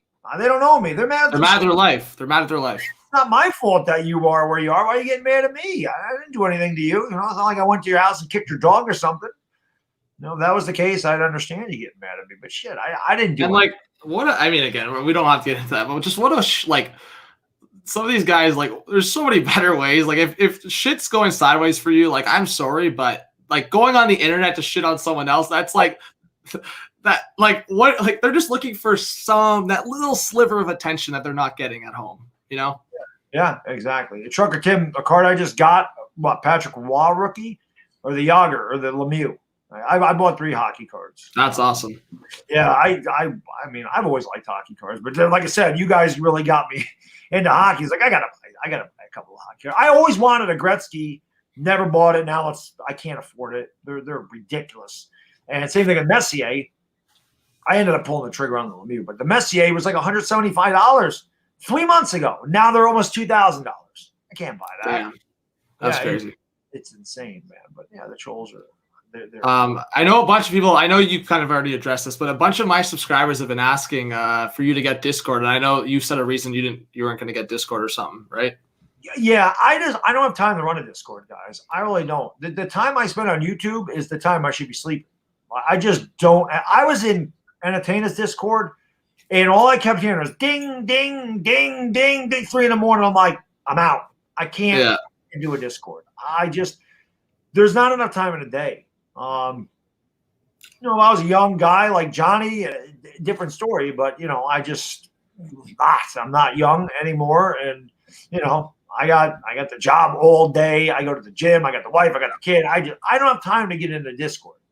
I'll check in. I'll check in at night. But the one thing I'll say about Discord is I mute all of my notifications, and I tell people because of the trolls, I had to close all my direct messages, like my DMs on Discord. So only like my mods and like people that add me can message me. So it's like now I don't feel the stress as much, because before Bad Dog, I'm like, I tell people, if you want to get Discord, like, make sure you have good mods running it. And I have good mods running it. But now it's like I had to turn all the notifications off because it was just too hectic. Yeah. I mean, I did mute notifications area. I did actually do that after a while. I'm just like, the thing was, I was never in it. And I'm like, there's really no reason for me to be in it. Speaking of great mods, it's always good to have great mods on your YouTube channel too, which I know you 100%. Have as well. But mods, super thankful for the mod squad. The mods are enormous on these channels. They do such a good job of weeding it out. And I know this happens to you too. Guys will come in for like the first time. They're like, "Can I get a mod?" First time, "Can I get a mod?" No. There's been 2 people around for 2 years, but yes, the person that just joined. There you go. Get the wrench. Yeah. Well, I don't even do that anymore. I let my mods decide who becomes a mod, and I don't give them out. They vote on it. I let them. I trust them. Obviously, huge. And if they recommend somebody, then I do it. But I don't give them out anymore. I always say I don't give out my mods. That's my moderators know who's here all the time and who's not. My moderators know who contributes to the channel and who doesn't. They know. So I trust them. They've been with me a long time. Like I said, if you look at my chat right now, you can see all the blue in there because they're always here. They always support me. They're in every freaking stream all the time. That's how you become a moderator. You're very supportive and you're consistent, and that's how you get mod status. I don't just, hey, I found your channel, let me get a mod. No. Yeah. That's not how it works. But hey, man, I'm not going to hold you much longer. I know you got stuff to do today, but listen, man, if you're around later tonight, you know where I'll be. Yeah. You streaming anything tonight? What are you doing tonight? Yeah. So I'm going to be busy. I'm actually probably in about 25 minutes. I'll be streaming with Rocha for the Sharks Golden Knights game. So that will go down. And then later I'll be streaming the Toronto-Montreal game, so that big rivalry. So be doing that today. But, I'll have your stream. I'll probably, even when I'm streaming Bad Dog, that's my support for the 24-hour. I'll probably keep the stream on just on mute. But I appreciate it. I'll probably do the same thing. I'll probably throw you on my phone just to have a little commentary in the background, just in case Oh, another thing I love that you do, which is it is exactly like me. When your team does something really stupid, you're like, yeah, nice job, guys. Great. That's fantastic. This sarcasm. Yeah. Oh, exactly. I mean, when I'm done getting mad, I'll laugh and go, good work. I love it. What do you say? Even when we're good, we're shit. Yeah, no, I mean, that's like the Leafs. It's crazy because they've been a contender here for the last 2 or 3 years, and it's like we're either shit or we're good and we're still shit. Yeah. So I mean, that's what's up. But I will say, Bad Dog, before I go, and thank you so much to all the support, everyone that subscribed to my channel, guys. Thank you. I mean, that's a great saying. I never expected, so I really do appreciate it. And I'm so happy to see Bad Dog at 50K. I will say, Bad Dog, we definitely got to get another stream going, whether it's a game or some kind of hangout or something. I know we could be – well, our communities are great, but I know both of us can talk a lot of shit too with our sports and our hockey. So I appreciate it, man. I really do that for having me on. And I'll be back later for sure in the chat. I'll probably keep your stream on, like I said. I really appreciate it. And again, I appreciate you coming on today. It was an honor to work with you, sir. It's been a long time coming, and we'll definitely have to hook up in the future, no doubt about it. If you guys haven't subscribed to Hot Take Hockey, like I said, do yourself a favor. He's the best hockey guy on YouTube. It's not close. And this the best play-by-play guy you're going to hear doing hockey. There's no doubt. I don't know how the hell he does it. But, thanks, man. I appreciate that. And I got to say, I look up to you a lot through YouTube. So I've been telling my friends and fans, like, hey, Bad Dog Sports, he's one of, I said the same thing about a bunch of my YouTube friends, but you're one of, just a handful that I think are at that top tier for sports commentary on YouTube. So appreciate it, brother. Enjoy the rest of your Saturday. Enjoy the games. All right. Thank you, everyone. And thanks, Bad Dog. We'll talk soon. Thank you, sir. So that was the legendary Hot Take Hockey. Brandon, thank you for the super chat. Brilly says, donating for a good cause. Salute to you, Bad Dog. Yes, indeed. So what we're going to do now is I'm going to do this because I have to eat something. I have to eat. So I'm just going to go to this for now. I still have the chat up. My thing just went off. It's Philly 500. Let's see what Philly 500 says. Probably canceling on me. He does it all the time to me. Well, hopefully not.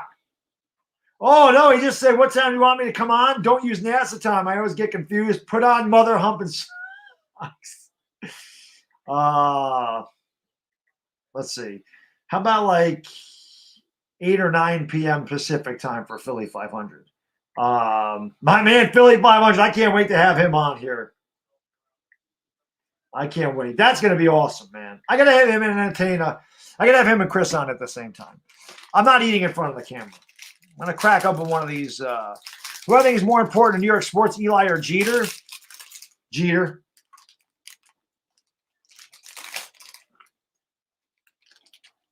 Definitely Jeter.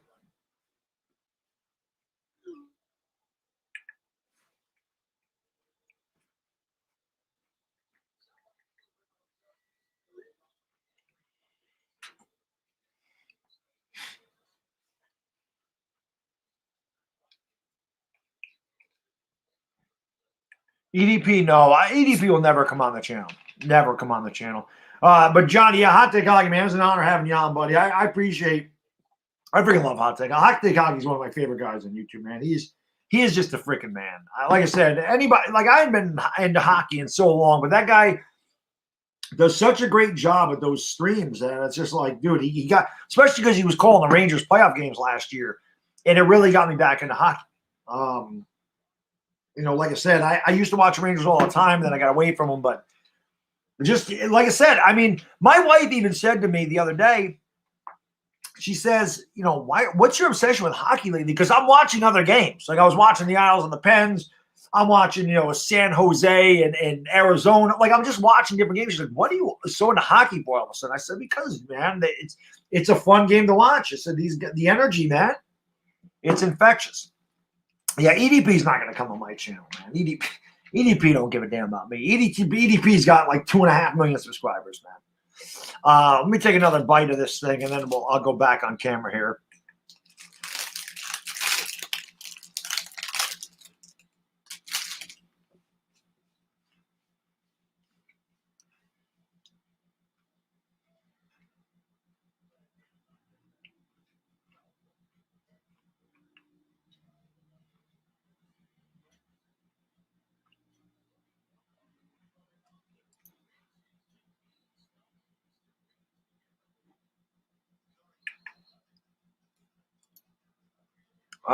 Protein bars, man. Protein bars and bananas, they're easy. They're easy to eat. I may order a pizza a little later on today. I may order a pizza. I don't know. Yeah, pizza. I said that right. Pizza. Pizzar. A pizza. Yeah, I'll take hockey's the freaking man. That was awesome. I'm excited that Philly 500. I'm excited Philly 500 is coming on the channel. Last time something happened and he couldn't make it, so I'm definitely looking forward to that. He says, I tune into your stream. Sounds like you're eating food. He's in here now. I was eating NASA food. It is NASA food, Billy. It is NASA food, definitely. The NASA food, no doubt about that. Ever since EDP stopped doing constant vids on his Eagles content, it got a little better. Still not great, though. Yeah, I don't know. Philly says, yeah, there you go. I love Philly 500. He's the man. Hey, Cloud, thank you so much for the super chat, man. I really appreciate it. Really, really, my good man. He says, donating to the cause. Keep up the great work, bro. Hey, Cloud, you're the man. Yankee baseball very soon, buddy. We have Yankee baseball very soon, man. I appreciate the donation. Thank you so much. Again, guys, if you're just tuning in today, I am doing a 24-hour stream. I have done this now for the 4th time, and it is all about St. Jude's today. 50% of whatever I make in this 24 hours, whether it be by donations, new members, merchandise sales, or ad revenue, half of whatever I get, I will be donating to the St. Jude's Foundation, or the St. Jude's Children's Hospital, rather. I did this for the V Foundation. I've done it for Boys Day Out, which is a local affiliate up here in upstate New York that my buddy DWG founded. Last time we did it for Make-A-Wish. Dire Giants fans said you should do it for St. Jude's, and that is what we've chosen to do it for. I was asked a couple of years ago that, Bad Dog, why don't you do a 24-hour stream? I saw Sports for You do it. I said, I like a challenge. Let's go. And I decided before, you know what? If we're going to do a stream for 24 hours, it's not something we do all the time. Let's donate let's donate half of the proceeds to a charity. And it went well the first time around. It was a lot of fun. It's tiring, but I enjoyed it. Like I said, I like a challenge. No matter how many of these you do, it's challenging. 24 hours is a long time to stay awake. But I figured, why not? Let's use it for something. And like I said, I'm extremely grateful and lucky that I have such great supporters and subscribers. I'm lucky that I have a YouTube channel that has 50,000 subscribers, because that's not easy to do. And the fact that you guys have allowed me to use my format to give something back to the less fortunate means the world to me. So I thank each and every one of you guys for the opportunity to do things like this. But that is why once in a while you'll see me stream for 24 straight hours. I do it once every 6 months. This isn't something you can do all the time. And hey, I always have a lot of fun with it. There's no doubt about it, man. My guys and girls on here are amazing. Like I said, you look at all the blue in this chat. You look at all those moderators that are here all the time. It's because of people like this that are constantly supporting the channel and always here. And the fact that you guys and girls will go out and you'll share the streams, you subscribe, you always watch the content. It's incredible that I've gotten to 50,100 subscribers. I never thought I'd get there.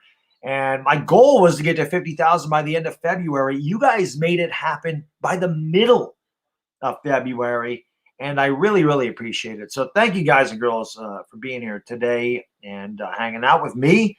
I really appreciate it. I'm not really even watching the game. The Sixers are up 24-19, but I love talking with the chat, man. It's a lot of fun. And like I said, as the night wears on and I get more and more tired, it becomes more and more ridiculous, which is always fun. And I still have to go get my sports cards and do all that stuff. But again, I'll do that later on in the evening when I'm a little bit more tired and I don't have to talk as much. I can just kind of show the cards or whatever. But thank you guys for being here again. If you wonder why I'm doing 24 hours, it is for that cause. I guess this would be to my right. It's actually it's your right on the screen as well. So, but thank you guys for being here. I really do appreciate it. And Punkum, I know you like that. I know Punkum likes that picture. You guys can follow me on Twitter and Instagram. Dominic was kind enough to drop the link right there. So thank you for that, sir. I love trolling, messing with fun. Oh, you're gonna love it, Bubblegum. I love when Philly comes down here. Philly 500 is hilarious. I don't know. I'll be honest. I know why. I can understand why people wouldn't like me. I get it. I am very aggressive. I am aggressive in person. I am aggressive on here. I will tell you what I think of you. I don't care. I have no filter. I can be brash, stubborn, abrasive. I'm an Italian New Yorker. A lot of us are built that way. New York sucks. Let's be honest. A lot of New Yorkers are assholes. Why? Number one, it's a dog-eat-dog world out there. It's ultra competitive. There's a lot of people that live here, and it's a tough place to live. It's tough. The weather sucks 7 months out of the year. It's terrible. The winters are long. They're dreary. They're cold. They're cloudy. It sucks. The cost of living in New York is ridiculously high. The taxes are stupid, and most people are assholes. So you have to deal with all of that all the time. You're going to typically become an asshole. That's just how we are in New York. That's just why New Yorkers move the hell out of New York with the first opportunity they get. So I understand why people might not like me, and I'm fine with that. I will always say it till the day I die. I'd rather somebody hate me for who I am than like me for who I'm not. I'm not gonna play a game. I'm not gonna act for anybody. You don't like me, awesome. You like me, awesome. Either way, I'm not changing who I am. I don't know how you don't like Philly 500. I don't know how the hell somebody could not like that guy. Philly 500 is hilarious. And he's like a big teddy bear. I don't know how the hell anybody can dislike Philly 500. I'll never understand that. I don't know how anybody he's hilarious. He's the man. He's freaking awesome, man. It is. Yeah, Jay, it's tough. It's not just the city's worse, but upstate New York isn't any better. 50 honks a minute. Yeah, I can't even imagine living down there. I can't even imagine living in that. I can't imagine trying to go to work every day in that crap. I can't imagine driving. I have got road rage. I thought about doing a video on my road rage. I really did. I really thought about doing a video just talking about the road rage. Why can't people drive? I don't understand. Why can't people? Is it really hard to drive a vehicle? I don't get it. I just don't understand it. Up here, we have a lot of old people. They need to get the hell off the road. They don't know what they're doing. The whole point of a driving test is to be aware of your surroundings. They're not aware of anything. They don't know what the hell they're doing. They don't put the directional on. They brake in the middle of the freaking road. They're going 15 miles an hour below the speed limit. What are you doing? Get off the road. Then what makes it worse, there are so many people up here that drive oversized pickup trucks for no reason. They're not hauling anything. They just have this vehicle. Inevitably, the person that's driving an extra large Dodge Ram or a stupid Ford pickup truck or a stupid Chevy going 15 miles below, they get out of the thing. They are 5'7", old as dirt, and a beer gut. Every one of them. Every one of those people that get out of that vehicle is that person. Trying to overcompensate for something, sir? Get a damn vehicle that you can handle. It's too much vehicle for you people. Get out of the way. What was that ludicrous? Move, bitch. Get out the way. That's me on the road. Either that or I Can't Drive 55 by Sammy Hagar. That's me on the road. It's just, God, I get so mad. I can't, because it's just so easy. Seriously, like somebody's driving and they're going to turn. Use your directional so I know you're turning. Don't just slam on your damn brakes and then put your directional on. Why are you stopping and then putting your directional on? What is that? You put your directional on so people know you're turning so they can slow down. You don't just brake for no reason. People that text and don't go at the green light. That drives me insane. Get off your phone. You know what's funny? One day this guy almost cut me off. There's these two lanes that go into a highway that I go down every day. And this one guy, he like cuts me off. And I get next to him. And I roll down my window and I no lie. I say to him, I go, what the hell are you doing? right? And he rolls down his window. He's like, "What?" I said, "Learn how to drive." Now, what I did notice when he rolled down a window, 420 crew, you know what to do. Smoke him because you got him. This guy, it was 420 in that vehicle. There was no doubt about it, right? There was just no mistaking it. It was 420 in his car. So I just yelled at him. I said, "If you're going to drive, stop smoking weed." And he didn't know what to do because he knew I busted him. He just looked at me like, "Huh?" I'm like, "Yeah, that was right. I don't mind if you're 420. Please don't drive because it slows down your reflexes. Okay, just get out of my way. All I ask is that you get out of my way. I don't cut people off. I don't tailgate people. I'm aggressive. I will go around you if you're turning. I will switch lanes. I want to get from point A to point B. I got time to screw around. But man, people can't drive. I had a woman the other day. This woman, there's a stop sign, right? This woman, there's a stop sign, and then obviously there's a road. This woman, because there's an intersection, this woman goes through the stop sign. I mean, I got up to her and she was already there. So obviously she rolled through the stop sign. She stops in the middle of the lane, blocking the road. I'm like, what the hell are you stopped there for?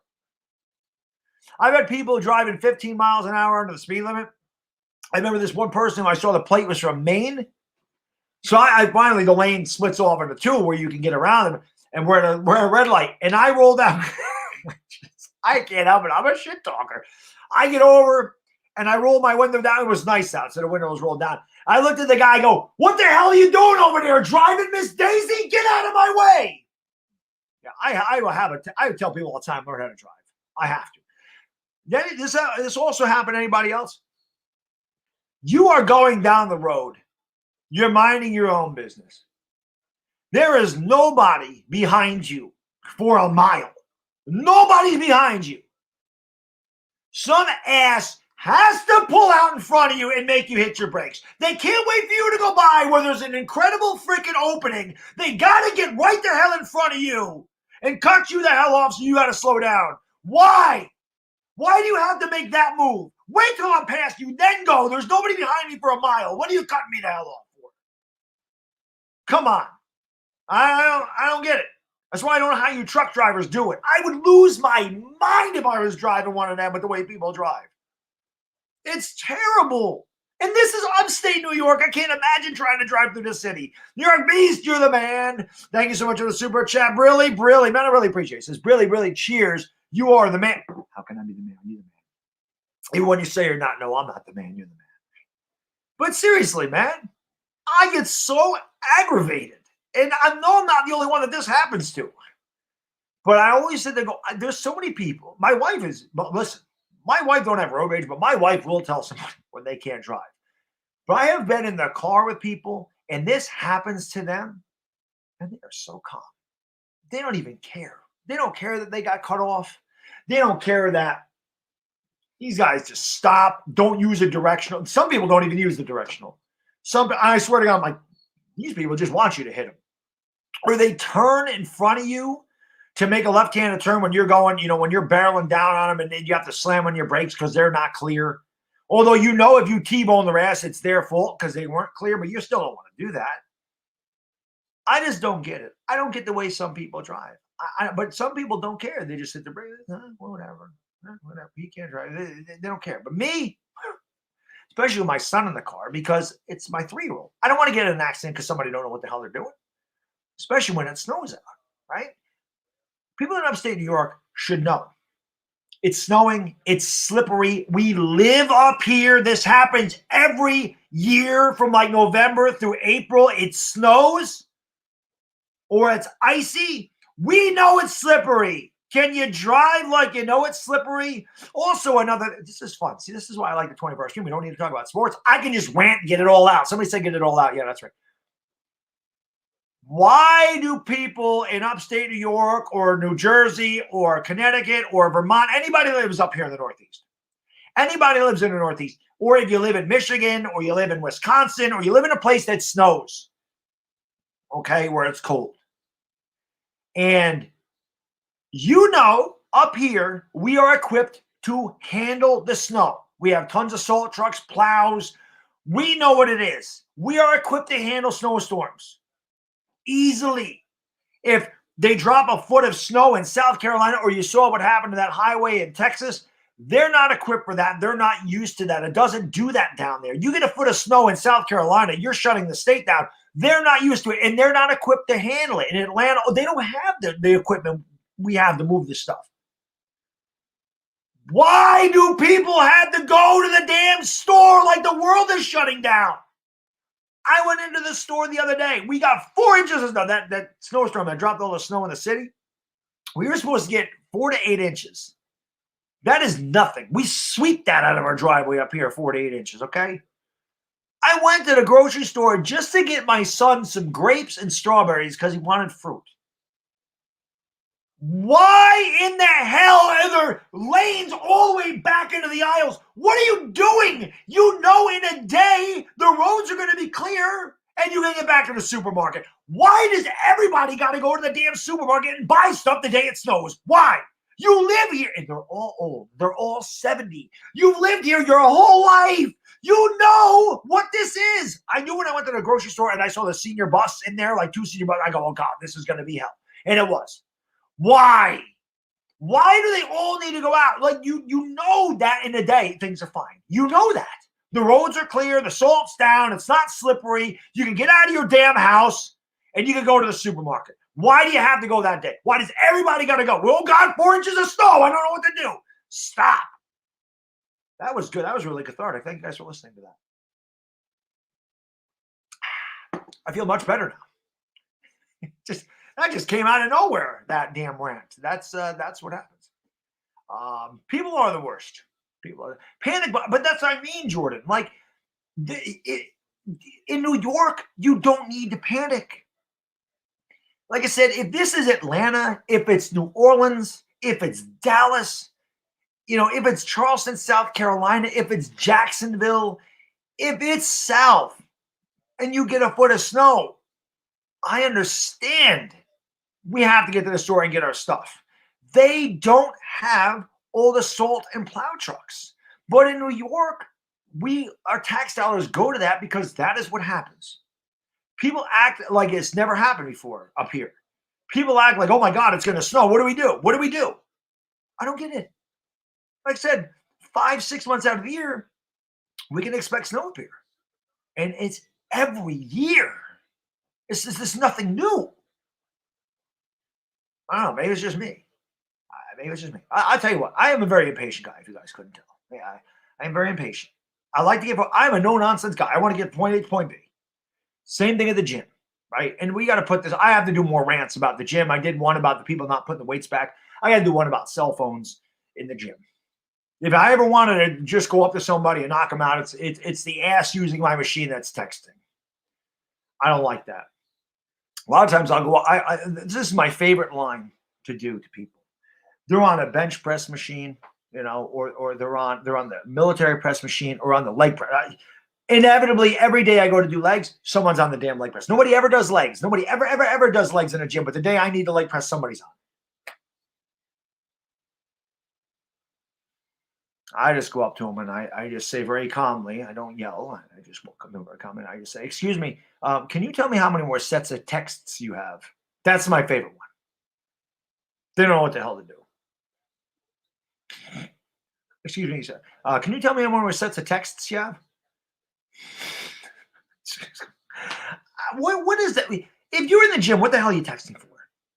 There's no reason for it. You want to text, go to Starbucks and sit down and text your friends. If you're in the gym, work out or get the hell out of there. The only time I answer the phone, if my wife calls, I'm answering it. Different story. If your wife is on the phone, fine. Different story. But I can tell you this. The guys that are using the damn phone, they don't have wives. So that's not the case.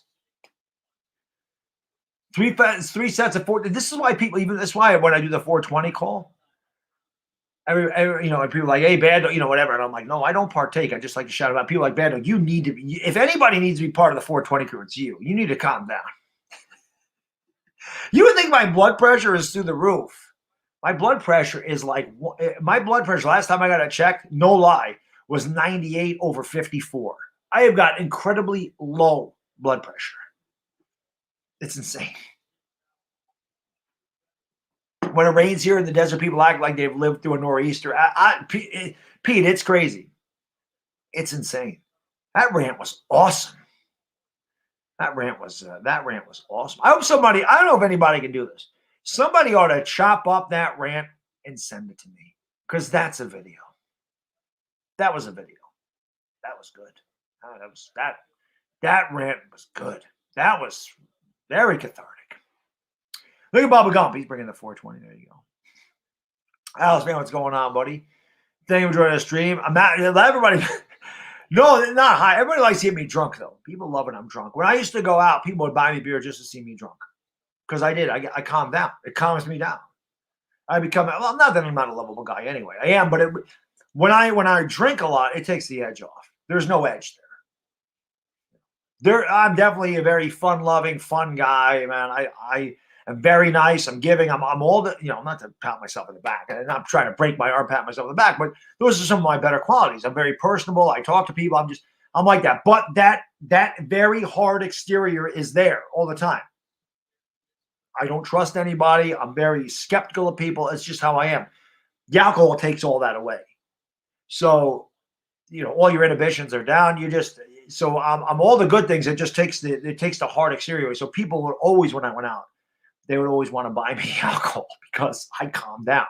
Especially when I was going out with my friends, when we first get to a bar and somebody would take my seat because I wanted to go to the bathroom and I'd have a fit. Yeah, bad dog, you gotta calm down. Here's a beer.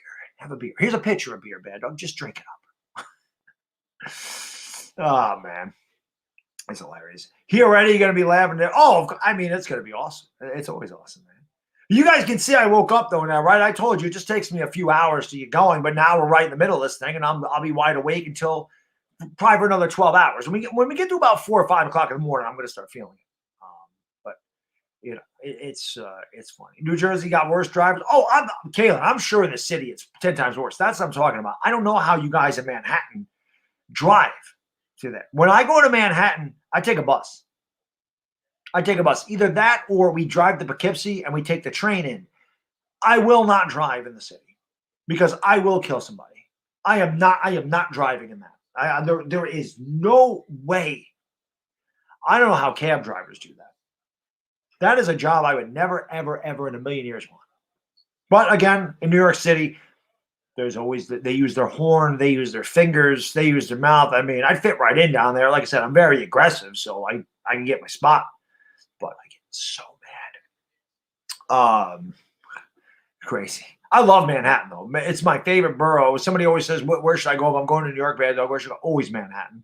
Manhattan's beautiful. I love it. I love Manhattan. I love Manhattan. It's awesome. Shot of eggnog fireball always gets you. I tell you, Dominic, I could use it. It's pretty funny. Take the A train. I remember one time I got on the wrong subway. I started going towards Queens. I wanted to go to the Bronx. I was like, oh shit, got on the wrong subway. I got to get off there. Who's counting my bathroom breaks? Just 4? Authentic's going to be on the channel in a couple minutes. So before Authentic gets on here, I don't like having to leave my guests hanging because I have to use the damn restroom. So let me hit the head. I'm going to be right back, guys. Do me a favor if you haven't done so. Hit the like button, hit the subscribe button. Thank you for being here in the 24-hour stream where we are about 6 hours into this thing. We got a couple more hours on the first. Like I said, once I hit 6 o'clock, I'm going to end the stream. I'll start another one immediately.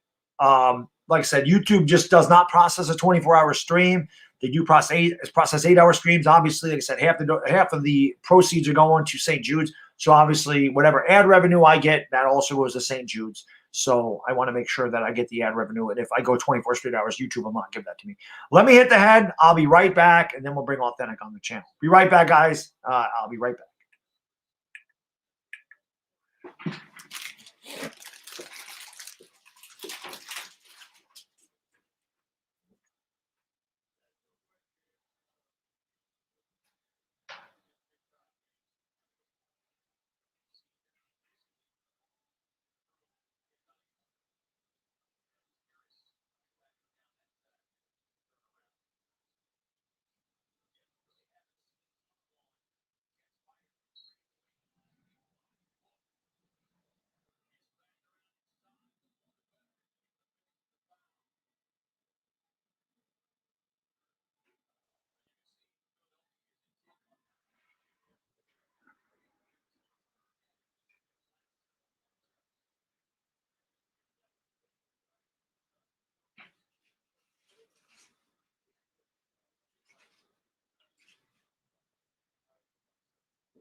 All right, we back. I wanted to wash my coffee cup out, man. The coffee was staining the bottom of that glass, so I just wanted to rinse that out.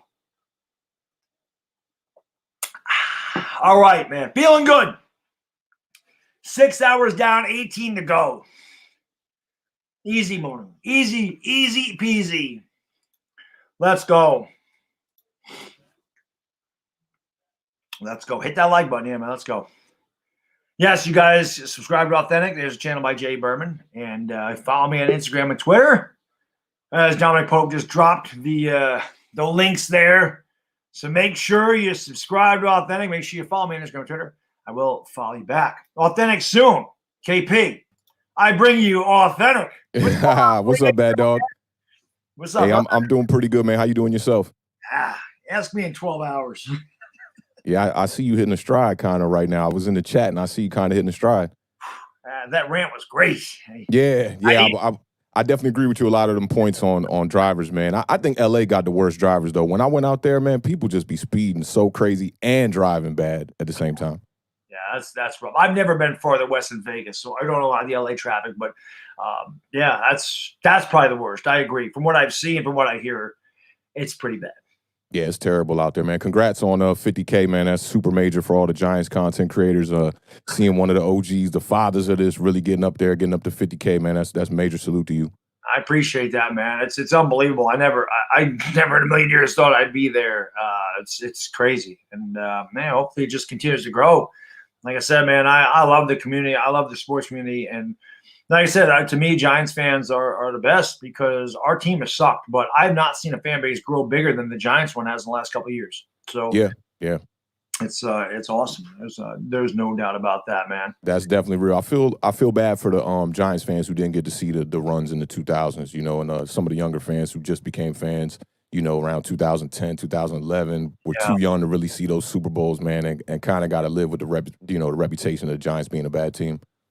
Yeah, you know, it's funny because a lot of fans that are maybe, 15, 16 years old, 17, saw Eli at the end of his career and never would really understand why everybody makes a big deal about Eli. It's kind of like me when I was young and I started watching baseball, 1985, 86. I remember 86 more than anything because the Angels were in the playoffs against the Red Sox in the ALCS, and I remember them making a big deal about Reggie Jackson. And Reggie Jackson was at the end of his career. And I always kept saying, why the hell people making a big deal about Reggie Jackson? This guy stinks. This guy sucks. Not understanding the history and how good Mr. October really was. Didn't know anything about it. Just at that point, I'm like, this guy stinks. So I think that can happen to a lot of fans with Eli is they remember 2016, 17, 18 Eli when he was over the hill and the team was terrible. And they're like, yeah, that's facts. During the Cal Ripken run, I had when Reggie Jackson was with the Athletics, I believe, the Beard, his mom used to be real cool with this dude named his last name was Weinberg. He was like a positional coach for the Athletics. Got us tickets to the O's game against the Athletics, and Jackson threw me a ball back in the day. I fumbled it too off the first catch. I've told this story before on our podcast, and like the usher dude had to go down there and get the baseball for me and all this. Yeah, that's pretty awesome. L.A. Lou, thank you for the super chat, brother. He says, "Hey, we're not crazy. We're just confident. You got to be confident to drive in L.A. No doubt about that." Yeah. Well, you guys that were asking about this, Cop Pizzle just got back to me. He said, "Give me a late night spot." So Cop Pizzle will be on it tonight. There you go. There you go, guys. All you guys asking about Cop, there That's he is. what's up. Give me a late night spot. So Cop will be on. That's dope, man. I want to get a game versus Cop Pizzle and Madden coming up. I've been seeing he's been doing the streams like crazy lately. So I wish I could get back to the Madden days, man. I no time. Eric, thank you for the super chat. Bad Dog Jay Bruce signed with the Yankees minor league team. Your thoughts on the signing? I said it earlier. Jay Bruce seems like he's a million years old. He's only 33. Minor league, whatever. If the Yankees want a left-handed bat, please just get Brett Gardner back. Just bring Brett Gardner back. The guy's a leader in the clubhouse. He's a savage. I love Brett Gardner. Just get Brett Gardner back. Bring back. Jay Bruce is a nothing move. I don't know what that's all about. We'll see. Not a huge fan of that, but I don't really care. Again, that's just kind of minor. Nothing big there. I was reading the chat here really quick. So let me ask you this. What do you want to do with our first pick? Like, where do you have a player in mind? Like, if you could pick the player you want at 11, who is it? I'm taking Chase if he would be there on the board, which he probably won't be. I think in the back of my mind, I'm hoping that Devontae falls to us. I think that would be dope. But I definitely think we need a big wide receiver here. I'm, sticking with my guns here. What I was saying around, a couple weeks back. I think the Giants should get a wide receiver in free agency, somebody who we think could be the number one, and then also draft somebody in the first round that they think could be a number one as well too. So we could just double up. I think. They kind of done a disservice to Daniel Jones with his tenure here with the Giants, and being that there's only 2 years left on the contract, you really want to bring in some weapons here. I mean, one wide receiver drafted in the whole 3 years that Dave Gettleman has been the GM, and it was a fifth rounder in Darius Slayton. It's kind of criminal. Really doesn't make any sense. They got the running back position taken care of with Saquon Barkley. I like that, but I'd like to see a wide receiver weapon. I know you're big on bringing in Pitts at tight end. I am. Yeah. The one. I think the one thing that's keeping me from jumping over the edge with Pitts is just the history of first round tight ends in the past 10 years, especially. You got no major names. Probably Eric Ebron, probably one of the more better tight ends that was drafted in the top 15 of a first round. But I just think odds, same way I felt about Kyler Murray too, coming in a quarterback that short. The odds just kind of play against you. But I think Pitts is a phenomenal talent, and if it comes down to it, I think I will prefer Pitts over a defender right now. Even though I know we definitely need some help at the cornerback position. I even still think we need help at linebacker. Definitely on the edge. But it'd be nice to have an offensive weapon, just like you said, so we could kind of just put the excuses to bed for Daniel Jones and just see what we really got. Yeah, I think that's the big thing going forward is you got to know by the end of this year if Daniel Jones is your guy or not. You can't go into his last year of his rookie contract still going, well, geez, is it the play calling? Is it the fact he has no weapons? Is it the offensive line? What is it? I think that you need to set him up in year 3 to take that step like Josh Allen did and say, we got to get this guy a pure number one, which is why I'm all about Kyle Pitts. Kyle Pitts can be a number one guy even at the tight end slot. He's 6'6". Evan Ingram's 6'2". He plays like he's 2 foot. I can tell you that. Plays like he has 2 feet at the end of his wrists too. He can't. 2 bricks. Yeah, he does, man. But Kyle Pitts he's a massive target in the red zone, and our red zone offense is so bad. Yeah. Everybody's, and that's the thing people talk about the history of the draft. But you got to remember, all history tells us is what has happened. It doesn't mean what will happen. I have a big problem. That's why I have a big problem with analytics, because you can sit there and look at the numbers and go, oh, this guy can't hit off this pitcher. But if this guy, I'm just going to use Luke Voigt for an example. Okay. Luke Voigt is, I don't know, I'm trying to think of a pitcher. I can't think of any pitchers off the top of my freaking head. I'm trying to think of some of the Astros guys or whatever. Why am I drawing a blank? I can't think of any freaking pitchers. Unbelievable. Yeah, I got to lead a baseball talk for you, bro. I'm just trying to think. I'm like, who the hell is the guy? Chris Archer. I'm just going to use it. Chris Archer, whatever. Okay. Well, Luke Voigt is 2 out of 21 against Chris Archer in his career. But Luke Voigt, in the last 4 games, is 10 out of 13 with 4 home runs. You don't sit Luke Voigt because his previous numbers are bad against that pitcher. How do you know that when Luke Voigt faced that pitcher, he wasn't in a slump? Yeah. How do you know that Luke Voigt just wasn't going through a bad stretch against every pitcher at that time? Yeah, I see what you're saying. A very, very detailed analytics, very situational. Play the hot hand. You have to play a guy that's hot. It doesn't matter. To me, that's just how it is. Same thing with the pitcher. If a pitcher doesn't have a good record against the baseball team, David Price, I'll use that as because the Yankees destroyed David Price.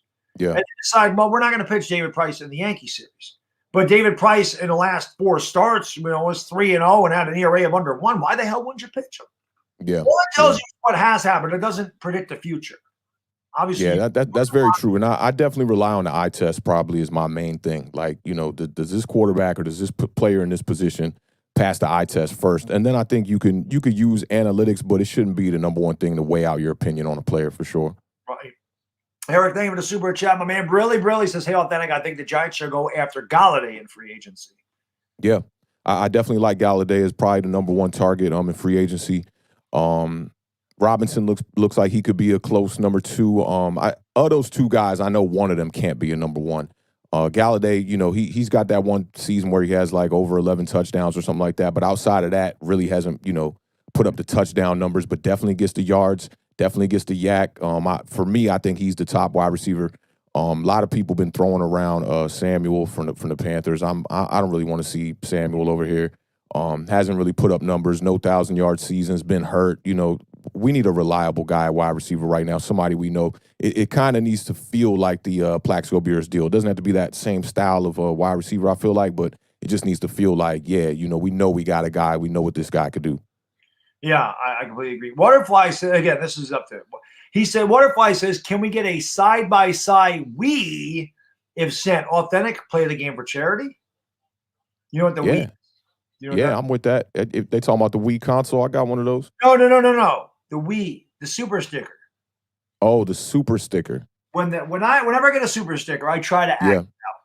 Yeah. So what used to be a game, people would do this to try to get me dizzy. There's a $10 super sticker where the guy. Oh, that's the Wii. So I will. Man, I'm liable to fly out this chair messing around with the Wii. Josh, we're thinking of the super chat. Really, bad dogs should the Giants bring back Kyler Fackrell? Yeah, I don't think we can spend the money there, honestly. Yeah, I mean, I doubt he'd be that expensive, but either way for me, he's one of the guys that could be expendable. He could come back. It wouldn't matter to me. I think you can find guys that could play that position better though, and he's been banged up too. Well, hopefully, Zemenez and Carter are healthy. That'd be yeah, and you know, with those two, I think they're very capable.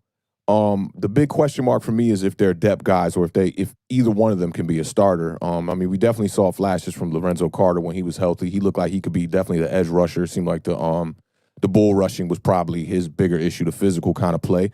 But that's the one thing I'm just worried about. I haven't seen enough on them yet to really know, you know, with especially Lorenzo Carter coming back off the injury, you know, to know, is he going to be that guy coming back off the injury? Is no real telling, you know, so they need a little bit more on their resume.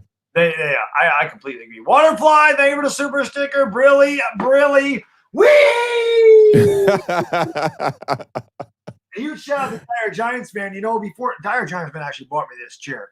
I used to sit on a hard wooden kitchen chair. Trying to do that on the chair, that was really difficult. Yeah. I thanks to Dire Giants fan. I saw Kid Blue is on a like one of those plastic like deck lawn chairs and whatnot. I'm like, bro, we got to upgrade that chair situation, man. That was rough, man. Not just that's nothing, but trying to do a 24-hour stream on that thing, it destroyed my back. Yeah. So sitting on a wooden chair for 24 hours is not really a good way to go through life. LA, man, these chairs is expensive, bro. Yeah, well, hey, Dire Giants fans, man. I was like, I'm like, this week, I always put things off. I'm such a procrastinator when it comes to certain things. When it comes to buying things for myself, I am such a procrastinator. I just won't do it. I'm like, I got to get a new TV. I was saying this in November. I still haven't gotten a new TV. So I'm like, I got to get a new TV. I just don't do it. Well, I'm like, I got to get a new chair. Dire Giants, like, get a new chair. I'm like, nah, I got to do it this weekend. He says, I bought you one. Don't get it. He's the man. Ain't even ask no questions. Yeah. Thank you for the super chat, man. Really big shout out to LA Lou's family, man. They've donated all day. So I really appreciate it. It says LA Lou's aunt and uncle Marcos Luan Sr. and Cruz Luan donate the super chat to St. Jude's. I admire the effort. Excuse me. I admire the effort. Bad dog. Go Lakers. They got some Lakers fans in the chat. Hey, I appreciate that. Lou's family, you guys are coming through big time today. So cheers to you guys. Thank you so much. That's awesome. But yeah, man, I don't know. To me, I mean, you know how I feel about Daniel Jones. And again, I'm very reactionary, but this year I want him to succeed. And I don't want the excuses. I don't want people to come out with me. It was always about his pocket presence, his pocket awareness, the first option. He's throwing late, he's throwing behind. There's a lot of things that I didn't like, but there's definitely things that I do like. And I don't want the questions either. I want to know either he is the guy or he's not the guy. We have to get him weapons. And we have to have Saquon Barkley play 16 games. And we have to have Daniel Jones play 16 games. This guy's got to stay healthy. Yeah. But I'm all about a Galladay I like Allen Robinson myself. I think he's the best one. Galladay's a little taller. He might be a little less than Allen Robinson. I really like Allen Robinson. I think if the Giants got that number one receiver, Stuart Shepard's one of the best slot receivers in the league. You can move Darius Slayton to 2, which is really where he belongs. And then if you get Kyle Pitts, to me, you have another number one receiver, Kyle Pitts. And I'm hoping that either the Giants trade Evan Ingram and they get something back for him, or Pitts can motivate Evan Ingram because there's a little healthy competition there, and Ingram may worry about losing his job or, seeing a lot less time. He says, I got to pick up the pace. The Giants can have 2 tight ends that could really produce with 2 really good receivers. Then Jason Garrett's got no excuses either.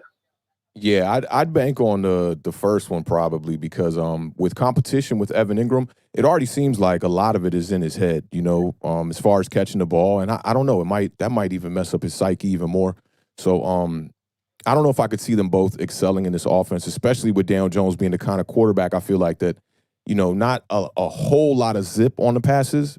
Intermediate-wise, he does have more zip on his passes, but I see him as the kind of guy stretching the field more than I do a guy checking down, and that kind of leaned me more towards wanting to get a wide receiver in the draft because of that, because I just don't see him as a guy who's going to sit in the pocket and then just deliver these 8-yard throws, banking on a tight end who's going to make those plays and be able to get some yak. So that's kind of why I wanted to go with a wide receiver in the draft. And then I don't think we could get any trade value for Evan Ingram. I mean, at this point, I think it'll be tough. But if you watch Kyle Pitts, if you watch Kyle Pitts' film, he stretches the field. Yeah. My biggest thing about Kyle Pitts isn't even the stretching the field. It's the red zone target. It's the 6'6" guy in the red zone. Evan Ingram is 6'2". Yeah. It's that big body in the red zone where I think Kyle Pitts could really, really, really help Daniel Jones. Yeah, Antonio Gates vibes. Right. That's why I really like Kyle Pitts. There was something I wanted to read here. Somebody said J-Watt is back. Get out of here. J-Watt ain't back. Stop trolling. Stop trolling. What did I want to read? That's Bobby! You're freaking late. I started this thing over 6 hours ago. You're supposed to be here all 24 hours, fall asleep at 5 in the morning, and you weren't here, Bobby. I'm very disappointed in you, Bobby. I'm not telling everybody in the chat to say hi to you, Bobby. Bobby's always here when this thing starts. Yeah. Bobby must have got extra sleep. So now I don't expect you to fall asleep the entire rest of the stream, Bobby, and you better be here at 10 o'clock tomorrow morning. Ravel, thank you so much for the super sticker. I really appreciate it. And you,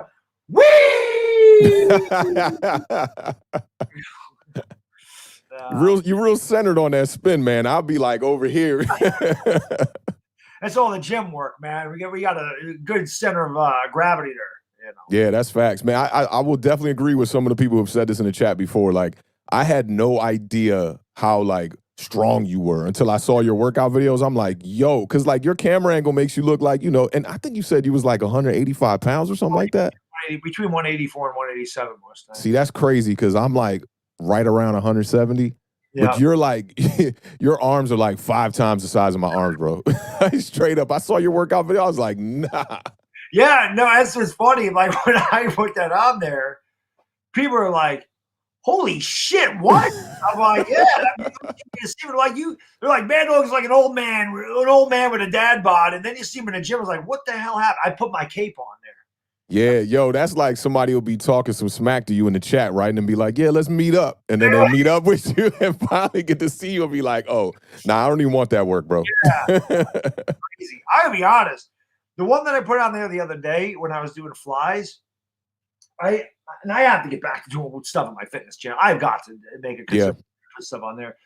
But I told my buddies, listen, I don't have anything for my chest. I said, can you just take a video? And I'll be honest, I watched it because I can't see myself work out. I watched that back and I said to myself, oh my God, that's really what I look like when I work out. I'm like, I don't have an outfit for my body. But when I look at myself every day, I'm like, I hate the way I look, which drives me to do better. That's crazy. That's crazy, man. It's insane. But I'm like, man, I'm only a few years behind you, bro. And if I could get to that kind of shape by the time I'm your age, bro, I'll be super blessed, man. You're more than a few years behind me. You're what, 37? Yeah, I'm about to be 38 in July. Yeah, I'm about to be 45 in July. So oh yeah, so you right around my bro's age. That's not that much, man. The older we get, the closer it's gonna be. Yeah. I always like my dad used to say to me, he's like, I'm not getting old. I get younger every year. My dad was going to be younger than you pretty soon. He said once you get to 40, you can start going backwards. But that's what some people was telling me in my chat one day, and I was like, I'm gonna break that whole myth because I definitely pride myself on still being athletic, and the older I get, I feel like I'm in some of the best shape before this COVID situation hit.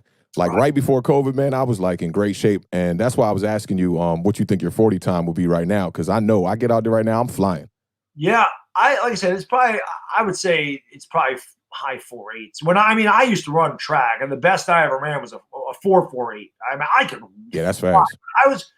I got to find those pictures. I got to find pictures of me when I was younger because I was like 125 pounds, and I was all arms and legs. Like my biceps are the size of my wrist.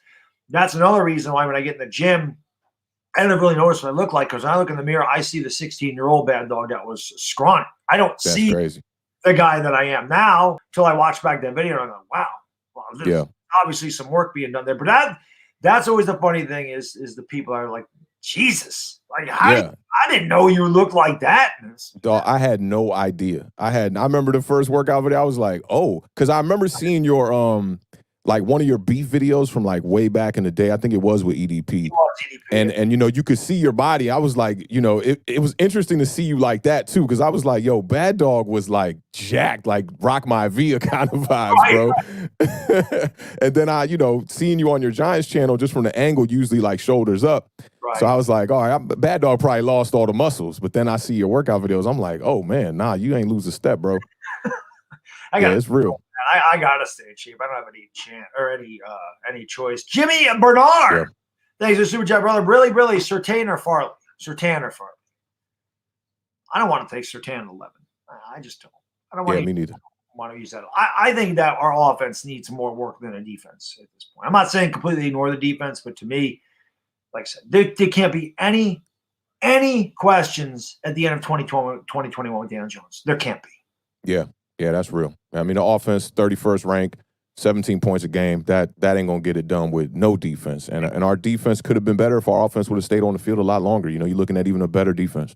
Completely agree. It reminded me of growing up. And I mean, like I said, you're 7 years younger than me, but I'm sure you remember the Dave Brown, Danny Cannell days when we had Strahan and Jesse Armstead and really good defense, and they would score 14 points a game. This is getting it done. Asia Roberson, what's up, my lady? Always good to see Asia in the chat. So always good to see her. Bobby, yes, later tonight, I said this, like the third part of the stream when I go from 2 a.m. to 10 a.m. in the morning. I am going to put the StreamYard link in the chat. But like I said, unless I know you, you have to be on camera because I'm not dealing with trolls. So I will put that on there. I will let people come on that way. I'm not doing the Skype thing and the OBS thing. That's such a hassle. The StreamYard is just so much easier to use. That's facts. That's how we're going to do that. So yes, Bobby. Although, like I said, I'm very disappointed in you. I really ought to put you in the corner. You should be. You are not here when it started, and I'm very disappointed in you, Bobby. Right? Bobby was partying too hard last night. That's no excuse, Bobby. You know when I'm doing a 24 hours, you work around my schedule. No, I'm just kidding. We love you, Bobby. Bobby, what's up, boy? He says I'm 52. Yes, we know you're old as dirt. He says as such all the time. He always says he's sorry, Bobby. I'm not going to have Nicole on later, too. I know you love Nicole, but she will not be. Yeah, Bobby loves some Nicole. Yes, he does. Yeah. He does. Bobby says, I love this show, my ugly face. Yeah, we all do. As Stephen Lilly tells me every time he's in my stream, he says, Beto, you really have a face for radio. But yeah, man, I mean, with the Giants, again, I don't know what to do. I haven't really looked at all the draft stuff. I have to get better at that. But yeah, same here. I don't know what to do with like the second, third. And again, everybody always asks me to do in the second round. I'm like, well, it depends what we do with free agency. It depends on what we do in the first round. I wanted to do a little bit of a mock draft, but I really can't. I don't know what we're going to need. If we go and get out with number one wide receiver, I'm not saying we shouldn't double dip because I think double dipping is fine. I prefer Kyle Pitts no matter what we do. But if the Giants do go number one receiver, then maybe they do go Micah Parsons if he's there at 11. Maybe they do trade down. It's just easier to know after they've made the free agent moves exactly probably where they're going to go in the draft. So it's hard to do mock drafts, before free agency. I'm right there with you. Hub asked me, I want to say tonight or tomorrow, to hop on his channel and do a mock draft with them. He's like, it's only the first round. And I'm just like, I'm really only concerned right now with what the Giants are doing. And I haven't put in the research for these other teams or what players are really out there. I think you got a little bit of a leg up because you do watch a good bit of college football. I don't watch much college football at all. So for me, I've really taken a look at the big three, couple other wide receivers outside of that. I took a look at Pitts. But I want to see what we do in free agency and be able to know exactly who we're going, what positions at least we're going after for sure. And then, you can scout accordingly. Yeah, no doubt about that. One of my mods, please drop Authentic's link in the chat so you guys can go subscribe to my man Authentic. He has a great podcast with Appreciate him. that. Beard. They do obviously I don't think you guys do this during the offseason, the parlay. That was always done before game day on Sunday, but they do a night show as well. So definitely check them out. I mean, talk about high production value. These guys got it. Authentic's probably got the best voice on YouTube, by the way. Hey, man, thank you. I appreciate that, bro. I appreciate that. It's like smooth as silk over there. It's really good. So, Authentic's I always say Authentic's that guy. Like, I was going on the rant about the road rage. Yeah. Like if I have a radio station on and Authentic's the DJ, I probably don't have the road rage. Yeah. Him and I'm like, yeah. Yeah, I feel you. Smooth out. A lot of people been telling me I should dive into radio, because I do a little bit of like rap music production, stuff like that. So people are like, the older you get, man, you should do like some radio stuff like that. I could hear you on some Petey Green vibes and stuff like that. There's no doubt about it. I could see that myself. I'm just picturing more of a jazz channel type of thing, Not that you like that kind of music, but you just it's like jazz is very soothing and relaxing. Yeah, very laid back. Yeah, so I could just see that. This is your man Authentic here at the 5 o'clock hour. Actually, I should say this. This is your man Authentic at the 420 hour. So 420 crew, you know what to do. It is 420. Because you got him. 4:20 p.m. Facts. There you go, 4:20. You guys have been waiting for that for 6 hours. I've been seeing so many people ask about that, yo. Oh, it's hilarious, man. I actually got 420 merchandise coming out. I saw it, man. It looks good, man. I like how you support the 420 community, man. That's heavy out here in DC for sure, man. I always say I don't partake, but hey, you know what? I always give a love to my 420 crew, man. Like I said, people are like, Bando, if anybody needs that, it's you. You're too high strung. Yeah, for that road rage, I feel you. Yeah, I don't know if you were in here when I told the story. When I said the guy rolled down his window and I could tell it was 420 in there, and I told him stop smoking weed if you're going to be driving a car. Yeah. And he did. Yeah, I heard when you was telling that story, he just kind of froze up, looked at you. He did. He's like, oh, yeah. I'm like, yeah, I know. I live in New York, man. I know. Yeah, they ought to just legalize it here and get the tax. I don't know why. Are y'all decriminalized out there? Yeah, still. Yeah. If New York's in a bad spot financially, legalize it. People do it anyway. Get the taxes on it. Yeah, tax it. Yeah. Come on, man. Every place taxes the hell out of it anyway. DC, we're not we're still decriminalized and we're not quite legal. Like you can't just puff out in public. Right. But such a small city, like the police don't even care. They'll see you out, they won't even say much. If they got a problem with it, they'll be like, come on, man, put that out and don't do that here and that's that. Yeah, I don't think that, I don't know about this down in New York City, but it's the same thing up here. They're not gonna be like, yo, we're taking you in for that. They're probably gonna be like, just you get rid of that, please. It's the same thing.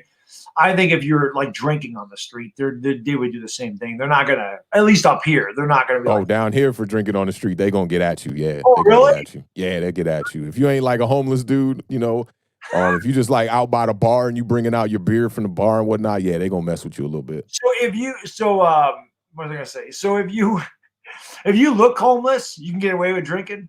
Oh yeah, I mean so I live on North Capitol, right? Like the road I live on is like the biggest main road in DC. Goes right to the Capitol. And when you get closer to the Capitol, I'm probably like 2.5 miles from it, maybe. When you get to be about a half a mile, it's nothing but homeless people out there drinking all day. And they like kind of, like force them to go into these like little parks and drink pretty much, So it's like out in public, but it's not like just dead out in the middle of the street and whatnot. No, I'm just saying, like if I grew a beard, put some ratty clothes on, just threw a 40 in a bag. Facts.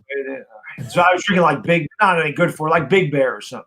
Yeah. St. Ides. Yeah, some 2020 or some Cisco or something crazy. And Peels, one of them, 99-cent $1.19 40s. Facts. Yeah, some was some Beast, some Milwaukee's Beast. There's a bunch of stuff in that range. There is. It's just crazy. I always say when I was younger, when I was 19, but of course when I was 19, I looked older, but they didn't ID you the way they do now. But it's just funny. I always say there's like 3 beers that I would drink when I was 19. Now there's like 3 beers that I won't drink. It's amazing how. Oh yeah. Yeah, I can remember at one point I was saying MGD was my favorite beer. Oh, the And champagne. that's the champagne of beers, yeah. But I'll tell you what kind of changed my palate up as far. I haven't drank for like over a year now. I'm just over a year now, but I'm gonna get back to drinking. I just want to take a little break real quick, just for no apparent reason, for real. But Sam Adams beer really changed my palate. You know, I was a big fan of Boston Lager for a long time. One of my boys put me onto that. And that kind of got me off into more like, you know, heavier beers. And then for a few years there, I was like a beer connoisseur. I was into like all kind of different IPAs, different stouts and stuff like that. And that's probably what I miss most about drinking is the IPAs, man. I love a good IPA on a hot summer day, man. Hell yeah. I mean, that was me. I mean, Sam Adams was like the first beer that I ever tried. I loved Sam Adams, Corona, Heineken. Yeah. Those were the only 3 beers that I drank. And then again, as my palate evolved, it really, I just like trying different beers. Yeah, me too. You know, and that's the thing. I can't drink a ton of IPAs, although I like them. Headache. I'll get a headache. Oh, you get the headaches off those. Goose Island was one of my favorite beers. That's a great, and they usually had those at a lot of games too. When my buddy had a party at his house years ago, and I brought like Goose Island 312, and I might have had 6 or 8 of them. So not a ton. Enough to be like, hey, you know, not drunk, but buzzing. Yeah. I had the worst headache starting that night, and it lasted for like the entire next day. And I'm like, I cannot drink IPAs like that. They hurt. Oh, that's terrible. One here and there, good, because I like a good IPA. But I love the stouts. I love those dark beers, especially in the winter. The winter when it's cold. Like I was drinking the oatmeal stout. Oatmeal stout is fire. I just I mean, I used to go to this place called World of Beer. It's expensive. Holy shit, was it expensive? If you tried 50 different beers, you got a free T-shirt, which I do. Not 50 beers, 50 different beers. Yeah, yeah. You used to get badges for all the different countries of beers you were drinking, which is what I always try to do. And I would always say, they're like, "Oh, you got a free T-shirt." I'm like, "Yeah, that free T-shirt cost me like $400." Right. you paid for it. I would go in there, I get like 6 beers, the tab would come like $90. What the hell? Yeah, we got a spot like that down here in DC in Chinatown. It's like they're known for having 100 different beers, and it's called RFDs and whatnot. And I just go there and just try something new, because once you know your flavor, then it's just about the brand and whatnot. I like a lot of IPAs from San Diego, but one I would suggest you try, and it's a grapefruit IPA, and I don't even like grapefruit, but it's called Sculpin. If you ever see that, they probably like $12 for a 4-pack, man, but they're one of the best beers I've ever had. Pretty much all the 4-packs I get outside of the Heineken are $12. I usually get Allagash. That's a white. White wheats are my favorite. Blue Moon, Allagash. I really like the white wheat beers. But Allagash are like $12. Switchback. That's a local brewery. That's another like 12. I think that's a local brewery. That's another $12 4-pack. But yeah, I have expensive taste. I always say I have a champagne taste, but a beer budget. I'm with you. That's not a good way to live at all. Somebody said, "Give me Dos Equis." I think I'm going to get into the Dos Equis. And Dos Equis is cool. I like the darker one a little better. The amber one cool too, though. But I'm not picky at the same time with beer. It's like you said, man. I could do a Heineken, I could do a Corona all day. And any of the regular beers. If I'm at a party and somebody only got a Natty Boh or something, I'll drink it. You know, ain't no thing. I'll be like, nope, I can't do the cheap beer. I listen. I'm a beer snob. Yeah, I'm a beer snob too. Don't get it twisted. But there's certain cheap ones I'll go with. Like I won't drink a Milwaukee's Beast for real. That to me, that's like too bottom of the barrel. Cheap one for me, Pabst Blue Ribbon. Oh, I'll crush some Pabst all day. That is as cheap as I get. Yeah. I love me some PBRs. Where's Techie? Techie loves PBRs. PBRs for sure. You know about Natty Bohs out there, National Bohemians? No. That's in the same range as PBR. Yeah, we don't have that. But yeah, like when I took a couple of pictures put them on Instagram when I went out to Turning Stone, and I got Duval. What was it? Duval and what was the other one? Oh, what was the other Belgian beer? They're like $13 a bottle. Oh, what the hell was that other? Not the Delirium. No, Chimay. Chimay. Man, I used to love those. The Grand Reserve Chimays are, what do the kids say? They're fire. Yeah, those are fire. Those are so good, man. I love. Like I said, I love expensive beer. I have that type of palate. But I know there's a Dos Equis upstairs because I did grab some. I love the Dos Equis Amber. I never had that. My wife and I, when we have date night, which we eat again because we got a 3-year-old. It's very difficult. We go to this place called Longhorns, and it's a great steakhouse. The first time I went there, I was in the mood for a Dos Equis. I don't ever drink Dos Equis. They don't really have them around here. I got to go to a beverage center or whatever. Oh, okay. I didn't notice that it was Dos Equis Amber. And when they brought it, I was like, ooh, I knew it because of the color. So I was like, oh, this is an Amber. Yeah, I love Dos Equis Amber. I love beer. I was like, that went right into my top 5. Yeah, that's a good beer. And you know, especially when I'm like on my IPA vibes, like you need a lighter beer. You need a good medium sometimes. You know what I mean? Like Heineken, Corona, you on that light side of things, you know, and Dos Equis Amber, good medium beer for me. You know what I'm saying? Yeah. The Ambers are good, man. I mean, it's like Oktoberfest is another one I freaking love them. Oktoberfest. I mean, yeah, I'm the same way. I just like a good beer. And I'm not me too. drunk. I just like the taste of it. I might have 2 or 3. Sometimes the Giants may make me drink a little bit more. I feel you. I'm glad I wasn't drinking this season, man. I would have been hammered for some games, man. It's rough, man, no doubt. I see Nick the Wick says, I love. Yeah, Longhorns is good, man. Rel Lawrence wanted to know what part of DC you're from, although I think you answered that already. I'm actually from right outside of DC. I was born in Silver Spring, Maryland, and raised in Silver Spring, Maryland. Literally like 10 minutes from the DC Maryland line, and now I've been living out here in DC for about 6 going on 7 years now. Yeah, I was in Northeast DC first, and now I'm actually still considered Northeast DC, but I'm on North Capitol, so I'm right on the line between Northeast and Northwest, so I could pretty much get everywhere in DC, like on a bicycle for real. My man, Clutch B-Ball TV, I love steak. Yeah, I'm a big steak guy. I freaking love. I love. How do you do your steak? Medium. Medium. Yeah, I'm a medium well. I can't do medium rare. I like it warm in the middle, but yeah, it's medium for me. Yeah, I got some boys that do rare, medium rare. I'm like, nah, I can't do that. But it's got to be warm. If I'm ever to do a medium rare, it would be with a fillet, but I still like it medium. I like it tender in the middle, but it's got to be warm. And I mean, we're going to get a little dirty. It's got to be warm and pink inside. That's how I like it. That's how most guys like it. But yeah, that's facts. Ruth's Chris, Nick. Yeah, it's the best. That's the best steakhouse I've ever been to. Ruth's Chris. There's no doubt. I've never had a better steak in my life. The only time I ever go there, I know they have one in the city. The only time I've ever been there is Puerto Rico. When I go to San Juan, anytime I go there, I stay at the SJ Towers, and the Ruth's Chris is like a couple blocks away. Always got to go there. I've never, usually when restaurants I go, that's the nicest place I've ever been to. Usually don't have chefs. I don't go to places that have chefs. Cooks, yes. Chefs. Yeah. That's chefs. I don't know how they age it and season it, but my God, you could cut the steak there with a fork. It's amazing. Ruth's Chris is amazing. I've never been to McCormick's and Schmick's is another one. I had that when I was down in Baltimore, down by the Inner Harbor. They had a McCormick's and Schmick's right there, which is really good. I've not been to there's one other really high-end one, and I'm losing it. The funny thing is it's right in the casino up in Saratoga, and I can't think of the damn name of it. Morton's. I've not been to Morton's yet. I Morton's, but I love steak. These streams, no matter what I'm doing, always turn into food and alcohol. Yeah, 24 hours. So you've been live, what, 6.5? When did you start this? Yes, 10 o'clock. 10 o'clock. Was that a little late for you, or is that right on time? It was an hour late. I usually go 9 to 9, but I streamed the Lakers last night. They get over at like 1. Yeah. So I figured let me get 8 hours of sleep, eat breakfast, which I didn't do. I just made a pot of coffee, and I totally forgot to eat breakfast today. So luckily, my wife went and got me some protein. Like I said, protein bars and bananas are kind of what I live on in this thing because it's just easier to eat. Although I keep saying I'm going to order a pizza. I probably will because pizza is another one easy to eat. I'm not going to get a Cobb salad and try to eat that.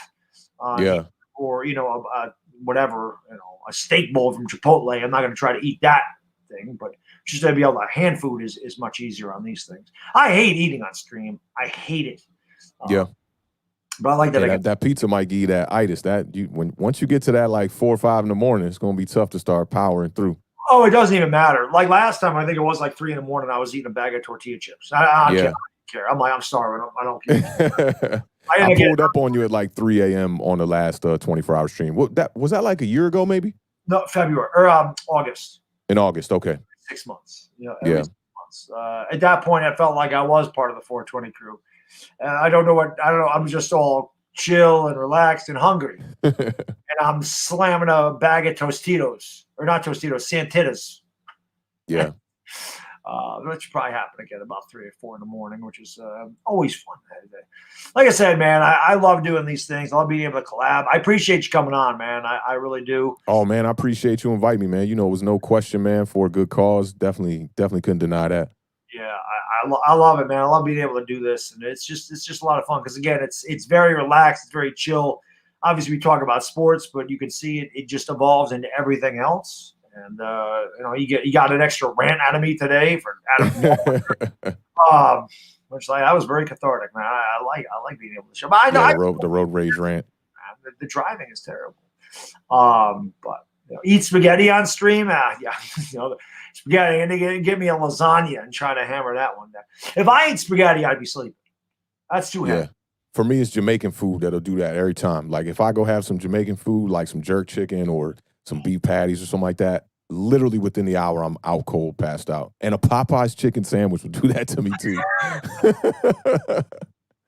Straight up. I'm trying to think of what that is for me. Well, I think anything heavy. I mean, anything heavy is, one thing I tell people when they ask about like how do you lose weight, how do you get shape, and I'm like, it's 90% diet. It's a lot of diet. Everyone asks me why I have so much energy. First of all, I live on caffeine. That's a big reason why. But when you eat healthy, your body digests it much easier. Your body works to digest food. When you're eating bad, it takes a lot of energy to digest bad food. If you're eating potato chips and donuts and Big Macs and French fries, it takes a long time for your body to break that stuff down, and it wears you out. When you're eating fruits and vegetables and lean meat, your body's like, this is easy to digest. You have a lot more energy. It just does. If you guys ever do that, where you're eating bad and you're lethargic, take a week and eat nothing. Eat lettuce, eat a salad and eat chicken or ground turkey and watch the difference in how you feel because your body that's facts. Digests it much easier. It's the truth, And I know because as a guy that's worked out for 10 years and saw my weight go like this because of my diet, no other reason. It's not because I didn't work out or I stopped working out or didn't work out as hard. It's my diet. Everything's diet.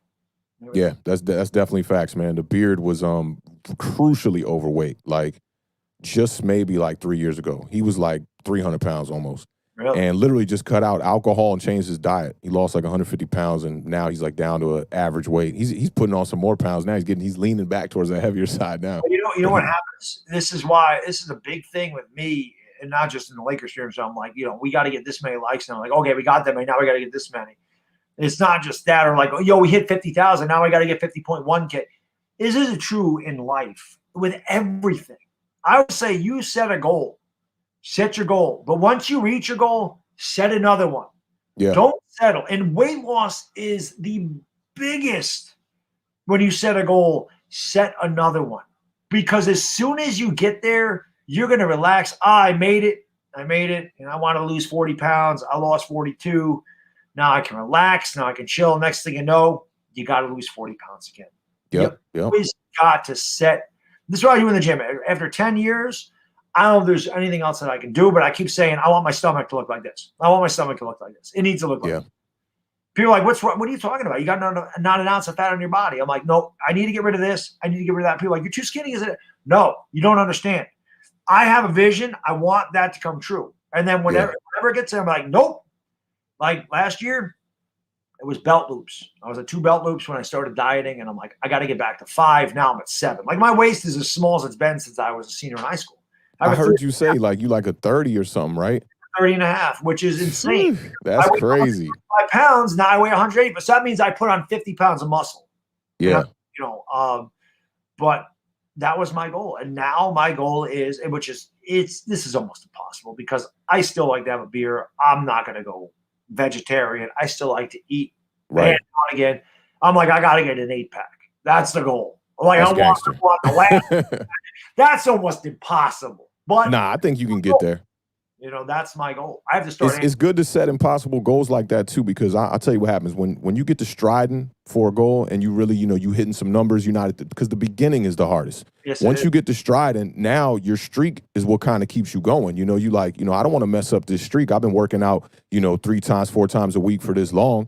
you got to keep that streak going, you know. So when you get to the top of the mountain, sometimes you're right. You need there's a so there's like a proverb from where my parents are from. Both my parents are from Haiti, and there's a proverb that it kind of translates like when you climb a mountain, just get up there, get to the top, look, and then go back down and look for another mountain to climb. You know, because if you get to that point where like you ain't got a goal, you're gonna be in loom. It's not a good place to be, man. I always like to have a goal consistent, just keep things going career wise, whatever it might be, you know, just to keep it moving.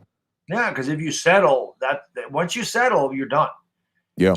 You can't settle. That's the whole thing. And after, like I said, there's a point now I can't really lift any more weight. I've plateaued. I'm 40, almost 45 years old. I'm not young. I'm not young. It's not like my body produces testosterone like I did when I was 21. And eventually your genetics just are what they are. You are going to get to a point where you just can't lift anymore. And of course, losing weight, I'm going to lift less. That's just natural. The more people ask me what I bench all the time, I'm always like, nobody ever asks me what I leg press. I've never understood that, why the benching is such like a benchmark, no pun intended, of a strong. I've never gotten the bench thing. I'm like, what do you use your chest for? You don't use your chest for anything except for benching and push-ups. You don't use your chest in everyday life. You're using your arms. Right.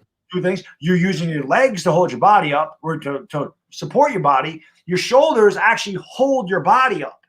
So those things you need. But your chest, I've never understood that. What's your bench, Bear, though? Well, I always say the most I ever benched was 335. I will never reach that again. Yeah. I was like 225 pounds when I did that. And again, losing 40 pounds, no.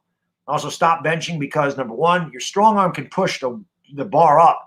Number two, it locks your shoulder into a bad position, and I don't like that. Also, if I'm benching by myself, it can be dangerous. I stayed away from the barbell. And when I use a bench, I use dumbbells. Dumbbells, both arms have to push them up. Right. It uses all not worrying about the balance. Isolation muscles because it is taking everything to balance it. So you're using all your isolator muscles. And if you can't lift it or something goes wrong, you can drop them at your sides and you're not. Right. That's why, to me, dumbbells are way better than barbells when it comes to anything almost. Because, again, even when you're curling, you're right. If you're a right-hander, your right arm can pull that bar up. And you're not going to pull evenly. Right. It doesn't happen. It's also why I like to use the preacher bench, because that way you stick your armpit in there. You can't lift it with anything else. You have to use your arms. People will use their legs or use their back. They'll rock. Well, you're at the preacher bench and you stick your elbow right into the preacher, but you can't do anything. Everything is isolated. That's why I got to get on the fitness channel, because I got to talk about all this stuff. Man. Now your fitness channel's been up about half a year, right? Something like that. Yeah, I don't even know how long it's been. I haven't put anything on there in so long. I got off to a really good start, and then I don't know. Life, I feel you. Life happens. It's hard enough to run this one channel, but I'm like, I'm off this week. I definitely got to put some content up there. I can do it during the day. You know, my kid is almost 4 years old, so if I'm down here, it's not like I can't. It's not like he's 10 months and I have to watch him like a hawk. Right. Consistently, or he can even come down here and do something while I'm recording the video. It's not difficult. Yeah, that's real. This week, I got to put some stuff on there. I want to talk about diet. I want to talk about all that stuff about whatever. Off season will be a good time too. Yeah, that's exactly it. The problem is it's the Lakers season, and Lakers take up 4 nights of my week. Right. You know, and I don't know. By the time I get done with that, it's hard to do a video at 1 o'clock in the morning because I'm like, I got to go for 4.5 hours. It's crazy. I see people talking about pineapple on pizza. Not a fan. Who the hell puts pineapple on pizza? A lot of people love that. I'm like, and this is the thing, you know, if you were like let's say you're at a football party or something, right? There's always that one person when you be like, yeah, let's order some pizzas, right? And you're like, what y'all want on the pizzas? They're like, yeah, let me get the pineapple and, you know, whatever. And then the pizza finally comes and you know what's left. Everybody done crushed the pepperoni and it's almost a full pizza of pineapple. It's like, come on, man, you wanted one slice of that. It's incredible how that works. I don't know. Again, pizza, pineapple. Pineapple is my favorite fruit too. I love pineapple, but I love pineapple. It doesn't go on pizza. I'm sorry. Yeah. For me, favorite toppings on pizza: sausage and peppers. Facts. Can't beat a sausage and pepper, or meatball and pepper. That's good too. But best pizza, Sicilian. I don't care, man. Sicilian. I love Sicilian. It just that is the best. I don't want anything on it either. Don't put no pepperoni. Don't put no sausage and peppers on a Sicilian. That's just a cheese. That's just straight up. Give me that. Yeah, all the time. But that's a really heavy pizza. Again, if I get pizza tonight, I ain't getting Sicilian. That'll wear me out. Too much cheese on that. I'll be passed out. Yeah. All that. Straight itis. Yeah, it's that's rough. Pineapple on a pizza, I don't get it. People that put anchovies on a pizza, that's disgusting. Onions on a pizza, no. Can't do it. Can't do it. No. Yeah, I'm simple. Give me a margarita, give me a cheese, or give me a pepperoni, give me sausage, just simple stuff. Clutchball TV says bacon on a pizza. Oh yeah.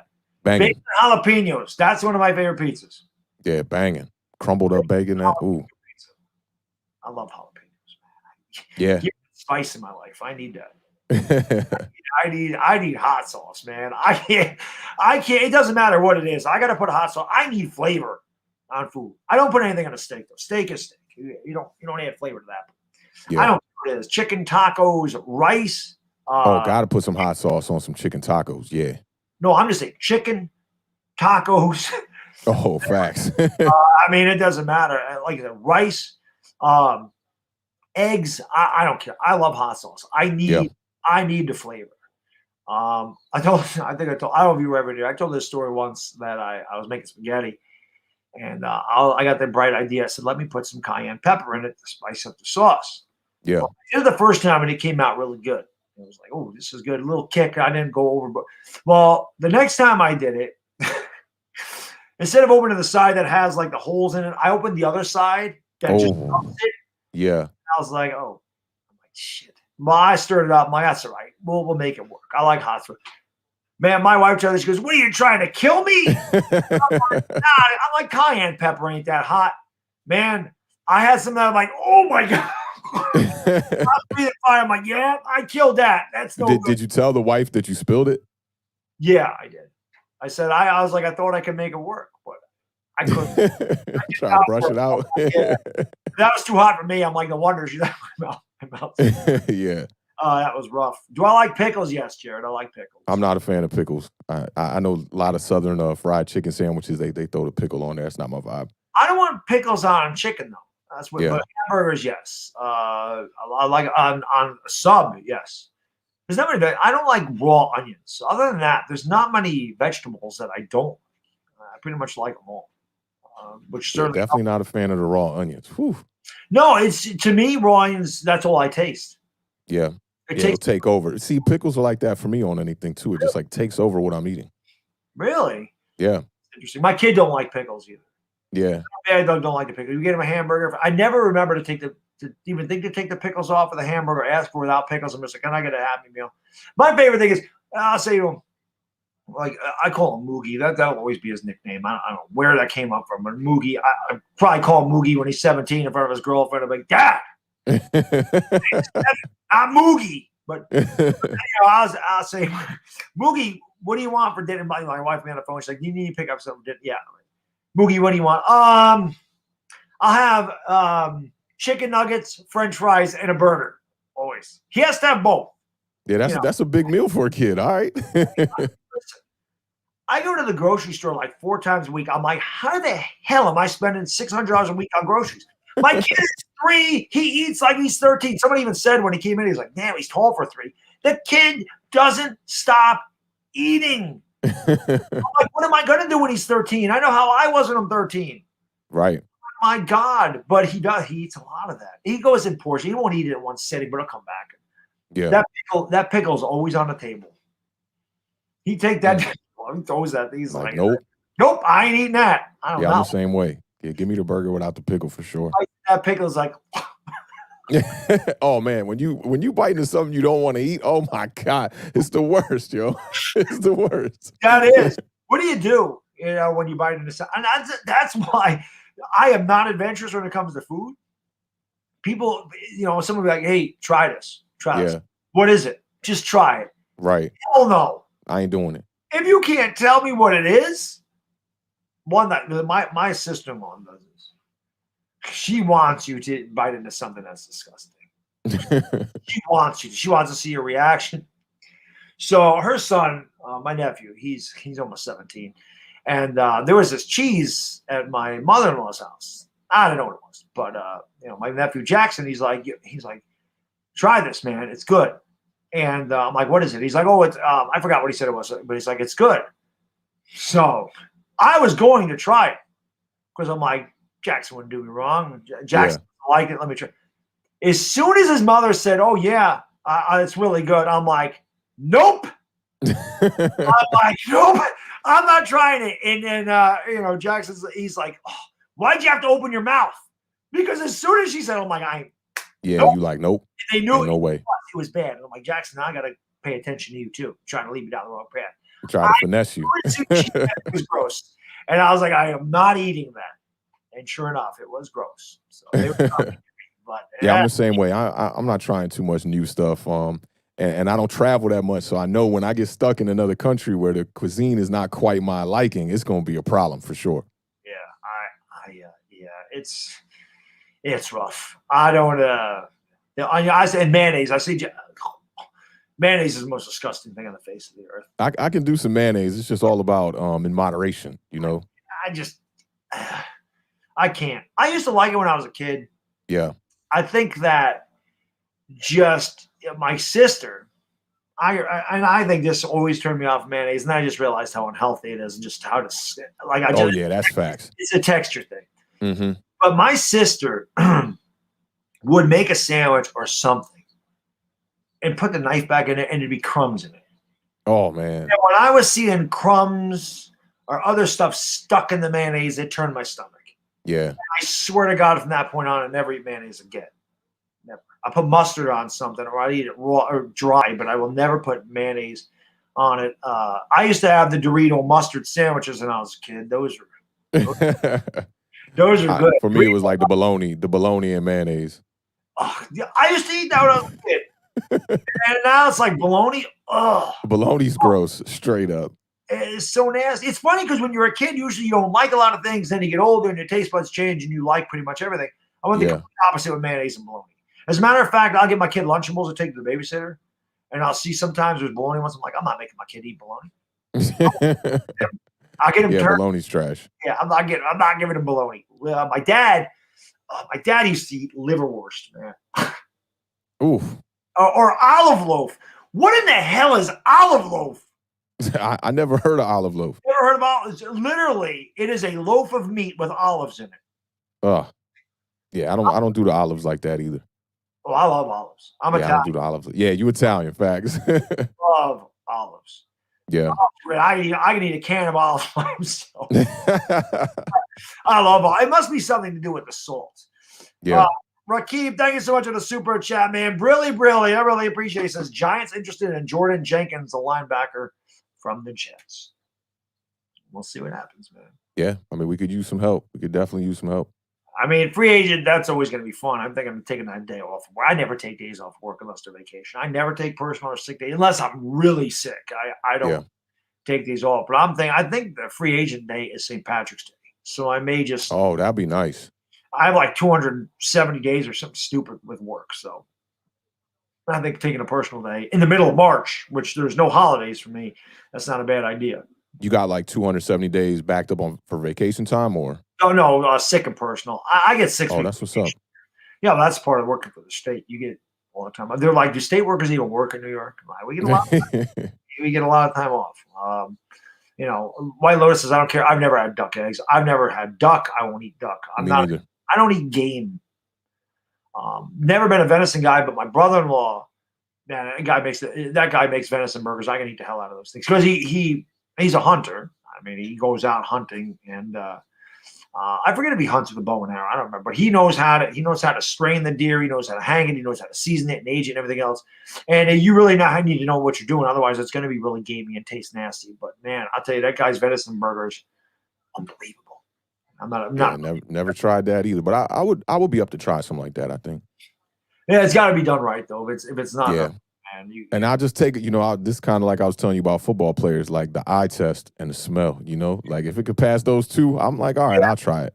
Well, it smells everything. I mean, 90% of your taste is through smell, which is why I don't like seafood. The smell of that turns me, it just, like fish is just disgusting. I don't like the smell of it. Like it's overwhelming. It's kind of like onions. Yeah. It's just overwhelming. It's too much. Yeah, I'm not a big fan of seafood either. Shrimp, different story. There's no taste to it. Whatever you season the shrimp in is what it tastes like. Right. I eat shrimp, like teriyaki shrimp, coconut shrimp. That stuff's good. Yeah. But, the salmon. We went to my wife got sandwiches with Troy. I'm like, I'm not trying that. It's gross. Yeah, everybody hypes up salmon too, and I'm just like, nah, I'm good on that, bro. And I tried it. I'm like, oh. She's like, you're doing that. I'm like, if I liked it, I would tell you. Right. Like she had me try lobster. I'm like, this isn't bad, but I could not eat a whole lobster tail. I could take a bite or two, but I can't eat the whole thing. Right. That's probably as seafoody as I get. I was like that with some mussels, man. I was like, oh, it was just disgusting. I can't do it. Some people swear by seafood. Like, do the 7 fishes. I'm like, hell no. Hell no. I don't drink wine. I was like, yeah, I'm a very different Italian than you might know. I don't have any hair in my torso or my back. And I So there you go. There is part of me is Irish, so that must be the Irish part. I don't know what else to say. True that. Yeah, it's rough, but yeah, man, it's good stuff. Calamari. The funny thing about calamari, I can get down with calamari. We were at Delmonico's, which is another steakhouse, and my wife the same thing. She's like, "Try this." I'm like, man, I am not trying calamari. Hell no, gross. I tried it, and nobody else is really eating it either. And she's like, I'm like, you know what? I'll be honest. This isn't too bad. Again, not something I would order, and not something I would eat the whole plate of, but I'm like, that definitely was not as bad as I thought it would be. That was one of those things, like I was expecting a lot worse. I'm like, wow, this is tolerable. You go to like an important dinner and somebody serves that up, you're not gonna say much. You're just gonna smash. Right. Yeah. It's someone says spider sushi. No, sushi's nope. How does anybody eat raw fish? You use raw fish to catch other fish. Yeah, I'm not doing the sushi. No, definitely not, man. Miss Minnie Guy says I love potatoes. Yeah, how do you not love potatoes? I'm a meat. Oh, love them. Yeah, amazing. When will Tana be on? Tana will be on after the Knicks tonight. No doubt. Philly 500 is going to be on. Cop Hills is going to be on. So we're going to get through it, man. We're 7 hours in. 17 to go. I'm going to see how late I can stay up with you, man. See if I can make it through the 24-hour stream with you. I pulled up like probably 11:30. You're a young man. I have faith in you. But anybody that just came in, just in case you're wondering, the 24-hour stream, I do this once every 6 months where I started streaming for 24 hours. People challenged me to do a 24-hour stream years ago. I said, Bad Dog, you can go 24-hour stream. I said, yeah, I like a challenge. Let me try it out. And before this 24-hour stream started, I said, you know what? If I'm going to stream for 24 hours, let's do it for a cause. The first thing I did was V Foundation. Then I did Boys Day Out, which is a local affiliate up here in upstate New York that my buddy DWG founded. It's for underprivileged inner city youth. So we did that last February. In August, I did one for Make-A-Wish. And this time it is for St. Jude's. 50% of any proceeds that I make today, whether it be through donations, merchandise sales, ad revenue, people becoming members, half of whatever I get in this 24 hours, I am donating to St. Jude's. So that is why I do these 24-hour streams every 6 months. Not to mention, they're a lot of fun as well. But like I said, if I was going to stream and do a marathon stream for 24 hours, let's make it for a cause. So that's what we're doing today, man. It is for St. Jude's Children's Hospital. Again, Dire Giants fan, shout out to him. I know he said he had to go to work, but he was the guy that chose this charity. And why not? Anything for the kids, man. It's all about the kids. So that's why we're doing this today. And anybody that's here, I really appreciate you guys hanging out with us. And of course, I appreciate Authentic coming on the channel, hanging out with us for a bit. But that is why we are doing 24 hours today. And we'll do it again in August. We'll pick another charity. But that's a lot of fun. So that's all about, man. That's dope. Mexican food is probably my favorite, Jameson. Mexican, Puerto Rican food. When I go to Puerto Rico, I gain 8 pounds. There's no filter. When I'm on vacation, nope. Everything goes out the window, man. I love Puerto Rican food. Stuffed plantains. They got this rice bowl thing. God, I just go all in. Because again, my lady's Puerto Rican, man, so I get a good mixture. Oh man, yeah. My buddy years ago, he was with a girl from Puerto Rico for years, and God, when I would eat over there, I'd say to him, like, Frank, no wonder you're 300 pounds. I understand. I would be too, man. It's insane. I love it. There's no doubt about that. Jay Burns says raw oysters. Say that 5 times really fast. Clam, sushi, squingili, calamar, shrimp, scallops, mussels, trout, bass, shark, swordfish, halibut, whatever grouper is, snapper, bluefish, tuna, mackerel. I love it all. Yeah. I do like steamed clams, though. This is the same thing. People are like, how do you not like seafood? Would you like steamed clams? I have no idea. I like steamed clams. I have no idea why. I just do. It's very strange. No idea why I like steamed clams, but I do. And I will eat like 12 of those. If there's a clam bake, I'll go to it. It doesn't make any sense because I don't have a taste for seafood, but I love those. It doesn't make sense. But again, it's not something I'm going to eat every day. Chicken, I can eat every day in my life. Same. Bacon, I can eat every day in my life. All day. With anything, too. What's that? I can put bacon on anything. Bacon is probably the best thing ever made. Yeah. Yeah, bacon on anything is right. It's just, it's insane, man. Do I like pastelitos? I don't even know what that is. What is pastelitos? You guys are picky. I am picky. Sugar Tip, I'm a very picky eater.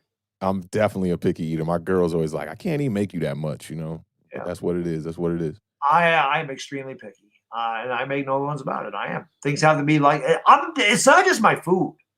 I'm picky about everything. Things got to be a certain, this comes from being an alpha male, my way or the highway. I like things organized. I like things the way they're supposed to be. I like things in order. I like things that I can control. When things are out of my control, it makes me mad. I know that's bad, but it does. That's just part of it. I know that's bad. Somebody throws a monkey wrench in my plans, I get ticked off. Yeah. That's why as much as I love Texas Hold'em, I hate it. Because I can't control the flop. Right. I can control what I put in before the flop, but I can't control what happens after it. If I'm all in with pocket aces and some ass goes in with 2-7 offsuit and they flop 2 twos, or they end up flopping 3 twos, I'm mad.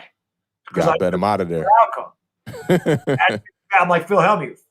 Yeah. I will. Now let me ask you this now with plans, right? Like, going and abiding by the plans because you're an alpha male and whatnot. Are you one that like always needs plans though? Like if you go on a vacation, does it have to be planned? Things got to be planned out with the day and whatnot. No, I'm not that. But when I'm on vacation, it's my time, so I don't really care. But what I do want to vacation's different. When I'm on vacation, I don't care. That's for once in my life, every hour of the day is mine. That doesn't happen in real life. So that's why I like things to be planned out because I know I only have a certain amount of time that I can do things. Because everything else is taken up between my wife, my son, and everything. It work. But when we're on vacation, who cares? It's like, well, we didn't get to that. Okay. I'm going to sleep 12 hours. Okay. I don't care. That is what it is. But you can ask my wife because this drives her insane. She talks about something. We're going to do this. We're going to do whatever. I will ask her 40 questions about what's going to happen. Who's going to be there? What are we doing? What's going on here? What time is it? I will ask her 40 questions about what the hell is going to happen. Right. No surprises. I need to know everything. I own all my bad traits. I say, look, I'm stubborn. I'm abrasive. I have no filter. That's just how I am. There's nothing I can do about it. I'm 45. I can't change away. A leopard can't change. Everybody's like, I'm going to change. You can't. Your mind's wired the way it's wired. Facts. Your personality is what it is. You can't help it. It's just how it goes. So you have to own it. I love when people think they're perfect. No such thing. There's no such thing. Everybody has their faults. Mm-hmm. I always like that. Oh, well, I'm better than you. Really? You're human. You're no better than anybody. You're human just like I am. You may be better than me, like Tom Brady gets better than you're better than me in football, but you can't run as fast as me. And you can say that about Brady. You have hundreds of millions of dollars and you're the GOAT and you have a supermodel as a wife. Right. But you know what? You have 2 legs and 2 arms just like I do. Yep, that's real. But Brady is the GOAT. Brady's the Brady's the GOAT. Undeniable. Definitely undeniable now. I'd say it was undeniable before that Super Bowl, but definitely undeniable now. I agree. Noah says, you're not alone. I'm like, there's a lot of guys like us, Clutch. There's a lot of guys like us. Just, like I said, you have to own it. But I was talking about it earlier about Philly 500. I don't know if you were in here. Like I said, I understand why I can get on people's bad side. I get Yeah. and I don't apologize for it. I understand. People don't like an aggressive person. Sometimes people are turned off by that. I don't like this guy. He's too aggressive. He's too loud. But that's who I am. Yeah. Like guys like Philly, I'm like, how do you not? Philly's just Philly 500. Yeah, just a nice dude, straight up. Isaiah, thank you for the super chat, man. I appreciate you, brother. Brilly says, bro, Bad Dog's still moving. Mad respect. Gonna have to start calling you Mad Dog. You stay blessed and keep on giving blessed. Isaiah, I appreciate it. And trust me, I've been called Mad Dog a lot because I do get mad. I always like when people, does this ever happen to you? So, like with the Giants, they're losing. They get beat by the Cowboys. And I'm mad. I'm pissed off. I'm not happy. Someone comes in and goes, "You're mad." And is that supposed to be a bad thing? Like, is that supposed to be an insult? Yes. Yeah, I am mad. I never understood that. Yeah. People think they got you because you're mad. Well, yeah. You should expect that in a loss from somebody's team, I have emotion. I'm human. Humans get mad. Humans get sad. That's how it is. So yes. That always just makes me laugh. Oh, you're mad. You're big man. Yeah. A Giants loss will ruin my whole week, man. I can tell you this: when I was doing the Laker game and they lost to the 76ers, and I mean I own this stuff. When Tobias Harris hit the game winner, and he had a good game, I remember just being like, "And Tobias Harris is trash. This guy's had a great game. Like he sucks. Like I can't believe the Lakers." And somebody says to me, they're like, "Bad Dog," after the fact, they're like, "Bad," in the comment section, like, "Bad Dog, I love you, but Tobias Harris doesn't suck. He's not trash." And all I put on that comment is I was just salty. That was saltiness. I was salty. I'm like, I don't think he's trash. That was just me being mad that he beat the Lakers. Yeah. I was like, that's just all salt. People tune in for that too, though. They want to see those real reactions and stuff like that. So I mean, yeah, it's kind of like a reality show in that vibe. It really is. Yeah. And I think I was talking to this about Hot Take Hockey earlier. People can tell when you're genuine. People know when you are not acting, and they may not like it. There's certainly Eagle fans out there that do not like the way I am with the Eagles, but they respect it. I always say the biggest compliment to like Chris and our show, Talking Giants, is that even though it's a Giants show, there's so many Eagle and Cowboy fans that come into those streams and they will watch the entire 2 hours. Yeah. No, they don't but they do it because they appreciate what we do. That is the biggest sign of respect that one can get, in my opinion, is when your absolute most hated rivals come in here. Like the Phillies ex. He's an Eagles fan, but this guy's one of my best subscribers. He's always here. He doesn't have to, but he donates all the time. And he's just always there. And he's like, I love it. It doesn't matter that you like the Giants. You like the Giants thing, but you're my guy. And that's why the YouTube sports community is great. At the end of the day, man, we're all the same. We just root for different teams. Yeah, and you get a more personal inside look, following somebody who's actually a fan of a team, and you're going to get some depth within the takes too. There's players that I know on the Giants right now that when I'm talking about them, don't nobody know unless you're a Giants fan, who I'm talking about. But you get some insight in it too.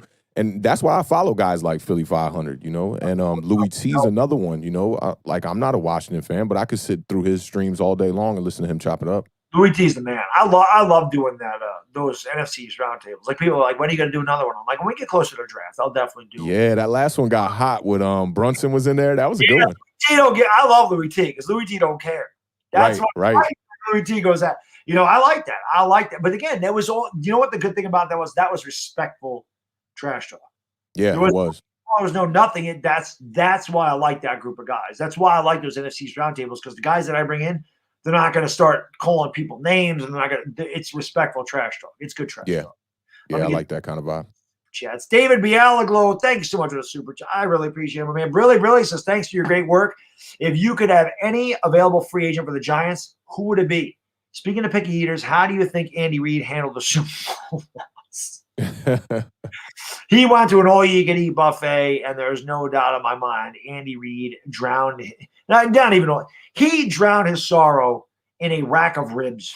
Yeah, he turned up for sure on the plate. No doubt about it. Free agent for me, David. I want Allen Robinson. That's what the free agent I wish the Giants could get. Yeah, I think I'm going to go Galladay at this moment. I'm trying to keep it realistic. I hear you. Well, he said anyone. Yeah. That would be, to me, that would be anyone. I just want a number one receiver. Like I said, I want a receiver in Pitts. I want Daniel Jones to have every opportunity to succeed. That's what I want for that kid. I just want him. Like I said, I want to be making the video in the middle of next year with Daniel Jones. I said going into this year, he'd be a Pro Bowler. Then I fell off and said, I don't like his pocket awareness. I don't think that he has it in between the years. I want to have to come back out and flip-flop against people. You flip-flop all the time. Yes, I do. I flip-flop. That is what comes with having an opinion. Facts. That is what comes out. I'm not going to sit here and ride the fence. I'm not that guy. You guys know me. Like I said, I'm aggressive. And I am not going to be the guy that's on the fence go, well, I don't want to say he's not the guy, but I don't want to say he is the guy. I want to see what he does here, but, he does this and he doesn't do that, and I don't know. I'm not afraid to be wrong. That's called taking a stance on something. Yes, I'm over-emotional. Yeah, I understand that. I can be overly critical. I'm an Italian guy. I'm a passionate guy. So I want to say again, whoops, I screwed up again. I mean, it's a real approach, man. A lot of people, they want to live off that I told you so factor, so they try to stick with their opinion till, it's completely over. But I'm the same way. I'll tell you quickly when I'm wrong on something. I'll be like, let me abandon that right off the bat, change my opinion on it, There's no reason to harp on it. That's how you respect. When you take a firm stance and you're like, whoops, I messed up.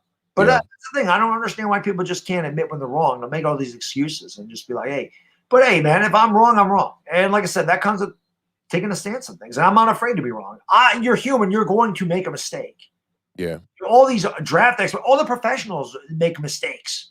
So who the hell am I? I'm a guy on YouTube. Yeah, I like Daniel Jones. Yeah, now I don't like Daniel Jones. And hopefully next year I'm like, whoops, yep, I should have stayed with my original opinion. I always say I don't tell anybody how to root for the Giants. I never will. You root for them however you want. If you rooted for them to tank so they get a better draft pick, I'm not going to hold it against you. If you are chill and you like a bad dog, just relax. Bad dog, it's just a game. You want to root for that? I'm not going to hate on you. What I can't stand in Giants fans are the ones that say Daniel Jones is going to be no good, and then they root for him to fail. It sucks. I want him out of here, and they root for him to screw up. Yeah. That I don't like. I don't like when you root against your team to say, I was right. That's whack. And I mean, Daniel Jones seems to be a very particular case too. He's not like the quarterbacks that let's use RG3 as an example. When he couldn't play anymore, it was very apparent. After the injury, you could tell the guy couldn't play. Dwayne Haskins even. You could tell he just didn't have it between the ears. I even think this about Jalen Hurts. Like, I like what I see, like physically and skill set wise from him. But when I see him in the press conference, there's something to question there for me. He doesn't seem like a guy who's going to take command of an offense. Whereas Daniel Jones, to me, we've had 2 years, 1 year pretty good, 1 year really bad. From what I see with my eyes, the kid has what it takes, even if it doesn't pan out for him in the long run. He doesn't show me on Sundays that he's not ready for this league. And the one thing I think that could be holding him back a little bit is that, with the coaching and the style of coaching that he's been under, for his first 2 years as a starter here, it's almost like they want him to stay in the pocket instead of just escaping and making the plays. And I think that might have something to do with the fumbles. You see Daniel Jones in the pocket fighting his mind sometimes. The pressure gets there, the internal clock runs out, and he's stuttering and he's hiccuping just a little bit and then trying to finally make the move. Whereas, like, if you just let him play off his instinct, he might take some big hits. He might get injured, but he'll be more confident in his play. First game ever against Tampa, that was Daniel Jones going out and playing. Not thinking, not, God, what do I do? Not, I got to stay in a pot. That was him just being him. 2 touchdowns, 2 rushing touchdowns, 2 passing touchdowns, 2 rushing touchdowns. It was at that point when I was in on Daniel Jones when I watched a film of him at Duke. And I'm like, I like him. But when I see him hesitating, then I start to worry because, again, when you don't have it in here, no amount of coaching is going to make you change the way you react. Right. That's where I get concerned about Daniel Jones. But again, the guys that say he doesn't have any weapons, that's a fact. That's why I want the weapons. I want guys. Everyone's like, these guys don't get open. Maybe they don't. But if you look at the whole field, you will see guys that are open. And that's because he hesitates or because they're like, you got to go to this guy. You got to hit this guy. Stay in the pocket. Whatever is going on. To me, it's just not, he's not processing fast enough. And that scares me. That's really why I want, not because of his throws, not because of his turnovers, not because of anything else, but because of he reacts late because I think he's thinking too much. And I don't know. Sometimes it's a mental thing. Look at Evan Ingram. Yeah. Evan Ingram don't catch because it's in here. Tiki Barber used to fumble all the time because all the time.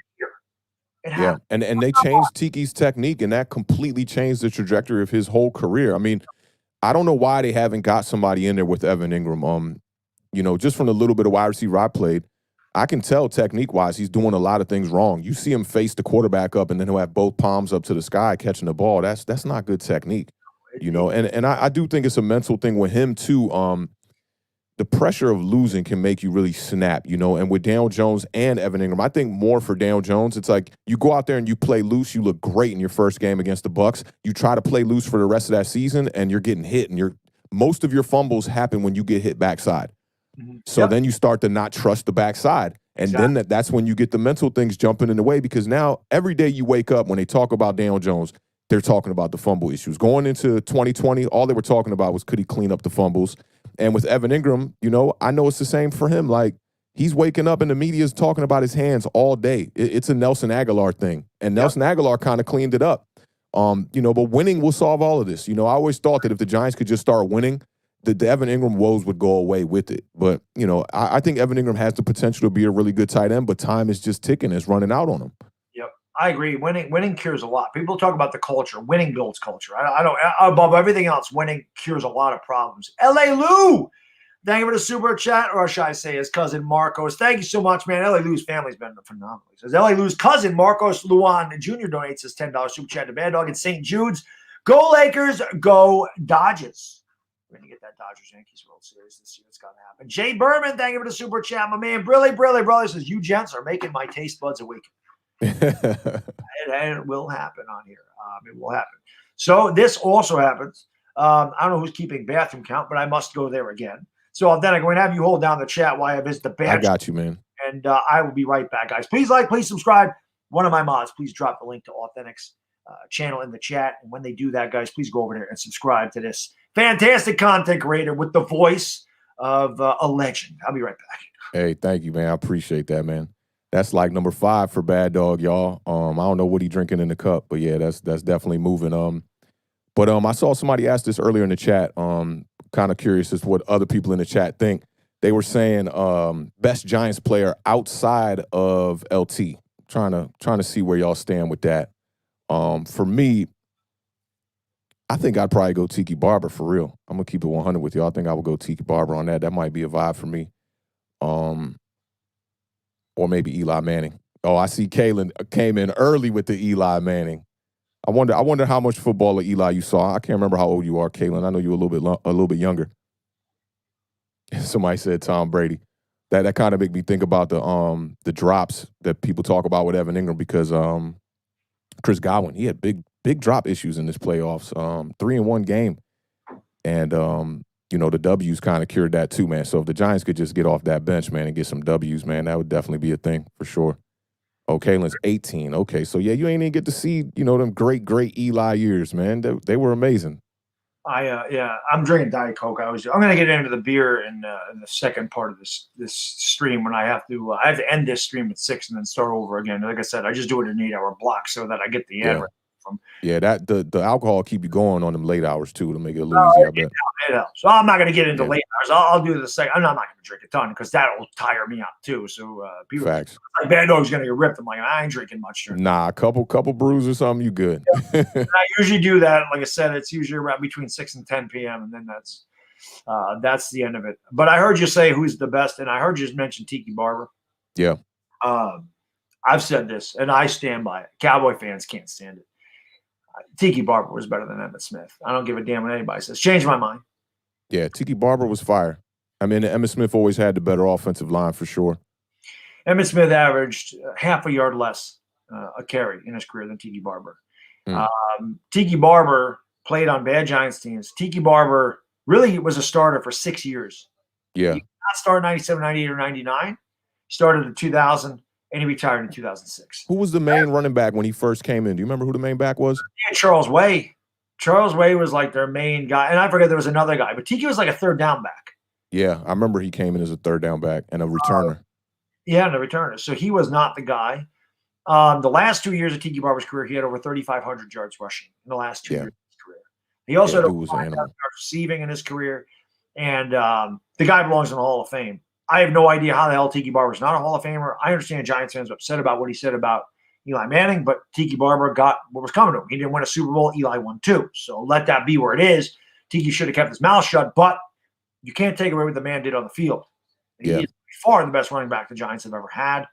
And he was a great player. Tiki was very underrated. Yeah, definitely. And they said best New York Giants outside of LT, which kind of limits what I say. But I do got players that are more my favorite players. Victor Cruz was just that time was just a great time, man. The whole salsa, man, and like I told you, I date a Puerto Rican, so it was like, it was on and cracking, bro. Like I love that era, man. That was a fantastic era. And I also liked Rodney Hampton. First player I really rooted for the Giants was Rodney Hampton at running back, man. Just was supposed to be a better back than he really was, but I liked that he had that bruiser mentality. We had Otis Anderson back then as an old, wily kind of veteran, man, who was doing some damage in the running game too. And I was just a big fan of the middle 90s New York Giants. That's what really got me hip to the Giants. And one of my homies' friends, man, his father was a big Giants fan, born in New York. He actually just passed away this past week too, man. But he's the one who really got me rooting for the Giants to begin with. I saw somebody asked earlier, like, how are you in DC? And you're a Giants fan. And that's how, man. They were in the services and they moved down here. And I was born in 83, and by like 87, I was a Giants fan. That young. This is my best friend since we was just in the sandbox straight up, man. So definitely rest in peace to him, man. My boy was telling me he's got some special Giants memorabilia he's going to send back up from Florida for us and whatnot. But super diehard Giants fan. I just remember him screaming at the television in the 80s, man. Like, really good dude too, man. Yeah. Sorry to hear about your loss, man. But, I appreciate that. Maybe Rodney Hampton was the guy when Tiki got there. I forgot how long Hampton played. I thought he was done by 97. I think so too, because he got there around 91, I want to say. Something like that. They drafted him in 1990, and he actually started. He got hurt against the Bears. He broke his leg, and then O.J. Anderson took over and won the Super Bowl MVP. But Hampton was I loved Hampton. He was definitely one of my favorite Giants. And again, the Giants had bad offenses when Hampton was there, but Hampton was the man. He ran for 1,000 yards a few times, and he was really good. Middle 90s Giants teams were gritty, but the offense was bad. It's kind of like they are now. The offense stinks. Defense is good. Just got to get that together. And I hope the consistency stays with the defense, because this was one kind of flash year for us, but it looks like we got the right free agents here to really turn the defense around. Because the year before, man, that defense under Betcher was just so bad. It was bad. Honey Hamhead, he was not good, man. I hated Betcher. Let's play soft zone on 3rd and 3. That was always my favorite. Max, thank you for the super chat. Really says, authentic. What's good, bro? I just got at ATH M30X. Oh, you got a new microphone? Is that what I'm hearing? Oh, nice. Audio Technica, nice. I'm curious how that sounds. I wonder if you use that? If y'all don't know, check out Max Webster, man. He does a podcast that's actually focused on content creators and the stories behind content creators rather than like talking sports. And he just had Bobby Skinner on there for the first episode, and it sounded great. I don't know if you were using that mic or not, but it sounded great, man. That's pretty cool. Well, there you go. That shows you how technology inept I am. I had no idea what the hell he was talking about. I thought that was a channel. Yeah, that's my lane, man. I'm all into microphones, production. I'm sitting here in front of my studio. I was just watching you for the past couple hours, just kind of messing around with some beats and whatnot, just chilling, man. So that's definitely my forte. That's awesome. L.A. Lou, thank you for the super chat. Really. Authentic. I saw the Giants when they had Norm Snead at quarterback. Back when some quarterbacks only had 1 bar for a face mask.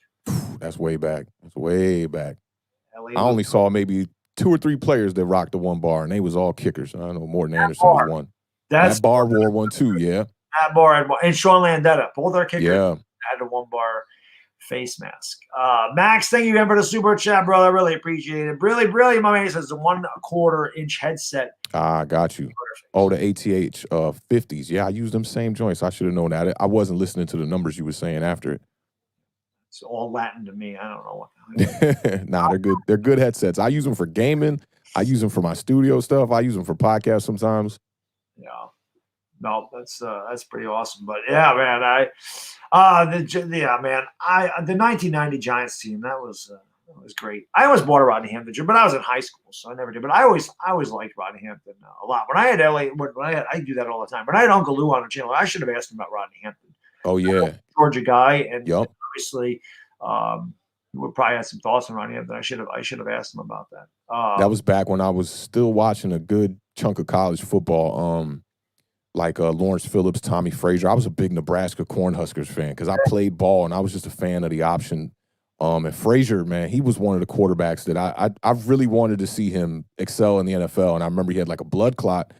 And it was just like, as a kid for me, because that was probably like, that was like early 90s. So I was probably like 10. And I just remember being like, wait, why? He's not in the draft? What? Like. In Nebraska, they won a couple of championships under Tom Osborne. Was it 95 and 97? They were really good. Well, that was back when Oklahoma and Nebraska played in the Big Ten. I think it was called the Big Ten. It might have even been the Big Eight. I forgot how long a Big Ten, Big Eight, something like that. Obviously, they're not rivals anymore. They right. Conferences all over the place. But Nebraska stinks now. Yeah, it's crazy. That was when Florida State was really good. I want to say that might have been around the time of Charlie Ward. I think it was. I remember vividly Charlie Ward playing with Florida State, both basketball and baseball. And the joke in 1997 was that the best quarterback in New York played for the Knicks. Yeah. That was a surprising one too. I mean, he won a Heisman, and everybody thought he was going to go to the NFL. And I remember when he declared for the NBA draft, people were so surprised, and he turned out to be a pretty decent NBA player. Player at Florida State basketball. Yeah. But there's a lot of Heisman Trophy winners that never do anything. Gino Torretta, I'm pretty sure he won a Heisman. He did nothing. I mentioned Desmond Howard earlier. He was because that's the last wide receiver to win it before Devontae Smith. Kick returner for Washington. They picked him 4th overall. The dude was a huge bust. There's a bunch of them. There's more, I'm sure. I don't know if Testaverde won the Heisman, but who was that running back? It was the year, I want to say it was Kajana Carter, maybe. Oh yeah, he was a number 1 pick, Heisman winner. He got bust. He got hurt. I was talking about this one of the streams. I bought a Kajana Carter jersey because I was just high, and I bought a Marshall Faulk jersey. I used to go to Champion Outlet. The jerseys were $5. I used to just collect my favorite players. Yeah. I remember there's a commercial of Marshall Faulk. It's a Nike commercial, and it's just like maybe if they had cars, they could catch me, and then he's being chased by cars. Maybe if they had. Oh yeah, I remember this. Yeah. It was all that. So they had like a whole army, helicopters and jets, and the semi was after him for a while. The whole time. Commercial was for Kajana Carter because he got hurt. Then went with Marshall Faulk. Oh yeah, I think I remember hearing you talk about this one time. Yeah. Marshall Faulk ended up being one of the greatest running backs in the history of the game. And listen, you can never trust them Penn State running backs, man. That's true. And it was, I think Rashawn Salam came out as a running back that same year too, and he was a bust as well. Curtis Enos, I'm pretty sure he was a Penn State guy. Oh yeah, yep. Blair Thomas for the Jets. Yeah. Penn State guy, picked 2nd overall. Our boy Barkley, 2nd overall. Stop getting hurt. Yeah, Barkley's got Penn State running backs, man. Bad teams? I don't know. Well, no, the Saquon injury was so surprising too, man. You've seen him take hits like that, a bunch of times where he's getting kind of lifted off the ground, and it was just amazing to even see him be able to plant the leg after being pretty much body slammed in midair. He got caught midair kind of, and if he doesn't try to plant that leg and he just takes the tackle, he probably lives to play another play. But strong guy like that tries to plant the foot. And the rest is history. But I don't think Saquon's injury prone. I think the year before that he had the high ankle sprain. He came back in 3 games. He only missed 3 games that season, 3.5 games, and came back, still put up some big numbers that year. I think this next year will tell a lot if he's truly injury prone. If he comes out here and he can't give us a 16-game season, I think that'll definitely show he's a little bit injury prone. But I think it also has, durability has a lot to do with how you use the running back. And I've been hammering this all towards the end of the season. The Giants, they got to learn to use Saquon Barkley like Alvin Kamara, and have another back there that can take a little bit of the workload off. There's not many running backs in the NFL that can be in a single running back system and take the brunt of all the carries. I'd like us to keep Wayne Gallman or bring in somebody who's even more physical than that. I like Ronald Jones with the Bucs is such a great pairing with Fournette. If you look at some of his runs, especially in the playoffs, I know when you're playing in the playoffs, a lot more is on the line. But he literally just takes the handoff and just goes straight. Like literally taking it where it's designed to go. If it's a 34 run, he's going right to the 4-hole, smacking that.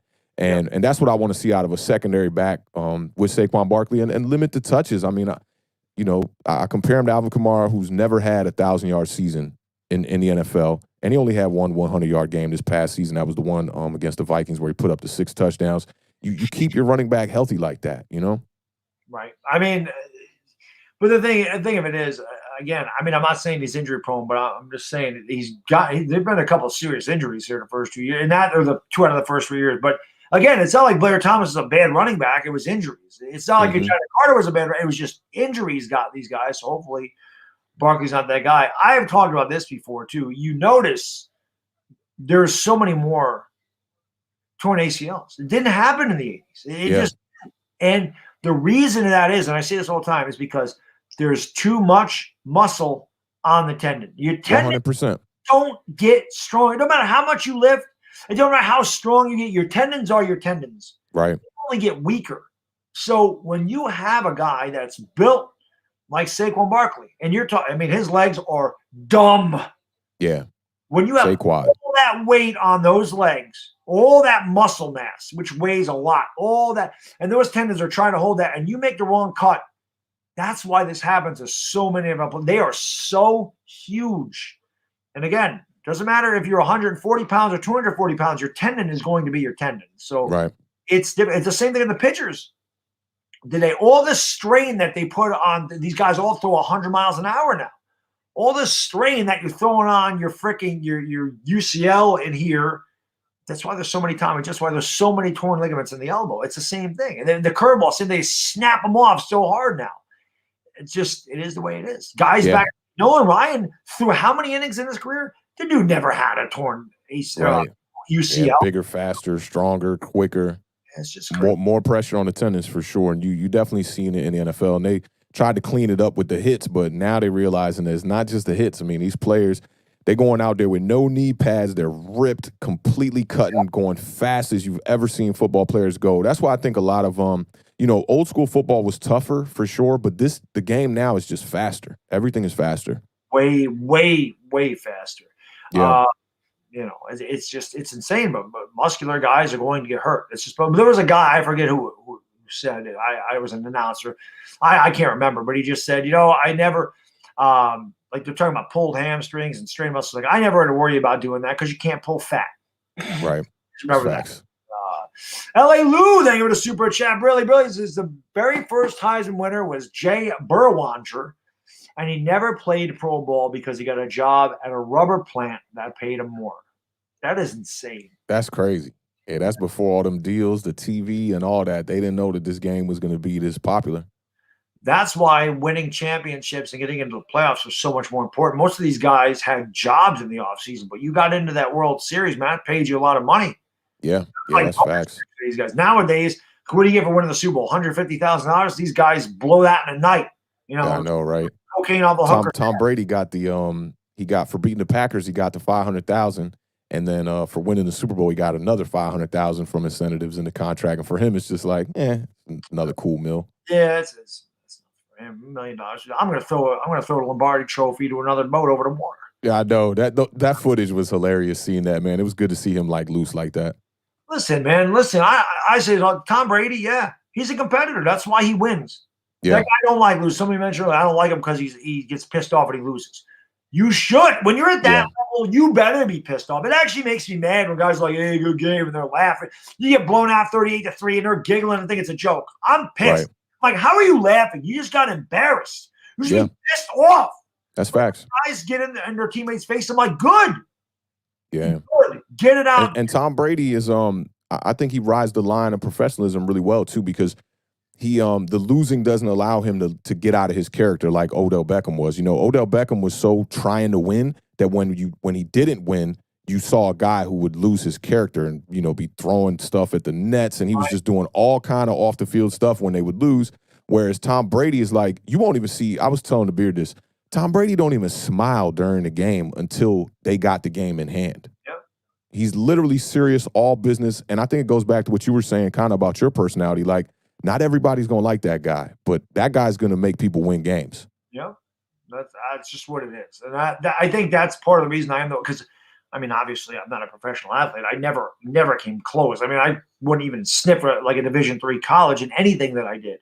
Yeah. But I played anything. whether I was running track or football, playground basketball, when I was bowling, and I was a damn good bowler. When I was a really, really good bowler when I was younger. No matter what I did, if I'm playing lawn darts way back in the day, cornhole, Texas, I want to win. Yeah. I don't give a damn what I'm doing. The same way. I'm not playing it just to play it. I'm playing it to win. It's not how you win or lose. It's whether you play, how you play the game. Well, whoever said that never won anything. I always said, I don't give. Oh, well, you played well. Well, you're 0-12.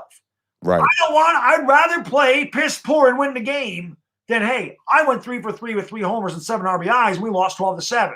Well, I'm happy with my performance. Hell no. Give me over 4 3Ks and I win. Yeah, that's definitely real, man.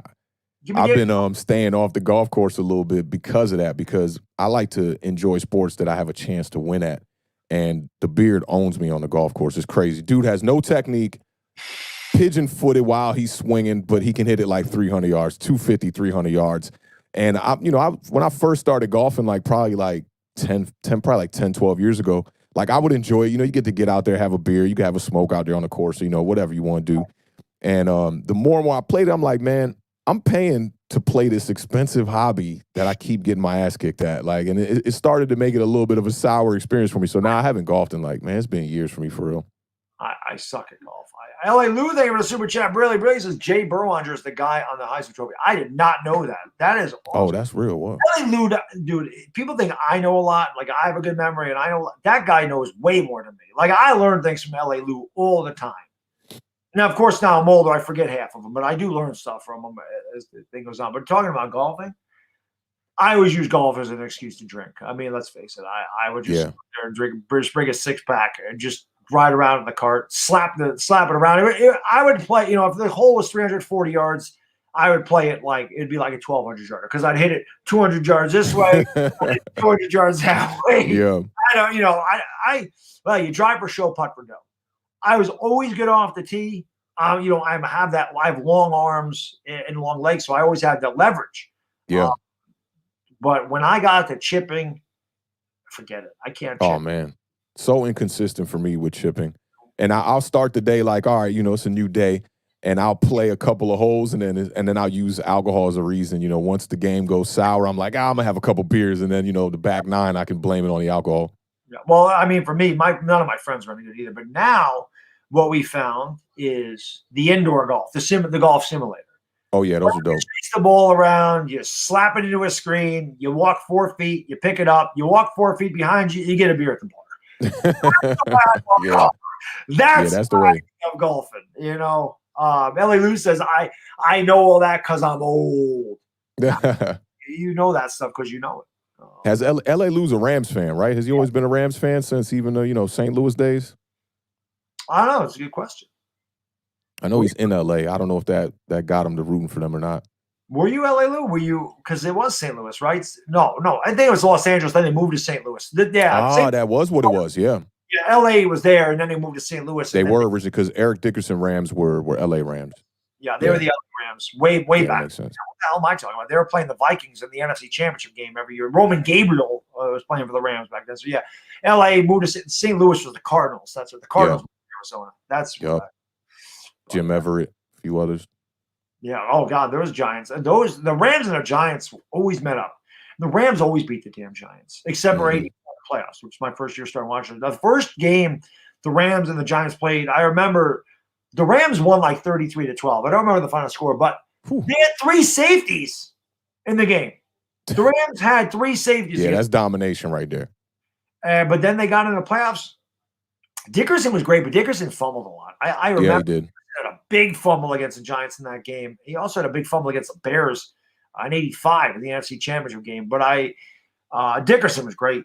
But those Rams, Henry Ellard, I'll never in my life, the '89 divisional round against the Giants, I'll never forget that overtime game. Flipper Anderson catching the ball and running right into the tunnel. That will haunt me for the rest of my damn life.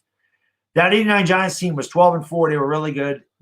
And I can remember the Giants were up 6-0, and they were completely dominating this game. But they were only up 6-0. They had the ball, and it's on their own 20, their own 25, with 40 seconds to go. Bill Parcells, who's like the guy who's always like the most conservative, well, except when it come to like fourth down, he was aggressive, but not going to do anything stupid. We're going to shorten the game. We're going to win ugly. Had Sims throwing. Don't know why. They weren't going to. They hadn't scored all day. Really, they had a couple of field goals. They weren't driving the ball. Had him throwing. He threw an interception with like 35 seconds to go. And the Rams scored a touchdown right before they had went into the locker room 7-6. And I said, man, that should have never happened. That was a complete turning point in that game. And then, of course, there was a really terrible pass interference call. I believe it was on Sheldon White. That wasn't a pass interference, but it didn't matter. I mean, the Rams were going to win. You could tell. The Rams had late in that game. And I just sucked. That one sucks. 89-97 against the Vikings. That was a brutal loss. You're up 19-3 in the third quarter. You have the game won. Chris Callaway fumbles a damn onside kick. Eddie Murray kicks. We lose. Yeah. 2002 against the Niners. You got 38. The 0-2 against the Niners was crazy. Awful. Yeah. 08 against the Eagles, the worst. That one was the worst. That was something in my gut told me that something wrong was going to happen in that game against the Eagles too. I remember I was at Scotty's house for that one. As soon as he took it back, he bobbled it, then he picks it up, he takes it back. I just straight left the house. I ain't say a word to nobody. No. Not 2010. Not the game. Oh, not the Deshaun one. The playoff game. When the year Plexico Burress shot himself in the leg, and the Giants were the best I'd ever seen. Oh, yeah. Because Arizona was coming to New York. We were beating Arizona. We'd already beaten them in the year, and we beat Pitt. That was the best Giants team I ever saw. Was that 2008 team, and that will always haunt me for the rest of my life. That, to me, the Giants had a dynasty in the making, and they blew it. Yeah, could have got another chip, man. Plaxico Burress, man. The rest, yeah. Where was he? Was at Latin Quarters or something when that happened. This dude. I don't know, but that just sucked. I mean, he was an Eagles killer. He killed the Eagles, and the Giants' offense was not the same without him. They lost 3 of their last 4 games that year, and I knew it. I remember I was watching this at my buddy's house. There was 4 of us. 3 of us are Giants fans, and my best friend at the time was an Eagles fan. So obviously we outnumber. I remember the Giants. Eli Manning threw a really bad interception from his own goal line. I remember just saying to myself, the Giants got to run the ball, man. Do not make Eli Manning throw it. It's windy. It's cold. Don't make Eli Manning throw it. I remember as soon as he dropped back, I'm like, no! To Asante Samuel. He returns at like the 2-yard line. Eagles score. At the end of the quarter, the Eagles were up 7-5. But if you looked at the yards, the Giants had like 140 yards, and the Eagles had like -4. And our 2 Giants fans were like, we're kicking your ass. And I looked at him, I go, it's 7-5. Who the hell cares about yards? And my Eagle friend was like, exactly. I don't care about the yards. I don't care about anything except for the points. Yeah, that's facts. Only stat that matters. Carney missed 2 field goals. We did 2 stupid, like, direct snap or shotgun wildcat crap with 3rd down and 4th. And what the hell were they doing? That game sucks. I hate that. And I've always hated the Eagles, so that just made my hate for them even more. That game, and Eagles fans love it. They love that one really gets to me, but it always will because that 08 team was so good.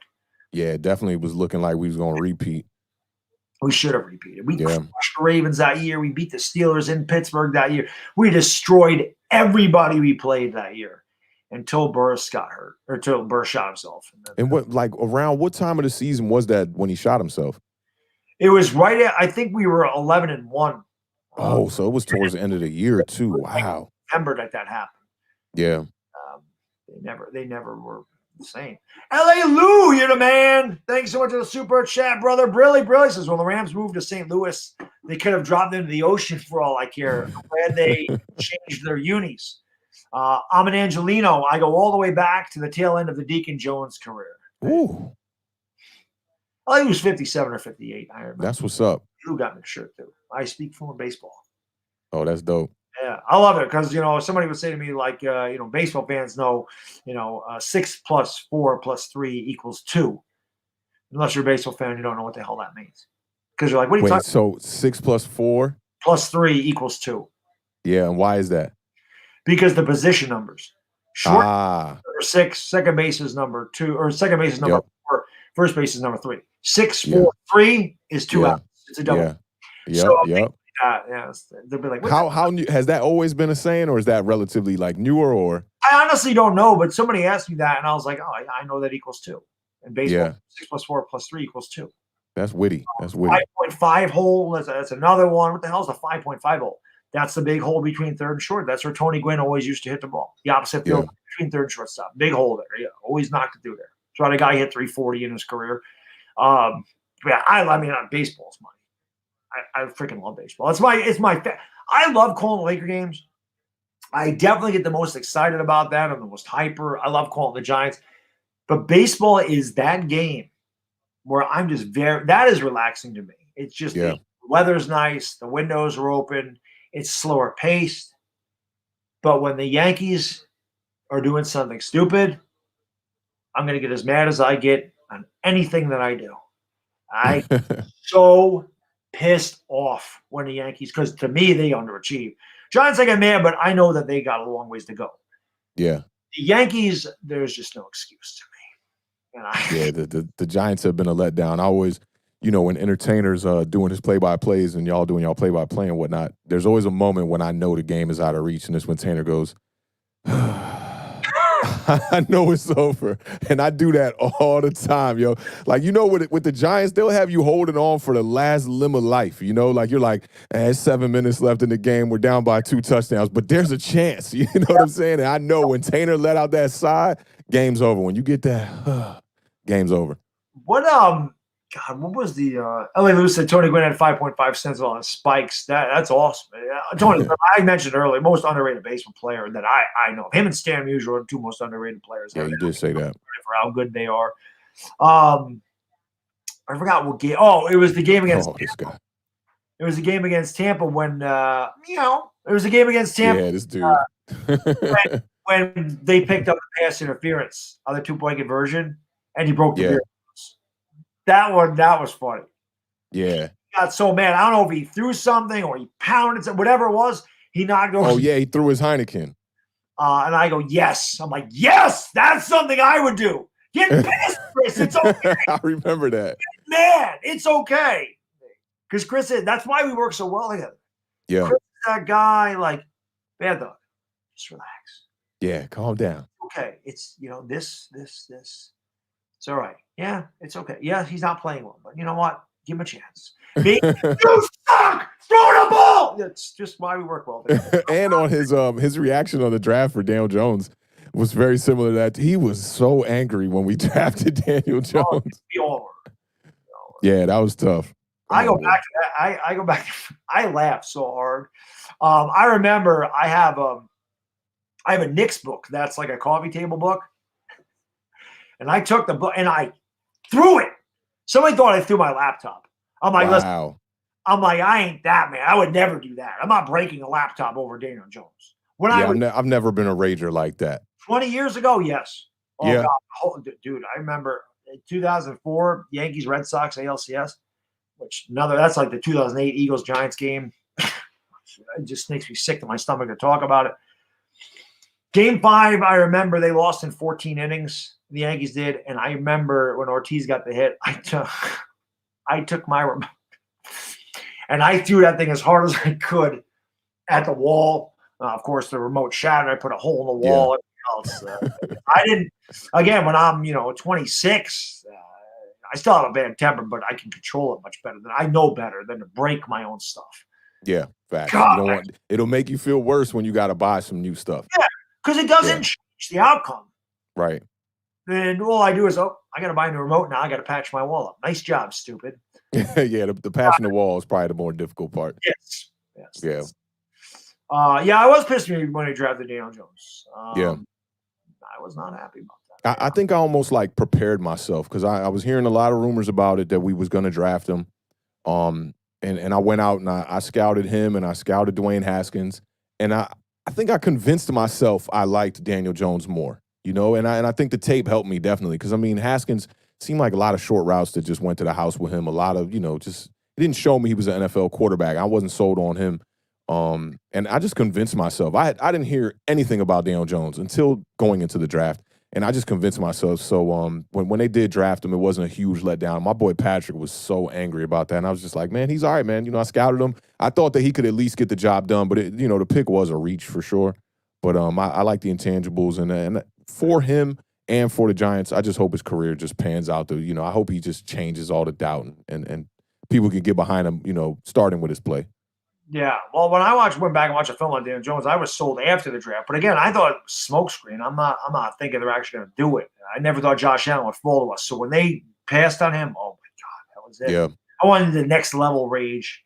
Now, but I told people this before.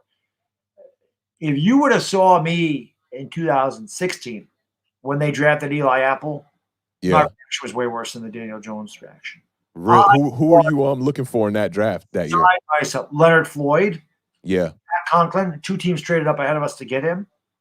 I lost my mind. I was there. You can go back. I have the video on my page. Yeah. I'm going to check that out.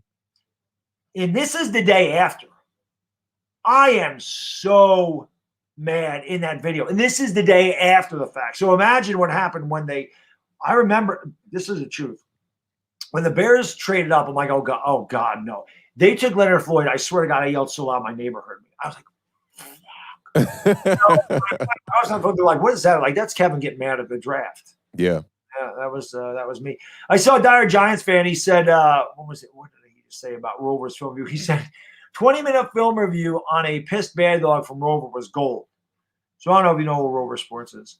Rover Sports is a content creator. He's spotty. He doesn't do it like every day, but he does college stuff. He's a Giants fan. He does film review. When Alabama and Oklahoma played in the playoffs a couple of years ago, my kid was really young. He might have just been a year old. He had his Oklahoma stuff on. I remember bringing him down young. He couldn't. I don't even know if he could walk yet. Yeah.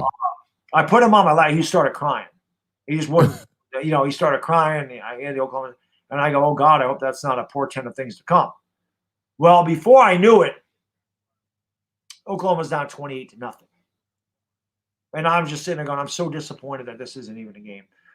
I picked up my football, and I just go, we might lose 100-0. And I take the football, and I just chuck it like I have a bar over here. So I threw it into the bar. Like I didn't throw it in the glass. I threw it down at the bottom of the bar where the wall, where the base is. Yeah. So I just chucked it in. So Rover did a film review on my throwing. This is a 5 or 6 second clip of me chucking a football, and he made it like a 9-minute video breaking down my throwing motion. Oh, that's hilarious. Videos I've ever seen in my life. I just started. I was wondering what happened to Rover. He when I first started following Entertainer, probably like 2018 or something like that. I used to follow Rover's videos. He came up as one of the recommendeds at the time, and I used to like how very just like impromptu in his living room kind of videos. And I always thought he had the voice. He kind of gave me that Ron Jaworski kind of vibe, very serious with his tone and whatnot. I definitely enjoyed his content. That was good though, man. He's like, I remember it's like bad. He's got a long range of motion. He's got to cut that down a little bit. He's like, I like this, and he reviews it, and I kind of look this way. And I throw it that way. And he's like, that's almost like Pat Mahomes. I started crying. I just dying. I'm like, that was genius. How did he do that from a 6-second clip? He made a 9-minute. That's funny. Hilarious. That was so funny. There's nothing about that. But listen, I'm gonna let you go. Again, I appreciate because I gotta end the stream. Then I gotta start. Yeah. Yep. You said 8. You got to restart it, right? Yeah. But listen, I really appreciate you coming on, brother, and spending a couple hours with me today. And I appreciate everything that you do for the Giants community. Like I said, if you guys, one of my mods can put the link to Authentic's channel in the chat, you definitely got to check these guys out, man. They know what they're talking about. And again, some of the highest production value on YouTube you're going to find. These guys do it right. Obviously, they know all this stuff that I don't know. I'm lucky I can turn the camera on and use the microphone. But you definitely want to check these guys out because they do a great job. And they got a great show. There's no doubt about that. So, like I said, one of my mods drop it in the chat. And hey, man, I appreciate you coming on. I'll always be. I may not always comment, but a lot of times I'm in there. I just don't. I don't say. Yep. I do that with a lot of things. I just kind of. I lurk. Yeah. Nah, that's the way, man. Appreciate it. That's the way. I appreciate you having me on the channel too, man. Yeah, thank you, man. Lucas, man, my God. Thank you so much, brother. I really appreciate that. Another hundo bomb from Lucas. You're the man. Thank you so much, man. Cheers to you, my man. My man from down under in Australia. It's got to be like 9 or 10 o'clock in the evening. over there. Yeah, Lucas is a great dude, man. Supports the Giants community heavy. 10 o'clock in the morning over there, 11 o'clock in the morning. Yeah. Stuff. I'm only going 8 hours. I can't even tell time. But Lucas, hey man, well, best of luck, man, with the rest of the time, bro. Definitely, and I will say, man, I just appreciate you letting me pull up and sharing your network with us like you do, man. We definitely got to have you on our show more this next season. We're right at the end of season 2, so now we enter in season 3 of Authentic in the Beard. And salute on 50K again, man. And best of luck with getting it. I'm gonna definitely keep the stream up all day. I'm gonna be in the studio just chilling, so you'll see me in the chat for sure. I appreciate you, brother. Yeah, let's do it. I'm definitely willing to come down with Authentic in the Beard and hang out and definitely collab. And a tailgate, man. Hopefully we get a tailgate next year. I'll be up in New York, and y'all got a spot down here in DC for the Washington game for sure. I appreciate it, man. That'd be awesome. So all right, fam. You take care, man. You too, man. Thanks a lot. All right, you know it, bro. Thank you. Got it. Peace. So that is Authentic. Like I said, just a great job. Sports Expert. Thank you for dropping the link in the chat. I appreciate that for sure. But this is 5 minutes away from closing out the first part of this. So like I said, what I'm going to do, I'm going to end the stream in 5 minutes, and then I'm just going to start up a new one. Like I said, I'll schedule like a minute later so I can go into my studio and I can get rid of so I can monetize it, and then I can get, add that it's not for children. So like I said, when I end this, I'll end it at like 6 o'clock. I'll probably schedule the next one for like 6:02. And if I can get done with it, I'll start before 6:02. But I'll just do that so you're not sitting there waiting for me. But 8 hours down, guys. We are 1/3 of the way there. I think it's time for me to order pizza. I have had nothing to eat today, man. I haven't even finished this protein bar. I've had nothing to freaking eat. I'm gonna have to eat something at some point during the day. So we're doing. How am I feeling? I'm good. ENA, we got time. I'm good. I am gonna have to eat though. I'm gonna need some strength here. I gotta eat something. I just hate eating. I hate eating on camera. I hate it. I hate eating in front of people. I just don't. I don't like. I don't know. It's not a phobia, but it's. It's only been 8 hours, Latifah. Only 8 hours. Only 8. 8's a long time. 8's a long time. We're 1/3 of the way there. We're 1/3 of the way there. No breaks, Pistol Pete. No breaks. No breaks. We don't break. We go 24 straight hours. I will eat though. I will eat at some point. Italian food. No, we gotta have Italian pizza. Pizza. I'm probably going to order pizza. Hopefully I can order pizza. I should check it out. I don't know if we have a DoorDash that delivers pizza. I'm sure there is. But we'll definitely do that at some point. I feel like it's awkward when I eat it. Yeah, I don't like it. I don't like I don't know. I feel like it's rude. Like I do mute the microphone when I'm eating it though. I don't want to hear you guys hear me going. Who wants to hear that shit? Yes, I am Italian, LA Sports. Yes, indeed. It seems like it's been longer, Latifah. Yeah. 24 hours is a long time. It's a long time. I didn't even know what the hell happened in the Suns-Sixers game. I wasn't even paying attention to it. What other guests have I had on, AJ? I had Uncle Lou, probably the best college content creator on YouTube, at least the one that I know. He's the best that I know of. And I had Hot Take Hockey, who I believe is the best, definitely the best hockey channel that I watch.